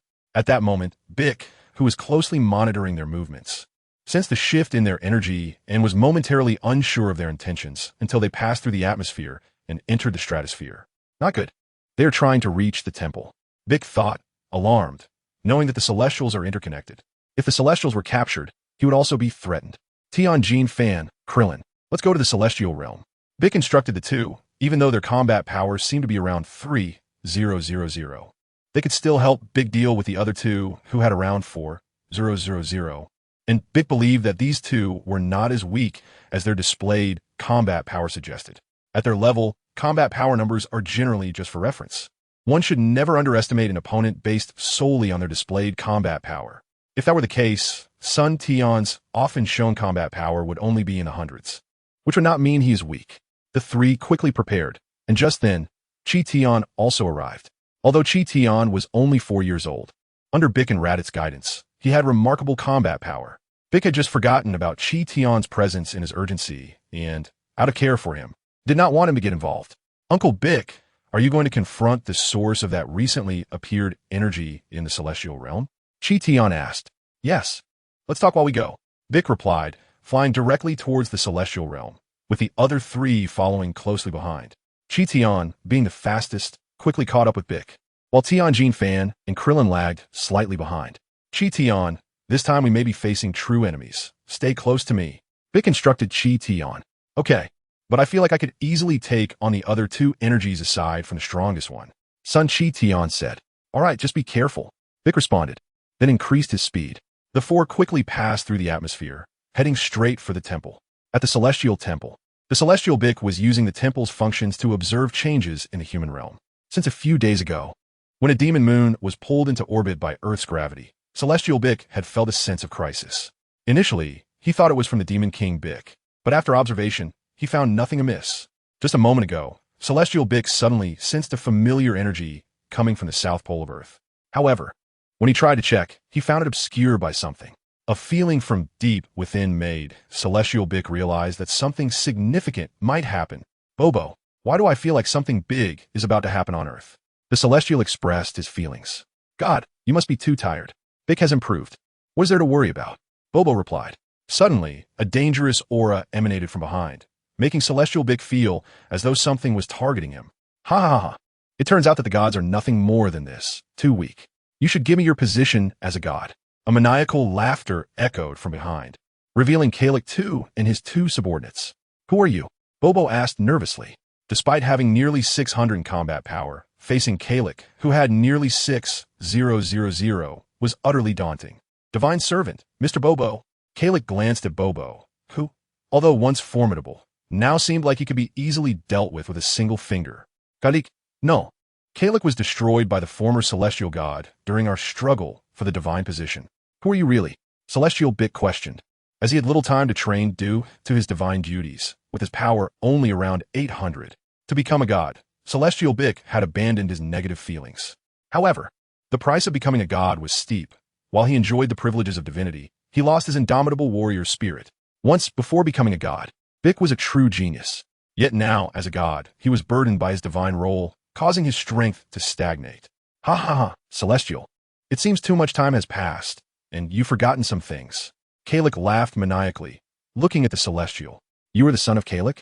Suddenly, Celestial Bik recalled Kalik's words before his destruction, which he had only thought were a joke. Little did he know they were true. You finally remembered. In that case, hand over the position of the Celestial. Kalik too stated.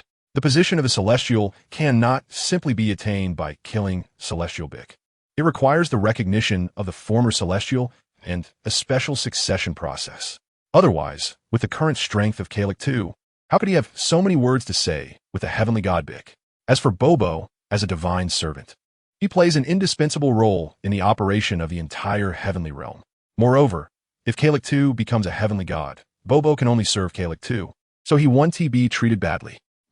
Don't even think about it. If you become a heavenly god, the entire human world will be finished. After saying this, the heavenly god Bik transmitted a message to Bobo, urging him to hurry to the magic martial sacred land to find the great demon king. At this point, only the great demon king might be able to stop Kalik too's ambitions. Stay here. Don't you know that the disparity in strength is vast? Your voice transmission is meaningless in front of us. Suddenly, 2 magic bottles appeared in Kalik too's hands. He saw the heavenly god Bik and Bobo, who was turning to head to the lower realm, being sucked into the bottle openings, involuntarily flying towards the magic bottles, and during the flight, they became smaller and smaller, eventually being sealed inside. After the 2 entered, they tried to attack the magic bottles, but had no effect, and despair appeared on their faces. Shansu, let us go to the temple and find out Sun Tian's whereabouts. After capturing the heavenly god Bik and Bobo, Kalik too said to his 2 subordinates. Deep in the temple, Kalik too, along with Shansu and Jiga, was using the functions of the temple to probe the location of Sun Tian. Kalik too silently recited Sun Tian's name in his heart while imagining Sun Tian's appearance. However, the water surface before him showed no images at all. Could it be that Sun Tian is still in the demon realm? No way. How could a human live in the demon realm for so long? Kalik too wondered, unable to imagine that Sun Tian was currently not on Earth. It would be a miracle if he could find him. Kalik too had no doubts that there was an issue with the temple's function. Previously, he had tried to check other places he wanted to see, and corresponding images had appeared. Shansu, Jiga, you 2 go to the human world, bring the mist of Aquaria, and let all humans be demonized. Seeing that he couldn't find Sun Tian, Kalik too had to give up for now. Yes, my lord, we will act immediately, the 2 said, while Bik, who was on his way to the heavenly realm, felt a tightness in his heart, sensing that something was wrong. Not good, Tian, I must go ahead. Something has happened. Bik turned to Tian and said, accelerating his flight speed, that heavenly god, I hope nothing happens. Bik thought to himself, increasing his speed once more, as he already sensed that the 3 energies had reached the heavenly realm. However, just a moment ago, 2 of the energies in the heavenly realm suddenly disappeared. Clearly, they had been isolated by something, not annihilated. Otherwise, Bik would likely have vanished as well. Soon, the celestial realm appeared before Piccolo, who retracted his aura and landed on the plaza of the celestial realm. At that moment, 2 slightly weaker auras were exiting the temple, heading towards the lower realm. Before Piccolo could uncover the truth, he didn't want to alert them, so he concealed his aura and stealthily made his way deeper into the temple. Shansu and Jiagu were unaware that someone had already entered the celestial realm and flew directly to the lower realm. Shortly after Piccolo entered the celestial realm, Tian noticed that Piccolo's aura suddenly vanished. At the same time, the other 2 auras were heading down to the lower realm. Little Tian felt that these 2 must be up to no good, so he quietly concealed his aura and followed them. Shansu and Jiagu had just been affected by the demon moon, their power surging, and they hadn't yet adapted to this strength. Completely unaware that a little ghost was stealthily following behind them, Tian, Jean, Fan, and Clin, who were coming from behind, sensed the situation. and Tian Fan quietly followed Tian to avoid any mishaps due to little Tian's inexperience, while Clin headed for the celestial realm. Meanwhile, Piccolo was cautiously making his way into the depths of the temple and discovered that Calyx II was sitting there. Although Piccolo had never seen Calyx II, he knew of this figure through Darlton and Sun Tian, coupled with the previous battles against Calyx before separating from the celestial god and the appearance of the demon moon in the sky. The great demon king Piccolo understood what was happening. However, Calyx II's aura was still stronger than his own, although it was bolstered by the power of the demon moon. The great demon king did not intend to act recklessly until he found out more about the celestial god Piccolo. So he concealed his aura and waited for the right moment. Clin, unaware of the situation in the celestial realm, finally arrived at the celestial realm plaza about 10 minutes after Piccolo entered. But by this time, Piccolo had already hidden his aura, and Clin had no idea whether Piccolo was in the celestial realm, only sensing a powerful aura deep within the temple. However, Clin's unhidden arrival was noticed by Calyx II. Although this power was much weaker than Calyx II's current strength, it was still not something the celestial god and Bobo could compare to. When did such a powerful being appear on Earth? Could be Sun Tian? Calyx II felt that the aura of a newcomer wasn't the kind of strange aura that Sun Tian had before, but he couldn't be sure. Clin sensed this powerful aura, but with Piccolo absent, he was preparing to conceal himself when Calyx II suddenly unleashed an even stronger aura, charging straight towards the celestial realm plaza. Not good. I've been discovered. Clin was startled. Just as he was about to retreat, a child about 1 meter tall suddenly appeared in front of him, and at first glance, this child looked like no good person. You're not Sun Tian. Who are you? Calyx II asked, somewhat disappointed. Who are you? Where's the celestial god? Clin, realizing he couldn't escape, had no choice but to ask boldly. Oh, you know the celestial god. It seems you're not an ordinary person, Calyx II said. Suddenly, a bad expression appeared on Calyx II's face as he turned and flew rapidly towards the temple. Boom! As soon as Calyx II entered the temple, he was struck by a powerful force and sent flying out. Who are you? Calyx II exclaimed angrily. It turned out that after Calyx II was drawn away by Clin, Piccolo finally seized the opportunity to rescue the celestial god Piccolo and Bobo. This was also because Calyx II was overly confident, not bringing the 2 magical bottles with him, giving the great demon king Piccolo an opportunity. Emerging from the smoke, the great demon king stepped out, his aura rapidly rising. Without the interference of the celestial god Piccolo, the great demon king's demonic energy surged. He never thought he would one day be threatened by the celestial god. This time, the great demon king was indeed in a life-and-death situation. If it weren't for Calyx II's eagerness to become the celestial god, the great demon king's illustrious reign might have ended with the death of the celestial god. You're the celestial god. How could that be? No, you are not the celestial god. The celestial god isn't this young. After recognizing the great demon king, Calyx II's astonishment turned into certainty. Of course, I am not the celestial god. How could I be that incompetent god, The great demon king scoffed. Then who are you? What do you want in the celestial realm? Sensing the aura emanating from the great demon king, Calyx II, though unafraid, did not want to make an enemy. What does this demon king want? Do I need to report to you? Who do you think you are? With a clash of words, the great demon king switched to battle mode. Looking for death? Don't think I'm afraid of you. Calyx II realized that the guy in front of him, who looked like the celestial god, was definitely not the celestial god, and this matter could not end well. Clin stood by, speechless, when Calyx II had rushed out earlier. He was indeed startled, but thankfully Piccolo had shown up shortly after. Silently stepping aside, he left the battlefield for the two. It should have been like this long ago, Piccolo shouted, and just as he finished speaking, he launched an attack on Calyx II. Calyx II was pressured by the imposing aura of the great demon king, forced to retreat, and for a time, he was on the defensive. Deep pits appeared in the celestial realm plaza, making Clin feel like he was nothing but a baby in front of the two, utterly insignificant. Calyx II roared, finally beginning to transform. The originally 1 meter tall Calyx began to grow larger, and soon reached nearly 20 meters in height, with his aura surging by nearly 30. Calyx II, who had already sustained significant injuries, completely healed from his previous wounds and showed no signs of injury. Ha ha ha! A voice like thunder echoed from Calyx II's mouth. Bastard, you just hurt me so badly, it really hurt. Calyx II laughed. Do you think just getting bigger means getting stronger? The great demon king coldly snorted, unleashing an even stronger aura. Faced with a nearly 20 meter tall Calyx II, he showed no signs of fear. The two demons clashed again. Although Kalik too had significantly increased in power and speed, he had lost much of his agility. Facing the battle-hardened genius Piccolo, he was unable to gain an overwhelming advantage. After 500 exchanges, even with the power of the Demon Moon, Kalik too could no longer maintain his transformation, slowly shrinking back down to the 1-meter-tall child form. How could this be? Why is this happening? Kalik too was unwilling. He had finally escaped from hell with the power of the Demon Moon, had gained such immense strength. Yet in the end, he still couldn't dominate the earth. Borrowed power is never as good as one's own. Do you think you can defeat me with the power of the Demon Moon? You're overestimating yourself. Although the great Demon King had also consumed a lot during the recent battle, it was more than enough to deal with Kalik too, who couldn't fully control that powerful strength. Are you ready? Piccolo continued, and at some point, he had gathered enough energy in his fingers, the strength of which made Kalik too feel a threat to his life. Impossible, it shouldn't be like this. I haven't taken my revenge on son Tian. I cannot fail. Kalik too frantically absorbed the power of the Demon Moon, trying to transform again. But everything was in vain. Demon Cannon Light, kill. The great Demon King shouted, and the terrifying energy gathered in his fingers surged towards Kalik too in a special manner. No, I will not fail. I am not willing.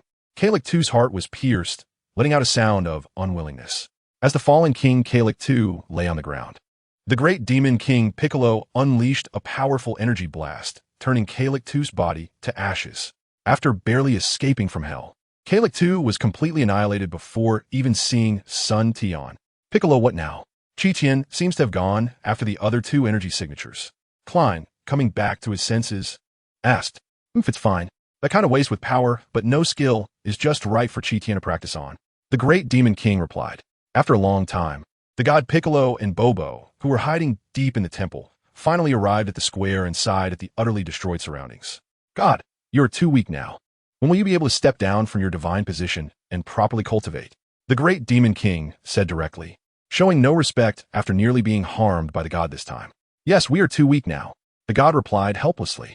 Don't let me get dragged down next time. After saying this, the great Demon King left the speechless god and took Klein down to the lower realm. Meanwhile, Tian was secretly following Shan, Su, and Jiejia. Just after they reached the ground, the battle erupting in the heavenly realm startled them. They intended to rush back to the heavenly realm for support, but were intercepted by Tian, who appeared out of nowhere. You too, with all that demonic energy. It's obvious you're not good people. Tian's blunt remark infuriated them. When did their demon race need a little brat to manage them? However, this little rascal clearly isn't an ordinary person, especially after seeing Tian's appearance. Little ghost, who are you? What is son Tian to you? Shan Su asked. Do both of you know my dad? Tian, though small, was not foolish and asked innocently. So he's actually son Tian's son. No wonder he looks so annoying. Jage, capture him. Lord Kalik will definitely be very pleased. Shan Su, upon hearing this, recalled the incident where their former companion was killed by son Tian and felt a surge of anger. I knew it. You guys are definitely not good people. Tian chuckled, but his hands were not idle. He directly unleashed a magical flash at Jage, scaring Jage into dodging hastily. At that moment, Tianjin Fan also arrived. Without hesitation, he immediately confronted the stronger Shan Su, worried that little Tian might run into trouble. You two attacking a child is a bit unreasonable, isn't it? Tianjin Fan shouted. But have you ever seen a child whose combat power isn't much weaker than theirs? Speak with some conscience. Uncle Tianjin Fan, he's not a child anymore. You can't even beat me now. Tian said seriously. The previous statement was fine, but what did he mean by you can't beat me now? Even though it's true, is there a need to say it like that? You guys enough. Shan Su and Jage couldn't take it anymore. Thinking that Lord Kalik in the heavenly realm might need their help, they felt a wave of anger towards the big and small in front of them. Kill. The two demons directly lost patience and attacked. The two sides quickly engaged in battle. Tianjin Fan versus Shan Su, Tian versus Jage. With the help of the Demon Moon, Shan Su and Jage barely had a combat power of 4,000, but this inflated power couldn't be fully utilized. Being able to exert 3,000 was already pushing it. Facing such a falsely inflated opponent, Tian didn't even need to exert his full strength. In less than 200 exchanges, he directly knocked Shan Su down. Uncle Tianjin Fan, go for it. Tian sat down on the already heavily injured Shan Su. Tianjin Fan was speechless. The speed difference was indeed not minor. Looking at Tian, he had already defeated his opponent. Meanwhile, he was still holding his ground, feeling that he was losing face. Although Jage could only exert around 3,000 combat power, Tian Fan's combat power was still around 2,500, and even when going all out, he could only fight Jage to a standstill. However, Shan Su's rapid defeat inflicted 10,000 points of mental damage on Jage, giving Tian Fan the opportunity to deliver a heavy blow. Uncle Tian Fan is so awesome, Tian praised earnestly. It wasn't long before the Demon King and Krillin finally returned. Tian, what are we keeping these two for? The Demon King asked. They haven't killed anyone, they're scared. Tian replied.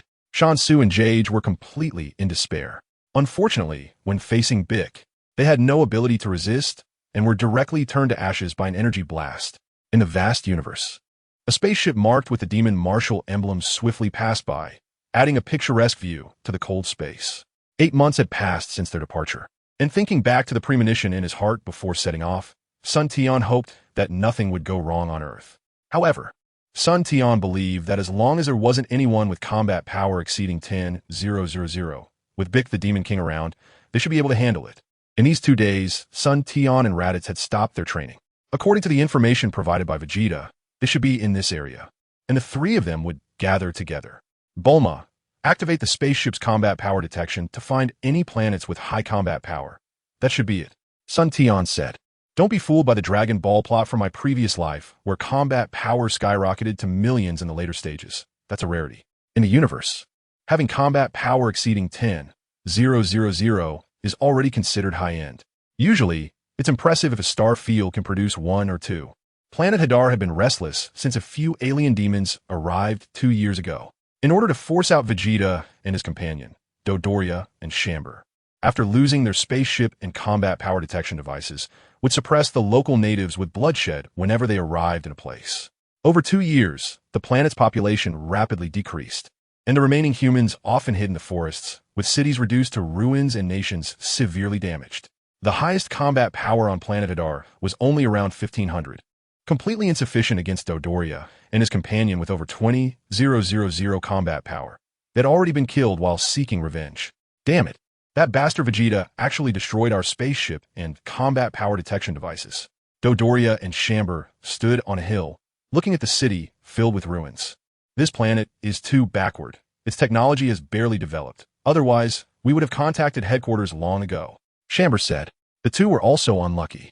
They originally planned to return to report, but during their flight, they detected 2 strong combat powers and chased after them. At the time, they never thought it would be Vegeta, who had already been declared dead, and the spaceship they used was clearly not from Frisia's army. There were no records in their database. To assist Frisia in recruiting strong warriors, they tracked all the way to planet Hadar. Vegeta and his companion also noticed their pursuit and realized it was Frisia's army. Thinking that their deeds had been exposed, they dared not lead the two towards Earth and had to randomly find a planet. Based on combat power detection, they guessed it might be Dodoria and Shamber. Upon landing on the planet, they immediately notified Raditz and instructed him not to come to the rescue, allowing Raditz and Kakarot to grow up peacefully and preserve the Scion bloodline. They then destroyed their spaceship and combat power detection devices at the first opportunity, urging Nappa to leave quickly to avoid affecting themselves. After Dodoria and Shamber arrived, they immediately destroyed the enemy's spaceship and communication equipment and quickly escaped from their pursuit. As for how the planet would be destroyed because of this, Vegeta, as a Scion, would not consider such things. Whether the two would directly destroy the planet was not a concern. Even if they blew up the planet, they couldn't survive in space. However, because they couldn't sense ki, they encountered each other more than 10 times during the 2 years, and Nappa was severely injured because of it. In life and death battles, Vegeta broke through several times. Otherwise, he probably wouldn't have been able to hold on. That guy Vegeta is getting stronger and stronger. We must find a way quickly, or we'll eventually be dragged down. Dodoria thought in horror. Remembering when he first arrived, he missed a good opportunity because he suddenly realized that Vegeta, who was supposedly dead, was actually alive. In the subsequent encounters, he found himself going from evenly matched to gradually being suppressed. Now, Dodoria didn't dare to act alone. Yes, that damn monkey, even without transforming. I'm no match for him now. Shampoo was also frustrated. Relying on power-level scouters for too long and unable to sense ki meant they could only rely on their eyes to find someone. After complaining for a while, the two had to set off again. In a cave, Vegeta looked into the distance. It had been 2 years since he arrived on this planet, and during that time, he felt his strength continuously increasing. In another 2 or 3 years, he wouldn't have to fear that guy Shampoo anymore. Nappa, how's your injury? Vegeta asked. It's almost healed. I don't know if we can leave here alive. Nappa wasn't as confident as Vegeta. Hurry up and get better. At least help me hold off Dodoria when the time comes. Vegeta said.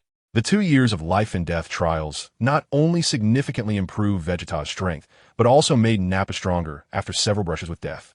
If they had a scouter, they would discover that Vegeta's power level had surpassed 30,000, while Nappa had broken the 10,000 barrier. This level of power would have been considered top tier before their home planet was destroyed. I'm sorry, Vegeta, I've held you back. Although Nappa had worked hard. If it had been in the past, his power level of over 10,000 would have been quite impressive, but now it was really not enough. No need to apologize. We Scions don't need to apologize. We just need to get stronger and take revenge for our people. Vegeta said. Yes. That damn Frieza thinks he can lie and say our planet was destroyed by a meteor. Does he think we're 3 years old? At that time, all our people were ordered back to the home planet, and then we received the news of its destruction. Nappa clenched his fists and said angrily, Train well. We will definitely get our revenge in the future. Vegeta said. Just then, a loud rumble echoed from above the planet, and with their keen hearing, Vegeta and the others knew that a spaceship was landing.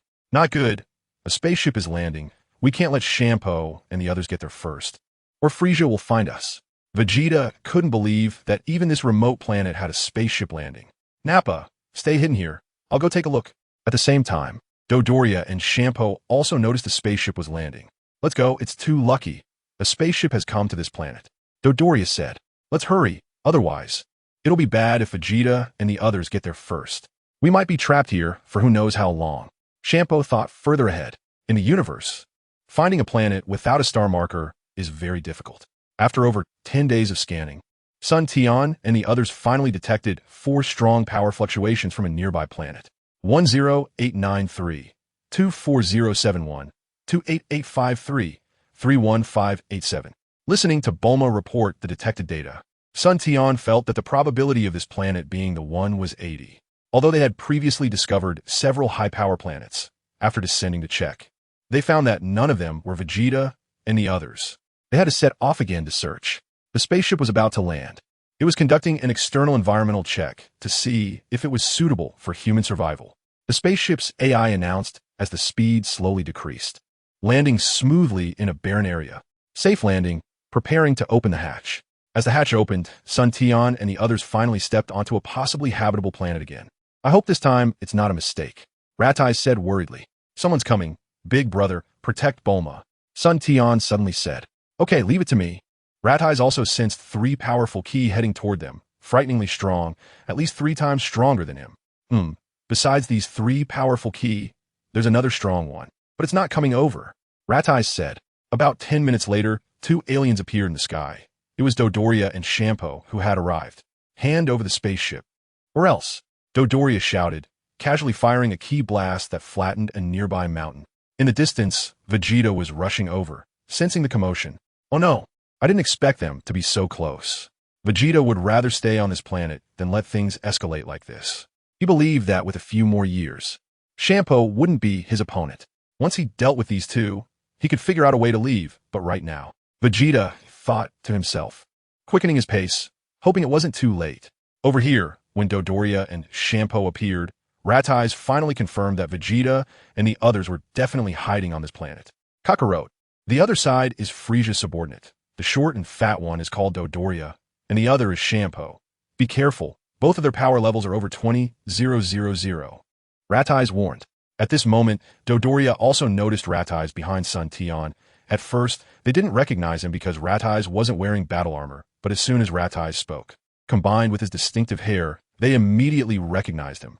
Aren't you Ratai's? I heard you died in battle 6 years ago.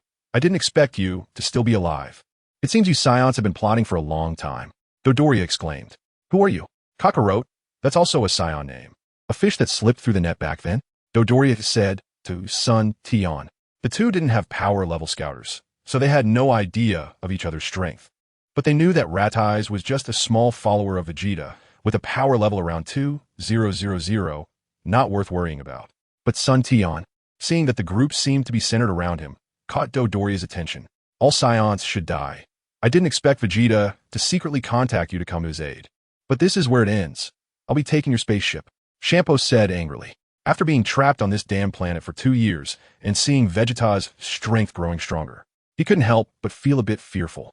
But at this moment, they unexpectedly found the spaceship that was supposed to come to aid Vegeta, so naturally, they wanted to snatch it away. However, fearing that the other party might destroy the spaceship in a fit of anger, both sides held their ground. Bulma, put away the spaceship first and stand beside your brother. Son Tian was also worried that the battle might damage the spaceship, so he asked Bulma to store it in the capsule. Upon hearing this, Bulma stored the spaceship away, and Raditz naturally stood behind Bulma to protect her from harm. Perhaps sensing Son Tian's aura locking onto them, Shangbo and his companion did not act rashly. However, they were still shocked to see the spaceship transform directly into a small capsule. Space holding technique. I didn't expect you to have mastered such advanced spatial technology. Even the King's research team couldn't tackle this project, yet you have already put it to use. Shangbo had a look of disbelief. It is well known that spatial technology has always been a target for major forces in the universe to conquer. However, until now, there has been no news of any power achieving it. I didn't expect to see this scene on such a remote planet. Hand over the spaceship. Hand over the spatial technology, and I can spare your lives, Shangbo said excitedly, thinking that if he could bring this technology back, the king would definitely be very pleased and would value him even more. You two must be dreaming. Wake up in broad daylight, Son Tian said speechlessly. Do you really think you are invincible with your combat power of less than 30,000? Foolish Scion, what did you say? You have already angered me. Besides that woman, you too can die.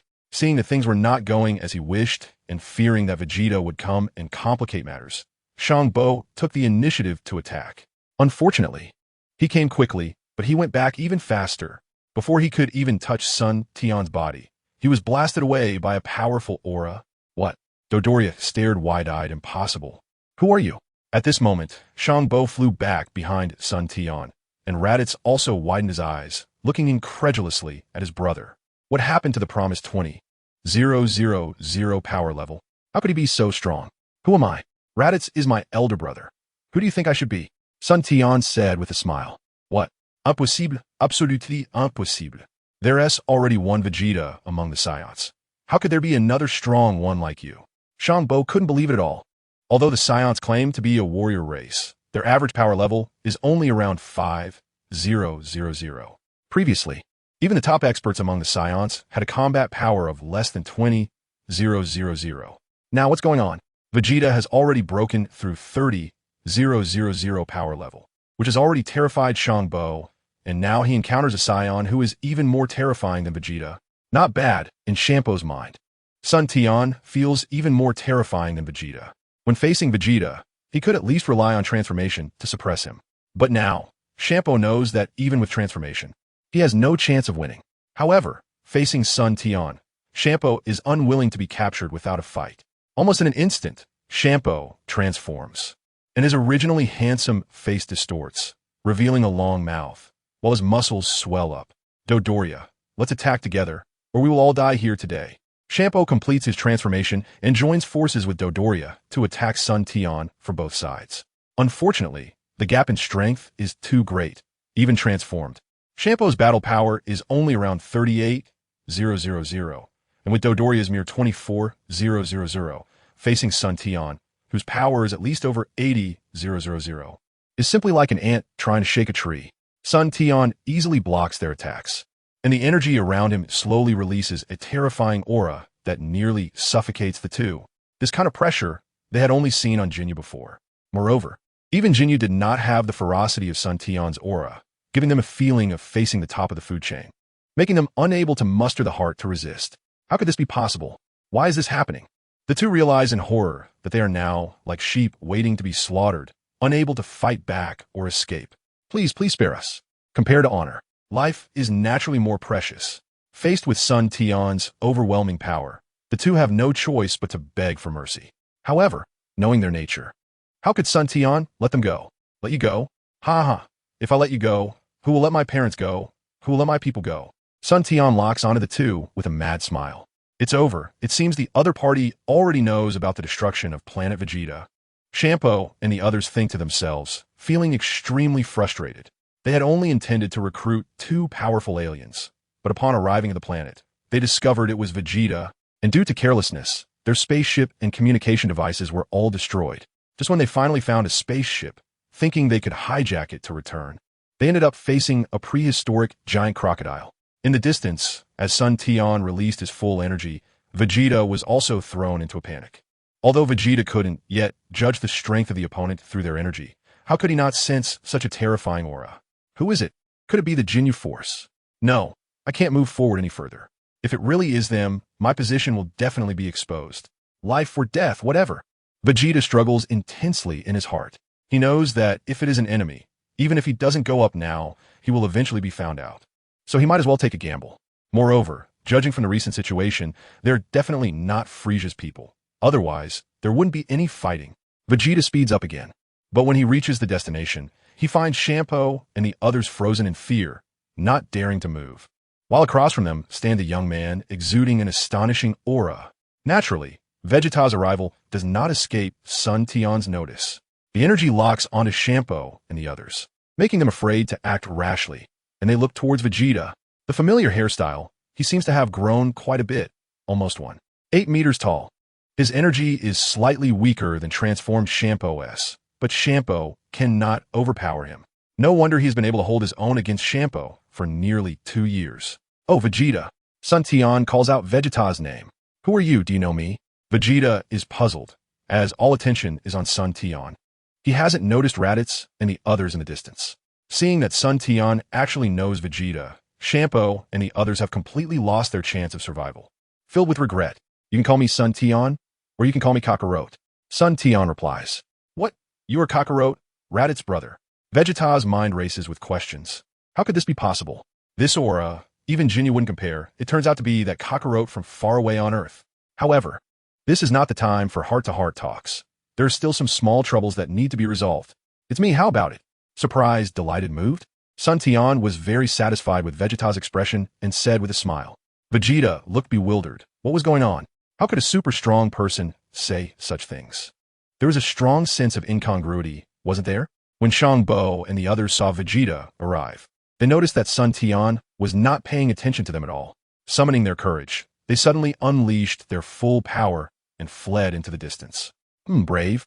But unfortunately, in the face of absolute strength, it's just a futile struggle. Sun Tian saw that the two had actually escaped from their psychological shadow.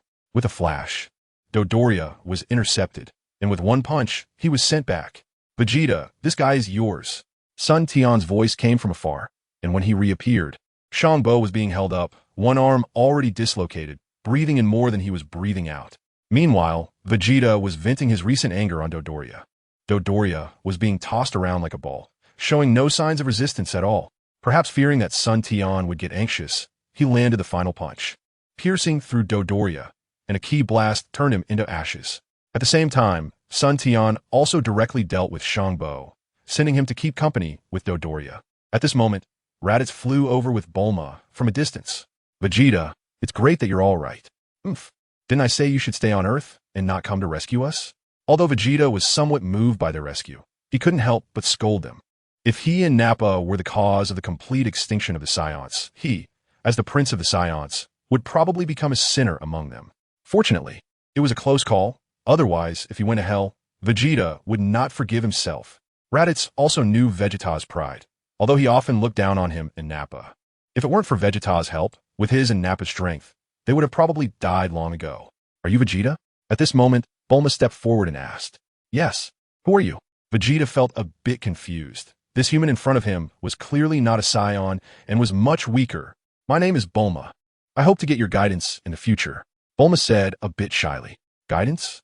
With your level of power, how could I guide you? Vegeta felt a bit strange, but Sun Tian just smiled. After 2 months of space travel, and after continuous probing, Piccolo and his group finally successfully landed on this life planet. And everyone in the spaceship was extremely excited. Detected that the external air is normal and suitable for survival. Detected that there are over 300 life forms nearby. Please take note. The hatch is about to open. Please prepare. Non-combat personnel stand by. Team Magic Martial, guard around the spaceship. Piccolo instructed.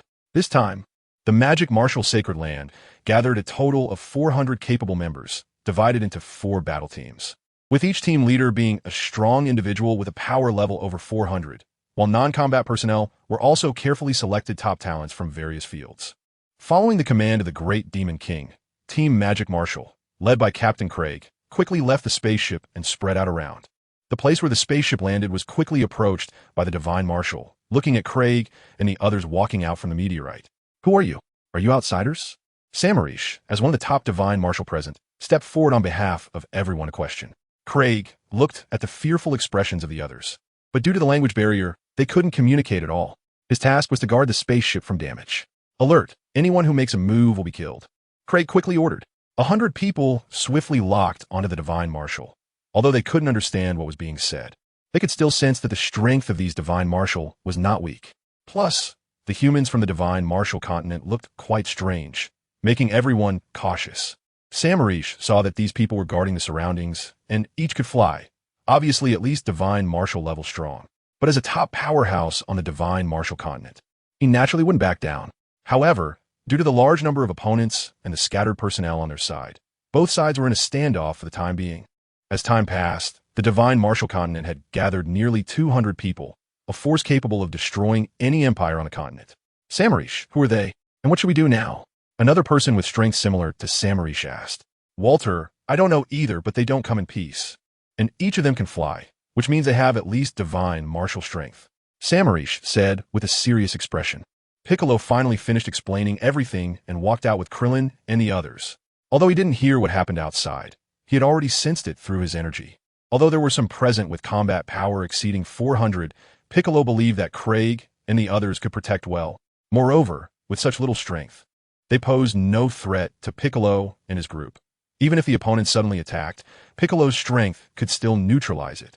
Piccolo's appearance further confirmed one thing for Samarish.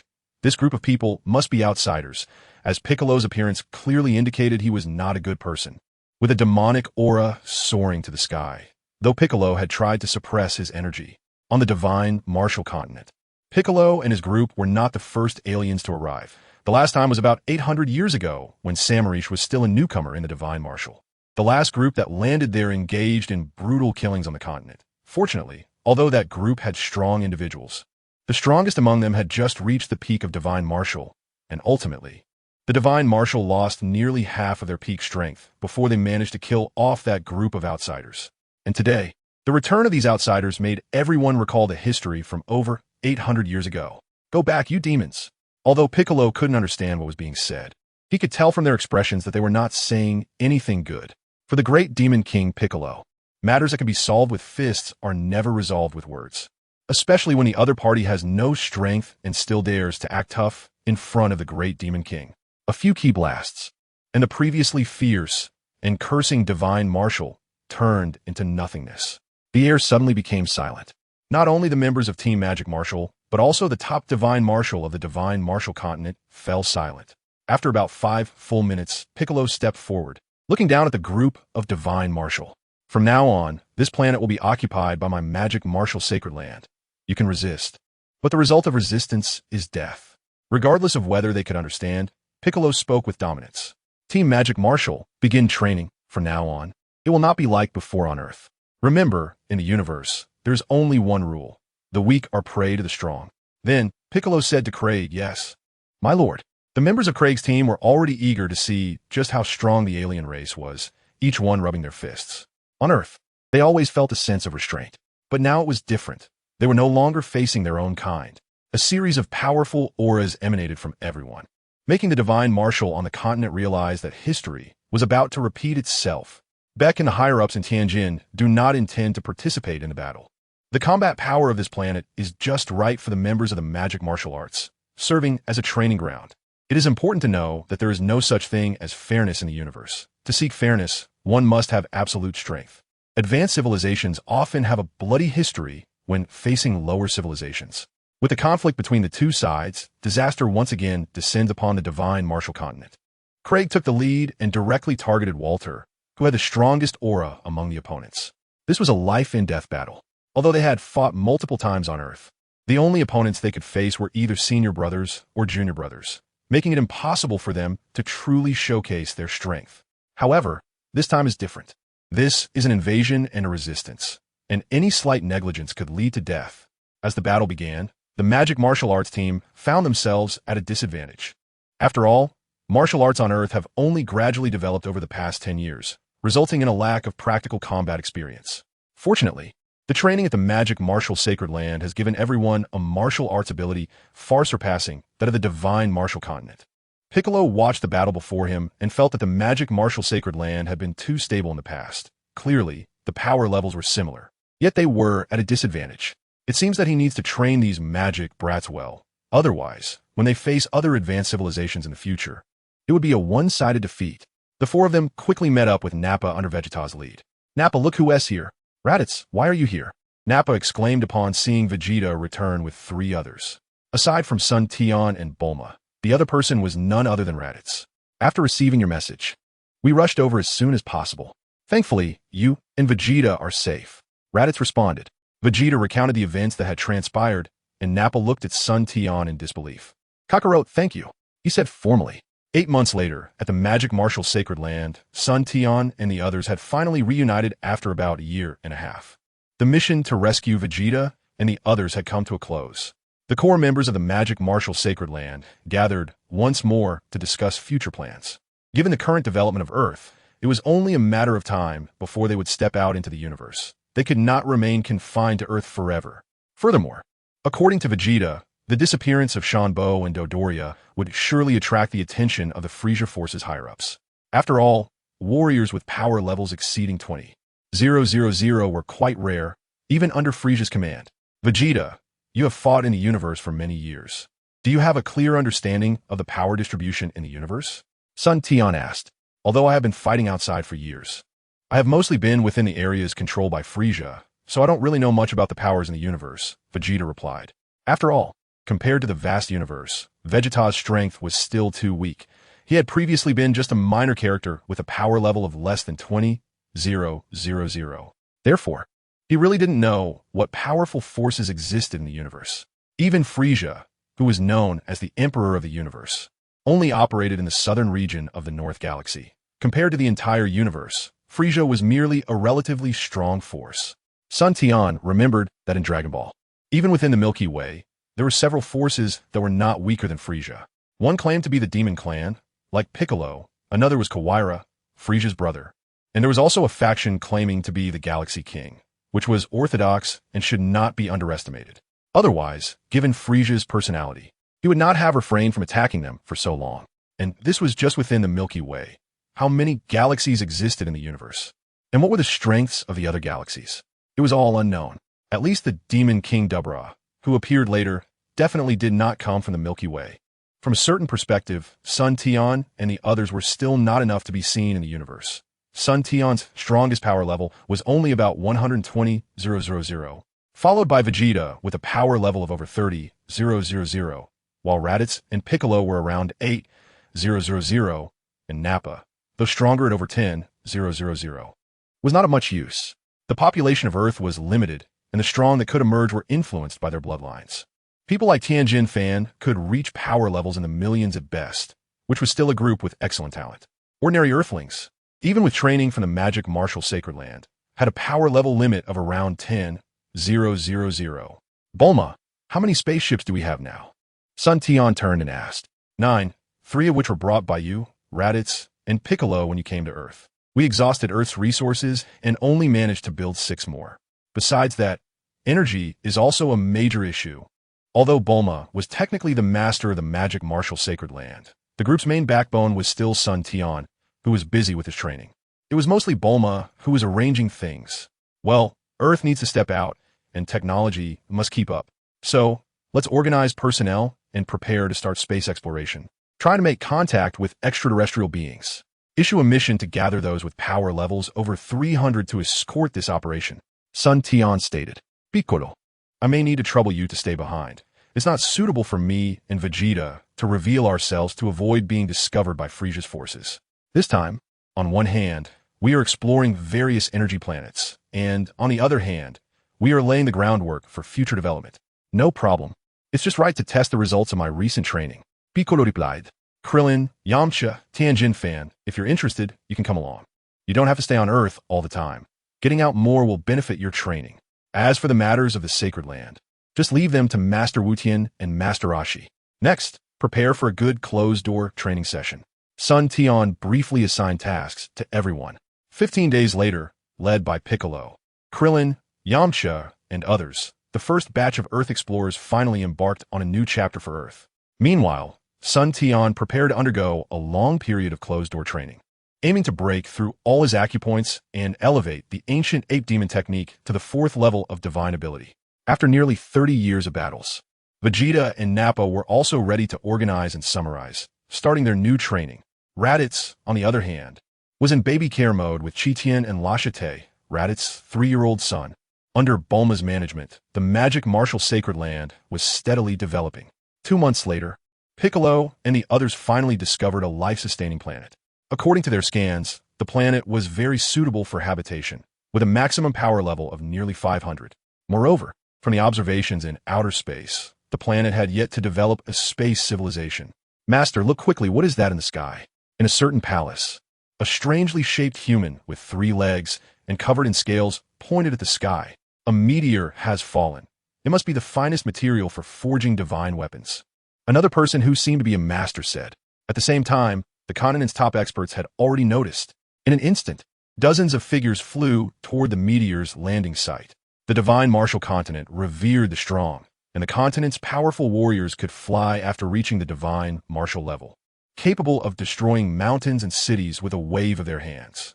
At this moment, the place where the meteor fell had gathered nearly half of the divine martial warriors from the entire continent, all waiting to fight for it once it landed. Look, it seems it's not a meteor, a man said. But what is this? Another person pondered. It's landed, be careful. Since Piccolo and the higher-level warriors did not participate in the battle, the magic martial team was temporarily suppressed, gradually suffering injuries, with some even nearly losing their lives. Facing Piccolo, the divine martial warriors did not feel any pressure. However, when facing this group of people, they discovered that they actually had a chance. They saw hope. But little did they know that it was all an illusion. Recalling historical records, the group of outer demons from 800 years ago was not like this group. After they descended, they began a massacre. Initially, they were in an absolutely weak position, but later, the continent's powerful warriors gathered and gradually eliminated the enemy. Craig saw that his side was momentarily dispirited, and he had no choice but to forcefully push back his opponent with a single move. The adults are watching. What are you afraid of? Or do you only know how to show off on Earth? Craig shouted. Impossible. We are the elites of the magic martial Sacred Land. A member replied. At that moment, the members of the magic martial team felt embarrassed. Clearly, they sensed that the opponents were not much stronger than themselves. However, in front of Piccolo and the higher-ups, they were performing so poorly, and a surge of anger erupted in their hearts. On the battlefield, Craig could become the captain, so his strength was naturally considerable. To turn the tide, Craig unleashed a powerful aura, directly forcing the enemies back several dozen meters. Craig crossed his arms and raised them above his head, a strong wave formed between his hands. This was Bik's ultimate move, Magic Flash. This was the reward Craig received at the Magic Martial Arts Championship a year ago, and after nearly a year of training, he had mastered it to a considerable extent. The Monster Magic Flash. A flash of light swept past, and Walter was locked onto by Craig's energy, unable to escape and forced to take the hit. But being Bik's ultimate move, how could it be easily dealt with? Walter was directly sent flying hundreds of meters, leaving a deep pit dozens of meters wide in the ground. Walter, are you okay? Samulresh shook off his opponent and quickly flew to the deep pit. Everyone retreat. Organize the strong from the mainland, the outer evil, the demons. Just as Walter was about to say the next word, he lost his life. Craig's counterattack greatly boosted the confidence of the magic martial arts team, pushing the divine martial team back step by step. The two sides fought for nearly half an hour. And after the divine martial mainland left nearly 60 corpses behind, they had to find a chance to escape the scene. The magic martial arts team also suffered heavy losses, with over 40 out of a 100-man squad severely injured. If it weren't for Klin and others coming to their rescue, they might have been lost forever in a foreign land. Bik and the others did not pursue. Their main goal at the moment was not to slaughter these natives, but to establish a base on this planet and extract valuable resources. The injured members of the magic martial arts team were taken back to the healing pod for treatment, and this battle led to significant changes among the team members. Vic quickly arranged for personnel, using the spaceship as the core, and began to establish a base. After making arrangements, Vic had Clint and the others stay behind to prevent stronger opponents from launching sneak attacks, while he entered the divine martial mainland alone. 10 days later, a brand new base was completed. Vic also discovered the situation of this planet from the mainland. It was a world with undeveloped technology caught in a dynasty struggle, where the humans of the continent didn't even know the concept of planets and regarded Vic and others as outer evil demons. Although the military strength of this planet was decent, it was nothing to Vic. However, it was still a good trial planet for the members of the magic martial arts sanctuary. Overall, the top combat power of this planet was equivalent to the peak of mythology on Earth in the past, just right for the current magic martial arts sanctuary. As the base was built, relevant information was quickly reported back to Earth. Bulma and others immediately convened a meeting, of course, while Sun Tian and a few others were in closed-door training. These matters could be left to Bulma.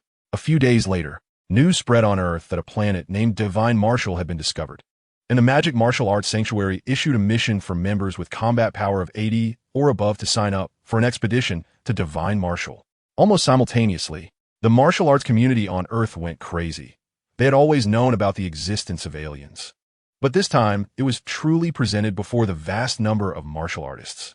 10 days later, the spaceship named Magic Martial No. 2, under the command of Tian, Fan, and Dumpling, officially departed from the Magic Martial Arts Sanctuary.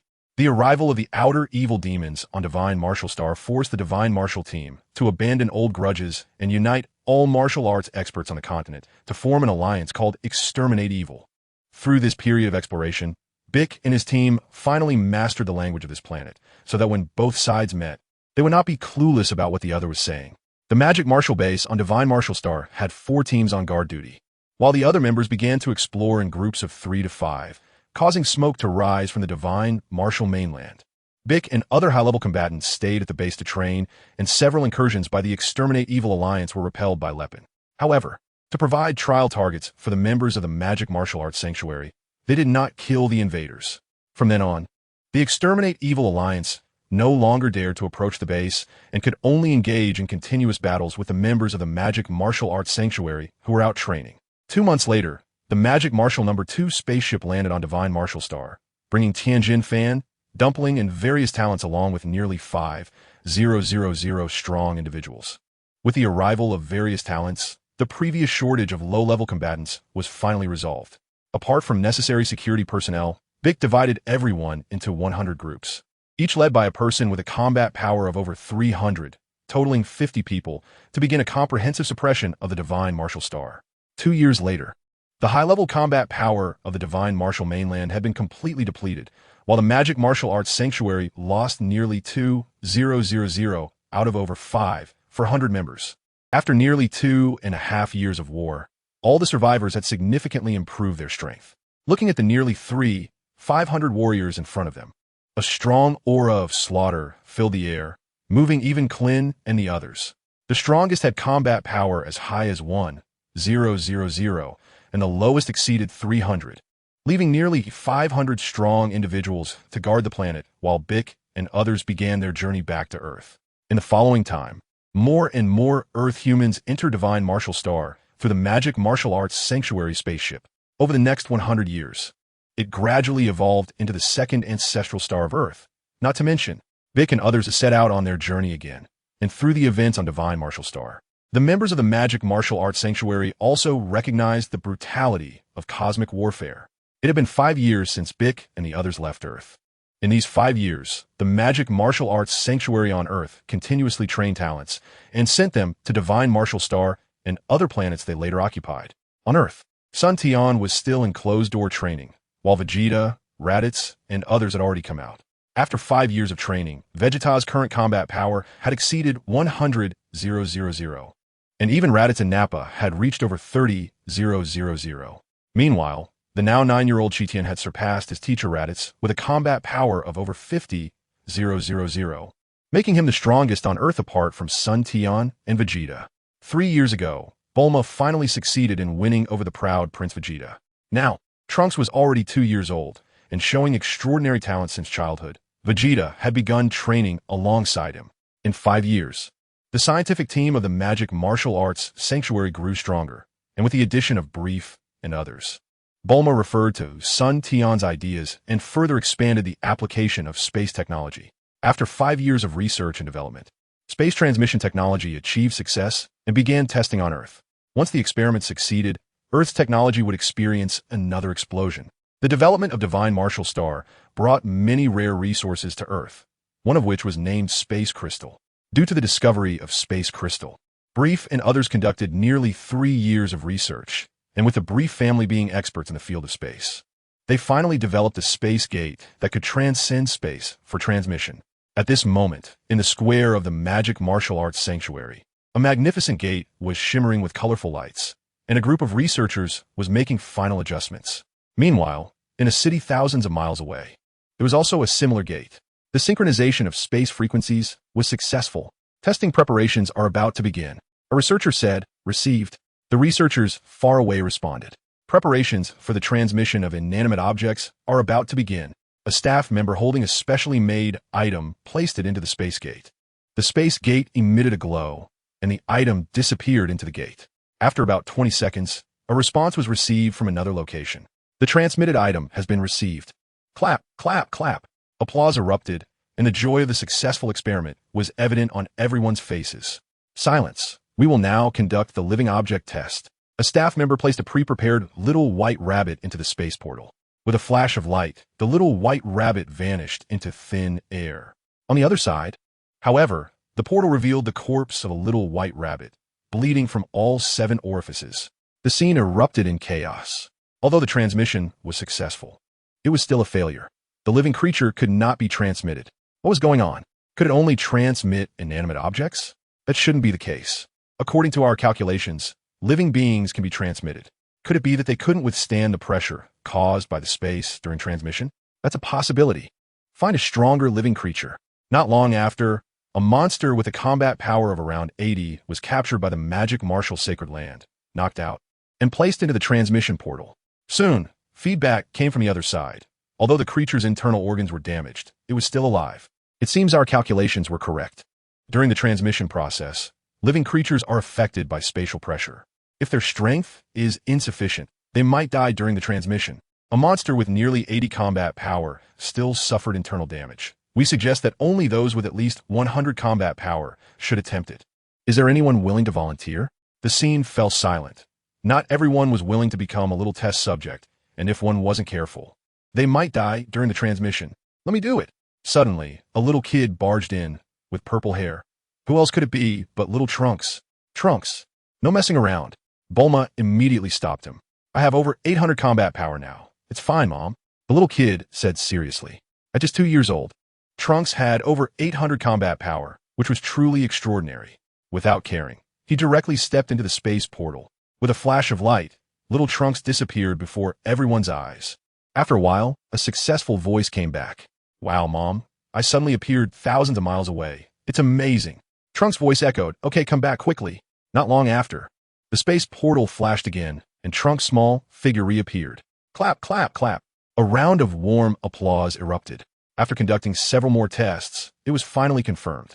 As long as the combat power exceeds 100, there would be no issues. They could directly withstand the spatial pressure, and if the physical body was strong enough, there would be no problems.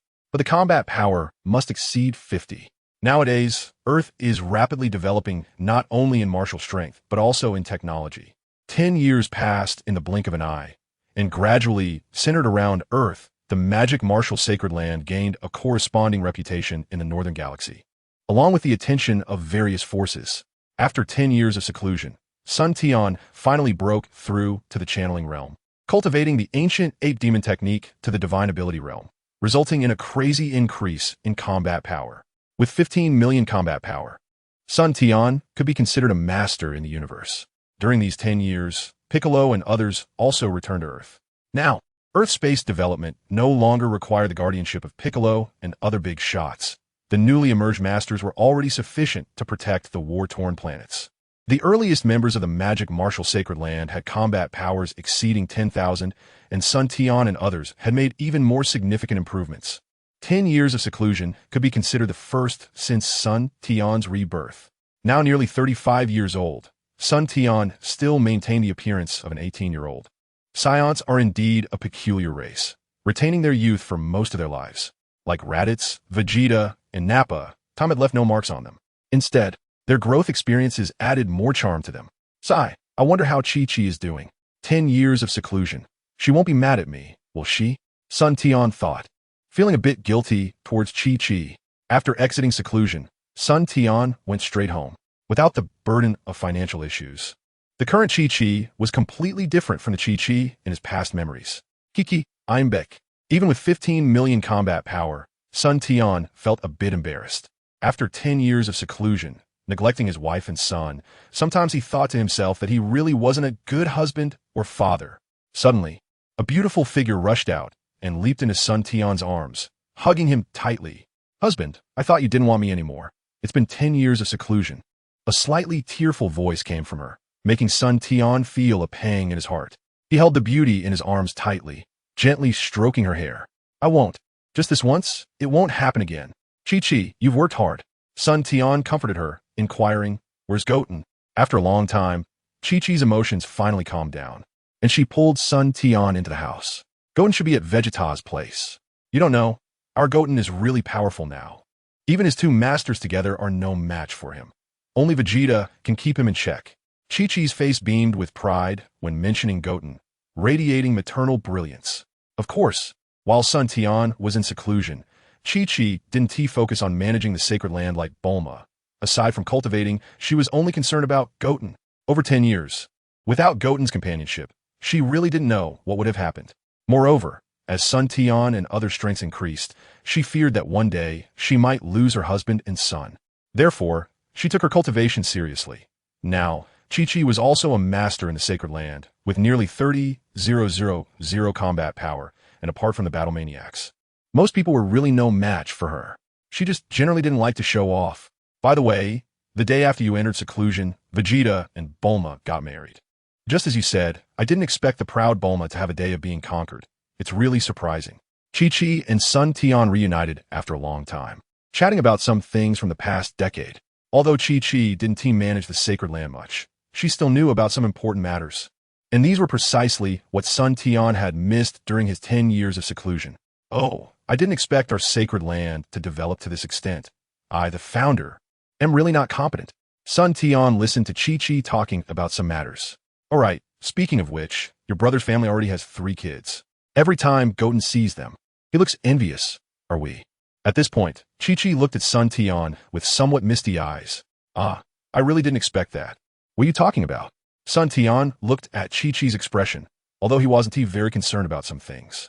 He still couldn't help but feel a stir in his heart. Looking at the sky outside, it was still early. That little brat Goten would definitely take a while to return, and with a mischievous grin, he pulled Chi-Chi into the room. With her successful cultivation, Chi-Chi hadn't aged due to the passage of time. Instead, she looked like a youthful 18-year-old beauty. As Sun Tian caressed her fair skin, he felt that he had truly neglected her over the years. He didn't know how long it had been, but Sun Tian made up for it with Chi-Chi. Calculating the time, that little brat Goten should be back by now. Among the remaining scions, Sun Tian married the earliest, but due to cultivation, he only had Goten as a son, while his older brother Raditz married several years later and now already had 3 kids. He didn't know why, but it was said that pure-blooded scions generally found it very difficult to conceive. A couple usually only had a maximum of 2 children. Otherwise, scions wouldn't be considered a minority in the universe, as reproductive difficulties accounted for a significant aspect. Late Eyes, who married a human, has already had 3 children in the past decade. Even Vegeta and Nappa, who came later, each have 3 kids. Perhaps it won't be long before the scion bloodline truly develops on Earth. Around 8 or 9 in the evening, Tian, covered in sweat, was walking home when he sensed 2 strong presences in his house from a distance. One was his mother S, and the other felt somewhat familiar. Mom, I'm back. Do we have guests at home? Tian's voice carried from afar. You little brat, stop shouting. Go wash up quickly. We're having a reunion dinner today. Kiki Said. quickly changing the subject as she recalled the previous chaos. Tian, you've grown so much. Tian had already gone out to meet Tian when he was close to home, having missed his son after 10 years. Oh, you are. You're my father.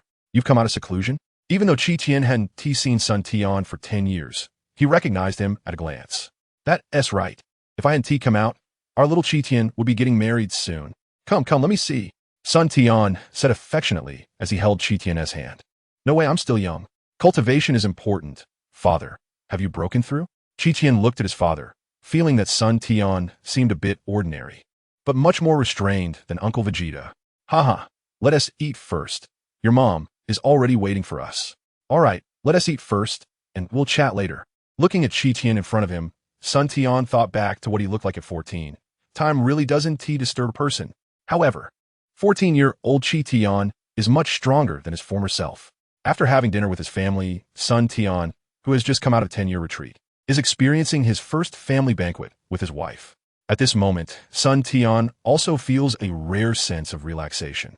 Upon inquiring about Tian's cultivation, he was surprised to find that the only 14-year-old Tian has already cultivated the primordial ape demon technique to the enlightenment realm, with a combat power of nearly 280,000, which astonished Tian. As the technique given by the ancestral dragon of China, the primordial ape demon technique is certainly extraordinary, and as Tian's son, Tian naturally possesses the bloodline of the ancient giant ape, enabling him to cultivate. However, this technique was only passed on to Tian by Tian, who also warned him not to disclose it to others, not even to people like Raditz. Tian understands the principle of innocent bystanders. To be honest, the current combat power of Tian and others is quite lacking compared to their counterparts in his previous life. In his previous life, at this time, Sun Wukong and the others were already about to start fighting Bu. It's uncertain whether it's because of Tian's reincarnation that a butterfly effect has occurred. But whether it's good or bad, who can say for sure? Although Tian now only has a combat power of 15 million, if it comes to actual combat, even a fully powered Frisia may not be a match for him. Having cultivated the ancient ape demon technique, Tian has become a human-shaped weapon. Now that he has broken through to the divine ability realm, he has undergone a qualitative transformation. The cultivation of the ancient ape demon technique is foundational before reaching the divine ability realm. And once he breaks through, various divine abilities manifest, making it incomparable. If the first 3 levels are still human, then breaking through to the divine ability realm changes the level of life itself. If one must use a metaphor, it's like the difference between the Earth's deities and the king of the worlds, a change in life forms and dimensions. In the past, Tian relied on Qi to sense the outside world. Once the opponent concealed their aura, or if their aura was too weak, he couldn't determine their presence. But after breaking through to the divine ability realm, he no longer relies solely on Qi to view the world. With his divine sense in a single thought, the entire demon martial sacred land appears in Tian's mind. Even an ant, if Tian wishes, he can sense it clearly. Compared to using Qi for perception, divine sense allows for a clearer understanding of everything happening around him. If Qi can only sense living beings, under the coverage of divine sense, regardless of life or death, everything can be detected. Under Tian's current limit of divine sense, he can barely cover the entire planet. But that's already a significant improvement. At the same time, Tian has awakened several divine abilities, including the space divine ability he most desired. The divine abilities Tian awakened include teleportation, spatial exile, combat domain, bloodline berserk teleportation, and the ability to traverse space in an instant. Spatial exile uses overwhelming power to directly banish enemies into spatial turbulence, causing them to get lost in endless space. The combat domain, once the divine ability is activated, forms a field that enhances his own strength, allowing him to exert his power better within the field. While the enemy will be oppressed by the field, their strength suppressed. Unless they far exceed Tian's power, they cannot escape. Bloodline berserk, with a breakthrough to the divine ability realm, Tian's bloodline, true Qi, and acupoints have all received further enhancement. Utilizing the amplification of his bloodline berserk, Tian can currently unleash a maximum 20-fold increase, which is equivalent to a combat power of 300 million. And this upper limit will increase with his cultivation. Additionally, after reaching the divine ability realm, Sun Tian has also opened up a world within his body. Although this inner world is still very small, only about 5,000 meters in radius, it will grow larger with his cultivation. When the time comes, it will not only be able to store dead objects, but even living beings can reside within it. The next day, Sun Tian woke up early, stretched, and seeing Chi-Chi still fast asleep beside him, he didn't wake her up and took a stroll in the Demon Martial Sacred Land. The current Demon Martial Sacred Land possesses the best resources on Earth, naturally attracting most of the talents from around the globe. With the development of the Demon Martial Sacred Land, the Earth government has long since become a thing of the past, and related institutions have almost all merged into the management of the Demon Martial Sacred Land. Over the course of 10 years, the Demon Martial Sacred Land has continuously explored planets and fed back resources from various resource planets to Earth, forming a cycle. Especially 2 years ago, the successful experiment of interstellar teleportation means that even without spaceships, any planet that has been explored by the Demon Martial Sacred Land now has direct interstellar teleportation capabilities, greatly accelerating the development of the Demon Martial Sacred Land. In 10 years, the Demon Martial Sacred Land has directly controlled as many as 50 planets. And with these planets providing resources, the development of the Demon Martial Sacred Land has undergone earth-shattering changes. Led by Piccolo, Krillin, Yamcha, and Tian. They are constantly expanding their territory, and the Demon Martial Sacred Land sends powerful individuals to guard every occupied or conquered planet. Those with combat power above 8,000 can serve as the highest governors of a planet, which further motivates many powerful individuals to pursue cultivation. However, after 10 years of battles, it is inevitable to encounter some tricky matters. For example, during an attack on a pure resource planet, we unexpectedly encountered other forces. If it weren't for Bic, a powerful being with a combat power exceeding 1 million, we would have likely been wiped out by that force. The universe wars are always so bloody, with plunder and slaughter being commonplace, and there is no distinction between justice and evil. Although the Demon Martial Sacred Land generally adopts a policy of absorption after conquering foreign planets, some planets resist fiercely, while Vegeta and others sometimes go on expeditions. They are relatively secretive. Especially after learning about Frisia's combat power, everyone had to bide their time. However, with the martial arts theories of the Demon Martial Sacred Land system and the powerful resources of the Demon Martial Sacred Land, everyone's progress has been astonishingly fast, making it hard to believe. Nowadays, Vegeta can be said to be the undisputed top expert of the Demon Martial Sacred Land, with a combat power of 5 million.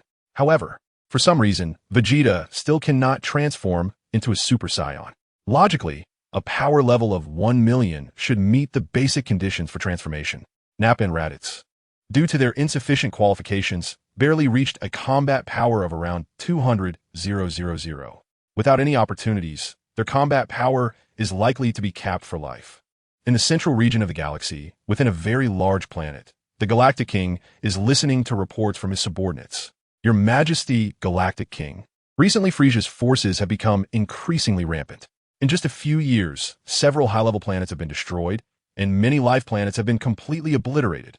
A strangely looking alien reports. Frisia's demonic forces are unstoppable.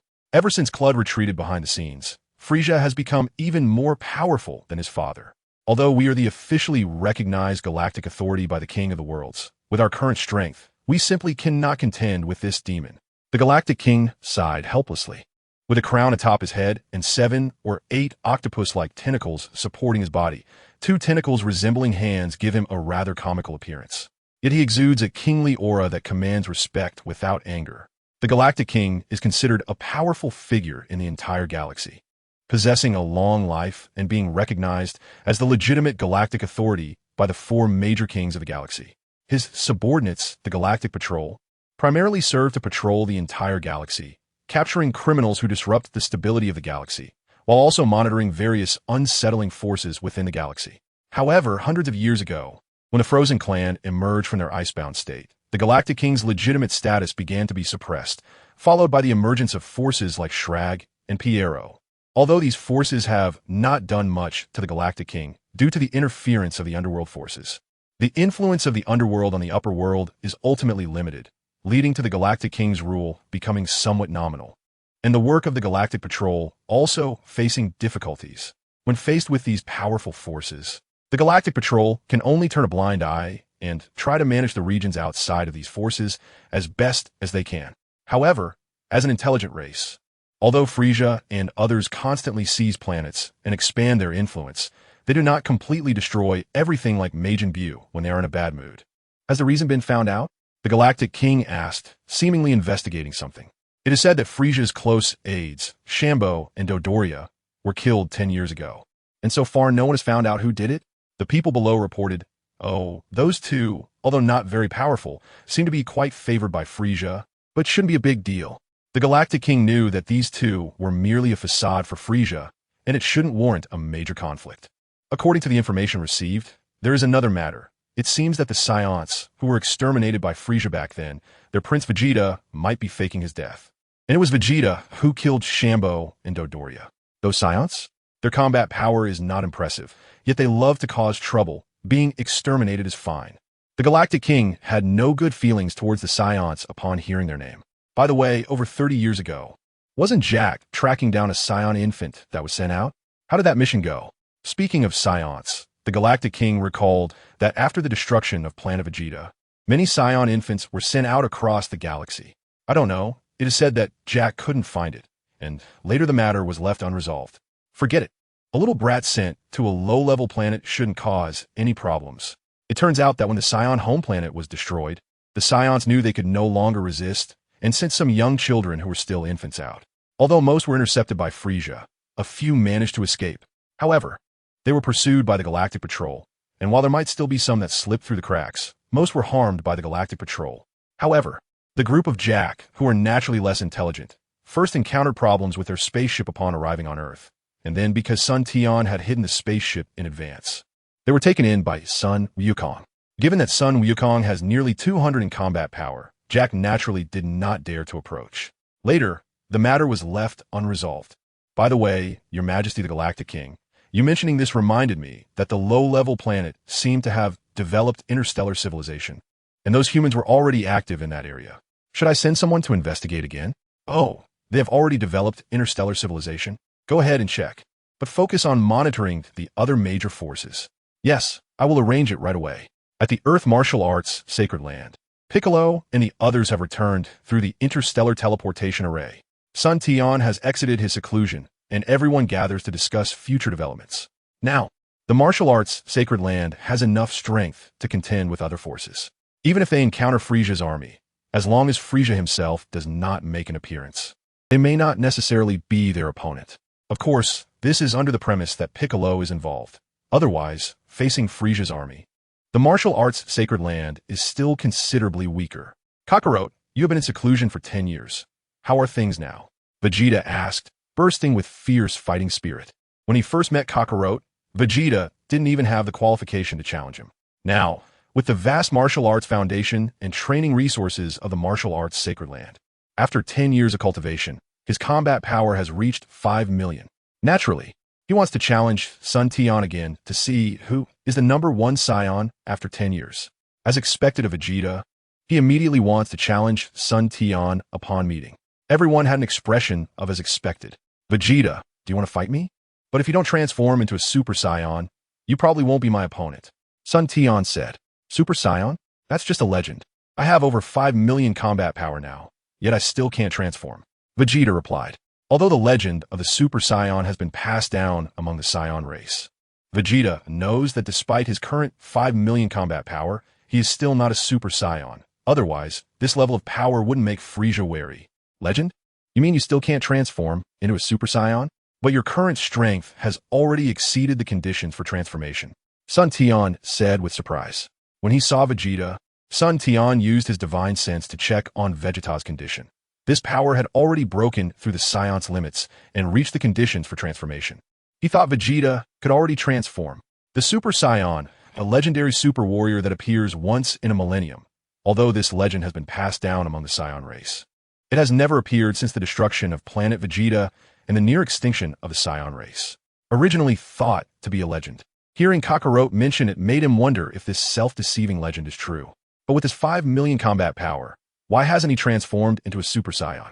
Kakarot, could it be that you can already transform? Vegeta thought to himself, looking at Sun Tian with disbelief. hoping for an answer. I can't, but even if I can transform, I won't be weaker than a super scion. Sun Tian replied. Sun Tian indeed cannot transform and doesn't intend to pursue the super scion transformation because he has better techniques. The existence of the ancient ape demon technique allows Sun Tian to continuously grow stronger without transforming. You really can't transform? Sun Tian still had some doubts. I really can't. And it seems I've also hit a bottleneck. I reached 5 million combat power 2 years ago, but 2 years have passed, and I've only increased by less than 200. 000. Vegeta's embarrassed expression made Lotties and Nappa next to him suddenly feel ashamed. Look, in 2 years, he increased by 200. 000. Now look at ourselves in 10 years. We only reached over 200. 000 in combat power. Have you been out fighting in recent years? Sun Tian suddenly thought of a question. In his past life memories, Vegeta and the others had always grown through battle. But now, perhaps because of his influence, the androids haven't appeared. So where would the battles come from? And Frieza, since his fake death, has not dared to show up due to his current lack of strength. No. Didn't you say before that Frieza's third transformation has a combat power of 120 million? So he basically lives on Earth. Vegeta said, feeling a bit awkward. Sun Tian understood that living on Earth without pressure, if it weren't for the resources of the martial arts sacred land and the foundation of martial arts on Earth, Vegeta might have struggled to break through 100. 000. Moreover, at Vegeta's current level of strength, there is no one on Earth who could fight him. Reaching this level of cultivation already shows Vegeta's high talent. Sigh, forget it, it's my fault. If it weren't for me, you probably wouldn't have been so hesitant to stay on Earth because of Frieza's strength, Sun Tian said, knowing that if he hadn't inadvertently revealed Frieza's ultimate power, Vegeta's personality would have led him to knock on the door as soon as he surpassed 500. 000. This situation isn't necessarily bad. Because of having a goal, Vegeta has managed to cultivate to 5 million combat power without transforming. And after 10 years of accumulation, the explosive potential in the later stages might be even stronger. Upon hearing this, Vegeta, being a clever person, quickly understood that he was somewhat too focused and hadn't seen through everything. What should we do next? Directly seek revenge on Frieza? Vegeta asked. No need to rush. We are getting stronger, but Frieza certainly won't be standing still either. Let's investigate the situation first, then decide. Sun Tian also grasped the current situation. Although Sun Tian is not afraid when facing Frieza, since he has already endured for 10 years. He doesn't mind waiting a little longer. The martial arts sacred land is developing rapidly. In 10 years, the life planets near Earth are basically under the control of the martial arts sacred land. If it weren't for fearing rapid expansion would attract the attention of other cosmic forces, it would be even more exaggerated. With the success of interstellar teleportation, every planet under the control of the martial arts sacred land has interstellar teleportation gates connected, greatly facilitating the exchange of various information. The planets have spatial gates, and there are interstellar teleportation gates between planets. Although it hasn't been open to ordinary people, the high-level core members of the martial arts sacred land can quickly travel between controlled planets. After 10 years of development, with abundant resources, Earth's technology has also made significant leaps. The speed of spaceships has further increased, and safety has improved exponentially. At the center of the galaxy, the Galactic Patrol responsible for investigating Earth has returned. What did you say? The planets in that area have been unified by a force called the Martial Arts Sacred Land? The Galactic King asked. Yes, Your Majesty the Galactic King. I was ordered to investigate the Psions. But before I even entered Earth, I was intercepted. If I hadn't sensed something was wrong and immediately found a way to withdraw, I might have been captured. The Galactic Patrol replied. What kind of force is this martial arts sacred land? The warriors guarding the planets have combat power above 8,000. Could it be that a new force has risen? The Galactic King felt troubled. Although the Galactic Patrol has high-end combat power, most of these high-end powers are usually needed to guard the galactic headquarters. The Galactic Patrol personnel sent out for investigations typically have combat power of around 2,000, which is fine for tracking small criminal gangs. But once they encounter something over 5,000, they fall short. According to my investigation, the master of the martial arts sacred land should be a Namekian. Although his combat power is not very clear, it should be at least above 150,000. Your Majesty, should we send senior patrols to negotiate? That Namekian? Isn't their race a peaceful one? Could it be another slug? The Galactic King is aware of the Namekians, who live in the northern galaxy of the Vega constellation. However, It is said that changes occurred hundreds of years ago, and it is unclear whether they still exist today. Hundreds of years ago, the emergence of Slug was rumored to be an Namekian, possessing an astonishing combat power of 36 million, and he was extremely evil, calling himself a demon race. Demon race? Demon martial sacred land? Is there a connection between the two, both being Namekians? If that is the case, their combat power must not be 150,000, but at least above 1 million. I have to say that the Galactic King is very experienced. From some details, he can actually deduce the strength of Piccolo. Unlike Raditz, who has limited potential, Piccolo, as a genius Namekian, remains incredibly powerful even after being split into two.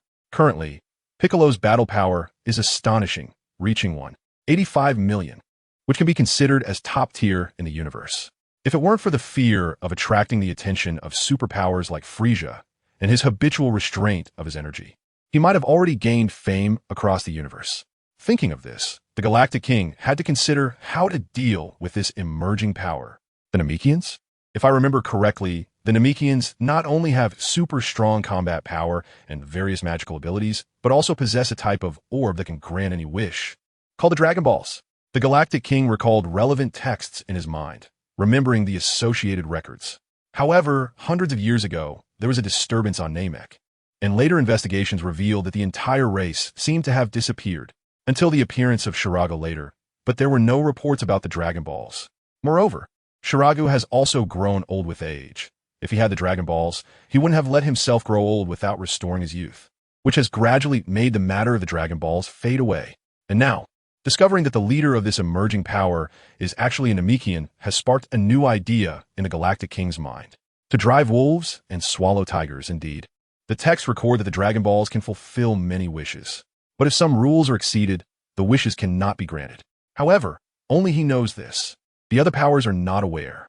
If the news about the Dragon Balls in the sacred land of magic and martial arts spreads, then those ambitious guys will surely fight for the Dragon Balls, perhaps indirectly eliminating some powers. The more he thought about it, the more feasible the Galactic King found this plan.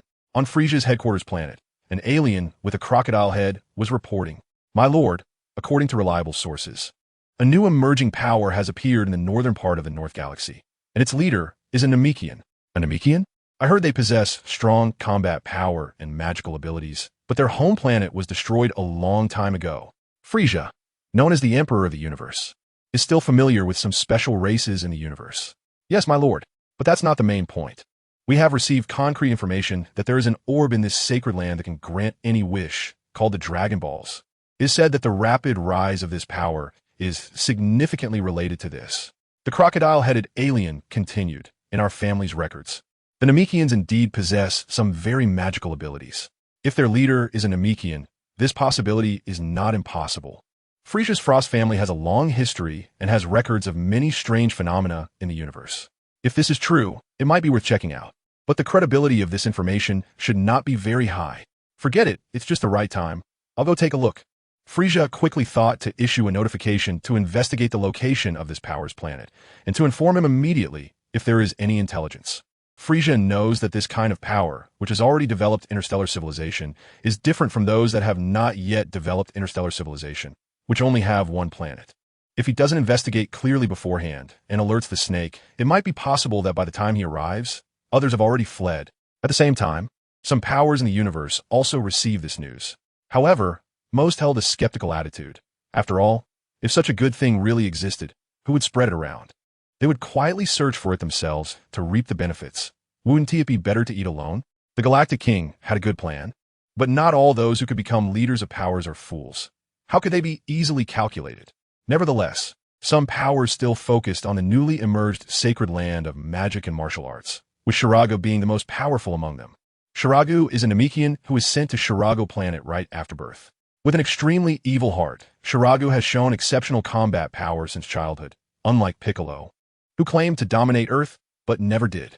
The original name of Shirago is unknown, but after ruling the entire Shirago planet, he has always gone by the name Shirago and initiated invasions of the surrounding regions of the universe. However, Shirago is now old, although his battle power remains strong. The decaying aura makes him very angry, easily lashing out at his subordinates, and at worst, directly destroying planets. upon suddenly hearing about the Dragon Balls. Memories hidden deep in Shiragu's mind surfaced. Although Shiragu himself cannot create Dragon Balls, at this moment, he firmly believes in the memories in his mind, for they cannot be false. Shiragu immediately ordered the Shiragu planet to head towards the North Galaxy target. The Shiragu planet had long been transformed into a spacecraft suitable for the survival of the demon race, and the aging Shiragu, along with his demon subordinates, had not lessened their destruction of planets in the universe over the years. In the sacred land of magic and martial arts, Sun Tian and the others also received the information at this time, and everyone knew they had already been exposed. Although they were still unclear about who was plotting against them, it no longer mattered. In a planet occupied by the sacred land of magic and martial arts, ships from other powers frequently appeared, and all signs indicated that a war was about to break out. Earth cannot be exposed, since these powers want to fight. We will choose a planet as the battlefield to announce the birth of our power. Sun Tian said that today's magic and martial arts is no longer what it used to be, and there is no need to continue hiding. In that case, let's choose the Karasaf planet as the battlefield. That planet is 100 times the size of Earth, with a gravity 10 times that of Earth, so it won't be easily destroyed. Piccolo said, "All right, prepare in advance." Bulma spread the information and thoughts. "I want to see how many will come this time." Sun Tian said that professionals should handle professional matters. Fighting is left to them, while technology will be fully managed by Bulma and others. In the end, Sun Tian, Vegeta, Piccolo, Chi-Tian, Raditz, and Nappa went, while the others stayed behind, with high-end combat power taking flight. On Karasaf planet, surrounded by 4 stars, there is no night all year round, and it has yet to develop intelligent life. Only some plants and fierce beasts. Don't underestimate these fierce beasts, although they lack intelligence. Their combat power is not low, ranging from hundreds to tens of thousands. Originally, it was prepared to be developed as a trial planet for the sacred land of magic and martial arts. On Karasaf planet, Sun Tian and the other 6 arrive at a base through interstellar teleportation, and when they arrived, all other personnel had already been arranged to leave. After closing and hiding the interstellar teleportation, Sun Tian and the others began to explore this planet. The gravity of 10 times is indeed a great trial planet. I wonder if this planet can still be preserved after this battle. The news that the 6 people carry Dragon Balls into Karasaf planet has already been secretly spread by Bulma and others, and it is believed that those who want to find trouble with the sacred land of magic and martial arts have already received relevant information. In the universe, on a disc-shaped spaceship, Frieza was leisurely sipping red wine. Without Shambo and Dodoria boasting beside him, Frieza felt that something was missing. "My lord, we just received news that the sacred land of magic and martial arts, in a reckless move, brought the Dragon Balls to Karasaf planet. We don't know what conspiracy they have. Oh, it seems our actions have been grasped by the other side." Frieza said, "Let the Ginyu Force set off immediately to ascertain the situation." Frieza thought that this emerging power, at least in terms of technology, is not inferior to his side, as they managed to prepare and transmit the information without being tracked by him. The Ginyu Force may not be the strongest team under Frieza, but they can be considered the most loyal team to Frieza. Even someone as cold-blooded as Frieza never doubts their loyalty. The Ginyu Force consists of 5 members, with Captain Ginyu's power level reaching an astonishing 180,000. The members include Raikum with a power level of 100,000, Berta with a power level of 85,000, Jis with a power level of 85,000, and Guldo with a power level of 20,000, who possesses the super ability to control time in certain areas. While they are not the top tier in the universe, they are backed by Frieza, so not many dare to provoke them. For this mission, Frieza specifically brought the Ginyu Force along. At this moment, the 5 members of Ginyu received Frieza's orders and each boarded their small spaceship to head towards the target planet. "Captain, the king actually brought us along again this time. It seems we hold more weight in his heart." Guldo activated the spaceship's communication. "Do you know why the king trusts us so much? Because those other guys, although they may be stronger than us, all have their own agendas." Raikum said, "All right, those people have no idea about the king's fear. Let's do a good job for the king. I wonder who our opponents are this time that requires all 5 of us to act together." Ginyu first stopped the group's conversation and then looked somewhat puzzled. "I heard it's the Namekians. Their power is very strong. I wonder if we can defeat them. The Ginyu Force will arrive in 2 days, so everyone should rest and recover. I have a feeling this mission will run into problems." Jinyu said before shutting off the communication. 2 days later, above planet Karasasu, 5 small spherical spaceships broke through the atmosphere and crashed towards the ground. Shortly after, 5 deep craters appeared on the surface. In a short while, the Jinyu Force flew out from their spaceship. This planet is so big, and its gravity is actually 10 times that of standard planetary gravity. Raikum felt the planet's gravitational pull. No more talking. Quickly locate the target and gather the Dragon Balls for the king, waiting for his arrival. Jinyu said, 10 times the standard planetary gravity has no effect on the Jinyu Force, whose power levels are above 10. 0, 0, 0. Beep, beep, beep. Guldo showed a panicked expression. What's wrong? Guldo, did you get diarrhea? Raikum smirked. No, you guys checked too? There are actually creatures on this planet with power levels reaching 30, 0, 0, 0. And over 10 with power levels above 20, 0, 0, 0, and many more below 20, 0, 0, 0. Guldo said, knowing that his own power level is only 10, 0, 0, 0. If it weren't for his psychic abilities, he probably wouldn't even qualify to join the Jinyu Force. What? Impossible.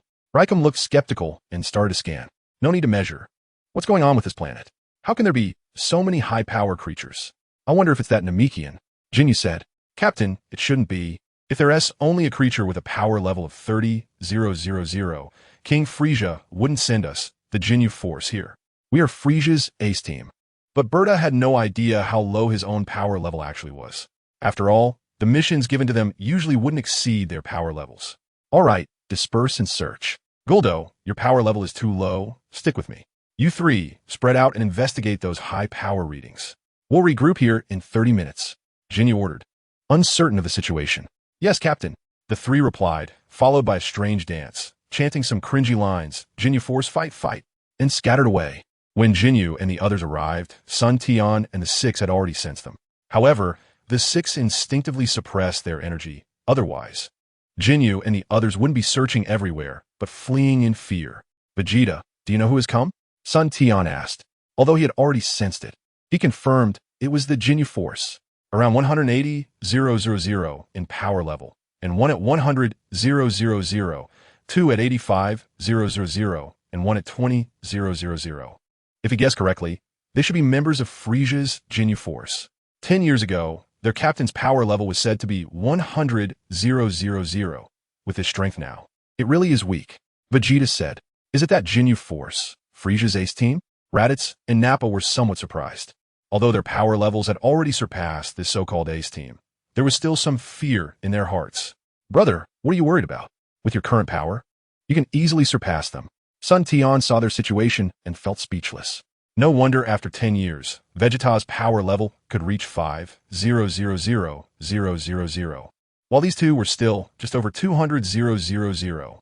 That being said, Raditz knew this was the so-called mental barrier. Vegeta, let Nappa and Raditz handle this fight. We don't need to deal with such small fry. Sun Tian turned to Vegeta and said, whatever, I'm not interested in such trash. Vegeta seemed casual, but he actually intended for the two to break through their mental barriers. Then you two go, try to give him a gift before Frisia arrives. Although Nappa and Raditz were a bit apprehensive, being warriors, they were also eager to try. Moreover, they knew this was an intentional opportunity given to them by Vegeta and Kakarot to overcome their mental barriers. The two flew off in different directions. Raditz headed towards Raikum, and Nappa flew towards Berta, while the other 3 were temporarily ignored. Raikum was flying toward the target creature with a power level of 24, 000, and just as he was about to reach the target area, a terrifying energy rapidly approached from afar. Beep, beep, beep. The detector's alarm went off. Suddenly a cloud of white smoke emerged. What's going on? This is the latest model of the detector, capable of detecting power levels up to 150, 000. Could there be an existence on this planet exceeding 150, 000? Raikum, who was flying at high speed, suddenly stopped. Although Raikum didn't understand the use of energy, his long-term combat experience on the front lines gave him an instinctive warning that a powerful energy was approaching. It's here. That silhouette seems familiar. Raikum watched as the figure got closer, and soon, a tall man with long hair appeared before him. Who are you? Are you one of that Namekian subordinates? Although Raikum was surprised by the speed of the newcomer, his own power level had reached 100, 000, giving him a sense of confidence. Jinyu Force? Who are you? Raditz looked at the pineapple-headed man, realizing that only by facing him could he truly understand how much stronger he had become over the years. In the past, just hearing about the Jinyu force might have made Raditz afraid to speak loudly. But now, Raditz was absolutely confident that he could defeat the opponent in 10 moves. "Oh, I didn't expect you to know about our Jinyu force. Looks like you have some strength." Raikum never forgot the captain's teachings, and even when alone, he twisted his body and danced. Jinyu force. Raikum. Raditz couldn't help but laugh, although he had heard Vegeta mention that the Jinyu force liked to perform such silly tricks. Seeing it in person was still amusing. "Ha ha, this is hilarious. Such an ugly pose." Raditz laughed, pointing at Raikum and clutching his stomach. "Who the hell are you to laugh at me like this?" Raikum was very angry. This was the latest combat pose researched by their captain. In the past, you were high and mighty, so of course, you wouldn't know someone like me. Listen carefully, I am Raditz. I also have another identity, a scion. Raikum, you participated in the destruction of our home planet, right? Since that's the case, are you ready? Raditz spoke with an air of superiority, as if discussing a very ordinary matter. What, a scion? I remember now, the subordinate beside little Vegeta. I didn't expect you to still be alive. Raikum relaxed upon hearing Raditz was a scion. Although the earlier energy had nearly shattered his power level testing glasses, a mere scion was not something Raikum would take seriously. He comforted himself, thinking the detector must have malfunctioned. Since that's the case, then I'll just clear you out for the king. Raikum continued, and after finishing, he unleashed an overwhelming combat power. In an instant, the ground shook, and a wave of energy scared the surrounding beasts into fleeing. Raikum didn't believe Raditz had a power level exceeding his own and charged directly at Raditz at high speed. However, he was fast to attack, but even faster to retreat. A trench several hundred meters long appeared in the forest below, and tall trees with diameters of several meters were smashed to pieces. Raikum struggled to get up, spitting blood and staring in disbelief at Raditz. No way. How can you be so strong? Scions can't be this strong. Who the hell are you? It's important to note that even though Scions were known as a warrior race, there were not many on planet Vegeta with power levels exceeding 10,000. Only a few dozen at most. Even the strongest Scion King at that time barely reached 15,000, while the strong opponent before him had heavily wounded him with a single attack, with a power level of at least 200,000. Why impossible? I'm just the weakest among us, but even so, killing you is like killing an ant. Leitais laughed maniacally, and at that moment, the barrier in his heart shattered. A mysterious aura suddenly emanating from his body. 250,000, 280,000, 330,000, 480,000, 750,000. Leitais' surging aura instantly suffocated Lickum, leaving him gasping for breath. Impossible. How could this happen? This aura, this pressure, he had only felt it from the king. Lickum's powerful strength kept him from fainting. But at this moment, he wished he could just pass out. In the distance, Sun Tian and the others sensed Leitais' aura and smiled with delight. Leitais had broken through early, and his combat power had skyrocketed to 750,000, tripling his previous strength. Meanwhile, the combat power detectors of Jinyu, Jeez, Guldo, and Berta exploded simultaneously. And Nappa also sensed the surge in Leitais' aura. How could this be? This planet actually hides such a strong enemy. Could it be that Namekian? Jinyu felt a bit panicked. Captain, what was that power just now? Guldo had no idea what was happening. It must be the people from this new force. It seems we underestimated this power. Jinyu knew that the aura just now, even though he couldn't sense it, was definitely not weaker than his, considering it reached him from such a distance. Ha ha ha, Lickum, you should thank me. As a token of gratitude, you shall be sent on your way, and soon I will have your team members join you. Stabilized, Leitais felt the power surging from within his body and directly pronounced Lickum's death sentence. No, you can't kill me, or King Frisia won't let you go. Lickum cried out in terror, but it was of no use. With the release of Leitais' enormous energy blast, Lickum was reduced to ashes. The Jinyu force met with a disastrous start, and their second strongest member, Lickum, perished. Having easily killed Lickum, Leitais felt that the legendary Jinyu force wasn't much of a threat after all. Turning to another target, Leitais focused directly on the strongest Jinyu and the weakest Guldo. Remembering Sun Tian's warning before they set off, the Jinyu force wasn't much of a threat to them now. But be careful of their captain, Jinyu's abilities. Nappa, feeling Leitais' breakthrough, was happy for him while also comparing himself. He remembered that in the previous trio, he had always been far ahead, but after Leitais went to Earth, the gap between them began to close. Fortunately, after arriving on Earth, he had systematically learned Earth martial arts and barely maintained his combat power advantage. But now, with Leitais breaking through and his power skyrocketing to 750,000, Nappa knew that if he didn't break through soon, he might not be able to keep up with Leitais. Thinking of this, Nappa accelerated towards Berta. Jinyu and the others had their detectors destroyed by Leitais' sudden surge of power and were now like headless flies.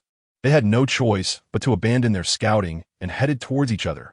Jinyu and Guldo were in the same situation, without their detectors. They had to converge at their agreed meeting point.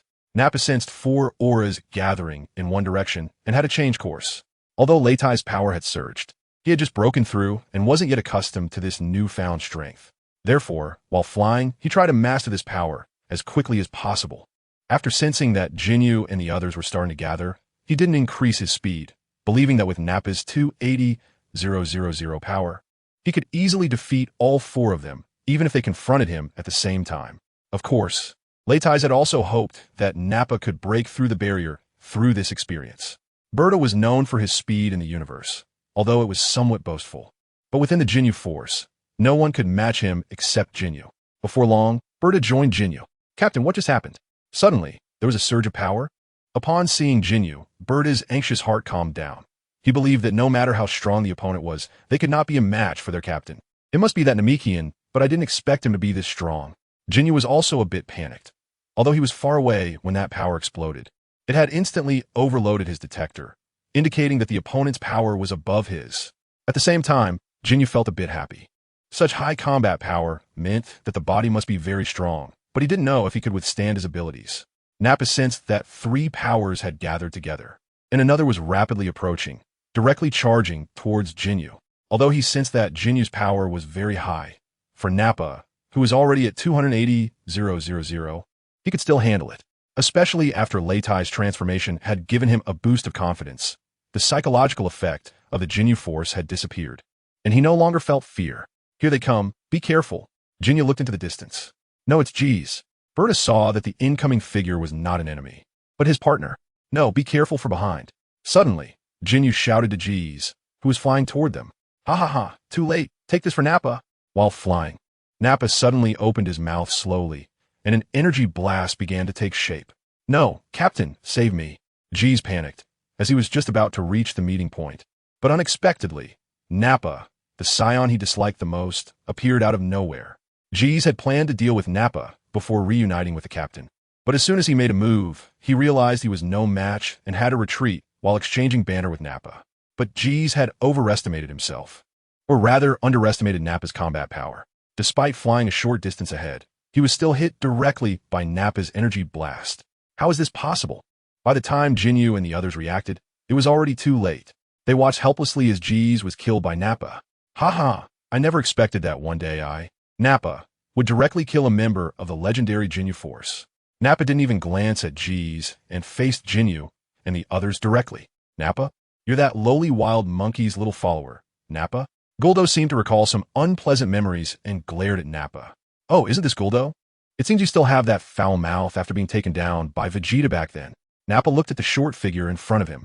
Thinking back to when he and Vegeta went to take on a mission, Guldo had relied on being a member of the Jinyu force to insult them, but ended up getting beaten by Vegeta. "Shut up, didn't you already die?" "Ah, I see. You pretended to be dead." Guldo seemed to have discovered some secret. "Yes, not only am I not dead, but the Vegeta who made you unable to take care of yourself back then is also not dead." Nappa was also annoyed with Guldo, a guy who rose to power through some super abilities, who looked down on them back then. "Enough, Guldo." Jinyu interrupted this meaningless banter. "I didn't expect you to associate with that Namekian. But do you really think you can oppose the king like this?" Turning to Nappa, Jinyu said, "He knows the inside story. It was Frieza himself who destroyed planet Vegeta. Otherwise, facing the transformed Great Ape Scions, even the Jinyu force would have to suffer. Opposition has long been a mortal enemy. Don't think we don't know about the events of that year." Nappa's anger ignited in his heart as he thought of his home planet being destroyed by this group before him. "Oh, it seems you know. Then what do you want to do now? Defeat us?" Jinyu seriously compared the strength of Nappa, who had just made his move, and felt that the previous aura was definitely not that of the current Nappa. Although the Nappa in front of him was also very strong, Jinyu believed he could still handle it. Not to defeat, but to kill. I think Frisia should be coming soon. I don't want to leave you as a hindrance. Both sides were on high alert, and the battle was about to break out. Arrogant. Jinyu had never been humiliated like this. With the strength of his Jinyu force, they usually kill others. Even those stronger than them dare not offend them because of Frisia. Is that so? Since that is the case, let us fight.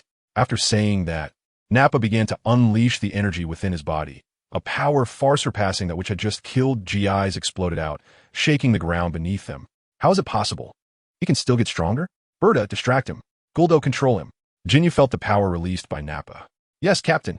Berta and Guldo replied, and the three of them began to release their energy. Berta attacked Nappa from all directions at high speed. Ha ha, what does it matter if you have strength?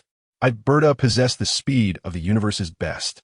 Berta's voice echoed, but in the next second, he was stunned. Where was Nappa's shadow? Berta, be careful behind you. Jinyu was also surprised. Although Berta's speed was not as fast as his, it was still quick. But now, too late. A demonic voice came to Berta's ear. Boom! Berta was hit by a heavy punch from Nappa and was blasted underground like a cannonball. Guldo, take care of yourself. Seeing this, Jinyu knew that Nappa's strength had far surpassed Berta's. Taking a deep breath, he rapidly attacked Nappa. Guldo hurriedly ran toward the pit, only to see that Berta had been pierced through the heart and was lifeless, unable to suppress a gasp. Over here, Jinyu and Nappa were locked in battle. But with Jinyu's mere battle power of 180,000, it was a situation of more defense than offense. Jinyu, what's wrong? Haven't you eaten? Is this little strength just tickling me? Nappa mocked while attacking. Bastard, when did Vegeta's little follower become this strong? Is he still a scion? Jinyu tried his best to defend, but the more he fought, the more terrified he became. Ha ha, the invincible Captain Jinyu. Show me your true strength. If this is all you've got, then I'm sorry for your reputation. Nappa delivered a heavy punch, sending Jinyu flying hundreds of meters away. Impossible. How could this happen? Jinyu had lost half an arm, having just been struck by Nappa in the heart area. If it weren't for his timely reaction, Jinyu would have likely been dead by now. Losing half an arm greatly reduced Jinyu's combat power, leaving him with no chance of success. What? Why can't I move? Suddenly, Nappa, who was flying towards Jinyu, froze in midair. Time stop. Guldo appeared not far away, his belly swollen, mouth tightly shut, and his 4 eyes glowing with strange light. Well done, Guldo. Ha! Nappa, your body is now mine. Jinyu did not expect that at a critical moment, Guldo would actually play a role. Using his super ability to immobilize Nappa in midair, Jinyu spread his limbs, a strange golden light bursting forth from his body, clearly intending to unleash some technique. Nappa had a bad premonition. A sense of crisis arose in his heart. No, he must not be hit. Guldo exerted all his strength to use his super ability, but the difference was too great, and he was sweating profusely. Suddenly, a beam of golden light shot from Jinyu, and Nappa felt his soul being locked onto. A pulling force coming from the outside, as if something was trying to drag his soul out of his body. Not good. I absolutely cannot be sucked out. Nappa was shocked. An unprecedented power surged from deep within his soul. Get back. With the support of this power, Nappa let out a loud roar, forcibly pulling his soul back. Not good. What is this thing? Jinyu's soul had already left his body, but suddenly stopped in midair. A giant ape phantom appeared behind Nappa. A violent aura rushed towards him, making Jinyu feel as if he were being targeted by a prehistoric beast. His soul involuntarily rebounded back, returning to his body. Jinyu felt completely unwell and weakened. However, Guldo fainted directly due to Nappa's sudden change and the rebound of his ability. As Jinyu's ultimate move was broken, Nappa's energy suddenly soared, rising from 280,000 continuously. 360,000, 480,000. 690,000, 880,000, 120,000. It finally stopped at 120,000. Feeling the power within his body, Nappa let out a thunderous roar. The sound wave shattered the ground within a radius of several dozen kilometers, causing Guldo and Berta's bodies to explode. And Jinyu was also knocked unconscious. Nappa vented his emotions, and with a key blast, he turned the unconscious Jinyu into dust. Congratulations, Nappa. A voice came from not far away, It was Leitais who had arrived earlier but had not intervened, seeing that Nappa could handle it easily. If Nappa had been unable to withstand Jinyu's ultimate move, Leitais would have intervened as per Son Goku's instructions to ensure Jinyu's failure. However, he did not expect that Nappa would summon the giant ape phantom hidden within him, breaking Jinyu's ultimate move in one fell swoop. Haha, Leitais, I have surpassed you again. It seems I am indeed an exceptional warrior from a noble lineage. One breakthrough, and my power increased nearly fourfold. Nappa was very happy now, finally no longer a burden.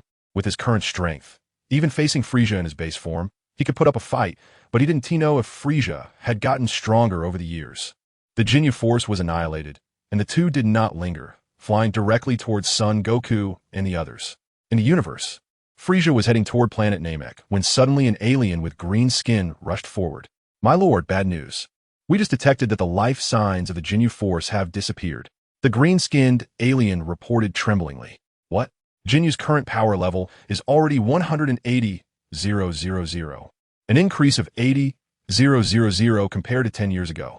Did he encounter a Super Namekian? Another slug? Frieza found it hard to believe. My lord, we just detected that two extremely powerful energy signatures appeared on that planet. But now they have disappeared. Extremely powerful, how strong? Frieza asked. One energy signature was 750,000. But shortly after, another signature appeared, 120,000. Oh, 120,000. That power level is not bad, but since the other party killed Jinyu, let them pay with their lives. You know, even Frieza in his normal form is only 680,000. And these two power levels are already infinitely close to his normal state. Frieza was a genius of the Frost Demon race, although he usually did not train much. He had now entered maturity, and his power had naturally increased by more than 3 times. It should be noted that the Frost Demon race is sealed in ice from birth until their power can break free from the ice and enter the growth period. Typically, when a Frost Demon can break free from the ice, their power level is at least around 10,000. However, they cannot fully control this powerful force. They must change their physical form to compress this powerful energy until they can master it skillfully.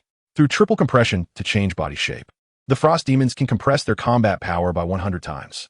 This means that once a Frost Demon is born, their combat power is at least 100,000 in a normal state. When Frieza first broke out of the ice, his combat power had already reached a terrifying 53 million, and even in a normal state, he had a shocking combat power of 530,000. In the universe, as long as he doesn't encounter some ancient monsters, he can basically walk sideways. Now, Frieza's normal state is 168,000. Once he returns to his true form, his combat power will soar to 168 million. In full power mode, it can exceed 330 million. Of course, doing so would consume a significant portion of his lifespan, and unless absolutely necessary, he wouldn't do that. Since his birth, Frieza has basically maintained the triple compression form, compressing his combat power to 110 times his normal state. Even so, he is almost invincible in the universe. Apart from his father King Cold and his older brother Cooler, very few can make Frieza feel wary. Now, hearing that the opponent's combat power has reached 112,000, he is only surprised for a moment, as this level of power can be dealt with even without transforming. However, those who dare to kill me, if they cannot serve me, this king will let you know what true fear is. Frieza thought about how to deal with the opponent, and the cold aura emanated from his body unconsciously. The entire spaceship suddenly fell silent. Although they had never felt such powerful force before, they still felt a bit of panic in their hearts. Make the spaceship go at full speed, Frieza ordered. I can't wait to see my future new subordinates. Haha, Cooler. Let's see how your mech team compares to me. Frieza automatically categorized these two unknown strong beings into his subordinates. As for resistance, does this king's blade not strike quickly? The hell of the galaxy, since the reports from Lycum and others, King Enma couldn't sit still. Although not many had died, it was still significant. What happened? The notorious Jinyu force of Frieza actually reported in collectively. Could it be that there are still people in the living realm who dare to provoke Frieza? King Enma had a headache. The recent death phenomena in the living realm were also normal. However, King Enma did not have the ability of the Kaioshin to observe the living realm at will. After thinking for a moment, King Enma decided to report this matter to the North Kaioshin. The Milky Way is divided into four directions: southeast, northwest, and the center. And the underworld corresponds to the four Kaioshin who manage these areas, and also above them is the mysterious Great Kaioshin. Once beings in the Milky Way die, they will first report to King Enma. Therefore, although King Enma's divine status is not as high as the four Kaioshin and the Great Kaioshin, he is above all deities in the living realm. He can directly contact any Kaioshin and has the authority to speak directly to the Great Kaioshin. Of course, King Enma would not report such trivial matters to the Great Kaioshin, as if the Great Kaioshin would care about such small matters. If he wanted, the Great Kaioshin could easily annihilate Frisia thousands of times with just a glance. And even the four Kaioshin, if it weren't for the ancient times when they used their powers to seal the troublesome warriors of the Milky Way, any one of them would have the strength to resist Frisia. But now, the four Kaioshin are also powerless. Otherwise, how could they tolerate Frisia's existence? On planet North Kaioshin, the North Kaioshin was driving his sports car, cruising around a Kaioshin planet that was only about the size of the moon. Logically speaking, as the Kaioshin of a region, his main star shouldn't be so small. But who told the North Kaioshin to offend the god of destruction? The poor North Kaioshin could only watch helplessly as the god of destruction destroyed his Kaioshin planet, leaving only 1/10,000th as a facade. If it weren't for being in the same system, the mighty deity who governs the entire North Galaxy wouldn't even have a single main star. What? King Enma? Are you sure it's the Ginyu Force? The Kaioshin slammed on the brakes, stopping the car. Lord Kaioshin, it's absolutely true. These souls just arrived in the underworld one after another in less than 20 minutes. King Enma's voice echoed in the Kaioshin's mind. All right, let me check. I haven't paid attention to the lower realm for a long time. The North Kaioshin interrupted the conversation. Since the Frost Demons emerged and caused chaos in the North Galaxy, the North Kaioshin had rarely focused on the lower realm. Out of sight, out of mind. Anyway, this clan's combat power is only less than 1 billion. And even if they cause trouble, it won't ruin the human realm. The antenna-like tendrils on the North Kaioshin's head twitched. After a while, an evil aura appeared in the Kaioshin's perception. Where's this demon going? It seems like he's in a good mood. The North Kaioshin was puzzled. Logically, if his subordinates had died, he shouldn't have a grim expression. He continued to probe in the direction Frisia was heading. And suddenly, two powerful combat powers appeared in the North Kaioshin's perception. These two seemed to be scions. Didn't Frisia wipe out their race decades ago? How could there still be survivors? The Kaioshin was also puzzled. When did the Scion's combat power reach hundreds of thousands? What the North Kaioshin detected were Raditz and Nappa, who had just broken through and couldn't perfectly conceal their sudden surge in power. There are quite a few beasts on this planet, and their strength is decent, but there are no intelligent beings. The North Kaioshin quickly scanned a section and gained an understanding of this lower planet. Suddenly, the North Kaioshin felt a chill. Divine pressure. This aura actually carries divine pressure. Its status is almost on par with mine. The North Kaioshin couldn't believe that during a casual probe, he discovered such an existence in the lower realm. Son Tian felt as if something was watching him and looked up at the sky. Kakarot, what's wrong? Vegeta asked. It's nothing. I just felt like something was spying on us, but it's gone now. Son Tian replied. Just then, Raditz and Nappa returned from a distance. Big brother, Nappa, congratulations on your breakthrough. Son Tian said. Congratulations, Uncle Nappa. Chi Tian stepped forward. Among the 6 of them, he was the weakest, but it was all right. As long as he breaks through, his combat power will far exceed what it is now. Vegeta gave the two an appreciative look. And King Piccolo was also happy for them. Now there were more people to spar with. On the Kaioshin planet, the North Kaioshin had retracted his probe. He knew that if the other party was a deity like himself, such direct probing would be very impolite. The North Kaioshin continued to focus on Frisia, trying to figure out what Frisia wanted to do. But soon he became unsettled. After a day, Frisia's spaceship finally arrived in the outer space of planet Colossus. Here we go. Son Tian had already locked onto Frisia's spaceship with his mental awareness. The 5 of them also sensed the evil aura coming from Frisia at the first moment. The combat power intensity was about 150,000 or more. He had indeed become stronger, Vegeta said, revealing a powerful fighting spirit. Of course, we are progressing, and others are definitely progressing too, Son Tian said. However, if it were just this level of combat power, they wouldn't worry at all.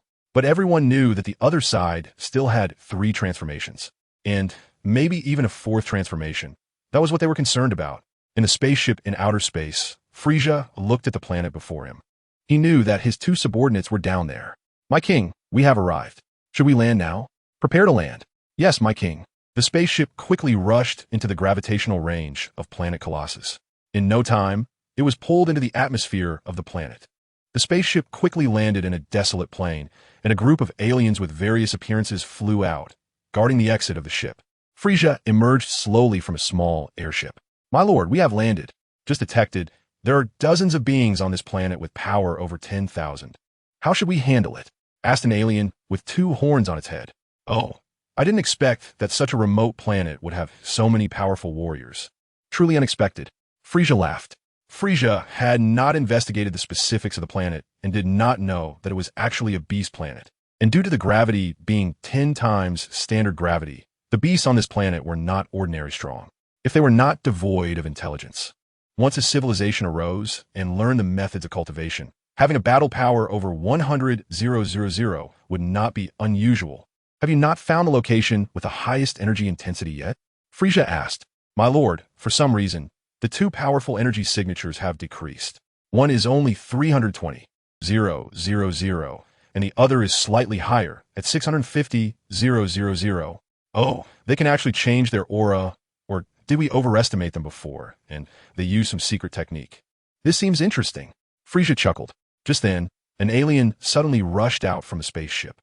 "My lord, several ultra-high energy signatures suddenly appeared and are rapidly approaching us." "Ultra-high? How high is that?" Frisia asked. "All are above 200,000, a total of 6 signatures, with 2 others above 500,000. "What? 500,000? Are you sure there's no mistake?" Frisia exclaimed. This was different from before. However, they dared to charge directly towards him. It seemed their power was far beyond 500,000. Perhaps they could push him to his second transformation. Frisia thought, a battle intent slowly emanating from him. It should be noted that Frisia rarely makes a move. After all, his strength is too overwhelming, making it difficult to find opponents. Yet against Kawaira and Krud, he was also not their match. Frisia was not a masochist, so he wouldn't seek out suffering. Besides, the Ice Demon clan was not kind, fighting and killing among their own kind, extremely cold-blooded. The North Kai had been tracking Frisia's movements, and when he discovered that Frisia had entered this planet, he began to understand. It seemed that, unbeknownst to the human world, someone had actually challenged Frisia. However, the North Kai was not optimistic about Sun Tian and his group, although their battle power seemed strong. One of them even had a high-ranking divine aura.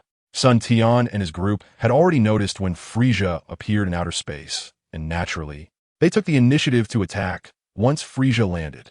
They flew directly over. No need to hide their energy anymore. Vegeta was the first to fly towards the landing point. Sun Tian, Piccolo, and others quickly followed. Frisia sat in the small airship, knowing that the others were charging directly at him. So there was no need to find them personally. They're coming so fast. Frisia looked ahead. Although he couldn't sense their energy, Frisia was who he was.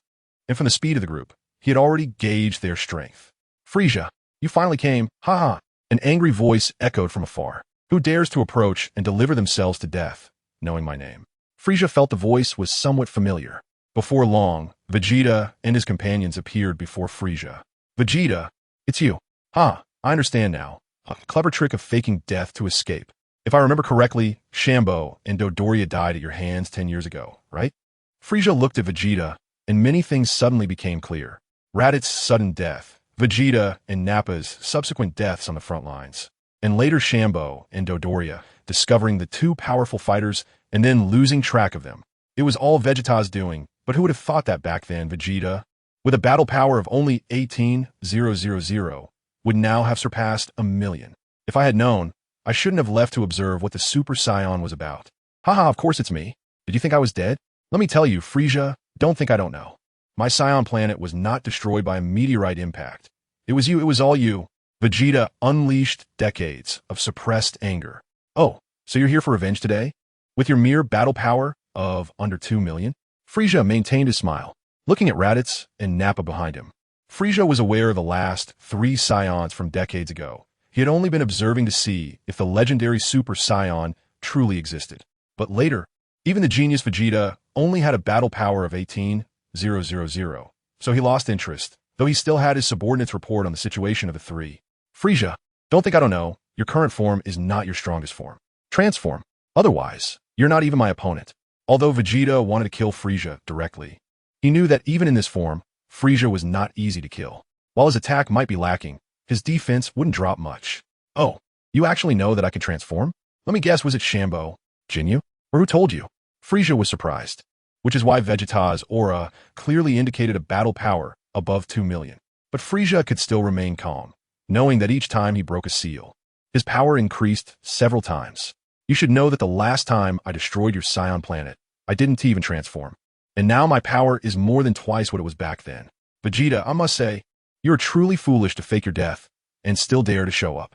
Frisia continued, looking completely at ease. Stop talking nonsense, Vegeta. If you don't go, then I'll let this Demon King deal with him. Piccolo, unable to bear it any longer, interrupted the two as they endlessly exchanged taunts. Who is this? A Namekian? Quite rare, but you're nowhere near as good as Slug. I had some expectations for you. Frisia said. Slug? I don't know him. You seem quite familiar with our Namekians. Piccolo replied. Vegeta, how about I take the lead, and you can join in later? He turned to Vegeta. You guys, bastards. Don't look down on me, Frisia. Do you think you can just pick and choose?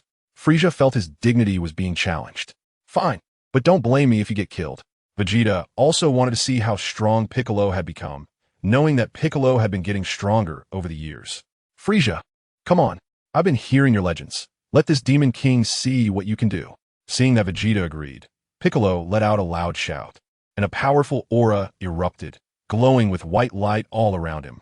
Oh, looks like you have some skills, but you're still not my match. Frisia watched as Piccolo stepped away from the small spaceship, flicking his tail lightly, sending the small ship flying backward to stop at the exit of a large spaceship. Such precise control. Piccolo was astonished as the two quickly engaged in battle. One was a Namekian with a battle power of 185 million, and the other was a frozen demon with a base power of 168 million. The gap of over 100,000 in battle power was not significant for the two of them, who surpassed 1 million.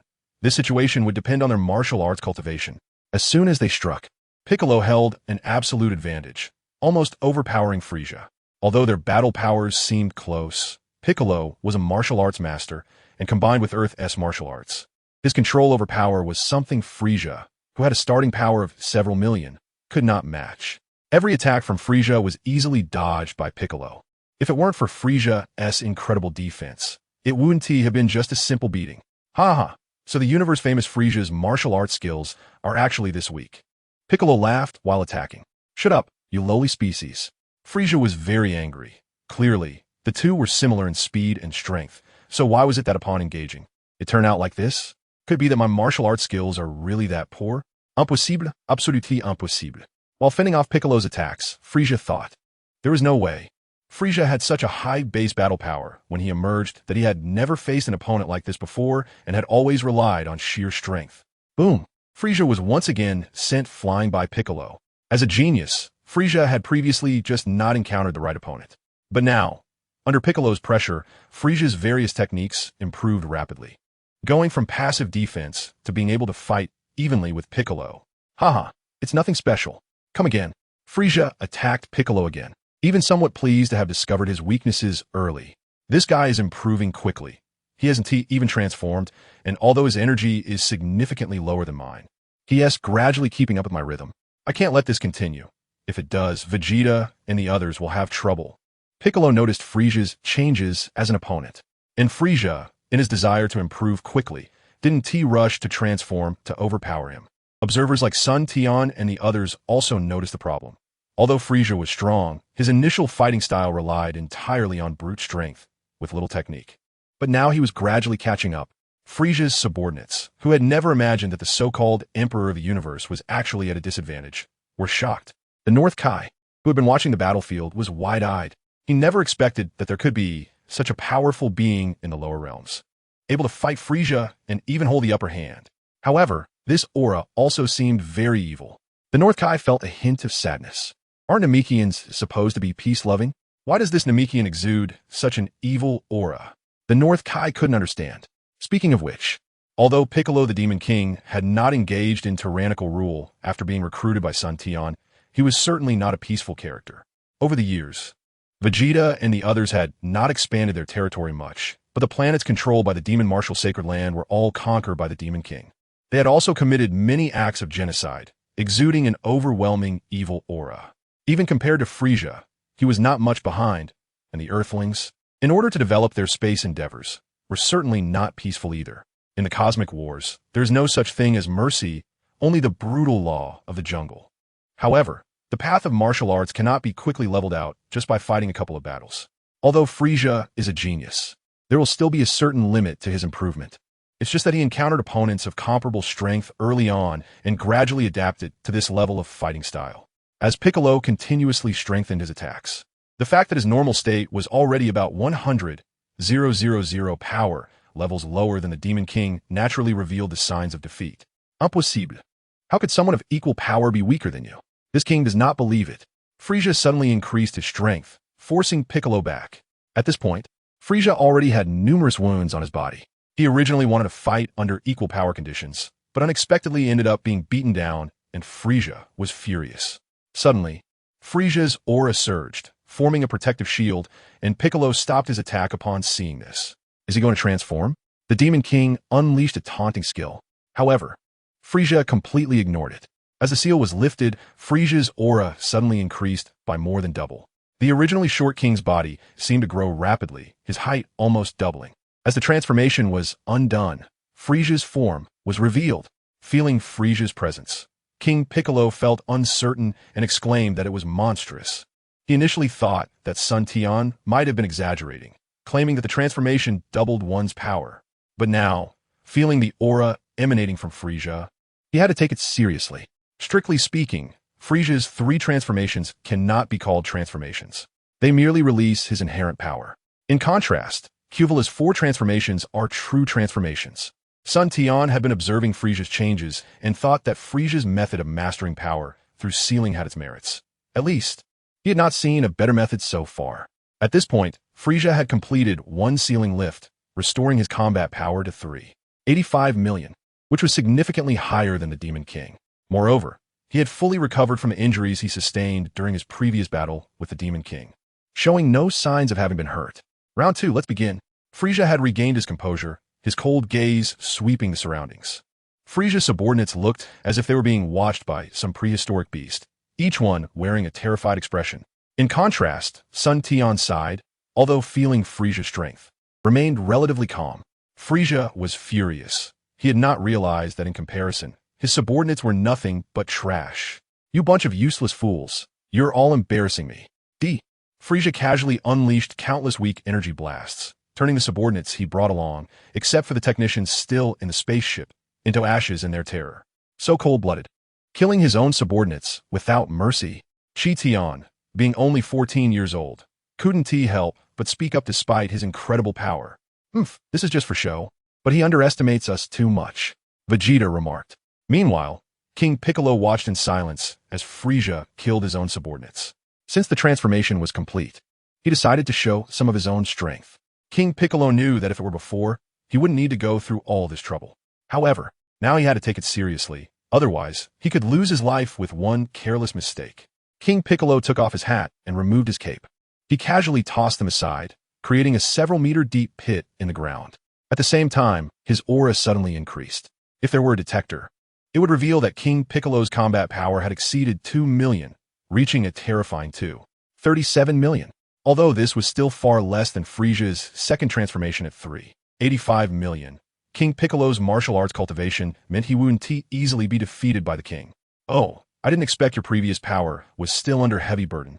You bastard, you dare to fight me without using your full strength? You're asking for death. The first part was an expression of surprise, but the latter part made the king furious. How dare he underestimate Frieza? Suddenly, Frieza vanished from his position. What? So fast, at least twice as fast as before. King Piccolo was startled and quickly sensed Frieza's movement. Over here, King Piccolo threw a punch at an empty space. Bang! The 2 colliding energy waves sent them both flying backward, with King Piccolo retreating a full 100 meters to dissipate the impact, while the king only retreated less than 50 meters. King Piccolo was at a disadvantage. Vegeta commented, "After all, the gap in power is too great. There's nothing we can do about it." As for Tian, He could no longer see the shadows of the two fighting. Not bad. You can actually keep up with my movements. Have you considered working for me?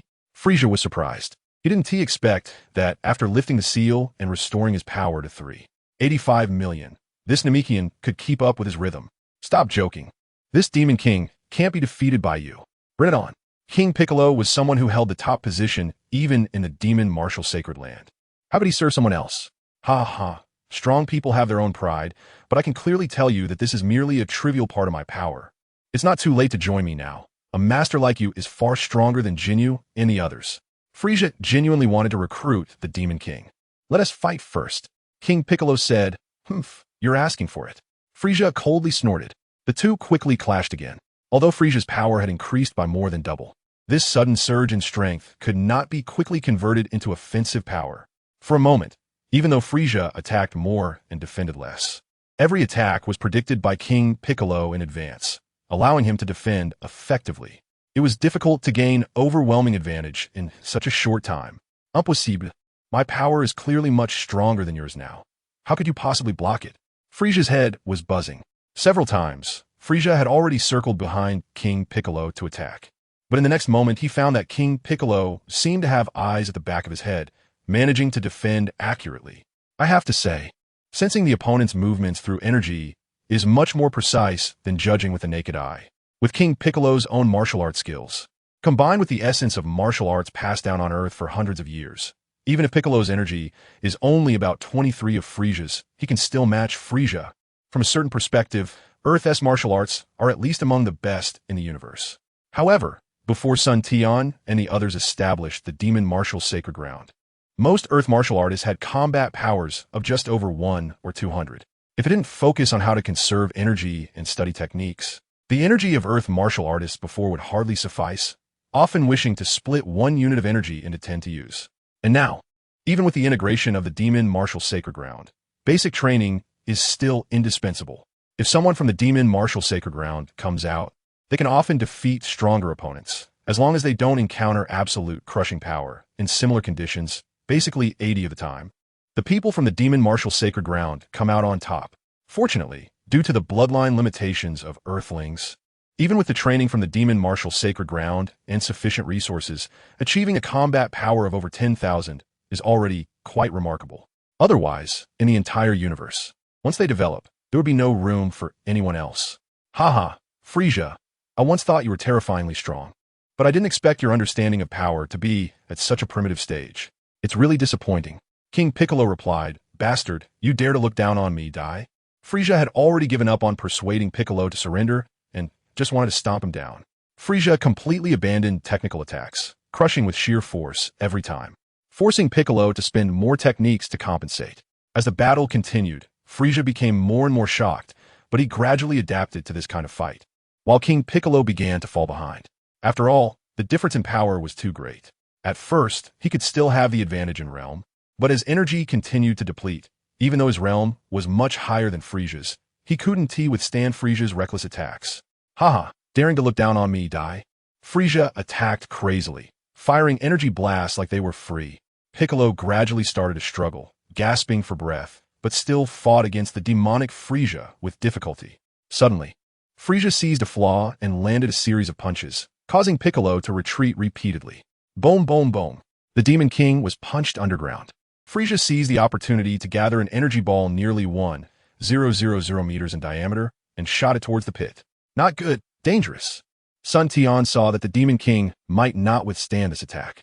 He suddenly appeared in the attack path of the energy ball about 1,000 meters away.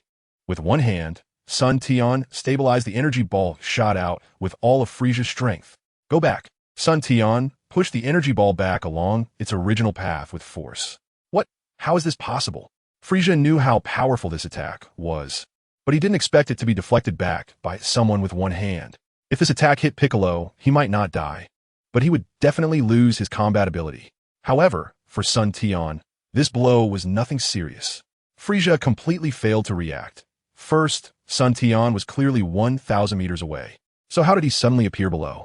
Second, he didn't expect his deadly strike to be ineffective. As he watched the energy ball getting closer, Frisia broke out in a cold sweat. At the critical moment, Frisia slightly shifted his body a few hundred meters to the side, narrowly avoiding the attack. The energy ball whistled into the sky. Boom! Boom! Boom!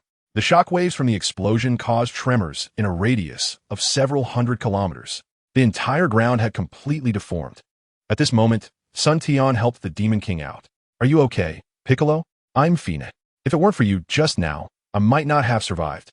The Demon King replied, somewhat shocked, not expecting the rampaging Frisia to be so terrifying. "That's good. Tian, take good care of Uncle Piccolo." Seeing that Piccolo was not seriously hurt, Sun Tian instructed Tian. "Got it, Dad." Tian helped Piccolo to the side. Frisia finally came to his senses. Previously, he had always thought that Vegeta was the strongest among them, but after witnessing the recent scene, he realized he was terribly wrong. This person in front of him, based on that one move just now, had a combat power of at least 10 million. Otherwise, he wouldn't have been able to easily block his attack. Frisia was stunned. This person absolutely had the ability to kill him, especially since most of his energy was sealed and he couldn't exert it. "Who are you?" Although somewhat shocked, Frisia still asked Sun Tian. "Don't worry, I won't kill you before you transform." Sun Tian said. "Kakarot, the next part is up to me." At this moment, Vegeta flew over, looking as if he was afraid Sun Tian would steal his prey. "Kakarot? That's a Scion name, right? Are you also a Scion?" Frisia asked, somewhat incredulous. After all, he had basically wiped out the entire Scion race, and even those who were wandering outside had been continuously hunted down, leaving only Vegeta and his two little minions. Now another Scion had appeared here, and his power was astonishingly high. Frisia had reason to believe that even if he transformed into his demon form again, he would definitely not be able to match the person in front of him. When did Scions become so strong? Raditz and Nappa's powers had already exceeded imagination, and Vegeta was even more formidable than he could handle. Frisia's head was buzzing. Who am I? Where am I? Although Sun Tian was very interested in the battle, he didn't feel any fighting spirit against Frisia at this moment. "All right, it's your turn," Sun Tian said, seeing Vegeta step forward. Although Vegeta might usually engage in a balanced fight with his enemies, he wouldn't do so against Frisia. If it weren't for Piccolo getting in first and wanting to observe Frisia's strength, he would have charged in long ago.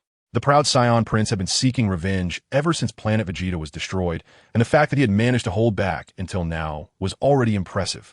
"Frisia, today I will avenge my people. Don't worry, I won't give you a chance to transform." After saying this, Vegeta launched a fierce attack on Frisia. With a combat power of over 5 million against Frisia's 385 million, Frisia had no ability to defend himself. If it weren't for Frisia's strong physical defense, he would have been beaten to death by Vegeta. With a martial arts realm already surpassing Frisia's, and with combat power far exceeding that of the current Frisia, Sun Tian and the others watched in disbelief. The mighty cosmic emperor Frisia, with nearly 300 million combat power fully unleashed, was being brutally beaten by Vegeta because he had no chance to transform. One could only imagine the psychological trauma Frisia was experiencing. Frisia gasped for breath. One of his tails had been brutally broken by Vegeta, and his left arm had been completely turned to nothing. One word, tragic. 2 words, truly tragic. Damn it, how could this happen? I have no ability to fight back. Frisia cursed angrily.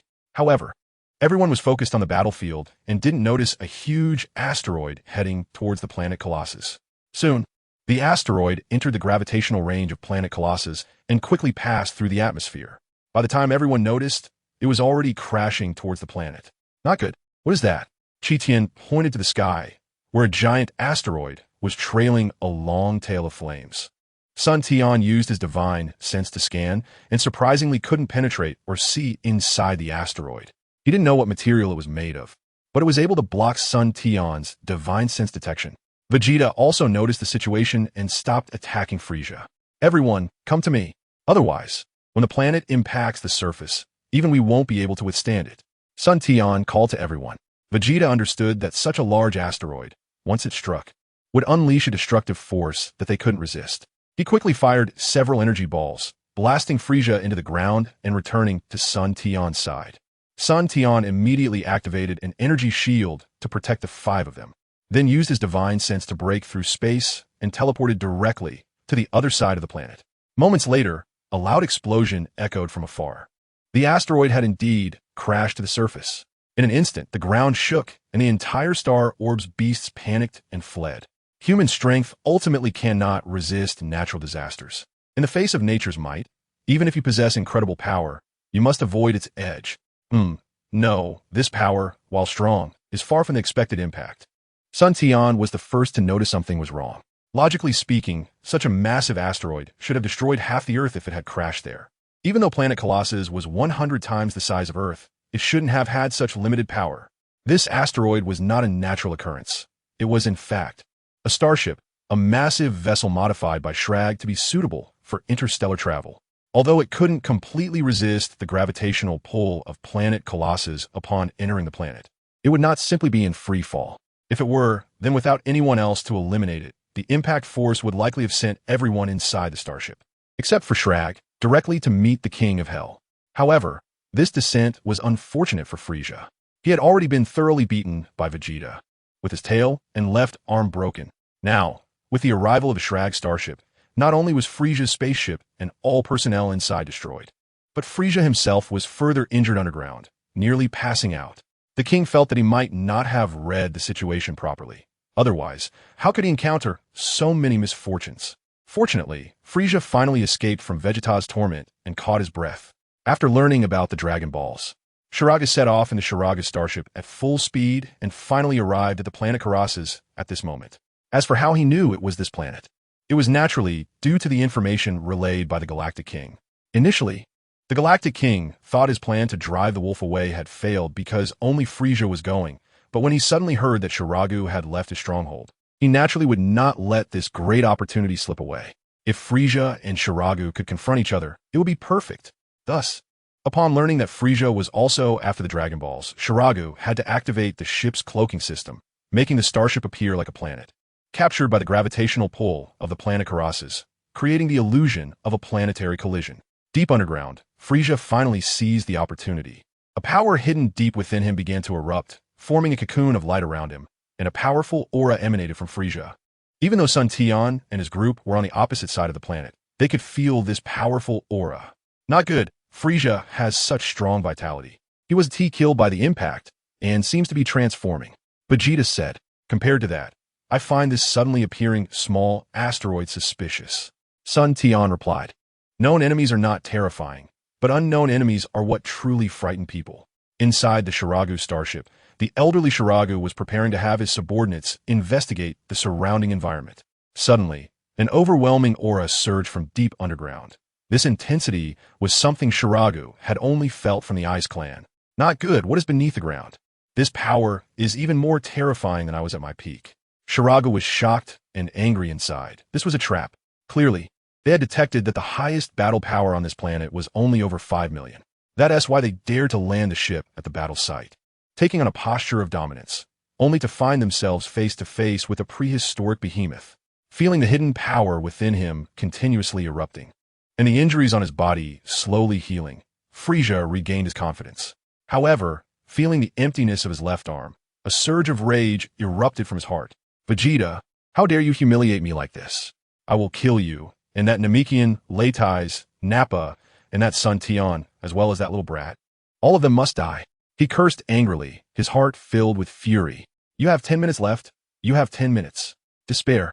Feeling the transformation of his body, Frisia slowly mobilized this power to heal his wounds. This time, Frisia wasn't just going for a second transformation. He aimed to reach his final form all at once.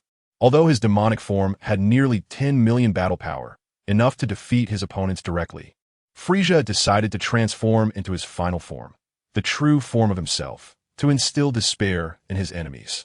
Inside the Shiraga starship on the ground, Shiraga felt the increasingly powerful aura from underground and suddenly considered leaving. But when he thought that the Dragon Balls might be on this planet, feeling his own decaying aura, he felt a bit unwilling. If Shiragu felt this way, his subordinates were even worse off, all pressed down by this aura, crawling on the ground. Not long after, a tremor came from underground, and the Shiragu starship began to disintegrate in the shaking. A cocoon of light slowly rose from the depths of the ground, and the aura it passed through was directly erased by the energy surrounding the cocoon. Except for a few strong subordinates, Shiragu's men were all annihilated by this energy, and even Shiragu himself was blinded by the dazzling light. What exactly is this, and why does it possess such powerful strength? Shiragu felt an inexplicable sense of being unable to contend. However, Shiragu had no way out. His starship had been destroyed by Frisia's energy, and even if he wanted to escape, it was impossible. As for fleeing, the once dominant Shiragu never considered it. Gradually, the cocoon surrounding Frisia began to shrink, eventually disappearing, and the smoke surrounding Frisia slowly dissipated. Before them stood a creature less than 5 meters tall, looking somewhat delicate, with a tail slowly swaying, appearing somewhat miniature at the center where the cocoon vanished. The king has appeared. That creature has revealed itself. One of Shiragu's subordinates said in terror. You don't need to say, I'm not old enough for that. Shiragu recognized the tiny figure ahead, feeling as if he had seen it somewhere. Who is it? So familiar. Shiragu's influence was not in the North Galaxy. Otherwise, with the speed of his starship, he wouldn't have fallen behind Frisia and only just arrived. Beta. No. It just looks a bit like him, but not as terrifying as Quila. Could it be Frisia? Yes, it should be.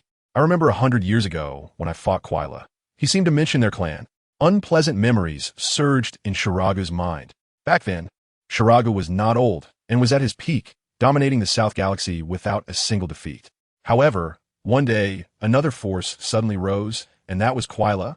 At that time, Shiragu had nearly 80 million battle power and fought Quila, which could be considered the shame of Shiragu's life. Although he initially suppressed Quila with Quila's transformation, Shiragu learned for the first time that there were existences in the universe far beyond him, facing Quila's battle power of 270 million. If not for Shiragu's advantage in martial arts, he would have been completely finished. In the end, he barely escaped from Quila's clutches after exhausting all his cards. If Quila had understood energy and not relied solely on his eyesight, even Shiragu, concealing his energy, would have found it hard to escape pursuit. After that battle, Shiragu had remained hidden on his Shiragu planet. If it weren't for his old age, wanting to use the Dragon Balls to restore his youth, he might still be hiding in some corner. After sensing Frisia's aura, which was about 150 million, Shiragu thought that if he were in his prime, he would dare to battle. But now, Shiragu was indeed old, with a battle power of only around 36 million.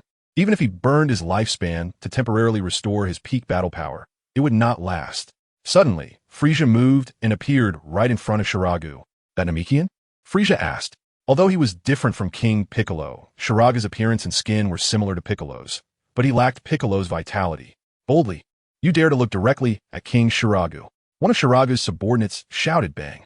A key blast was casually thrown out, and the subordinate who had just spoken was instantly turned to ashes. The other subordinates were filled with dread. This kind of killing method struck terror into their hearts. Despite being notorious for their ruthless deeds, when faced with such a situation, they were still afraid. Who are you? What is Quila to you? Shiragu asked. Shiragu? Ha! I know now, that self-proclaimed demon clan Namekian hiding in the South Galaxy. Frisia had naturally heard of Shiragu and knew all about him. But this was his first time meeting the real person. Nonsense. If it weren't for my old age, would you have the chance to be so arrogant?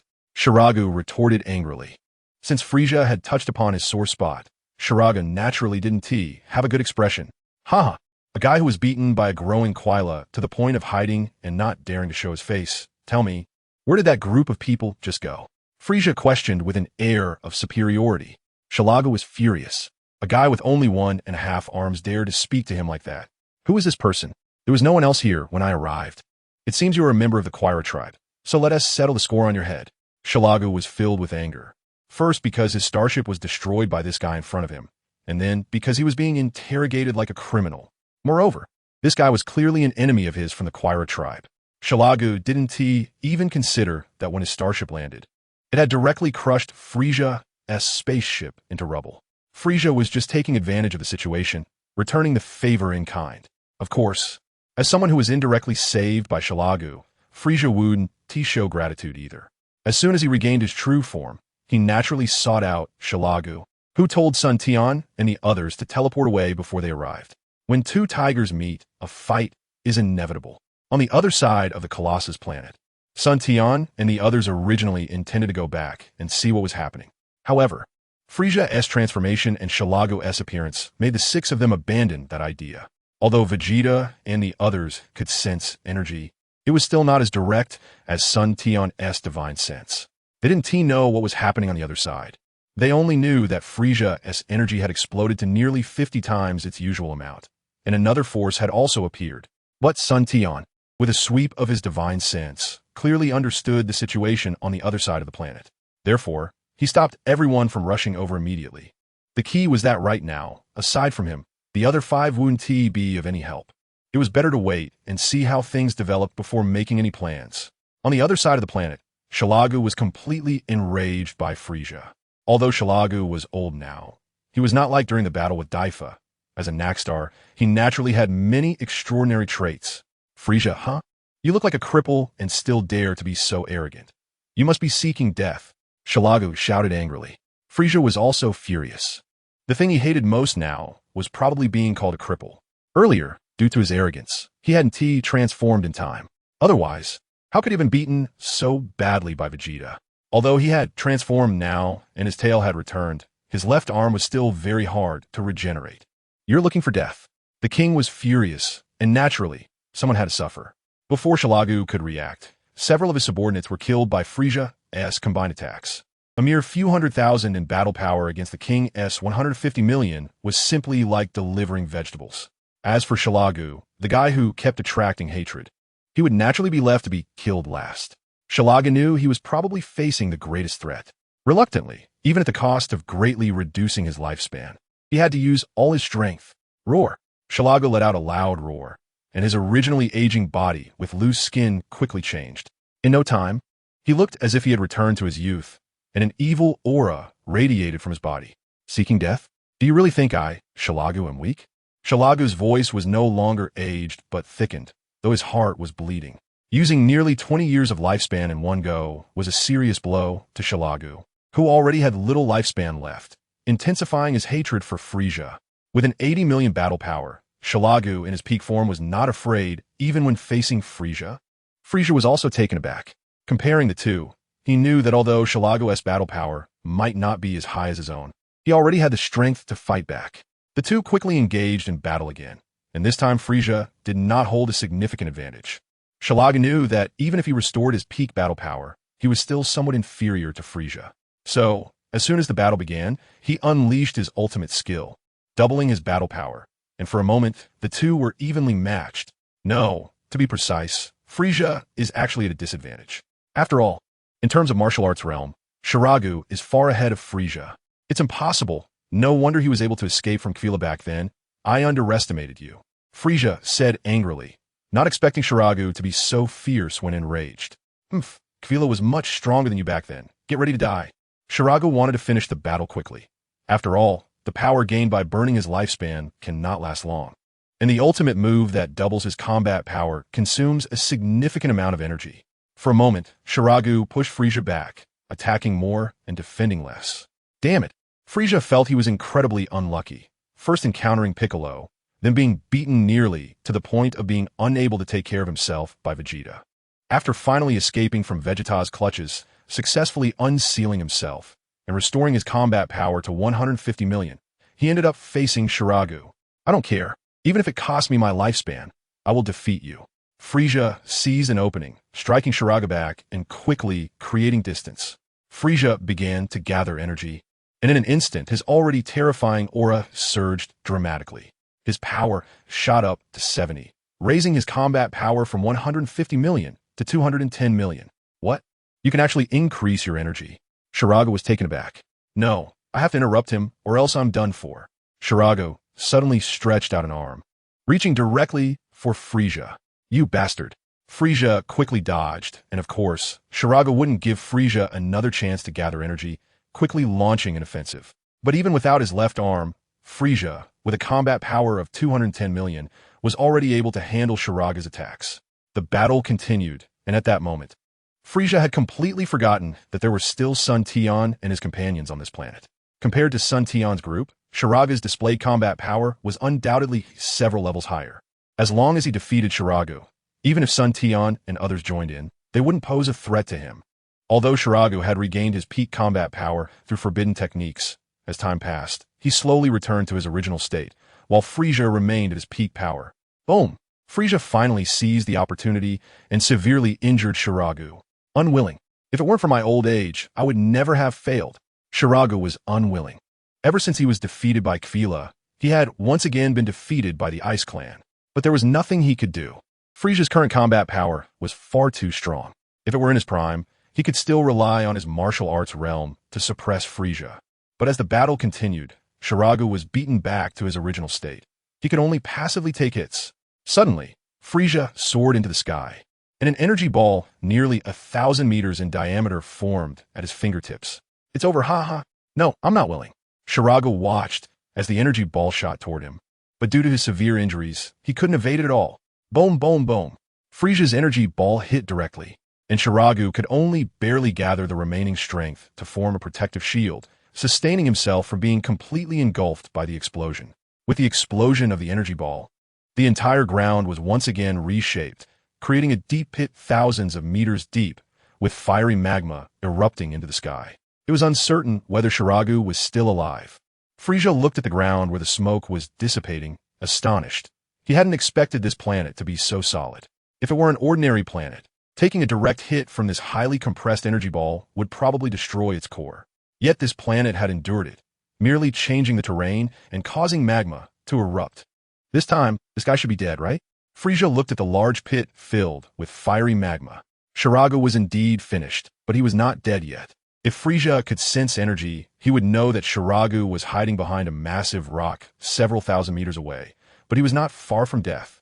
Shiragu was already old, and having forcibly used forbidden techniques to return to peak power, now severely injured by Frisia, managing to escape several thousand meters through the magma, to this point, was already quite difficult. Now, with the backlash of the forbidden technique, his combat power was almost completely gone, making him appear even more aged. He wouldn't need anyone to kill him. It wouldn't be long before he naturally died. However, now that the spaceship is destroyed, Frisia cannot leave the planet for the time being. Although Frisia can survive in space, crossing the void with just his physical body would take an unknown amount of time. With no enemies, Frisia can only explore the planet, trying to find Sun Tian and the others' base or spaceship. Unfortunately for Frisia, he doesn't know that Sun Tian and the others didn't come to this planet using a spaceship, but rather the most advanced interstellar teleportation technology. It is destined to yield nothing, like drawing water with a bamboo basket. On the other side of the battlefield, Sun Tian naturally understands the situation here. But in the face of Frisia, whose power level has reached 210 million, the others have almost no chance of winning. Big brother, you and Tian stay with Nappa. Be careful not to be discovered by Frisia. Piccolo, Vegeta, let's go. Sun Tian said. All right, you all be careful. Frisia is too strong now. Don't push yourselves too hard. If it gets too dangerous, we can just teleport away and leave Frisia trapped on this planet. Raditz, through Sun Tian, also knows that even though Frisia has lost his left arm, his power level of 210 million is still terrifying. Don't worry, I'll be careful. After saying that, Sun Tian formed an energy shield around Piccolo and Vegeta, breaking through space and directly appearing on the battlefield. The sudden appearance of Sun Tian and the others startled Frisia, who was preparing to leave. This silent and sudden appearance made even Frisia wary. It's you. I didn't expect you to dare to show up, but that's good. I'll catch you all at once. Frisia first froze, then laughed madly. Indeed, if Sun Tian and the others had hidden, it would take Frisia at least several years to leave the planet, and it would take even longer to seek revenge for his severed arm. You are Frisia? Vegeta had never seen Frisia in person, and suddenly seeing this somewhat diminutive monster made him doubt his eyes. If it weren't for the evil aura that he found repulsive, he wouldn't dare to believe it. Vegeta, you really beat me badly just now. I didn't expect you to come too. Frisia was wary of Sun Tian, but truly hated Vegeta, as he had almost been killed by him not long ago. Frisia, do you think we would dare to come back if we were afraid of you? Oh, it seems you think I'm still the same as before. In that case, go die. As soon as he finished speaking, Frisia disappeared from view, and Vegeta suddenly felt a sense of crisis, a feeling of life being controlled. Suddenly, behind Vegeta, Frisia revealed his figure and threw a punch at him. Oh no, I can't dodge. Bang! The sound of fists colliding rang out, but Vegeta was not hit. Next to Vegeta, Sun Tian's figure slowly disappeared, and he had unknowingly appeared in the path of Frisia's attack, blocking Frisia's heavy blow with a punch and forcing him back several dozen meters. Vegeta broke out in a cold sweat. That was close. If Sun Tian hadn't blocked that hit for him, he would have been severely injured, if not dead. It was too fast. He couldn't react at all. At that moment, Vegeta finally understood the gap between himself and Sun Tian. Who are you? Frisia was also stunned by Sun Tian's speed. Although he had known Sun Tian was extraordinary, he realized he had underestimated his opponent only when facing him directly. Frisia had thought that with his current power level, he could easily kill Vegeta and the others. But contrary to his expectations, in their first clash, he was forced back several dozen meters by Sun Tian. Haven't I told you? I'm Sun Tian, and I also have another name, Kakarot. Sun Tian answered seriously. Scion. The Scions from back then, except for Vegeta, were all destroyed with Planet Vegeta. Who are you really? Facing the unknown, even someone as strong as Frisia felt a bit of panic. Looking at Sun Tian in front of him, Frisia recalled the destruction of Planet Vegeta. Suddenly, a figure appeared in Frisia's mind, a Scion with a cross-shaped scar on his face. When he used the planet-destroying bomb, he broke through numerous obstacles, and he looked almost identical to Sun Tian. Although that man was foolishly trying to stop him, the aura he exuded had definitely left a deep impression on Frisia. You're the descendant of that wild monkey. It's only natural that he could give birth to such an outstanding son. Frisia said, could it be that the legend is true? You've transformed into a Super Saiyan. Otherwise, how could you possibly be my opponent? As if recalling something, Frisia's face turned pale with fear. After all, the ancestral teachings passed down in his clan warned to be cautious of Scions and to exterminate them with all their might. Otherwise, if they evolved into Super Scions, they would become the greatest threat to his race. The ancestral teachings from his memory resurfaced. Just thinking about this made Frisia feel a bit regretful. More than 100 years ago, when their race first became active in the North Galaxy, they had wanted to wipe out the Scions living on planet Vegeta the moment they discovered them. However, at that time, the Scions were too weak, with power levels barely exceeding 10,000, making it hard to compare with the Super Scions in their ancestral teachings. It was Crud who forcibly subdued the Scion race, making them serve him. Of course, on one hand, it was to monitor them, while on the other, it was to observe and understand what made a race that the ancestral teachings warned against so different. But after observing, they found that the Scion race at that time, apart from being warlike and having a relatively high average power level, had no other notable characteristics. Later, when Crud was injured, he handed over his faction to the young Frisia to manage. Although Frisia had also thought of exterminating this race, he had never taken action. Until one day, a terrifying presence descended, ordering Frisia to destroy planet Vegeta, and Frisia went along with it. However, he left behind Vegeta, who was said to have the strongest talent, and two little followers to continue observing. Even Vegeta, who was known for his talent, had a final power level of only 18,000. This was also why Frisia didn't delve deeper into Vegeta and the others faking their deaths. He just did a simple investigation and let it go. But today, first Raditz and Nappa's power levels exceeded the Scion strength. And then even when transformed, they were beaten by Vegeta without the ability to fight back. Now, it was even more absurd. Frisia, who had transformed and unleashed 70 of his power, with a power level exceeding 200 million, was actually being suppressed by an inconspicuous Scion. I'm not a Super Scion, but if you must say, you can consider me a Scion with Super Scion strength. Sun Tian replied, isn't that so? The initial stage of a Super Scion transformation is 1.5 million with a 50-fold increase, resulting in a power level of 75 million, while my current base power level is 15 million, with a bloodline rampage increase of 20 times, reaching 300 million. It's simply incomparable to an ordinary Super Scion. And with my various abilities, let alone a Super Scion, even surpassing a Super Scion is possible. No matter who you are, you're going to die today. I'll use 100 of my power. Even if it shortens my lifespan, I don't care. Frisia said somewhat sadly. Once he used 100 of his power level could reach around 350 million. However, because he had previously transformed and had his left arm severed by Vegeta, although his tail had recovered after transforming, his arm could not be restored. Frisia clenched his hand, and a violent aura erupted from his body.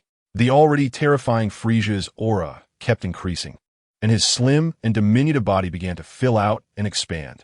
Vegeta, Piccolo, back away a bit, or I want to be able to take care of you later. Sun Tian also didn't plan to interrupt Frisia's energy gathering. When Frisia descended, he had already estimated that even at full strength, Frisia could only match him in power. And now with Frisia having lost his left arm, he was even less of a match for Sun Tian.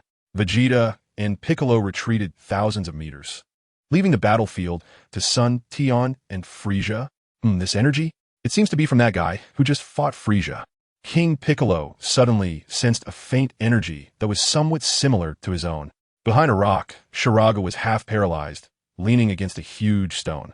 He thought to himself, as Shiragu who has traversed the world, he never expected to encounter such a great disaster in his later years, continuously defeated by the Frozen Clan. And this time it might even cost him his life. Piccolo approached as he sensed the energy, and suddenly discovered that the owner of this energy looked quite different from him. Although his life was nearly over, his aura was decayed and aged. The Demon King landed and looked at Shiragu in front of him. "Are you that Namekian?" Piccolo tried to ask. Shiragu struggled to open his dim old eyes and looked at this person who was much younger than himself but resembled him. "That Namekian, haha, long-lost title. I never expected that I, Shiragu, who has traversed the world, would still have a fellow clansman to see me off at the end of my life." Shiragu thought of many things, having been sent to Shirago planet since childhood, with an inherently evil heart. He displayed extraordinary talent, conquering Shirago planet and achieving unification in less than 20 years, corrupting the entire planet, and continuously fighting in the universe without encountering any opponents. But over 100 years ago, a frozen demon named Quira approached him, wanting to recruit him. But Shiragu was not the type to be conquered. He had always conquered others. An unavoidable battle ensued, but Quira's overwhelming strength made Shiragu panic, and he ultimately had to use forbidden techniques to escape, never daring to show his face again. Therefore, Shiragu, who would have lived for hundreds more years, began to age slowly due to this battle. Hearing about the Dragon Balls this time, Shiragu knew it might be his only chance. But unexpectedly, he encountered the Frozen Demon Clan again. Shiraga's heart was filled with hatred for the Frozen Clan, but what could he do? Since ancient times, the victor has taken all. In your current state, I can't save you. If you can bring out the Dragon Balls, perhaps the dragon can help you. But this was a trap for Frisia. Piccolo said, "Frisia." Upon hearing this name, Shiraga's heart filled with rage. The moment he saw Piccolo, he knew the rumors about the Dragon Balls were not false. There was indeed such a thing. But now he could no longer hold on long enough for this clansman to retrieve the Dragon Balls to save his life. Of course, even if he could be saved, Piccolo might not necessarily help. After all, Shiragu clearly didn't seem like a good person. "Do you have any wishes?" "As a clansman, I will try my best to help you fulfill them." Although the Demon King Piccolo was indeed a demon, this was also the first time he had met another living clansman, excluding the supreme Kai Piccolo. "Wishes, haha, everything is a wish. If it weren't for wanting to seize the Dragon Balls to restore my youth, I wouldn't be in this situation. At least I could prolong my life for a few decades." Shiraga gasped, smiling somewhat desolate. Suddenly, Shiragu looked at Piccolo in front of him. Although Shiragu was on the verge of death, his perception of energy was still very keen, with a body full of demonic energy. It was clear he had fallen into the Demon Clan. His aura was long and deep. Although it was far inferior to his peak state, as an Namekian, it was rare to reach this level.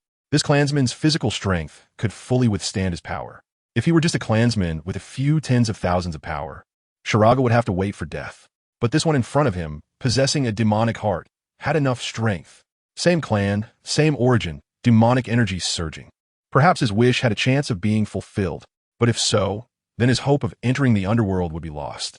However, being a demon king, Shiraga knew that someone like him would definitely go to hell after death. Rather than that, what was there to fear if this world had no other? "What's wrong with you?" At that moment, Piccolo's voice interrupted Shiraga's thoughts. "Ha ha ha, are you trying to help me fulfill my wish? If so, please extend your hand," Shiraga said. Piccolo saw that Shiragu was already on the verge of collapse, but he also knew that such a demon had many tricks and did not dare to be careless. If it weren't for their clansman connection, he would have likely sent the other party on their way long ago. "What do you want to do? Even though we are of the same clan, don't harbor any ill intentions," Piccolo questioned without extending his hand. "Indeed, a demon clan. Even if we are of the same clan, I must be cautious." "That's good. I was afraid you wouldn't have enough intentions to fulfill my wish." Shiraga found Piccolo's caution rather amusing. "Rest assured, as a Namekian, you should know one of the characteristics of our race, right?" Shiragu continued. "When we encounter an unsolvable crisis, we can assimilate. With one clansman as the main, other clansmen willingly scatter their souls and transfer all their power to the designated person, allowing that clansman's strength to increase exponentially." Shiragu continued. "You mean assimilation?" Piccolo knew this, but had never thought about it since he didn't want his body to be possessed by external powers. "Yes, assimilation. I have little time left. And since we have met, I will grant you a fortune. But please be sure to kill Frisia for me, kill Quira, and if possible, eliminate the Frozen clan. Shiraga's hatred surged at this moment. In that case, come on, but one thing must be clear. If you dare to play any tricks, I will immediately terminate it and separate you. The Demon King Piccolo warned, reaching out to touch Shiragu. Haha, I am granting you a fortune. Accept my power, my clansman, and you must avenge me. Shiragu grabbed Piccolo's hand, saying angrily. To make Piccolo feel at ease, Shiragu scattered his soul, transforming it into a strand of essence, attaching it to the Demon King, transferring all his power as life force. Feeling the power that was transferred, Piccolo couldn't help but roar. Before long, Shiragu's entire body disappeared, and from then on, there was no more Shiragu in this world. Only the Demon King Piccolo who inherited Shiraga's power. Ha! This power is too strong, unbelievable. This is the power of assimilation. I have increased by more than 100 times compared to before. Piccolo laughed madly as he felt the changes in his body. At the same time, Vegeta, Sun Tian, and others also sensed the changes here, while Frisia was still unaware that he had gained another terrifying enemy. Although they didn't know what had happened to Piccolo, his energy had suddenly skyrocketed to over 300 million, a power that was enough to easily suppress Frisia. This energy, it's Uncle Piccolo. What happened? On the other side of the planet, Tian said, I don't know. How did it suddenly increase so much? Raditz and Nappa were also puzzled. So amazing. As expected of Uncle Piccolo, this aura is even stronger than Frisia's. Tian felt as if he had become powerful himself. Over here, Piccolo had already familiarized himself with the swelling power and felt invincible. Even against Sun Tian, Piccolo regained his confidence to deal with him. Meanwhile, on the other side, Frisia, using 100 of his power, thought he could easily deal with Sun Tian, but instead found himself in a crisis. Sun Tian directly used the Bloodline Berserk Divine ability, and in an instant, his aura reached an astonishing 300 million, coupled with the battle domain. Frisia was horrified to discover that his proud power was actually suppressed by a full 10. Originally, their strengths were on par, but now Sun Tian's power was significantly increasing within the domain, and even without techniques. Frisia found himself at a disadvantage in the clash of strength due to the suppression of realms. In less than 100 exchanges, Frisia had already been severely injured by Sun Tian. It was truly a miserable sight. Impossible, how could this be? I have already used all my strength. Why am I still unable to win? Frisia roared in anger, but it was all in vain. He could hardly maintain his full energy, and his aura continued to decline. Accept your fate, Frisia. You cannot defeat me. Then, with a single punch, he heavily wounded Frisia to the ground. As a proud, cosmic emperor, when had he ever suffered such humiliation? At that moment, Piccolo, who had completed his assimilation, also arrived at the center of the battle. What is going on? Why is my power being suppressed? Piccolo, who suddenly burst into Sun Tian's domain, was taken aback. Piccolo, what a twist of fate. I didn't expect you to be the biggest winner here. Sun Tian looked at Piccolo, who had entered the battlefield. Ha, of course. I am the great Demon King Piccolo. Piccolo said proudly, turning to look at the battered Frisia, and he immediately thought it would be better not to provoke Sun Tian. Frisia, do you still remember me? You are that Namekian. Why do you feel different? Although Frisia couldn't sense energy, Piccolo's appearance brought a tangible sense of oppression. He couldn't understand how Piccolo, who had only around 200,000 battle power earlier, had transformed in just a few minutes into someone who could rival him. By the way, your old friend Slug asked me to give you a message. Slug? What message? Frisia knew Slug. Their recent battle had consumed a lot of Frisia's power to eliminate him. But how did he end up involved with Piccolo? That is, never look down on us Namekians in your next life. Piccolo suddenly shouted. The Demon King Piccolo's ultimate move, the Demon Light Killing Cannon, gathered energy at his fingertips and then launched it in a spiral form, possessing extremely strong penetrating power. Frisia watched as the Demon King Piccolo unleashed it, but there was no way to dodge. No, how could this be? I never expected that I, Frisia, would die at the hands of you lowly races. I am unwilling. As his heart was pierced, Frisia let out a painful roar, reflecting on his life. He had a battle power of 53 million right from birth. His talent was the highest among the Frost Demon clan. Upon reaching maturity, his battle power soared to 370 million, making him a formidable force in the universe. Except for his older brother Cooler and his father King Cold, he was practically invincible. But now, He had never experienced such humiliation since birth. Everything will pass, but Frisia was unwilling to die like this. If so, then let us go to hell together. Frisia gathered his last strength and shot a planet-destroying bomb towards the core of the planet. Ha! Let all of you accompany me to the grave. Without a spaceship, let us see how you survive the destruction of the planet. Frisia unleashed his final attack. Aiming straight at the planet's core, he provocatively looked at Sun Tian and the Demon King Piccolo. No matter how powerful you are in the end, you will still accompany this king to the grave. However, for some reason, Frisia did not see panic in the latter. Instead, they had expressions as if looking at a fool. What's going on? Why hasn't my planet-destroying bomb reached the core? What is happening? At this moment, Frisia also sensed that although his planet-destroying bomb had penetrated deep underground, it had not hit the planet's core. Frisia, do you know why we chose this planet as our battlefield? Sun Tian laughed. Frisia completely overlooked one issue. This planet was far larger than a normal planet, more than 100 times its size. If it were during his peak, Frisia could easily destroy this planet. But now, having been severely injured, Frisia's strength was only 11,000, and with his current mere hundreds of thousands of battle power, the planet-destroying bomb posed no threat to such a large planet. A sense of despair radiated from Frisia. Unexpectedly, even a planet-destroying bomb had become a mere hope. Sensing that Frisia's aura had dropped to freezing point, Vegeta quickly flew over.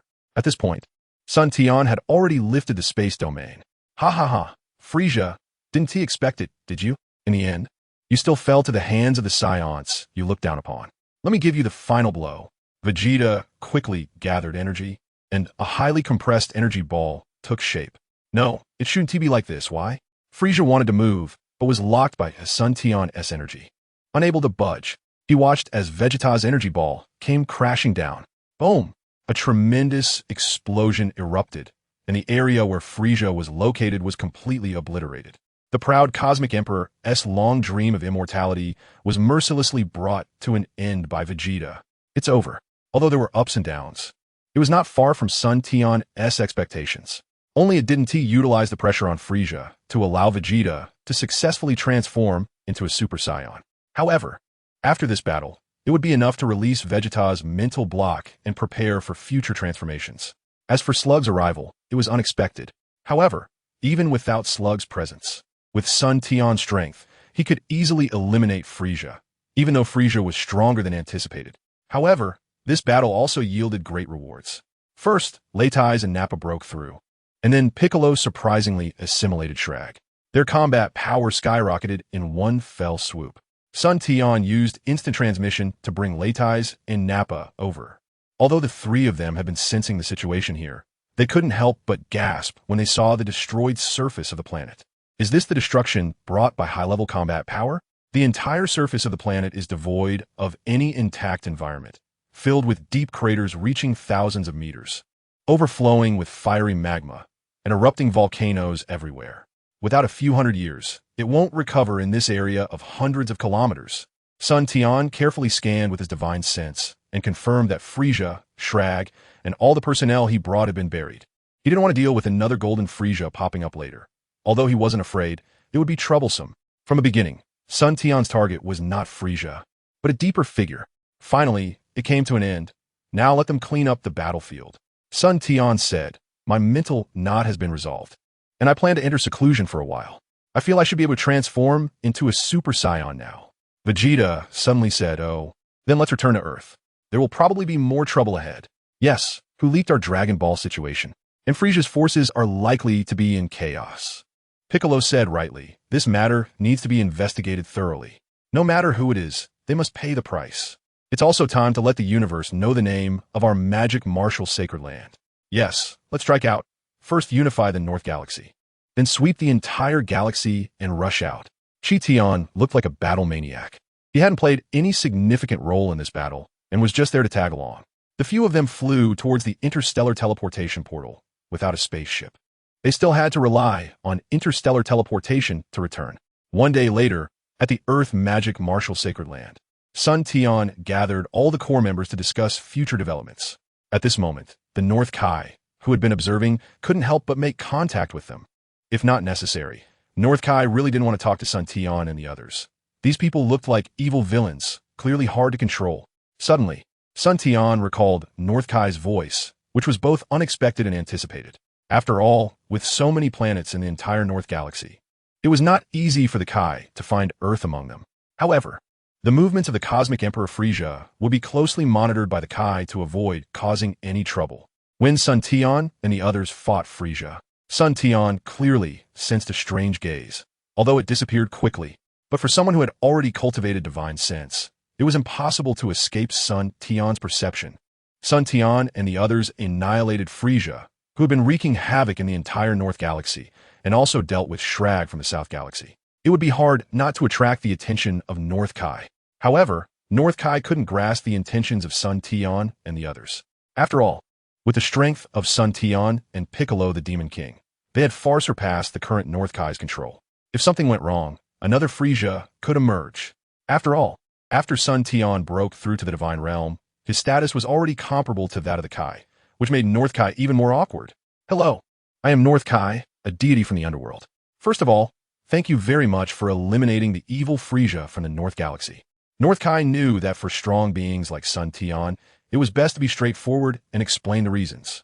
Secondly, I want to know what your plans are next. North Kai inquired. After all, Sun Tian had a status similar to his own. If he turned evil, it would likely cause trouble no less than that brought by Frisia. North Kai, were you the one spying on us on planet Colossus? Sun Tian didn't answer directly, but instead challenged North Kai. Yes, at that time. I heard that Frisia's subordinate, the Jinyu Force, had all been killed, so I investigated the situation in the human world. I never expected that a being like you would appear on that planet. North Kai replied, before answering your question, I want to understand, what is the existence of the underworld and the human world, and how is this universe composed? Sun Tian asked. To be honest, although he had watched the anime no less than 4 or 5 times in his past life, he still didn't quite understand the composition of the underworld, human world, and universe in the entire Dragon Ball world. And North Kai, as a deity managing the entire North Galaxy, should know much more about this issue than he did. Originally, this question should not be asked of human martial artists. However, your status is already similar to ours, so telling you is not a violation of the rules. North Kai replied and began to organize his words to explain to Sun Tian. It turns out that in the entire Dragon Ball world, as North Kai knows, it is divided into the human world, the underworld, and the legendary divine realm. The human world forms the foundation of the entire universe, while the underworld exists based on the human world but is higher than it. As for the divine realm, that is a legendary existence, whether it exists or not. North Kai is not very clear, but he believes it exists, as he has seen a true god, and that is a very high-status god of destruction. The human world is composed of planets, divided into 5 blocks according to the stars: east, south, west, north, and central, corresponding to the 4 Kais in the underworld and the Great Kai in the center, managing the respective areas. The universe is composed of countless star rivers, and each star river independently has its own underworld system. The underworld, compared to the human world, may only be 110,000 times the size of the human world, but the dimension is higher, and its stability or spatial stability is stronger. If there are living beings on a planet in the human world, corresponding yin-yang channels will be generated. When life dies, it will enter the underworld through these yin-yang channels, where King Yin will judge them and send them to heaven or hell based on their sins and merits. Of course, the underworld is not just for the dead. For example, the Kais, emissaries, etc., are alive and belong to the living. There are also some unique species in the underworld. Moreover, planets that have formed civilizations may even give birth to local divine systems to assist the underworld in completing corresponding tasks and guiding the development of the human world. Of course, local divine systems can be destroyed, just like the Scions once destroyed the local divine system on planet Vegeta. Additionally, some righteous martial artists who arrive in the underworld may be granted a physical body to continue their training on King Kai's planet or the Great King Kai's planet. Of course, if they do not wish to train, they can also choose to erase their memories and be reincarnated. These martial artists have opportunities to return to the human world for a day through the Yin-Yang Masters every so often to fulfill some wishes. Or, when the human world encounters matters that the Kai cannot handle, these martial artists can also be called back to resolve them, but there are time restrictions. They can only stay in the human world for 1 day, and when time is up, they will be forcibly brought back to the underworld by the laws of heaven and earth. So that's how it is. I didn't expect this universe to be so interesting. After listening to North Kai's explanation, Sun Tian generally understood the composition of the entire universe. What he didn't know was probably just the legendary divine realm. In short, the human world is the foundation, the underworld is a higher level or a different dimension than the human world, and the legendary divine realm is at the top, managing various underworlds, while each set of underworld systems manages corresponding human worlds. Haha, the wonders of the universe are not something I, a Kai, can know entirely. Perhaps the deities of the divine realm can understand. North Kai chuckled. All right, thank you very much for your explanation. As for what we plan to do next, of course, we will continue to conquer planets and establish a powerful cosmic empire. Sun Tian said, oh, why is it like this? The North Realm King did not immediately understand what it meant. Did the North Realm King think this was inappropriate? Just like this, how many innocent lives would perish? It's hard to agree, as if there weren't already innocent lives lost. After transmitting the message, Sun Tian directly cut off communication with the North Realm King. On the North Realm star, the North Realm King looked up at the sky, appearing as if the heavens were about to fall. Of course, the communication between Sun Tian and the North Realm King was all done in their minds. As the ruler of the North Galaxy, the status of the Realm King is so high that not everyone can communicate with him. Only someone like Sun Tian, who has reached the same level of existence, can prompt the Realm King to communicate actively. Otherwise, have you not seen that Frisia, Krudek, and Veeler have roamed the universe for so long? Yet they are unaware of the existence of the King of Worlds? In the eyes of the King of Worlds, although these individuals are a threat to the universe, they are not really taken seriously. After all, the life of the King of Worlds is infinite. Even the Ice Clan, as strong as they are, has a lifespan of no more than 1,000 years. Sun Tian, on the other hand, is different. With the elevation of his life level, in a sense, he has already reached the same category as the King of Worlds. That is why the King of Worlds treats Sun Tian so courteously and answers his questions. Now, the core of the magic martial Holy Land is not just high-end combat powers like Sun Tian and others. It includes talents from various fields. This time, they have defeated Frisia, but how the entire magic martial Holy Land will be planned next is not something Sun Tian and the others are anxious about. After all, as the saying goes, they can fight, but cleaning up the mess afterward requires professionals to do professional work. A month later, after completing the discussion on the development plan of the Magic Martial Holy Land, after more than a decade of accumulation, the Magic Martial Holy Land finally began to extend its claws and set out to establish a truly centralized power. In the past, although they had always acted under the impetus of the Magic Martial Holy Land, there was always something unseemly about the command. Now, the core members have decided that the Magic Martial Holy Land will undergo a complete transformation or revolution. The Magic Martial Holy Land was renamed the Magic Martial Empire.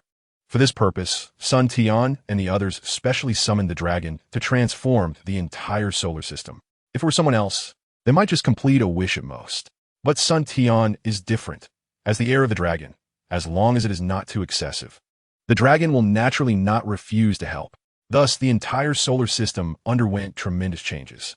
Originally, with 9 stars surrounding the sun, under the power of the dragon, they merged into one, forming a brand new Earth.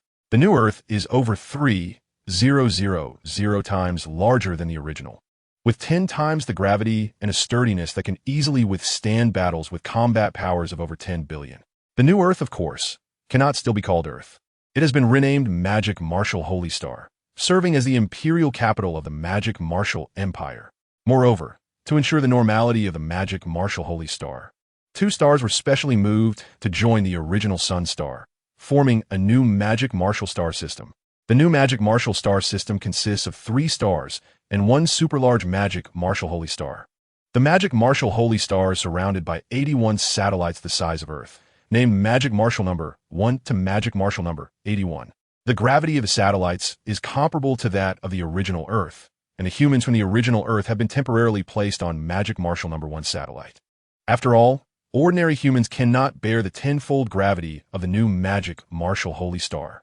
When the dragon appeared to accomplish this feat, all the core personnel were left speechless. What tremendous power this is! It would not be surprising to call it the Creator. Moreover, Piccolo and others felt that their meager combat power was like an ant compared to the might of the dragon, completely on a different level. Not knowing how many streets behind they were, in an instant, The universe was turned upside down. In a breath, the seas turned to mulberry fields. Was divine power. This is true divine power. Compared to this, Sun Tian's divine power is like a baby learning to walk. Even Sun Tian, knowing how powerful the dragon ancestor is, did not expect it to be this strong. Compared to the dragon ancestor, what Frisia, what Bu, what Destroyer are completely on different levels, far superior. The key is that this is just a fragment of the dragon ancestor's consciousness.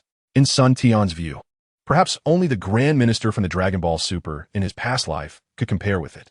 However, if Sun Tian knew that when the dragon descended upon this world, it fought against the Grand Minister's true form, putting the Grand Minister's true form into slumber, leaving only an incomplete consciousness of the Grand Minister as a child to manage this world, he would wonder what to think. Of course, this level is far beyond what Sun Tian can reach now. To access this level, he must at least cultivate the primordial ape-demon decision to the law form level. With the birth of the magic martial star system, the magic martial empire has opened a new chapter. The construction of the holy star, planning of the satellites, recruitment of the army, layout of various industries, education planning, and external expansion plans are gradually being put on the agenda. The magic martial empire focuses on military strength, supplemented by technology, and places great emphasis on the cultivation of martial artists and various talents. The new magic martial holy star is too large. Due to the gravity being 10 times standard gravity, ordinary people cannot survive. Many places are in a desolate state. Most of the technological talents of the magic martial empire temporarily reside on magic martial number 1 satellite. Fortunately, with advanced magic martial technology, they quickly developed anti-gravity equipment to counteract gravity. Otherwise, the development of the Holy Star would not have been well planned, relying solely on these martial artists. 3 months passed in the blink of an eye, and the newly born magic martial Holy Star has undergone significant changes. Various buildings rapidly took shape under the powerful support of technology, and the magic martial empire entered a phase of rapid development. Magic Martial Sacred Mountain is the first mountain range of the entire Holy Star, stretching tens of thousands of kilometers, and is directly named Magic Martial Sacred Mountain. Magic Martial Peak, the highest peak of Magic Martial Sacred Mountain, stands at 298,781 meters, and the heavenly realm of the original Earth is located here. With the rapid development of the previous Magic Martial Holy Land, the divine system of Earth has long been replaced. Although the heavenly realm still exists, the so-called heavenly gods have long lost their meaning. The heavenly god Piccolo is no longer a deity, but an ordinary martial artist. However, the divine servant Bobo has always existed, maintaining the operation of the heavenly realm. The current divine Piccolo is no longer bound by divine power, and his combat power has reached a terrifying 100,000. Although it may not compare to Sun Tian and others, he is still a rare expert in the entire magic martial empire. The heavenly realm of Earth has always been a very peculiar existence, even in the entire universe. It is very special, possessing its own system, a legendary fairy realm, a time machine that can travel back to the past, and a mental time house that can alter the flow of time. However, the heavenly realm was directly requisitioned by Sun Tian and others, becoming their training ground. Named the Demon Martial Sacred Realm. Inside the Demon Martial Sacred Realm, Piccolo and Sun Tian were sparring, and the constant sound of their collisions made everyone outside feel as if the entire sacred realm was shaking. It is known that the current sacred realm is many times sturdier than before. However, their battle could be transmitted outside through the battlefield of the sacred realm, causing the entire sacred realm to tremble. I still lost. I didn't expect you to easily withstand my strongest attack without using divine powers, relying only on your physical body and bloodline. The great demon king Piccolo looked dejected. That's right, if I don't make some progress soon, I might really be surpassed by you. For months have passed since the battle with Frisia, and during this time, many changes occurred. Thinking of the great power of the dragon ancestor last time, Sun Tian's mindset was once again elevated, reaching the late stage of divine powers. With just a slight opportunity, he could directly achieve his peak. His various divine powers became even more terrifying. For example, his bloodline frenzy now has a maximum amplification that can rival the transformation of a Super Saiyan, with a full 50 times increase. Sun Tian now has a base power of 40 million. Once he uses the divine power of bloodline frenzy, his battle power reaches 2 billion with a 50 times amplification. Although the great Demon King Piccolo has fully merged with the power of Slug, raising his battle power to nearly 450 million. How could he possibly be Sun Tian's opponent? Of course, Sun Tian wouldn't directly use a 50 times amplification. This amplification is something Sun Tian can control when fighting against Piccolo and the others. He generally amplifies to a maximum of 20 times. Calculating the time, that guy Vegeta should be about to break through as well. With Frieza dead and his mental block lifted, once Vegeta breaks through his transformation with his talent, the great Demon King may have a worthy opponent. Sun Tian said that after the battle with Frieza, Vegeta returned to Earth and went deep into the sacred realm, original heavenly realm, to meditate. Even during the dragon's transformation of the demon martial star system, he hasn't come out yet.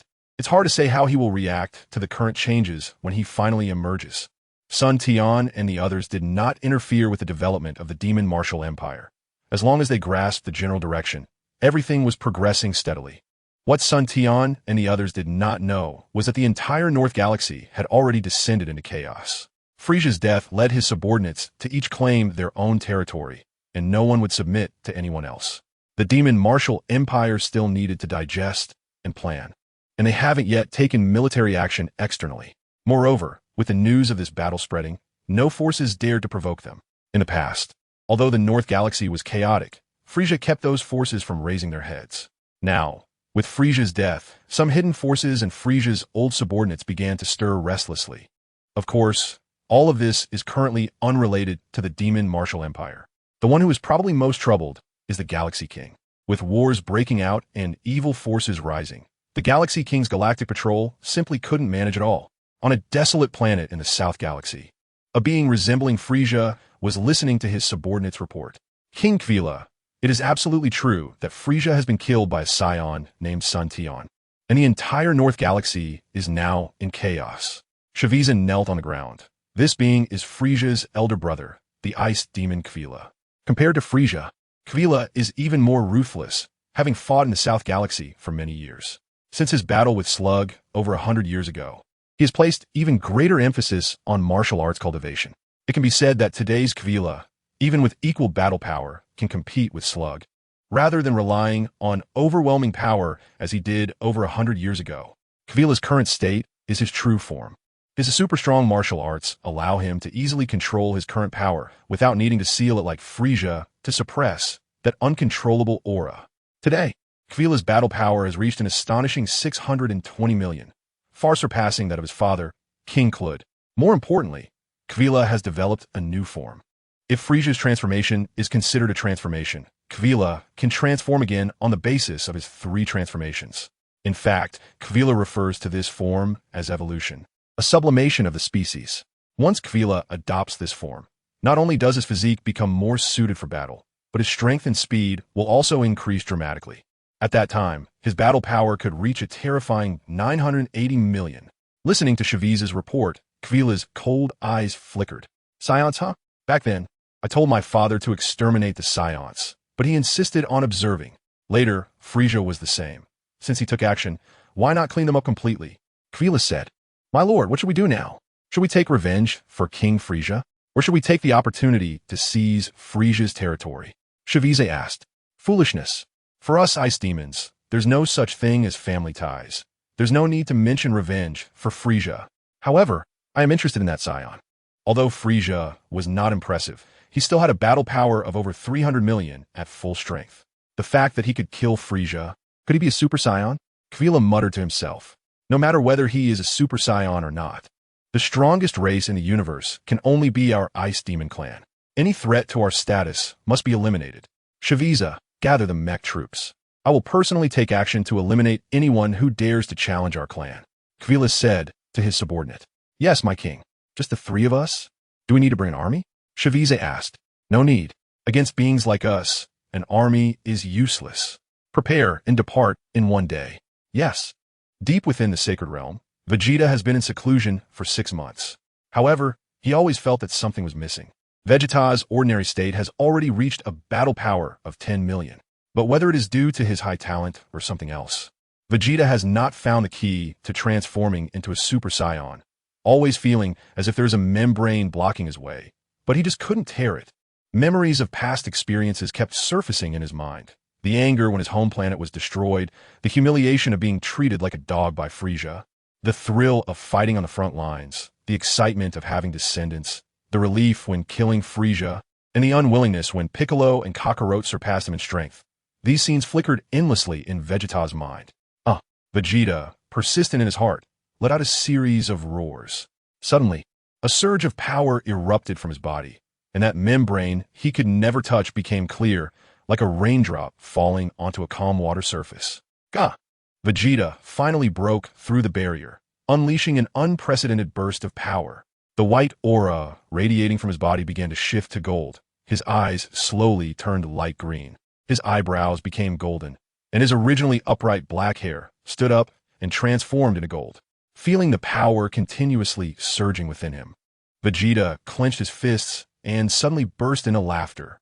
This power is simply marvelous. It is incredibly strong.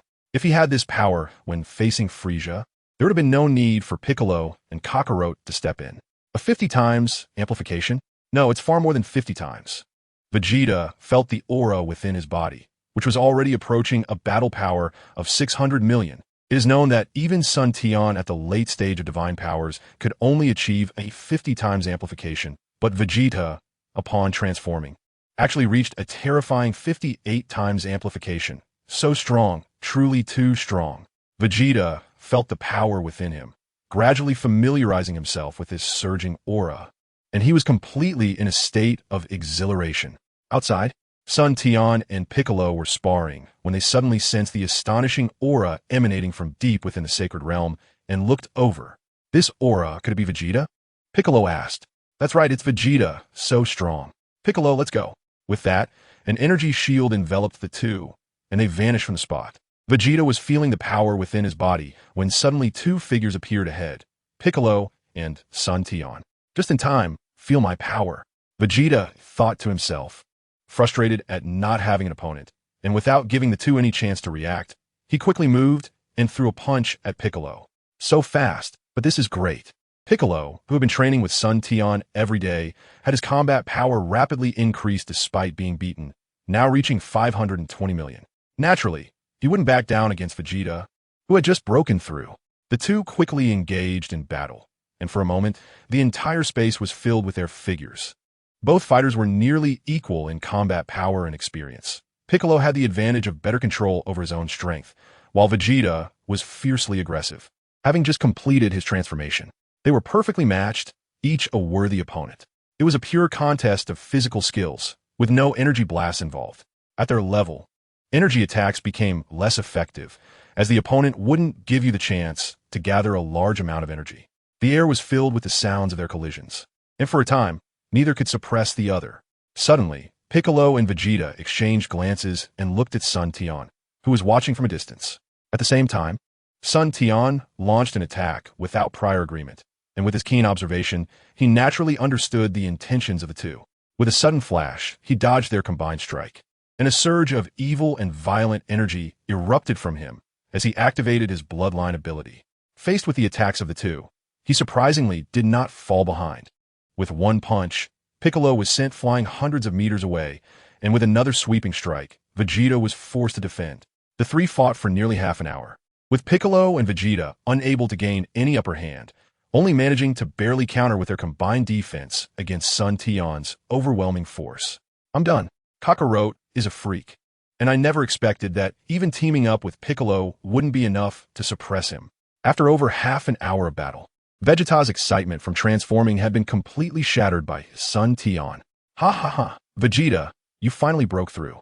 You have no idea how miserable I've been during this time. Piccolo, the Demon King, could relate.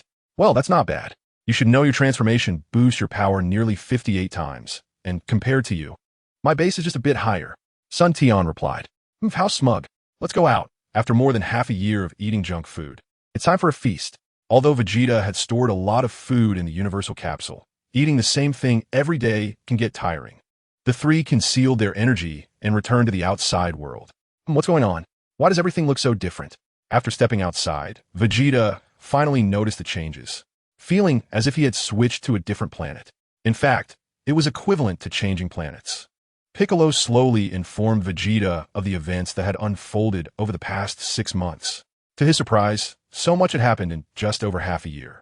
Compared to the dragon, our fighting power is truly insignificant, like ants. Let's work hard in our training. One day, we'll become stronger. Piccolo deeply resonated with this sentiment. Before long, Bulma and the others, who had come upon hearing the news, arrived at the Sacred Realm. It's worth noting that Bulma and her group were actually very busy, often handling matters of the Empire. The Sacred Realm was typically where Sun Tian and a few battle enthusiasts trained. Of course, the divine servant Bobo also took on the responsibility of maintaining the Sacred Realm. When everyone heard that Vegeta had successfully transformed into a Super Saiyan, they congratulated him. This meant that the Demon Martial Empire now had 4 beings with power levels exceeding 1 billion. Sun Tian, Kakarot 42 million, can reach 2 billion with Bloodline Rage. If we consider other methods, he could even contend with opponents of 5 billion. Vegeta, 10 million, transforms into Super Saiyan, 580 million. Piccolo, 520 million in his normal state, but with all his techniques, Sun Tian remains the strongest. Enchi Tian, 8 million, broke through to the early stage of divine ability, bloodline amplification of 20 times, 160 million, with all techniques available, can contend with opponents of 200 million. Unknowingly, the Demon Martial Empire had already possessed the strongest fighting power in the North Galaxy. If we include the second tier, the outside world would be shocked if they knew. Rithis broke through the bottleneck, and in half a year, his power skyrocketed to 138 million, nearly doubling. Nappa also saw his power surge to 198 million, reaching the basic conditions for transforming into a Super Saiyan. Except for Chi Tian, the second-generation Saiyan hybrids also performed well. Aside from a few younger ones, their power level surprisingly exceeded 10,000, perhaps due to the combination of Earthling and Saiyan genes, making it easier to produce strong warriors. Rithis had 3 descendants. Eldest son, Rasat, 11 years old, power level 80,000. Second son, Nahas, 7 years old, power level 30,000. Youngest daughter, Zofia, just turned 2, power level 587. Nappa's 3 descendants. Eldest son, Ralsa, 8 years old, power level 26,000. Second daughter, Amelia, 5 years old, power level 7, 380. Eugeste Son, Shepio, just turned 1, power level 138. Vegeta's 3 descendants. Eldest son, Trunks, 9 years old, power level 180,000. Second daughter, Bulla, 7 years old, power level 12,000. Youngest son, Phileas, 3 years old, power level 2,873. Of course, aside from the Scion descendants, a group of strong warriors also emerged on Earth. Tian and others had power levels exceeding 100,000, while the earlier batch of students who joined the Demon Martial Sacred Emperor had also reached power levels over 20,000. The strongest, Tian, had a power level of 180,000, followed by Krillin with 157,000, and Lu Ping with 135,000. Din was slightly weaker, with a power level of 89,500. However, a new addition, Akairold, surprisingly reached a terrifying power level of 145,800, and he was a weapon user, with his swordsmanship being the strongest in the current Demon Martial Empire. Once he used a weapon, even Tian had to take him seriously. Meanwhile, Master Roshi and Master Turtle, who had always focused on education, had now also reached power levels above 50,000, with Master Roshi at 58,700 and Master Turtle at 58,900, both of them still competing as usual. However, the two were left behind by Tao Bai Bai, who, as a killer, boasts a combat power of 123,800 and often fights on the front lines. Nowadays, Tao Bai Bai rarely returns to Earth after stepping out of space. However, in the universe, one would know the infamous reputation of the killing god, Tao Bai Bai. Even now, Tao Bai Bai seldom operates within the influence of the Demon Martial Empire, and the outside world does not know that Tao Bai Bai came from the Demon Martial Empire, merely considering him a suddenly emerged powerhouse in the universe. Of course, the strongest is not these individuals, but Gohan, whose combat power has reached 247,000, even more terrifying than Tian. Currently, Gohan serves as the Dean of the Royal Academy of the Demon Martial Empire, with Master Roshi and Tian Shinhan as the Vice Deans. The Royal Academy of the Demon Martial Empire was established in the past 6 months. And those who can enter are either exceptionally talented or have made contributions to the empire, forming a system aimed at cultivating martial arts powerhouses for the empire. Located on the sacred mountain of Demon Martial.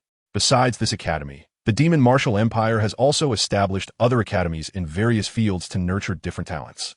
Furthermore, plans have begun for the 81 guardian planets of the sacred star of Demon Martial. 2 months later, the Demon Martial Empire's influence controlled the star domain, where 4 illegal invading ships appeared. When these 4 ships entered the territory of the Demon Martial Empire, they were already detected.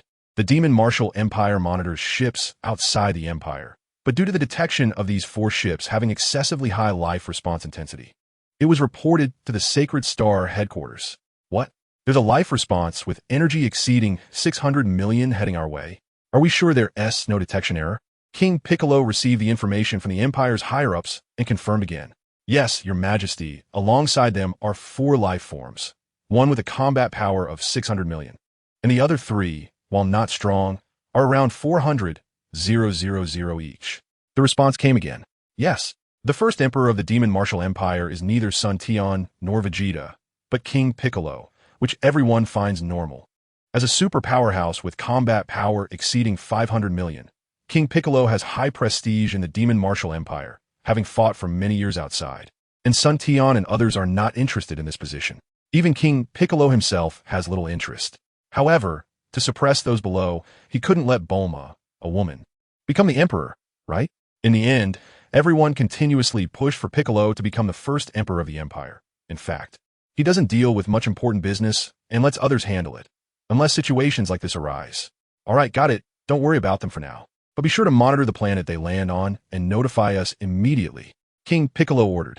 In the sacred realm, Piccolo gathered with son Tian, Vegeta, and others. This suddenly arriving powerhouse is uncertain whether they are friend or foe, but the possibility of them being enemies is much higher. However, for the current magic martial empire, this power, although strong, is not enough to make the empire fearful. 620 million, this power is quite strong, but Piccolo and Vegeta, whether friend or foe, are just the right opponents for you to practice against.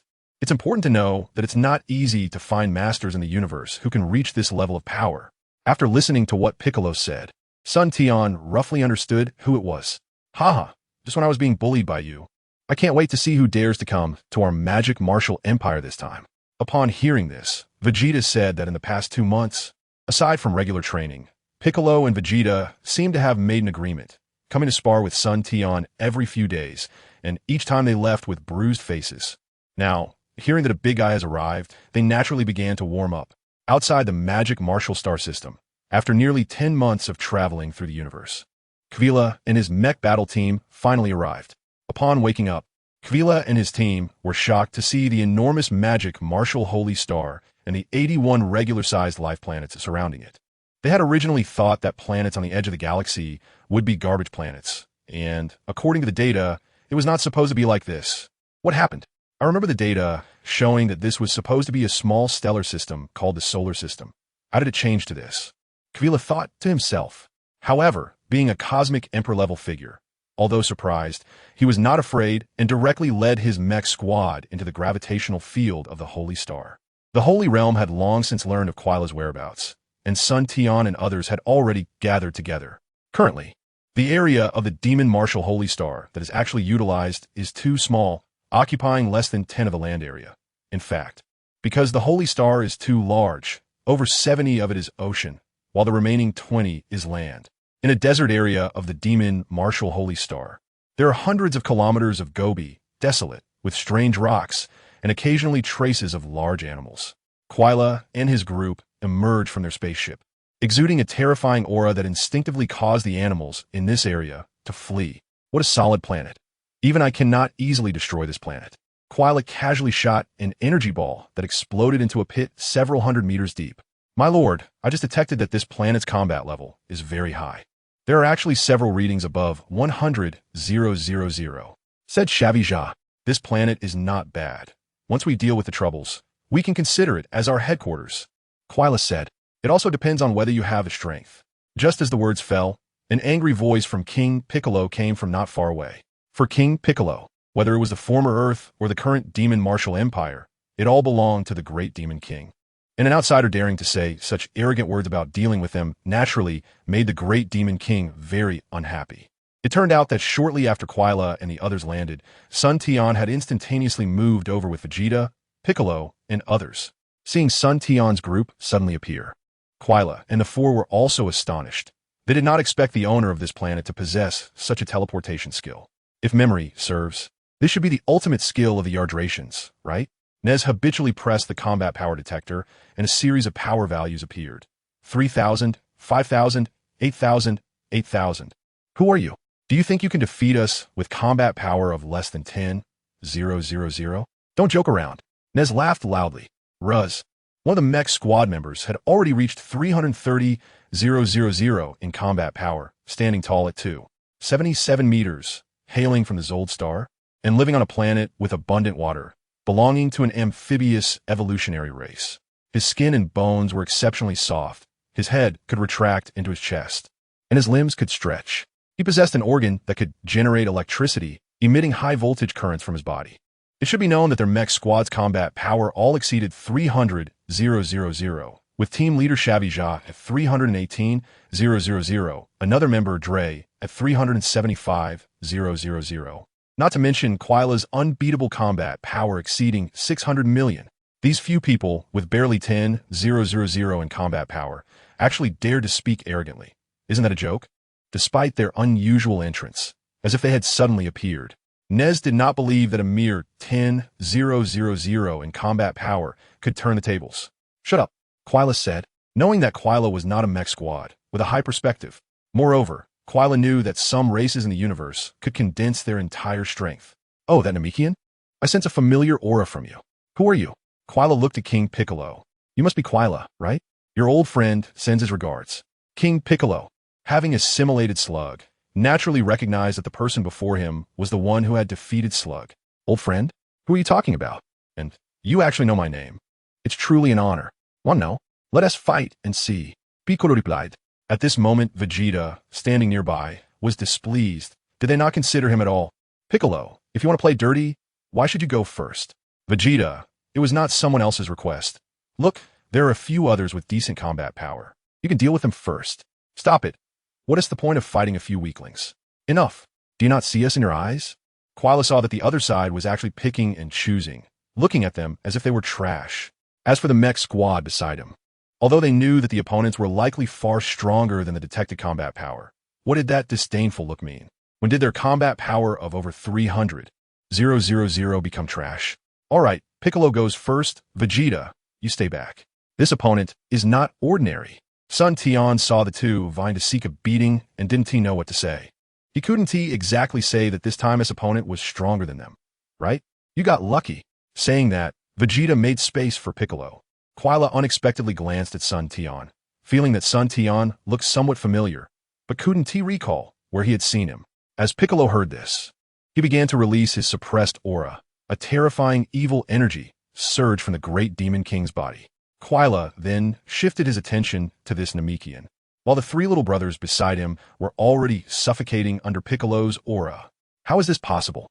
20,000, 50,000, 100,000. A puff of smoke rose, and the combat power detection glasses of the three directly exceeded their limits and were destroyed. On this side, Piccolo had already engaged in battle with Quila. The three members of the mech squad wanted to help, but suddenly a powerful pressure descended upon them. It felt as if they were being targeted by a predator at the top of the food chain, rendering them unable to move. And the three were drenched in cold sweat. Quila versus Piccolo, one with 620 million combat power and the other with 530 million.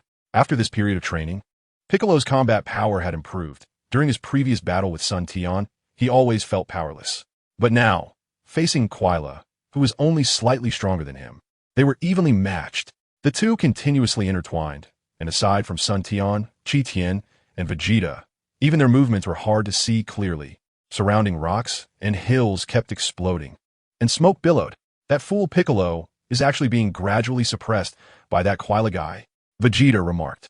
As the battle continued, although Piccolo's martial arts realm was very high, Quila was not Frisia. Although his martial arts realm was not as high as Piccolo's, it was not far behind, plus Quila was originally stronger than Piccolo. So strong. But this is what battle is about. Fighting with that guy's son Tian is never satisfying. The great demon king, Piccolo, stared at Quila, who had been knocked back by him. You're not bad either. Your combat power is far stronger than my foolish brother. After their recent battle, Quila no longer underestimated Piccolo, as he had at the beginning. It should be known that characters with combat power over 100 million are rare in the universe. He did not expect that the legendary Super Saiyan did not appear, but instead, a Namekian far stronger than Slug from back then showed up. Slug, that's right. The demonic aura on this guy is similar to that of Slug from back then. Quila thought to himself. It should be noted that the battle back then had a significant impact on Quila. Clearly, Slug, whose combat power was not as strong as his, could fight evenly with him. If it were not for Quila entering the third transformation at that time and suppressing with absolute power, the outcome was uncertain. Even so, he still let Slug escape. Who are you? I remember that although the Namekians are powerful, I have not seen anyone as strong as you besides Slug. Feeling the power from Piccolo that far exceeded Slug's, Quila could not help but ask. I am Slug, Quila. I didn't expect to have a chance to fight you again. The voice of Piccolo suddenly changed, and the voice of Slug appeared from Piccolo's mouth. Slug? Haha, just a defeated foe.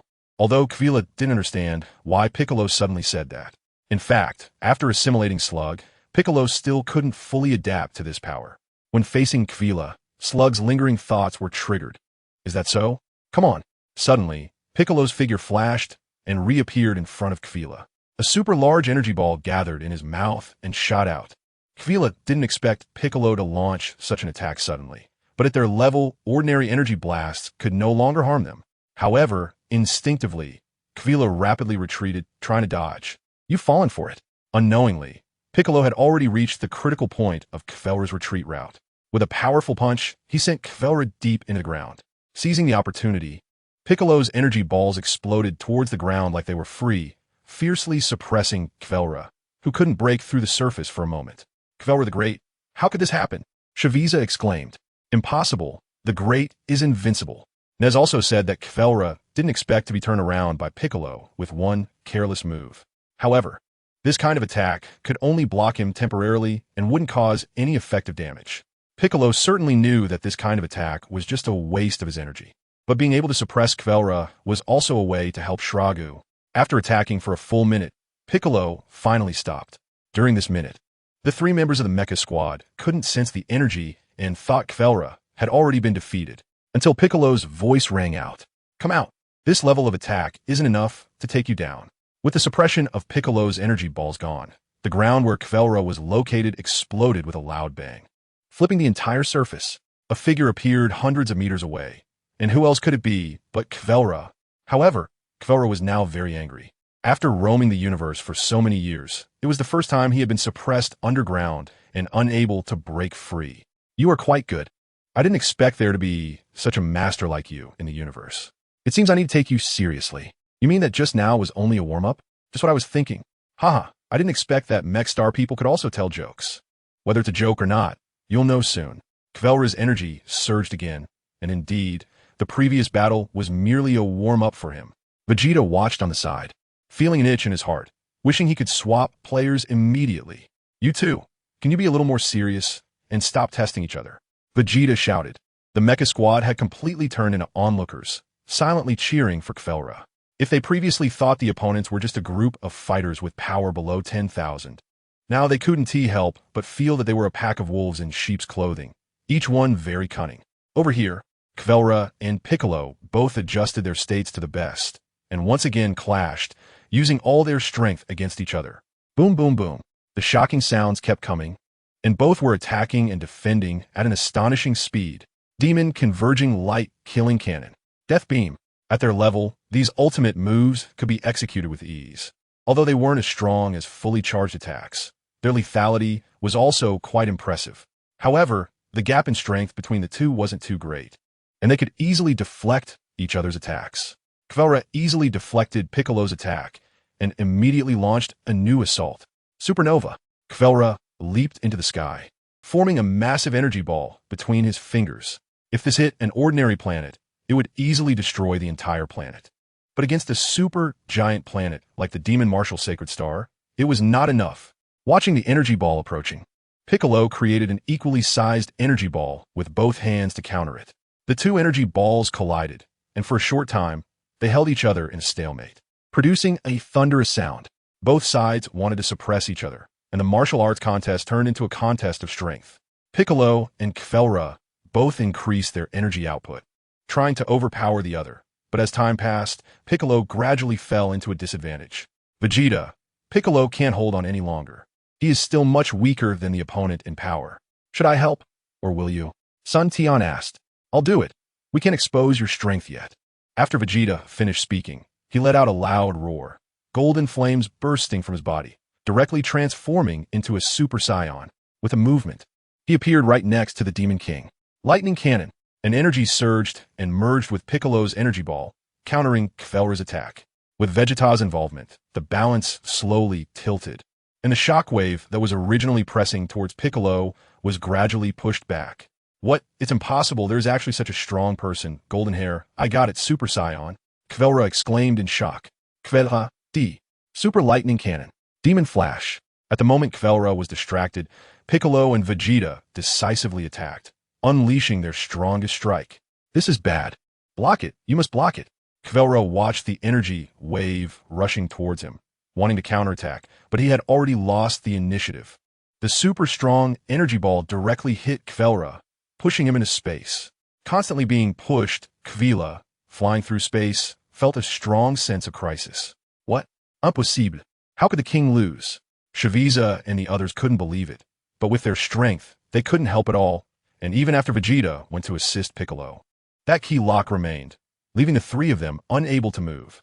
Suddenly, an even stronger key came from the sky. In the face of life-threatening danger, Kvelra finally began his fourth transformation. After transforming, Kvelra finally broke free from the enormous energy wave. Although the power-boosted Kvelra escaped the massive fusion energy ball, he was powerless to retaliate. The shockwave lost Kvelra's resistance, accelerated even faster, and soon collided with the atmosphere, entering outer space. Without any subsequent control of power, it exploded in space with a loud bang. The people of the magic martial Holy Star suddenly discovered that it seemed like another star had appeared in the sky, with bright light radiating everywhere, and the entire surface of the magic martial Holy Star experienced a slight tremor. However, people here have become accustomed to the fact that the high-ranking officials of the magic martial empire are fighting against the enemy. After all, an announcement was made online as early as when the four from Quila arrived. Despite knowing that the invading enemy has a combat power of 620 million, it still poses no threat to the current magic martial empire. Not to mention anything else, just looking at the power rankings of the demon martial empire. The top 3 rankings are all above 500 million. Standing at the very top, Sun Tian's power reaches as high as 1 billion. Though this number is just what Sun Tian has announced, his actual combat power is far beyond this figure. Moreover, the Imperial Star Demon Martial Sacred Star, modified by the power of the Divine Dragon, can withstand impacts of 6 billion or even 10 billion energy. It would only result in surface damage. But for an empire like the Demon Martial Empire, which is at the forefront of both martial arts and technology, even complete destruction would only take 7 or 8 months to rebuild. Additionally, the battle here is being broadcast live by satellites in space, and so far, the Empire has only deployed 2 people to combat the incoming foes. Speaking of which, after Quira's life was threatened, he transformed to boost his power and finally escaped the crisis, hovering in the air at an altitude of tens of thousands of meters with a terrified expression. Damn it! If I had been even a moment later in transforming, I could have been blasted into a star. If that happened, even I wouldn't be able to withstand the high temperatures of a star. Quira's face was twisted as he transformed 4 times. His body grew significantly, with 4 horns extending backward from his head, his mouth covered by a layer of possibly movable armor, his eyes turning red with the pupils disappearing, and 2 horns protruding from his shoulders like chest armor, with arm protrusions resembling blades. In this form, Quira could be said to be born for battle, with every part of his body serving as a weapon for attack. Most importantly, his combat power surged to 980 million. Although Quira wished he could use a planet-destroying attack to obliterate the detestable planet below, he also knew that such a large planet, regardless of whether Piccolo and Vegeta had hidden strengths, even he would find it difficult to escape if this planet exploded. Of course, Quira was unaware that even if he unleashed his full power with a planet-destroying attack, it would only create a 10,000-meter deep pit on the demon martial sacred star. Complete destruction was simply impossible, since transforming into a Super Saiyan, and after months of training, Vegeta not only mastered the transformation, but also saw his base power accumulate to 12 million, with the Super Saiyan transformation providing a 65-fold increase, resulting in a staggering 780 million combat power. It's no wonder that Vegeta's involvement directly suppressed and rebounded Quira's energy wave, with a gap of over 100 million. If Quira hadn't sensed the threat to his life and transformed, that attack could have truly cost him his life. Usually, Vegeta teamed up with Piccolo to fight against Sun Tian, but Sun Tian's powers were simply too overwhelming, and they often found themselves on the losing side. However, because of this, their cooperation was seamless. Quira hovered in the air for a full minute before swooping down at high speed, believing that now, even 1 against 2, he could defeat Piccolo and this legendary Super Saiyan. But compared to the Demon King Piccolo, Quira paid more attention to Vegeta. After all, the moment Vegeta transformed, Quira sensed a life-threatening danger without even transforming himself, something he had never felt when facing Piccolo. Although Piccolo was also powerful, Quira believed he could defeat or even kill him without transforming. But with Vegeta, he felt a threat to his life. Here he comes, Piccolo, I'll take the lead. You support. Seeing Quira descending from the sky, the two quickly entered combat mode, as they could sense energy. They had no confidence in confronting Quira alone. The two quickly separated, encircling Quira from 2 directions. Damn it, good timing. Quira, seeing their movements, realized their intentions. He punched Vegeta, who was attacking from the front, flying him away, and then turned to launch a supernova energy ball at Piccolo. Piccolo had to dodge the energy ball at high speed, but it was too late. At that moment, Quira had closed in on Piccolo's back and delivered a heavy punch that sent Piccolo underground. Just as Quira prepared to follow up with an attack, he suddenly felt something was wrong. He was blasted away, as while he dealt with Piccolo, Vegeta had already snuck up behind him. Boom! A powerful explosion erupted from underground as Piccolo burst through the surface. In the sky, Quira and Vegeta were engaged in an intense battle. Seeing this, Piccolo formed his right hand into a 2-finger stance, with electricity flickering between his fingers, gathering a surge of energy. Vegeta, hold on for 20 seconds. He communicated telepathically. After long-term cooperation, Vegeta naturally understood that Piccolo was about to unleash a powerful move. Quira, who was fully engaged in battle with Vegeta, didn't regard Piccolo as a threat. To him, the goal was to kill this legendary Super Saiyan. Although the Namekian on the ground was strong, he did not pose a threat to someone in his 4th transformation. Suddenly, Vegeta made a swift move and jumped out of the battle circle. Quira was preparing to chase, but suddenly felt a life-threatening sensation. Not good, but it was too late. The long-prepared Piccolo unleashed his ultimate technique, Demon Wave. With his energy locked on, Quira could not escape and had to take it head-on. A life energy shield appeared around Quira, a technique used only when his life was in serious danger. He hadn't even used it during the previous energy clash. At the same time, Quira crossed his arms to protect his vital areas. A powerful shockwave rushed towards him in an instant, and Quira didn't even have time to organize a counterattack. The strong, penetrating force collided with Quira's shield. Sizzle. Crack.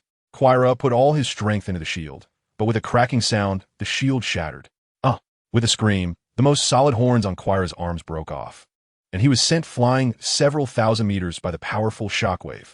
After Piccolo unleashed his attack, Vegeta quickly followed, while Piccolo, after his move, was out of breath, clearly having exhausted nearly all of his energy with that strike. Quira struggled to rise from the ground, his sharp horns on both arms broken, purple blood flowing. Had it not been for his body's instinctive reaction to activate the shield in time, and using the strongest parts of his arms to absorb the attack's penetrating force, he might not have survived this encounter. Although he lost the sharp horns on his arms, at least his arms were saved. They were still numb, but it was much better than being pierced through the heart. Even among their frozen race, a pierced heart isn't fatal, but it would significantly reduce their combat power. A wave of boundless resentment surged from Quira's heart. He originally intended to kill that archenemy Super Saiyan from the frozen race, but unexpectedly, he nearly lost his life at the hands of a Namekian. Damn it, you all must die. I swear to kill every living being on this planet. Quira roared. Ha ha, you crack me up. What strength can you still muster in that broken body of yours?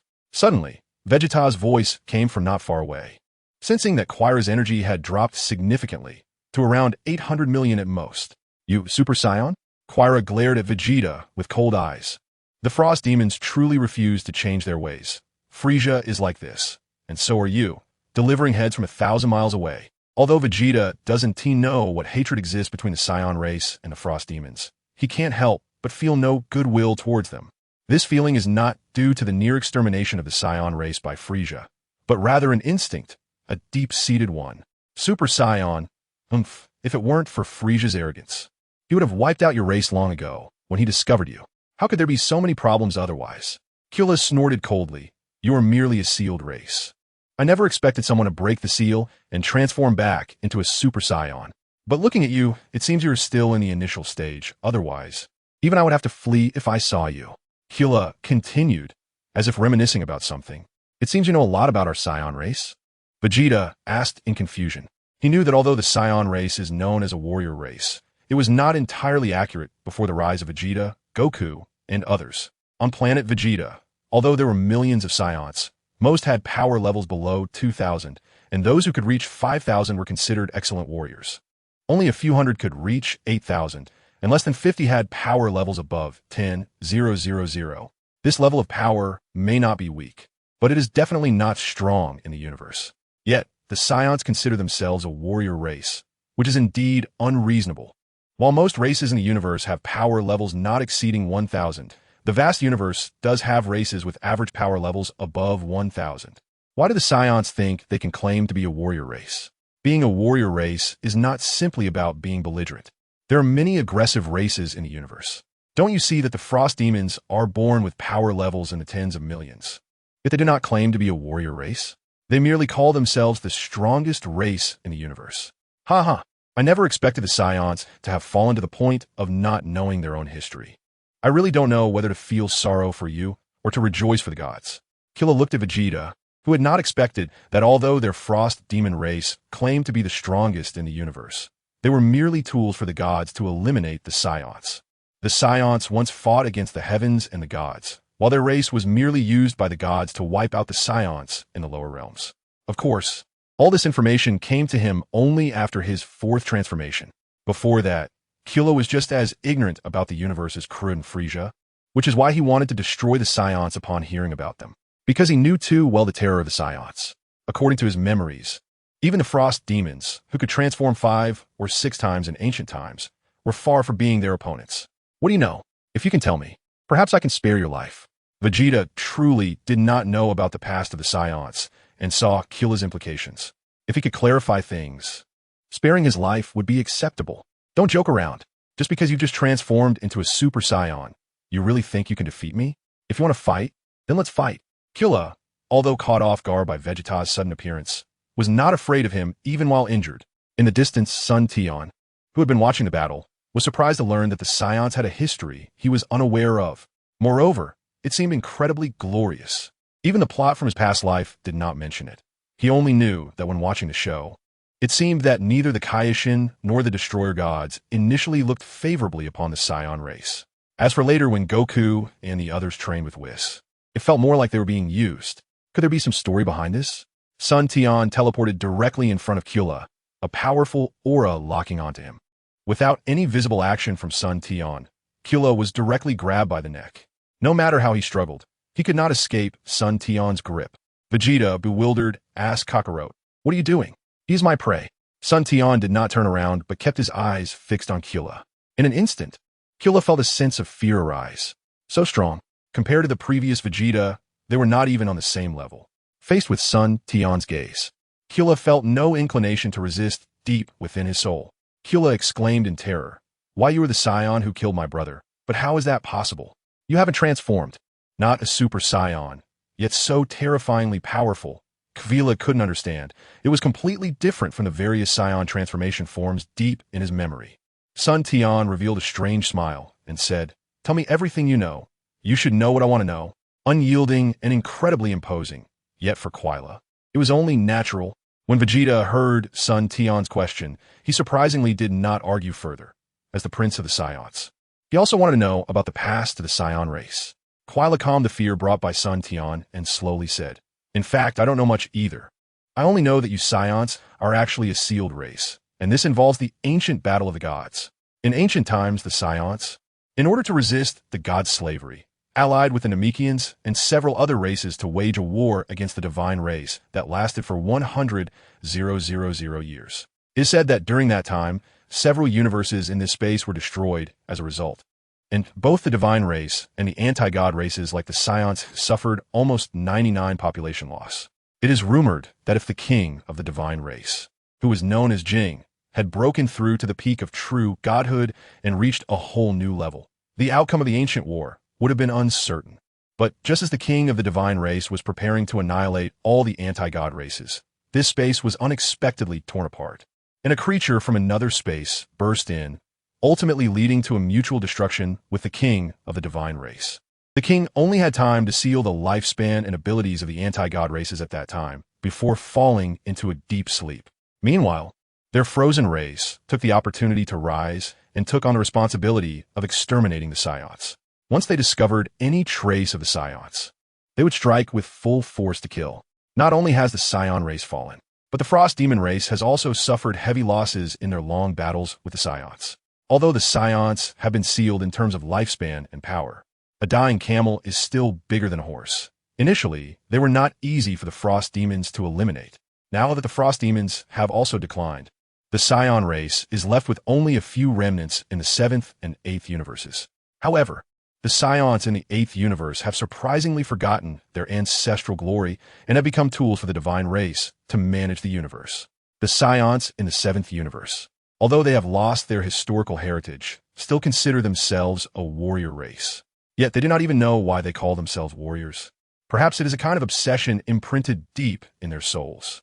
However, for some unknown reason, over 1,000 years ago, the ancestor of the Frost Demons angered the transforming Scions during a robbery, suffered heavy injuries, and left behind a warning about the golden-haired Scions before dying. Over 100 years ago, Krud discovered the Scions living on planet Vegeta during a mission, but he found that although the average battle power of the Scions was strong, the highest was only over 10,000. Although there was a warning, he did not take it seriously and directly took advantage of them. It was not until decades later, when Frisia took over Krud's forces and, under the orders of the God of Destruction, decided to exterminate the Scion race, that he left a few Scions as subjects for research. Upon hearing this, Sun Tian and Vegeta were alarmed. Although they still did not know much about the Scions' past, they at least realized that the Scions were once incredibly glorious in ancient times and generally understood that a race with an average battle power of only a few thousand would dare to call themselves warriors.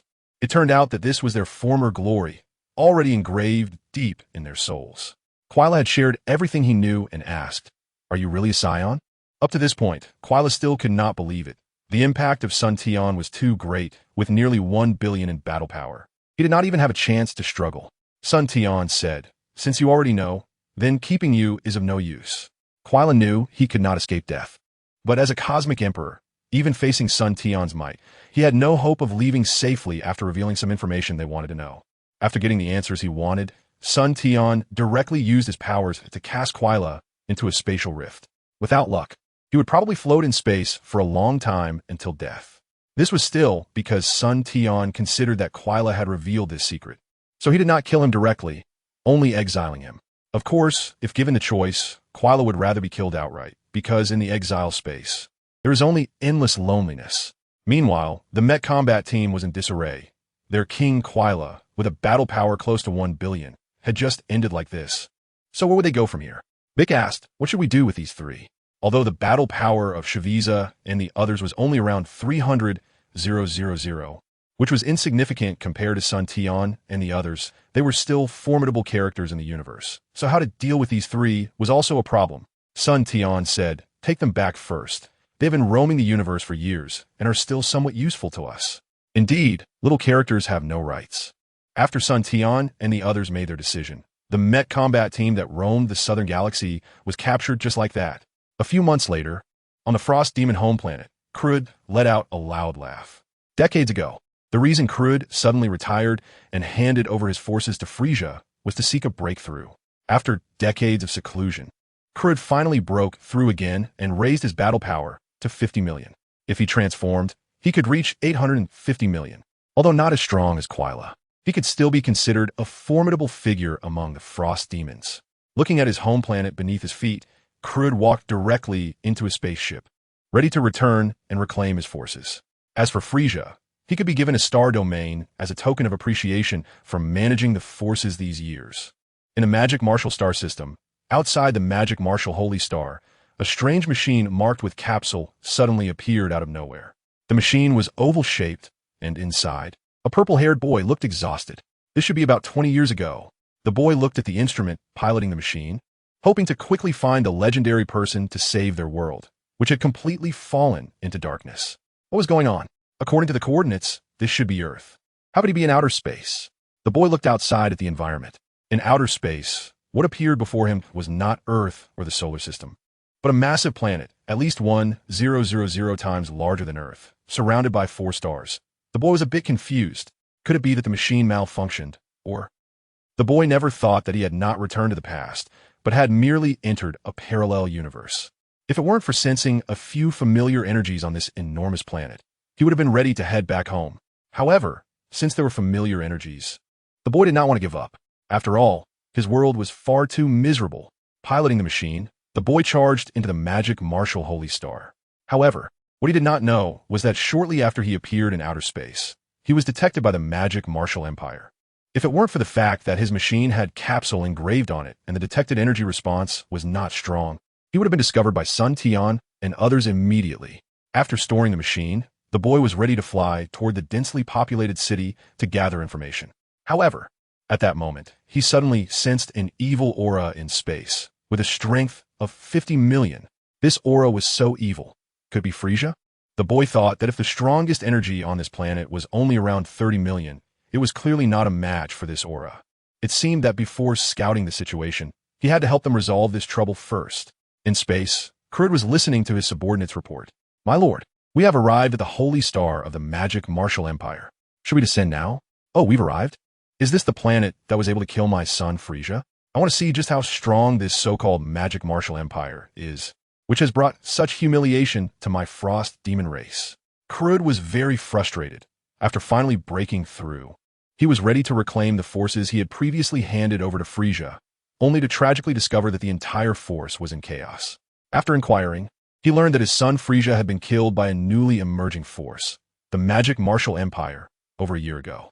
It was said that the detected energy response at that time, besides Frisia's 300 million power, also included 2 other extremely strong energy responses, each over 300 million in battle power.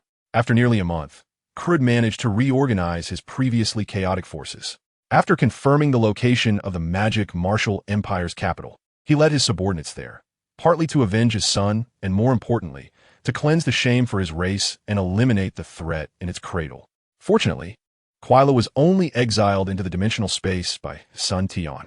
Otherwise, if Krud found out about Quila's situation, it was hard to say whether he would remain so calm. Descend and blood wash this so-called magic martial empire.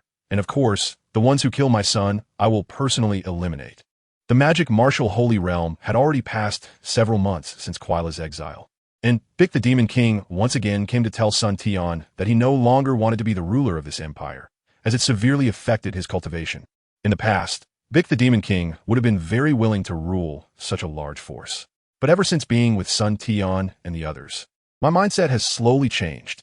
Every day, I have to spend a certain amount of time dealing with imperial affairs. Although many times there are dedicated people for specific tasks, some matters still require the emperor to make decisions.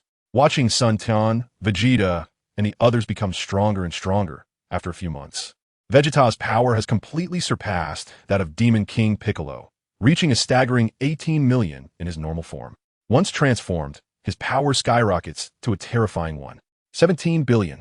Although the Demon King is also making progress, he has only just entered the 600 million range, and with Vegeta's transformation experience, Raditz and Nappa have also been able to transform into Super Saiyans.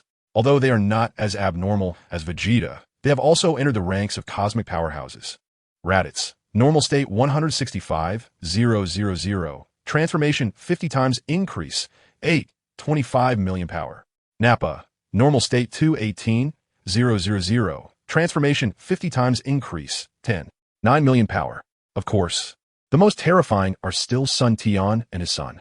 After a few months of accumulation, son Tian has become increasingly unfathomable. In any case, none of them can match son Tian even if they all team up. According to son Tian himself, he has entered a completely new realm. Chi Tian's normal state has reached 10 million power. Once he uses his abilities, it directly soars to 280 million power, a full 28 times increase. Although it's not as terrifying as the Super Saiyan transformation, it has a solid foundation. Upon seeing Vegeta, the Demon King asked, "Is son Tian still in seclusion?" When Vegeta saw the Demon King arrive, he immediately wanted to spar with him. It feels really good to bully weaker opponents. Before son Tian went into seclusion, he always dragged Vegeta and Piccolo to spar, and they were always bullied every day. Now that son Tian is finally in seclusion, Vegeta naturally won't miss any opportunity to bully the Demon King. The Demon King turned green at the sight, although he was already green, and said, "No rush. I just detected an extremely strong power appearing in outer space. Do you want to go check it out?" Although the detected power intensity is only 50 million, Piccolo can clearly sense that this aura is somewhat similar to Frieza and cooler, so it's hard to say what kind of transformation might occur. Therefore, he specifically came to the Sacred Realm to prepare to bring Vegeta along to take a look. Vegeta also sensed an evil aura just now, but he didn't think much of the mere 50 million. In the current magic martial empire, even without these top-tier powerhouses, Raditz and Nappa could easily handle it. However, since Bick has invited me, I can't refuse, so I've decided to go take a look. On this side, Krud's spaceship has already landed, but he probably never dreamed that this landing would be like sending sheep into a tiger's den, a certain death. Krud's spaceship quickly descended to a remote area of the magic martial sacred star, and the cabin door slowly opened, releasing thousands of various aliens who stood on either side. Krud, towering in stature and accompanied by a few guards, stepped out and surveyed the environment of this planet, feeling very satisfied. The 10 times gravity was nothing to the Frozen Clan. After all, their home planet has a gravity of 100 times the cosmic standard, which is why the Frozen Clan is so powerful from birth. Although the population on their home planet has dwindled significantly, few forces dare to provoke them. Not to mention that the terrifying gravity of 100 times can deter a large number of people, and the icy environment is not something an average person can endure. One of the guards stepped forward and asked, "My king, what should we do now?" Krud enjoyed this feeling, but when he thought about how the magic martial empire had humiliated their Frozen Clan so greatly, he said, "You will split into 8 teams and kill all the natives on this planet. Such a beautiful planet can only be owned by the strongest clan in the universe, us." The subordinates understood that this planet was no ordinary one. Even the so-called natives had killed Frieza, the emperor of the universe, and with their combat power, they truly didn't know who would kill whom. Moreover, in recent years, they had received news that the magic martial empire's military strength was among the top in the entire galaxy, and their methods were extremely bloody. But Krud was unaware. Having just emerged from seclusion, he still thought it was their era of dominance. An alien with a pair of curved horns and bronze skin spoke up. "My king, do not underestimate them. I just detected that there are more than 10 individuals on this planet with a combat power exceeding 100,000, among which 3 have reached over 300,000. During this time, the magic martial empire had also recruited many cosmic races. Since most cosmic races do not hide their auras, they were detected. Although Krud was unaware of the current situation, he wasn't foolish. Upon hearing this, he realized that the magic martial empire, although a new force, could not be treated like an ordinary emerging power. Then he thought something was off. If this empire had the means to kill Frieza, it couldn't be just a combat power of over 300,000. Could it be that the higher-ups of this empire had mastered the method of hiding their powers? Pretending to be weak, just as he was hesitating, a voice suddenly came from not far away. "You don't need to go, because you will all die here." A human boy, dressed in casual clothes and carrying a sword, appeared not far away without anyone noticing. To avoid attracting the attention of the magic martial empire, the spaceship had specially landed in a sparsely populated area, but unexpectedly, it quickly drew the attention of the strong from this empire. An alien with curved horns on his head and bronze skin immediately used a detector to observe. "Beep, beep, beep." He then sneered, "Combat power 5000, young man. Are you sure you are serious?" After saying this, he rushed towards the boy to claim credit, but he was fast to attack and even faster to die. The boy simply unleashed a ki blast, and the alien's body slowly turned into a blood mist. What? Impossible. Absolutely impossible. Mikhail had a combat power of 25,000. The brief commotion caught Krud's attention, and he looked at the seemingly exhausted, yet surprisingly powerful boy. Krud asked, "Who are you? Are you also a high-ranking member of the Magic Martial Empire?" The human boy replied in confusion. Magic Martial Empire? What Magic Martial Empire? The boy had a completely bewildered expression, not having had the time to understand the situation at all. In fact, he truly did not know. Krud thought the human boy was just pretending and angrily said, "Then what are you here for? Do you want to destroy us?" The boy looked at Krud's figure and combined it with the image of Frisia depicted by his mother in his memory, believing that the master in front of him, with such a strong evil aura, was most likely Frisia. So he mockingly said, "Frisia, stop pretending. Others may fear you, but I don't. You were defeated by Sun Wukong on Namek, and now you dare to shamelessly come to Earth for revenge. Today, you will be finished." The human boy had already made up his mind that Krud was Frisia. Krud was bewildered, thinking, "What is going on? He doesn't even know who I am. Yet he comes to stop me?" He sternly shouted, "I don't know who you are. What is Namek? What is Sun Wukong? Boy, since you are not aware of the situation, quickly leave. Otherwise, this king is not like my subordinates. Once I make a move, you will surely die." Since he was not the killer of his own son, and holding a better safe than sorry attitude, plus the boy looked a bit mysterious, Krud decided to deal with this boy after eliminating the troubles on this planet. However, the human boy did not think so. In his view, Frisia did not want to admit his defeat, so he continued to provoke. "What is wrong, Frisia? After failing once, you can't even dare to admit your own name? But since you foolishly chased me here, I am not Sun Wukong, who would show mercy. I will take you down." Krud was speechless, wondering if this kid had a fever, always calling him Frisia. Even someone as magnanimous as Krud found it hard to bear. He directly ordered, "All of you, go together and kill this ignorant boy." The guards on either side already knew that King Krud was angry. Krud turned around, not wanting to talk to the boy anymore. There was simply no way to communicate. A crowd of aliens surged forward, although the human boy had just defeated Mikhail with one move. It did not mean they were afraid. After all, among them, the highest combat power reached nearly 500,000. If Krud hadn't suddenly appeared, they would also be a powerful faction right now, feeling frustrated that they couldn't find a place to vent. However, ideals are beautiful, but the reality is cruel.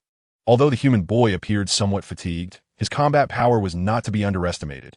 At least he was not someone with less than 100,000 combat power that these aliens could match. The boy swiftly drew the sword he had on his back, and in a single motion, hundreds of aliens with combat power above 10,000 were sliced apart like vegetables, with only a few who had combat power over 300,000, realizing the danger and fleeing for their lives. After sheathing his sword, the human boy fired a ki blast, directly turning the remains into blood mist. The bloody scene frightened the others so much that they lost their minds and desperately tried to flee to the spaceship, wanting to escape this nightmare. The Magic Martial Empire was too terrifying. How could a boy be this strong, leaving them no chance to survive? However, they had barely taken a few steps before Krud shot an energy ball that instantly vaporized them. Krud was now furious, thinking about how he had come for revenge. And before even seeing the main target, all his subordinates had already died. Now, they were fleeing without a fight, which was too embarrassing for him. Therefore, King Krud directly took action, personally ending the lives of all those who fled. Krud's actions surprised the human boy. After all, the few who had just escaped his slaughter were considered powerful figures in the universe, yet they were ruthlessly annihilated. However, the human boy had no idea that these guys had been fighting over Krud's territory not long ago. If it weren't for their decent combat power, they would have been killed by Krud long ago. Allowing them to survive until now was already a sign of his leniency. Krud seemed to sense the human boy's thoughts and smiled, saying, "Only the strongest in the universe can join our clan. Boy, I see you're not an ordinary person. Consider serving me as compensation for killing my subordinates." How could the human boy agree to Krud's demands? After all, he was on a mission to return to the present. He coldly laughed and said, "Stop joking, Frisia. You got beaten like a dog by Son Goku, and now you dare to come here and flaunt your power?" Although the human boy didn't know if he was on Earth, he knew he couldn't serve anyone. The future was waiting for him to save it. Hearing the human boy repeatedly call him Frisia and seeing that he wasn't very afraid, Krud realized that this boy's combat power was likely above 300 million. and he couldn't afford to underestimate him. Yet he was still puzzled. His son Frieza was clearly killed by a scion named Son Tian. So why did this boy keep saying Son Goku? Krud knew it was pointless to dwell on it any longer and angrily declared, "Since you don't appreciate the offer, prepare to disappear. I don't care where you got the news that my son Frieza was defeated by Son Goku, but it doesn't matter. The outcome is the same." With that, Krud began to transform. Unlike Frieza, whose transformation took time, Krud's change was instantaneous, and a stronger, more sinister aura manifested. In his complete form, Krud possessed a combat power of 850 million. The human boy felt this evil aura, far more terrifying than he had imagined, and fear surged within him. Could it be? No, it couldn't be. If Frieza was really this strong, even he would be no match. The boy's heart trembled. He realized that the person before him was definitely not Frieza. He had been mistaken from the beginning. This being was even more terrifying and cautious, transforming immediately upon sensing something was off. What to do? This power was insurmountable. No, I can't back down. Despite the fear in his heart, nothing could be more despairing than what he had experienced in the dark future. In almost an instant, golden flames erupted around the boy, his originally purple hair standing on end and turning golden, a powerful force surging forth. Although he was still far weaker than Krud, he could at least manage to put up a fight. Just then, Krud's attack was upon him. The human boy barely managed to organize a defense, only to feel an immense force strike him, sending him flying thousands of meters and barely dissipating the attack. A surge of blood rose in his throat, and the human boy spat out a mouthful of blood, struggling to stand, disbelief written all over his face. "Ha ha, I thought you were strong. Turns out you're so easy to defeat." Krud's voice echoed as it drew nearer. "It's impossible. My combat power should be at least over 300 million after transforming. How could I not even block your attack?" The boy's already tired expression grew even paler. "Oh, is this your form? A Super Saiyan? Ha ha. I never expected the legendary Super Saiyan mentioned in our ancestral teachings to be so weak," Krud said, looking at the human boy who was barely maintaining his Super Saiyan state, disbelief in his voice. It was known in their ancestral teachings that Super Saiyans were their clan's mortal enemies. Although this boy was strong, he was at most stronger than the former Frieza. Compared to himself, he was completely inadequate. Unknowingly, Krud looked down on Super Saiyans a bit, thinking that the rumors were somewhat exaggerated. Not far away, Piccolo and Vegeta, who had arrived earlier, were secretly observing. They were somewhat puzzled by this suddenly appearing young warrior. As for Krud, Vegeta had known of his existence when he worked under Frieza in his early years, but he never expected him to become this strong. However, for Krud, it was still not enough. "Speak, boy. What is your relationship with Son Tian and Vegeta?" Since Krud knew that the person in front of him was a Super Saiyan, it was easy to guess that he must be a descendant of these two. Son Tian? The human boy was a bit confused. He didn't recognize this person, but he did know about Vegeta. Strictly speaking, he had never seen him, but he had always heard rumors about him. The human boy rarely showed signs of exhaustion, revealing a hint of nostalgia, a kind of hope, and a sense of helplessness. "Who are you? Frieza couldn't possibly have someone as strong as you." Although the boy was injured as a Saiyan, he was naturally not someone ordinary people could compare to. "Ha ha ha, so you still haven't realized the reality. I am Krud, the great cosmic emperor. Krud, impossible." According to the data, Krud couldn't be this strong. At most, he was similar to Frieza. The human boy couldn't believe it. According to historical records, a year after the battle on Namek, Krud came to Earth for revenge with Frieza, but was defeated and sent running by Sun Wukong, escaping again. At that time, Sun Wukong was at best about as strong as he was now. "Oh, it seems your identity is not ordinary. You actually have our related information. But this is where it ends." Krud didn't want to leave any future troubles. This boy in front of him looked to be under 20 years old, and his battle power had already reached that of Frieza. If this continued, surpassing him was a certainty. At that time, their family's cosmic hegemony would be threatened. Regarding threats, Krud always preferred to crush them in the cradle. He slowly flew into the sky, and a planet-destroying energy ball quickly gathered at his fingertips, soon accumulating enough energy to destroy an ordinary planet. No matter who you are, you will become history. Krud believed that this attack, if nothing unexpected happened, would put an end to this human boy. But things often take a turn. How could Vegeta, who had been secretly observing, allow him to have his way? Moreover, the human boy in front of him looked exactly like his own son, just more mature. The human boy watched the energy ball approaching him, feeling that this energy was completely beyond what he could withstand. A sense of sorrow surged in his heart. Perhaps it was better this way. The future was already ruined, and if he were to go now, he wouldn't have to bear anything. At that moment, a figure suddenly appeared beside him. Then, an energy far beyond Crud's erupted from this figure. Look closely, this is battle. A voice rang in his ears, and the planet-destroying energy ball was effortlessly held up by this figure, unable to move an inch. With a loud shout, the planet-destroying energy ball was sent flying back into the sky at a speed faster than before, heading straight towards Crud. What? Impossible. Crud thought the situation was settled, but his own planet-destroying energy ball was now being redirected back at him. Even if he took a direct hit, he would be heavily injured. He quickly flew away from the attack's path, but then he suddenly heard a voice that shouldn't have appeared. Demon Flash Cannon. How could the Demon King Piccolo, who had been observing from the side, miss such a rare opportunity? Crud had no way to dodge, and he was hit head-on. Crud's heart was pierced directly, and he spat out mouthfuls of blood. You despicable ones. You don't deserve to be strong. Crud was filled with resentment. Never expecting such a strong opponent had been hiding behind him, letting a young person draw fire and sneak attack him. Struggling to support himself, he stood on the ground, looking at the human boy who had been helped by Vegeta and the Demon King Piccolo not far away.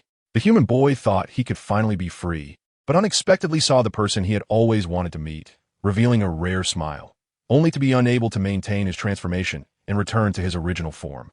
Vegeta, shrouded in golden energy, looked at the human boy and asked, "Who are you? Why do you have the bloodline of our Scion race? And why do you look so much like my son?" "So? No, according to the time machine settings, in this era, I shouldn't have been born yet." The human boy was confused again. "Forget it. Let's not explain for now. Let's deal with this trouble first."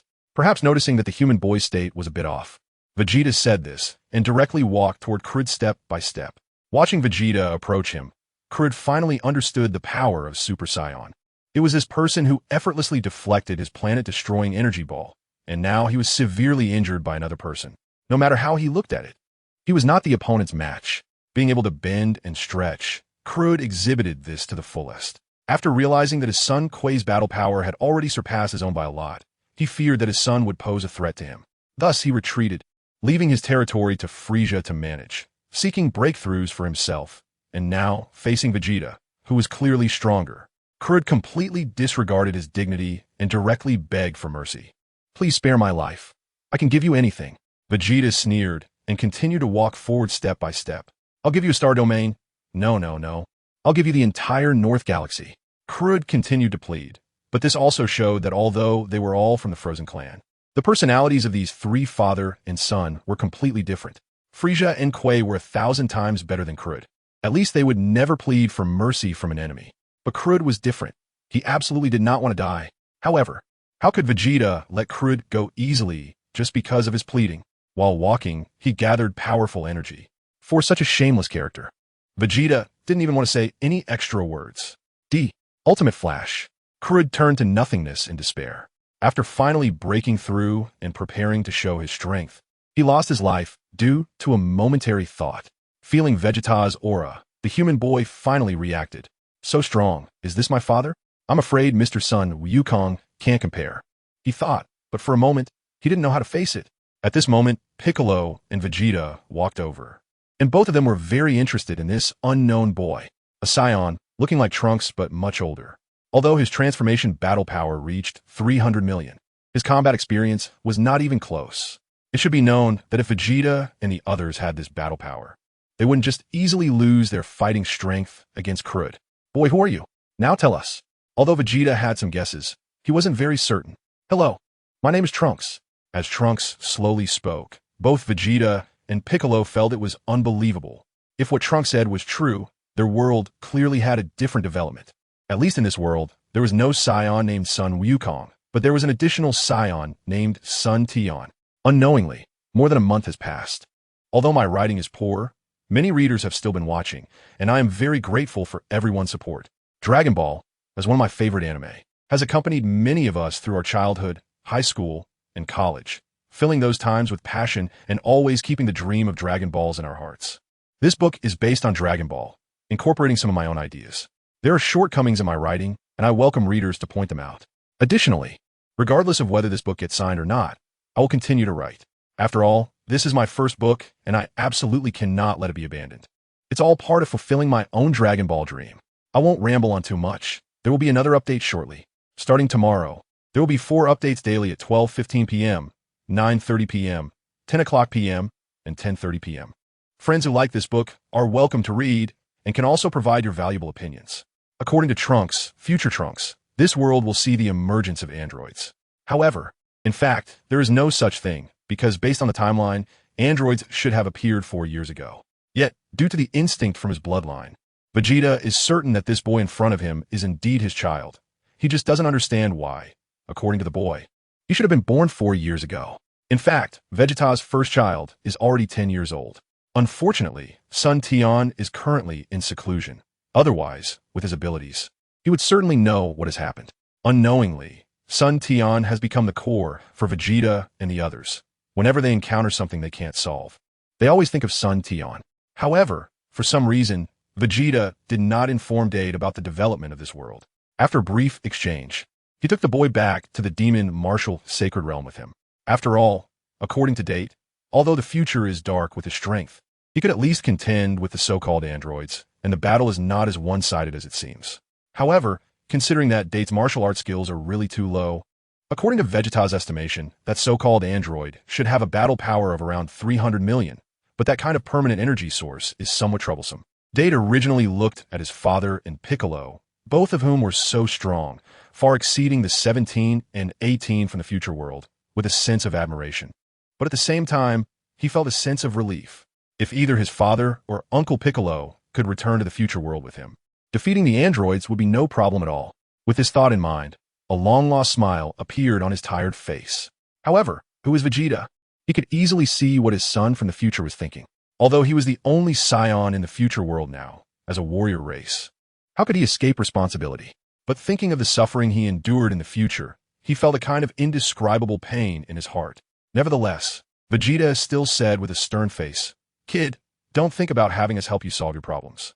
Although, according to what you said, we could indeed handle it easily if we went back."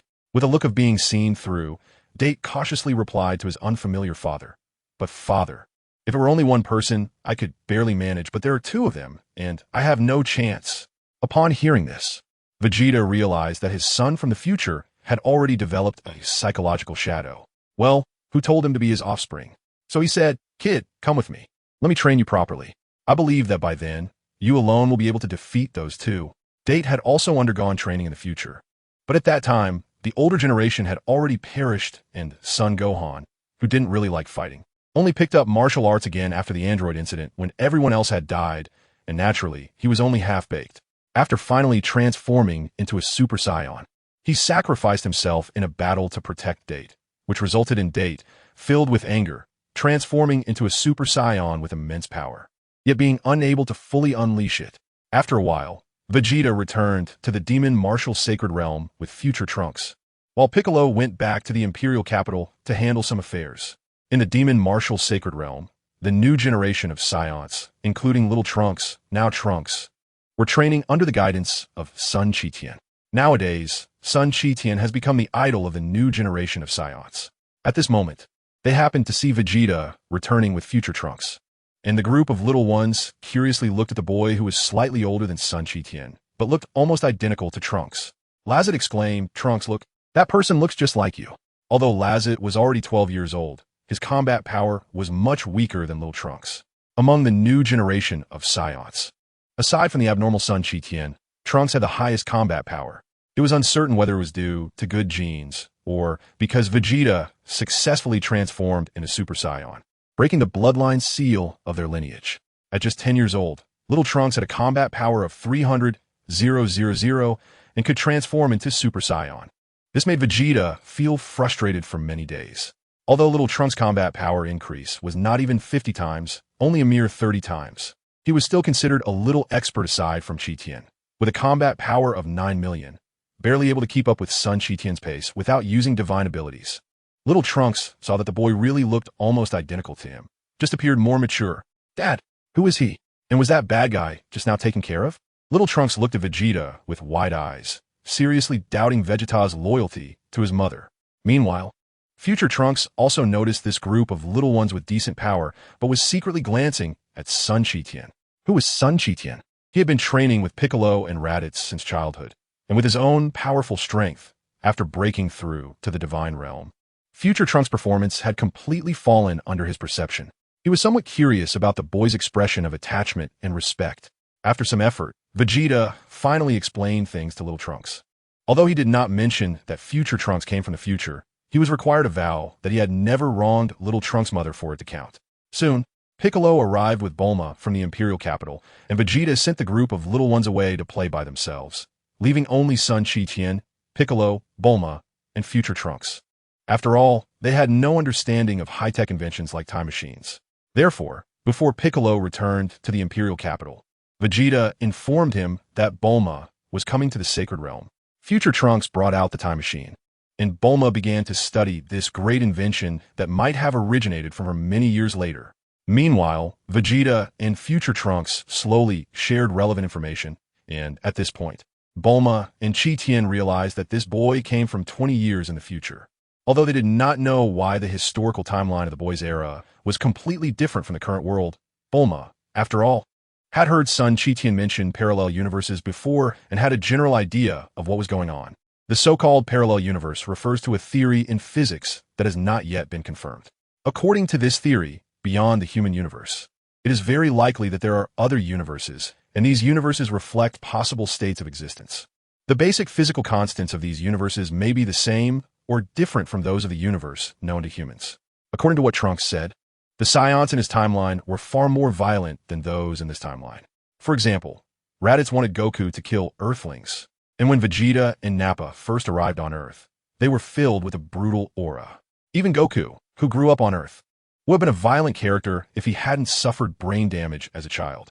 In contrast, in this timeline, when Raditz came to Earth, although he was also aggressive, it was because he believed his younger brother had been killed, not because he was inherently bloodthirsty.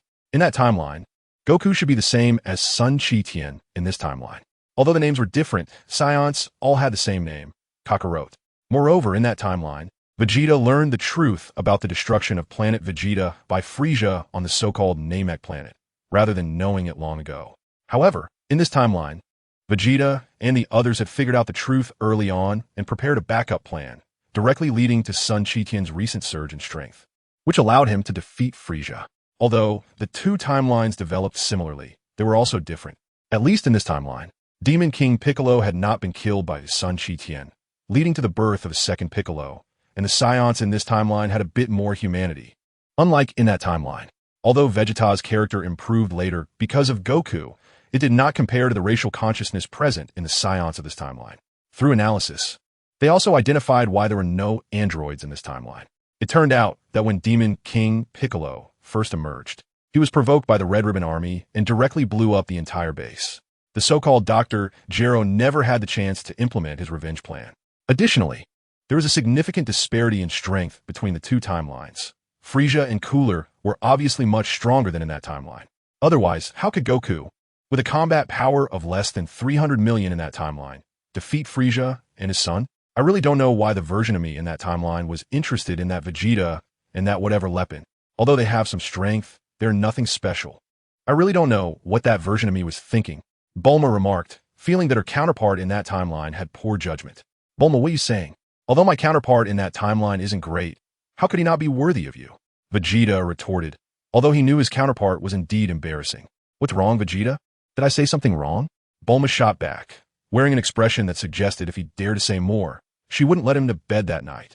Vegeta immediately raised the white flag and turned to Trunks, saying, based on our analysis, you should understand what is going on now. Although you're my son from that timeline, we actually have no relationship. Trunks, although mature for his age, was still a child. After overcoming numerous obstacles to return to the past, he discovered that the so-called past was not the past at all, but rather he had entered another parallel universe. The so-called time machine did not travel through time.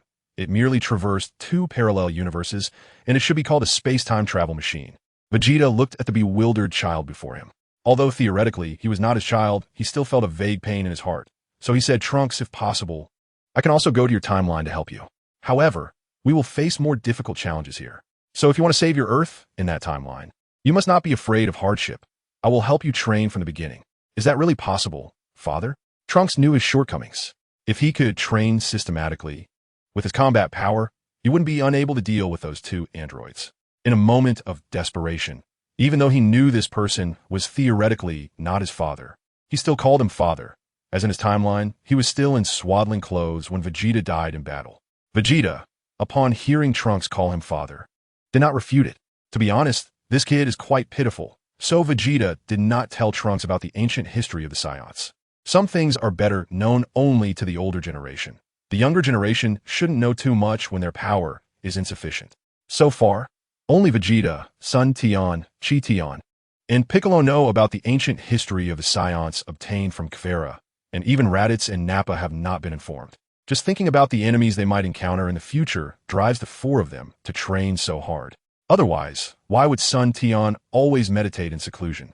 And why would Vegeta and Piccolo spar with each other whenever they have a chance? It is all to prepare for their true enemies in the future. Moreover, considering the current power of the Demon Martial Empire, they could easily sweep across the galaxy. Yet they have not expanded their territory and only retain the more than 100 planets they have conquered, which provide enough resources for their training. It is not because they are afraid of being discovered by the gods. However, what Vegeta and the others do not know is that the North Kai has already noticed them. Yet, due to the power of the dragon, the Demon Martial Star System cannot even be detected by the North Kai at the moment. And the Demon Martial Empire has not made any significant moves in the universe recently. Meanwhile, the chaos in other areas of the galaxy has erupted since the Ice Clan suppression has vanished, leading to a rise of various factions. With the addition of Date, Tian, Piccolo, and Vegeta took turns training him. Date realized that this boy, who looks like his teacher and father, Gohan, has become so strong that even if he transforms into a Super Saiyan, he is still no match for him. 3 months passed quickly, and after 3 months of training, Date had completely transformed. His normal battle power rose from 6 million to 10 million.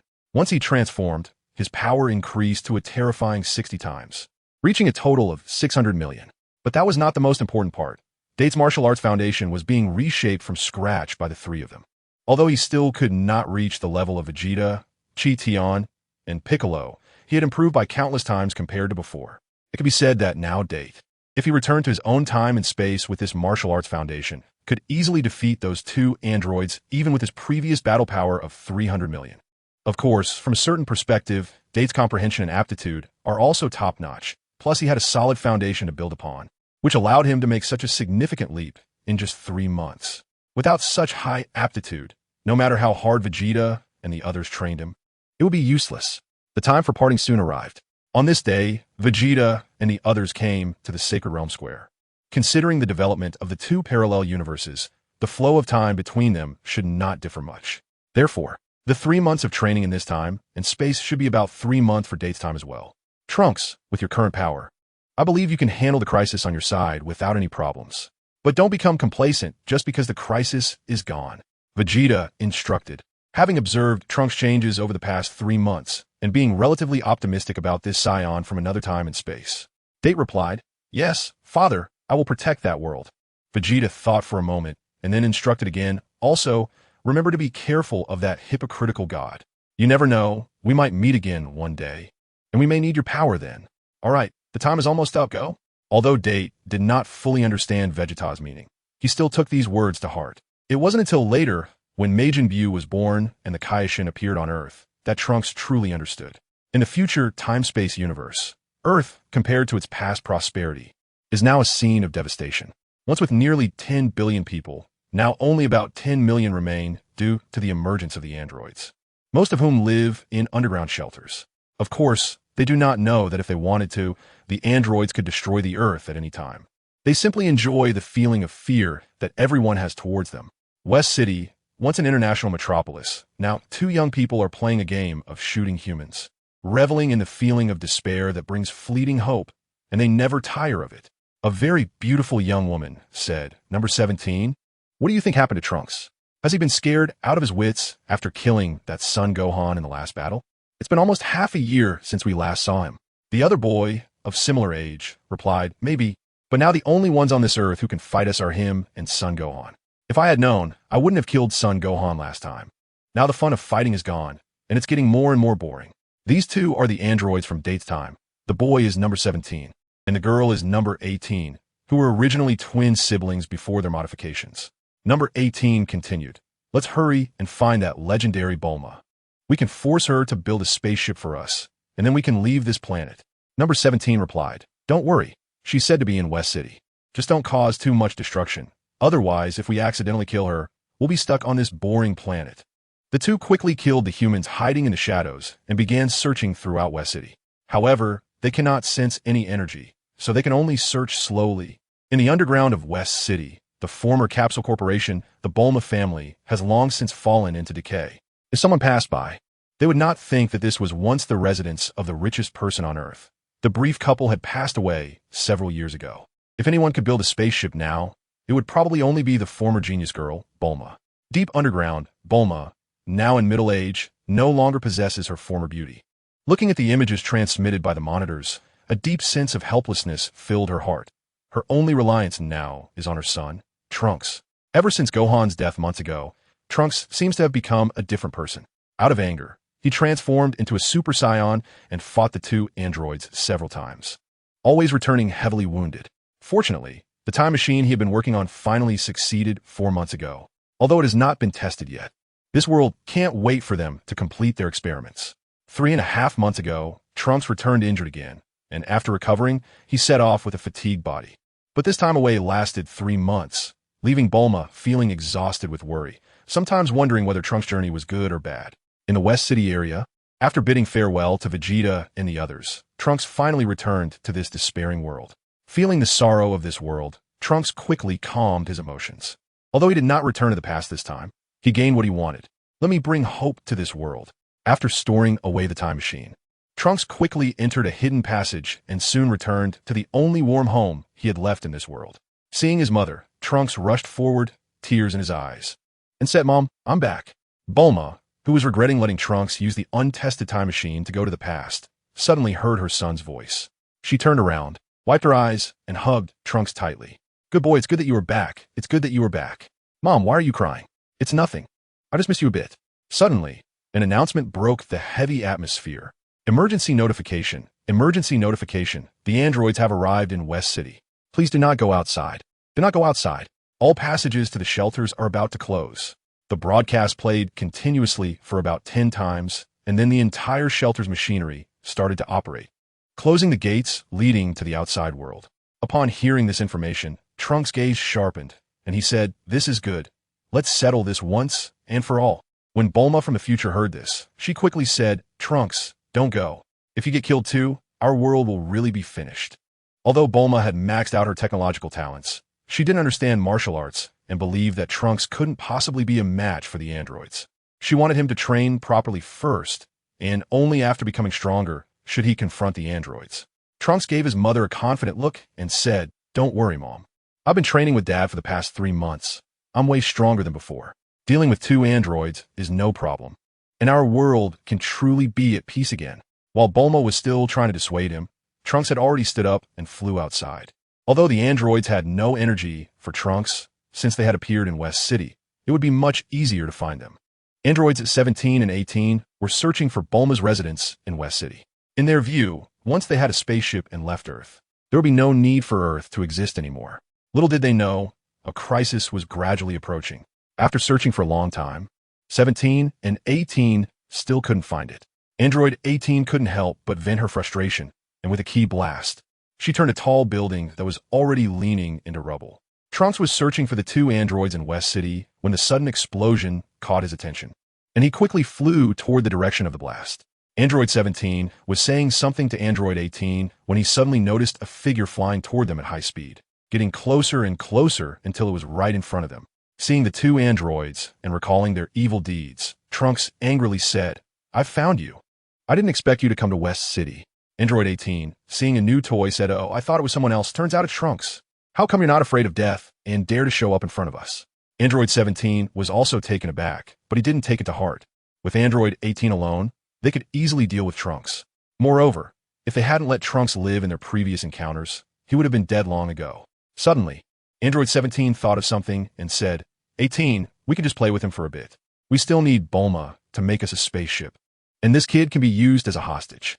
Hearing this, Trunks realized that these two were likely tired of staying on Earth and wanted to cause trouble in space. However, knowing their nature, if they left, they would undoubtedly destroy the planet without hesitation. Fortunately, he had returned in time. Otherwise, if he had come back any later, they might have really succeeded. Thinking of this, Trunks immediately transformed. Golden energy erupted from his body. His hair and eyebrows turned golden in an instant, and a powerful aura emanated from him. Even though androids 17 and 18 couldn't sense energy, they could tell that Trunks had undergone a significant change in the months they hadn't seen him, and they felt an instinctive sense of life-threatening danger. Androids 17 and 18 exchanged glances. The communication between the twin siblings didn't require words, just a look. Facing the current Trunks, the two of them launched an offensive, no longer engaging in one-on-one battles as before. However, even so, against Trunks, who had significantly improved his power to 600 million and had elevated his martial arts level, they couldn't gain any upper hand and were instead suppressed by Trunks. Android 17 was somewhat shocked and said, "Impossible. How did you become so strong in just a few months?" Even Trunks himself found it hard to believe that the androids, who had once posed a challenge to him and Gohan, had become so weak. Yes, Trunks felt that the androids were too weak now. Although their power was nearly 500 million, their martial skills were too rudimentary, full of flaws. At the same time, Trunks also realized that when he had fought the androids with a power level of 300 million in the past and had not been killed, they had likely been toying with him, wanting to drive him to despair. However, everything is different now. Trunks is not as naive as Goku. After a brief battle, Trunks has emerged from the shadows of the past.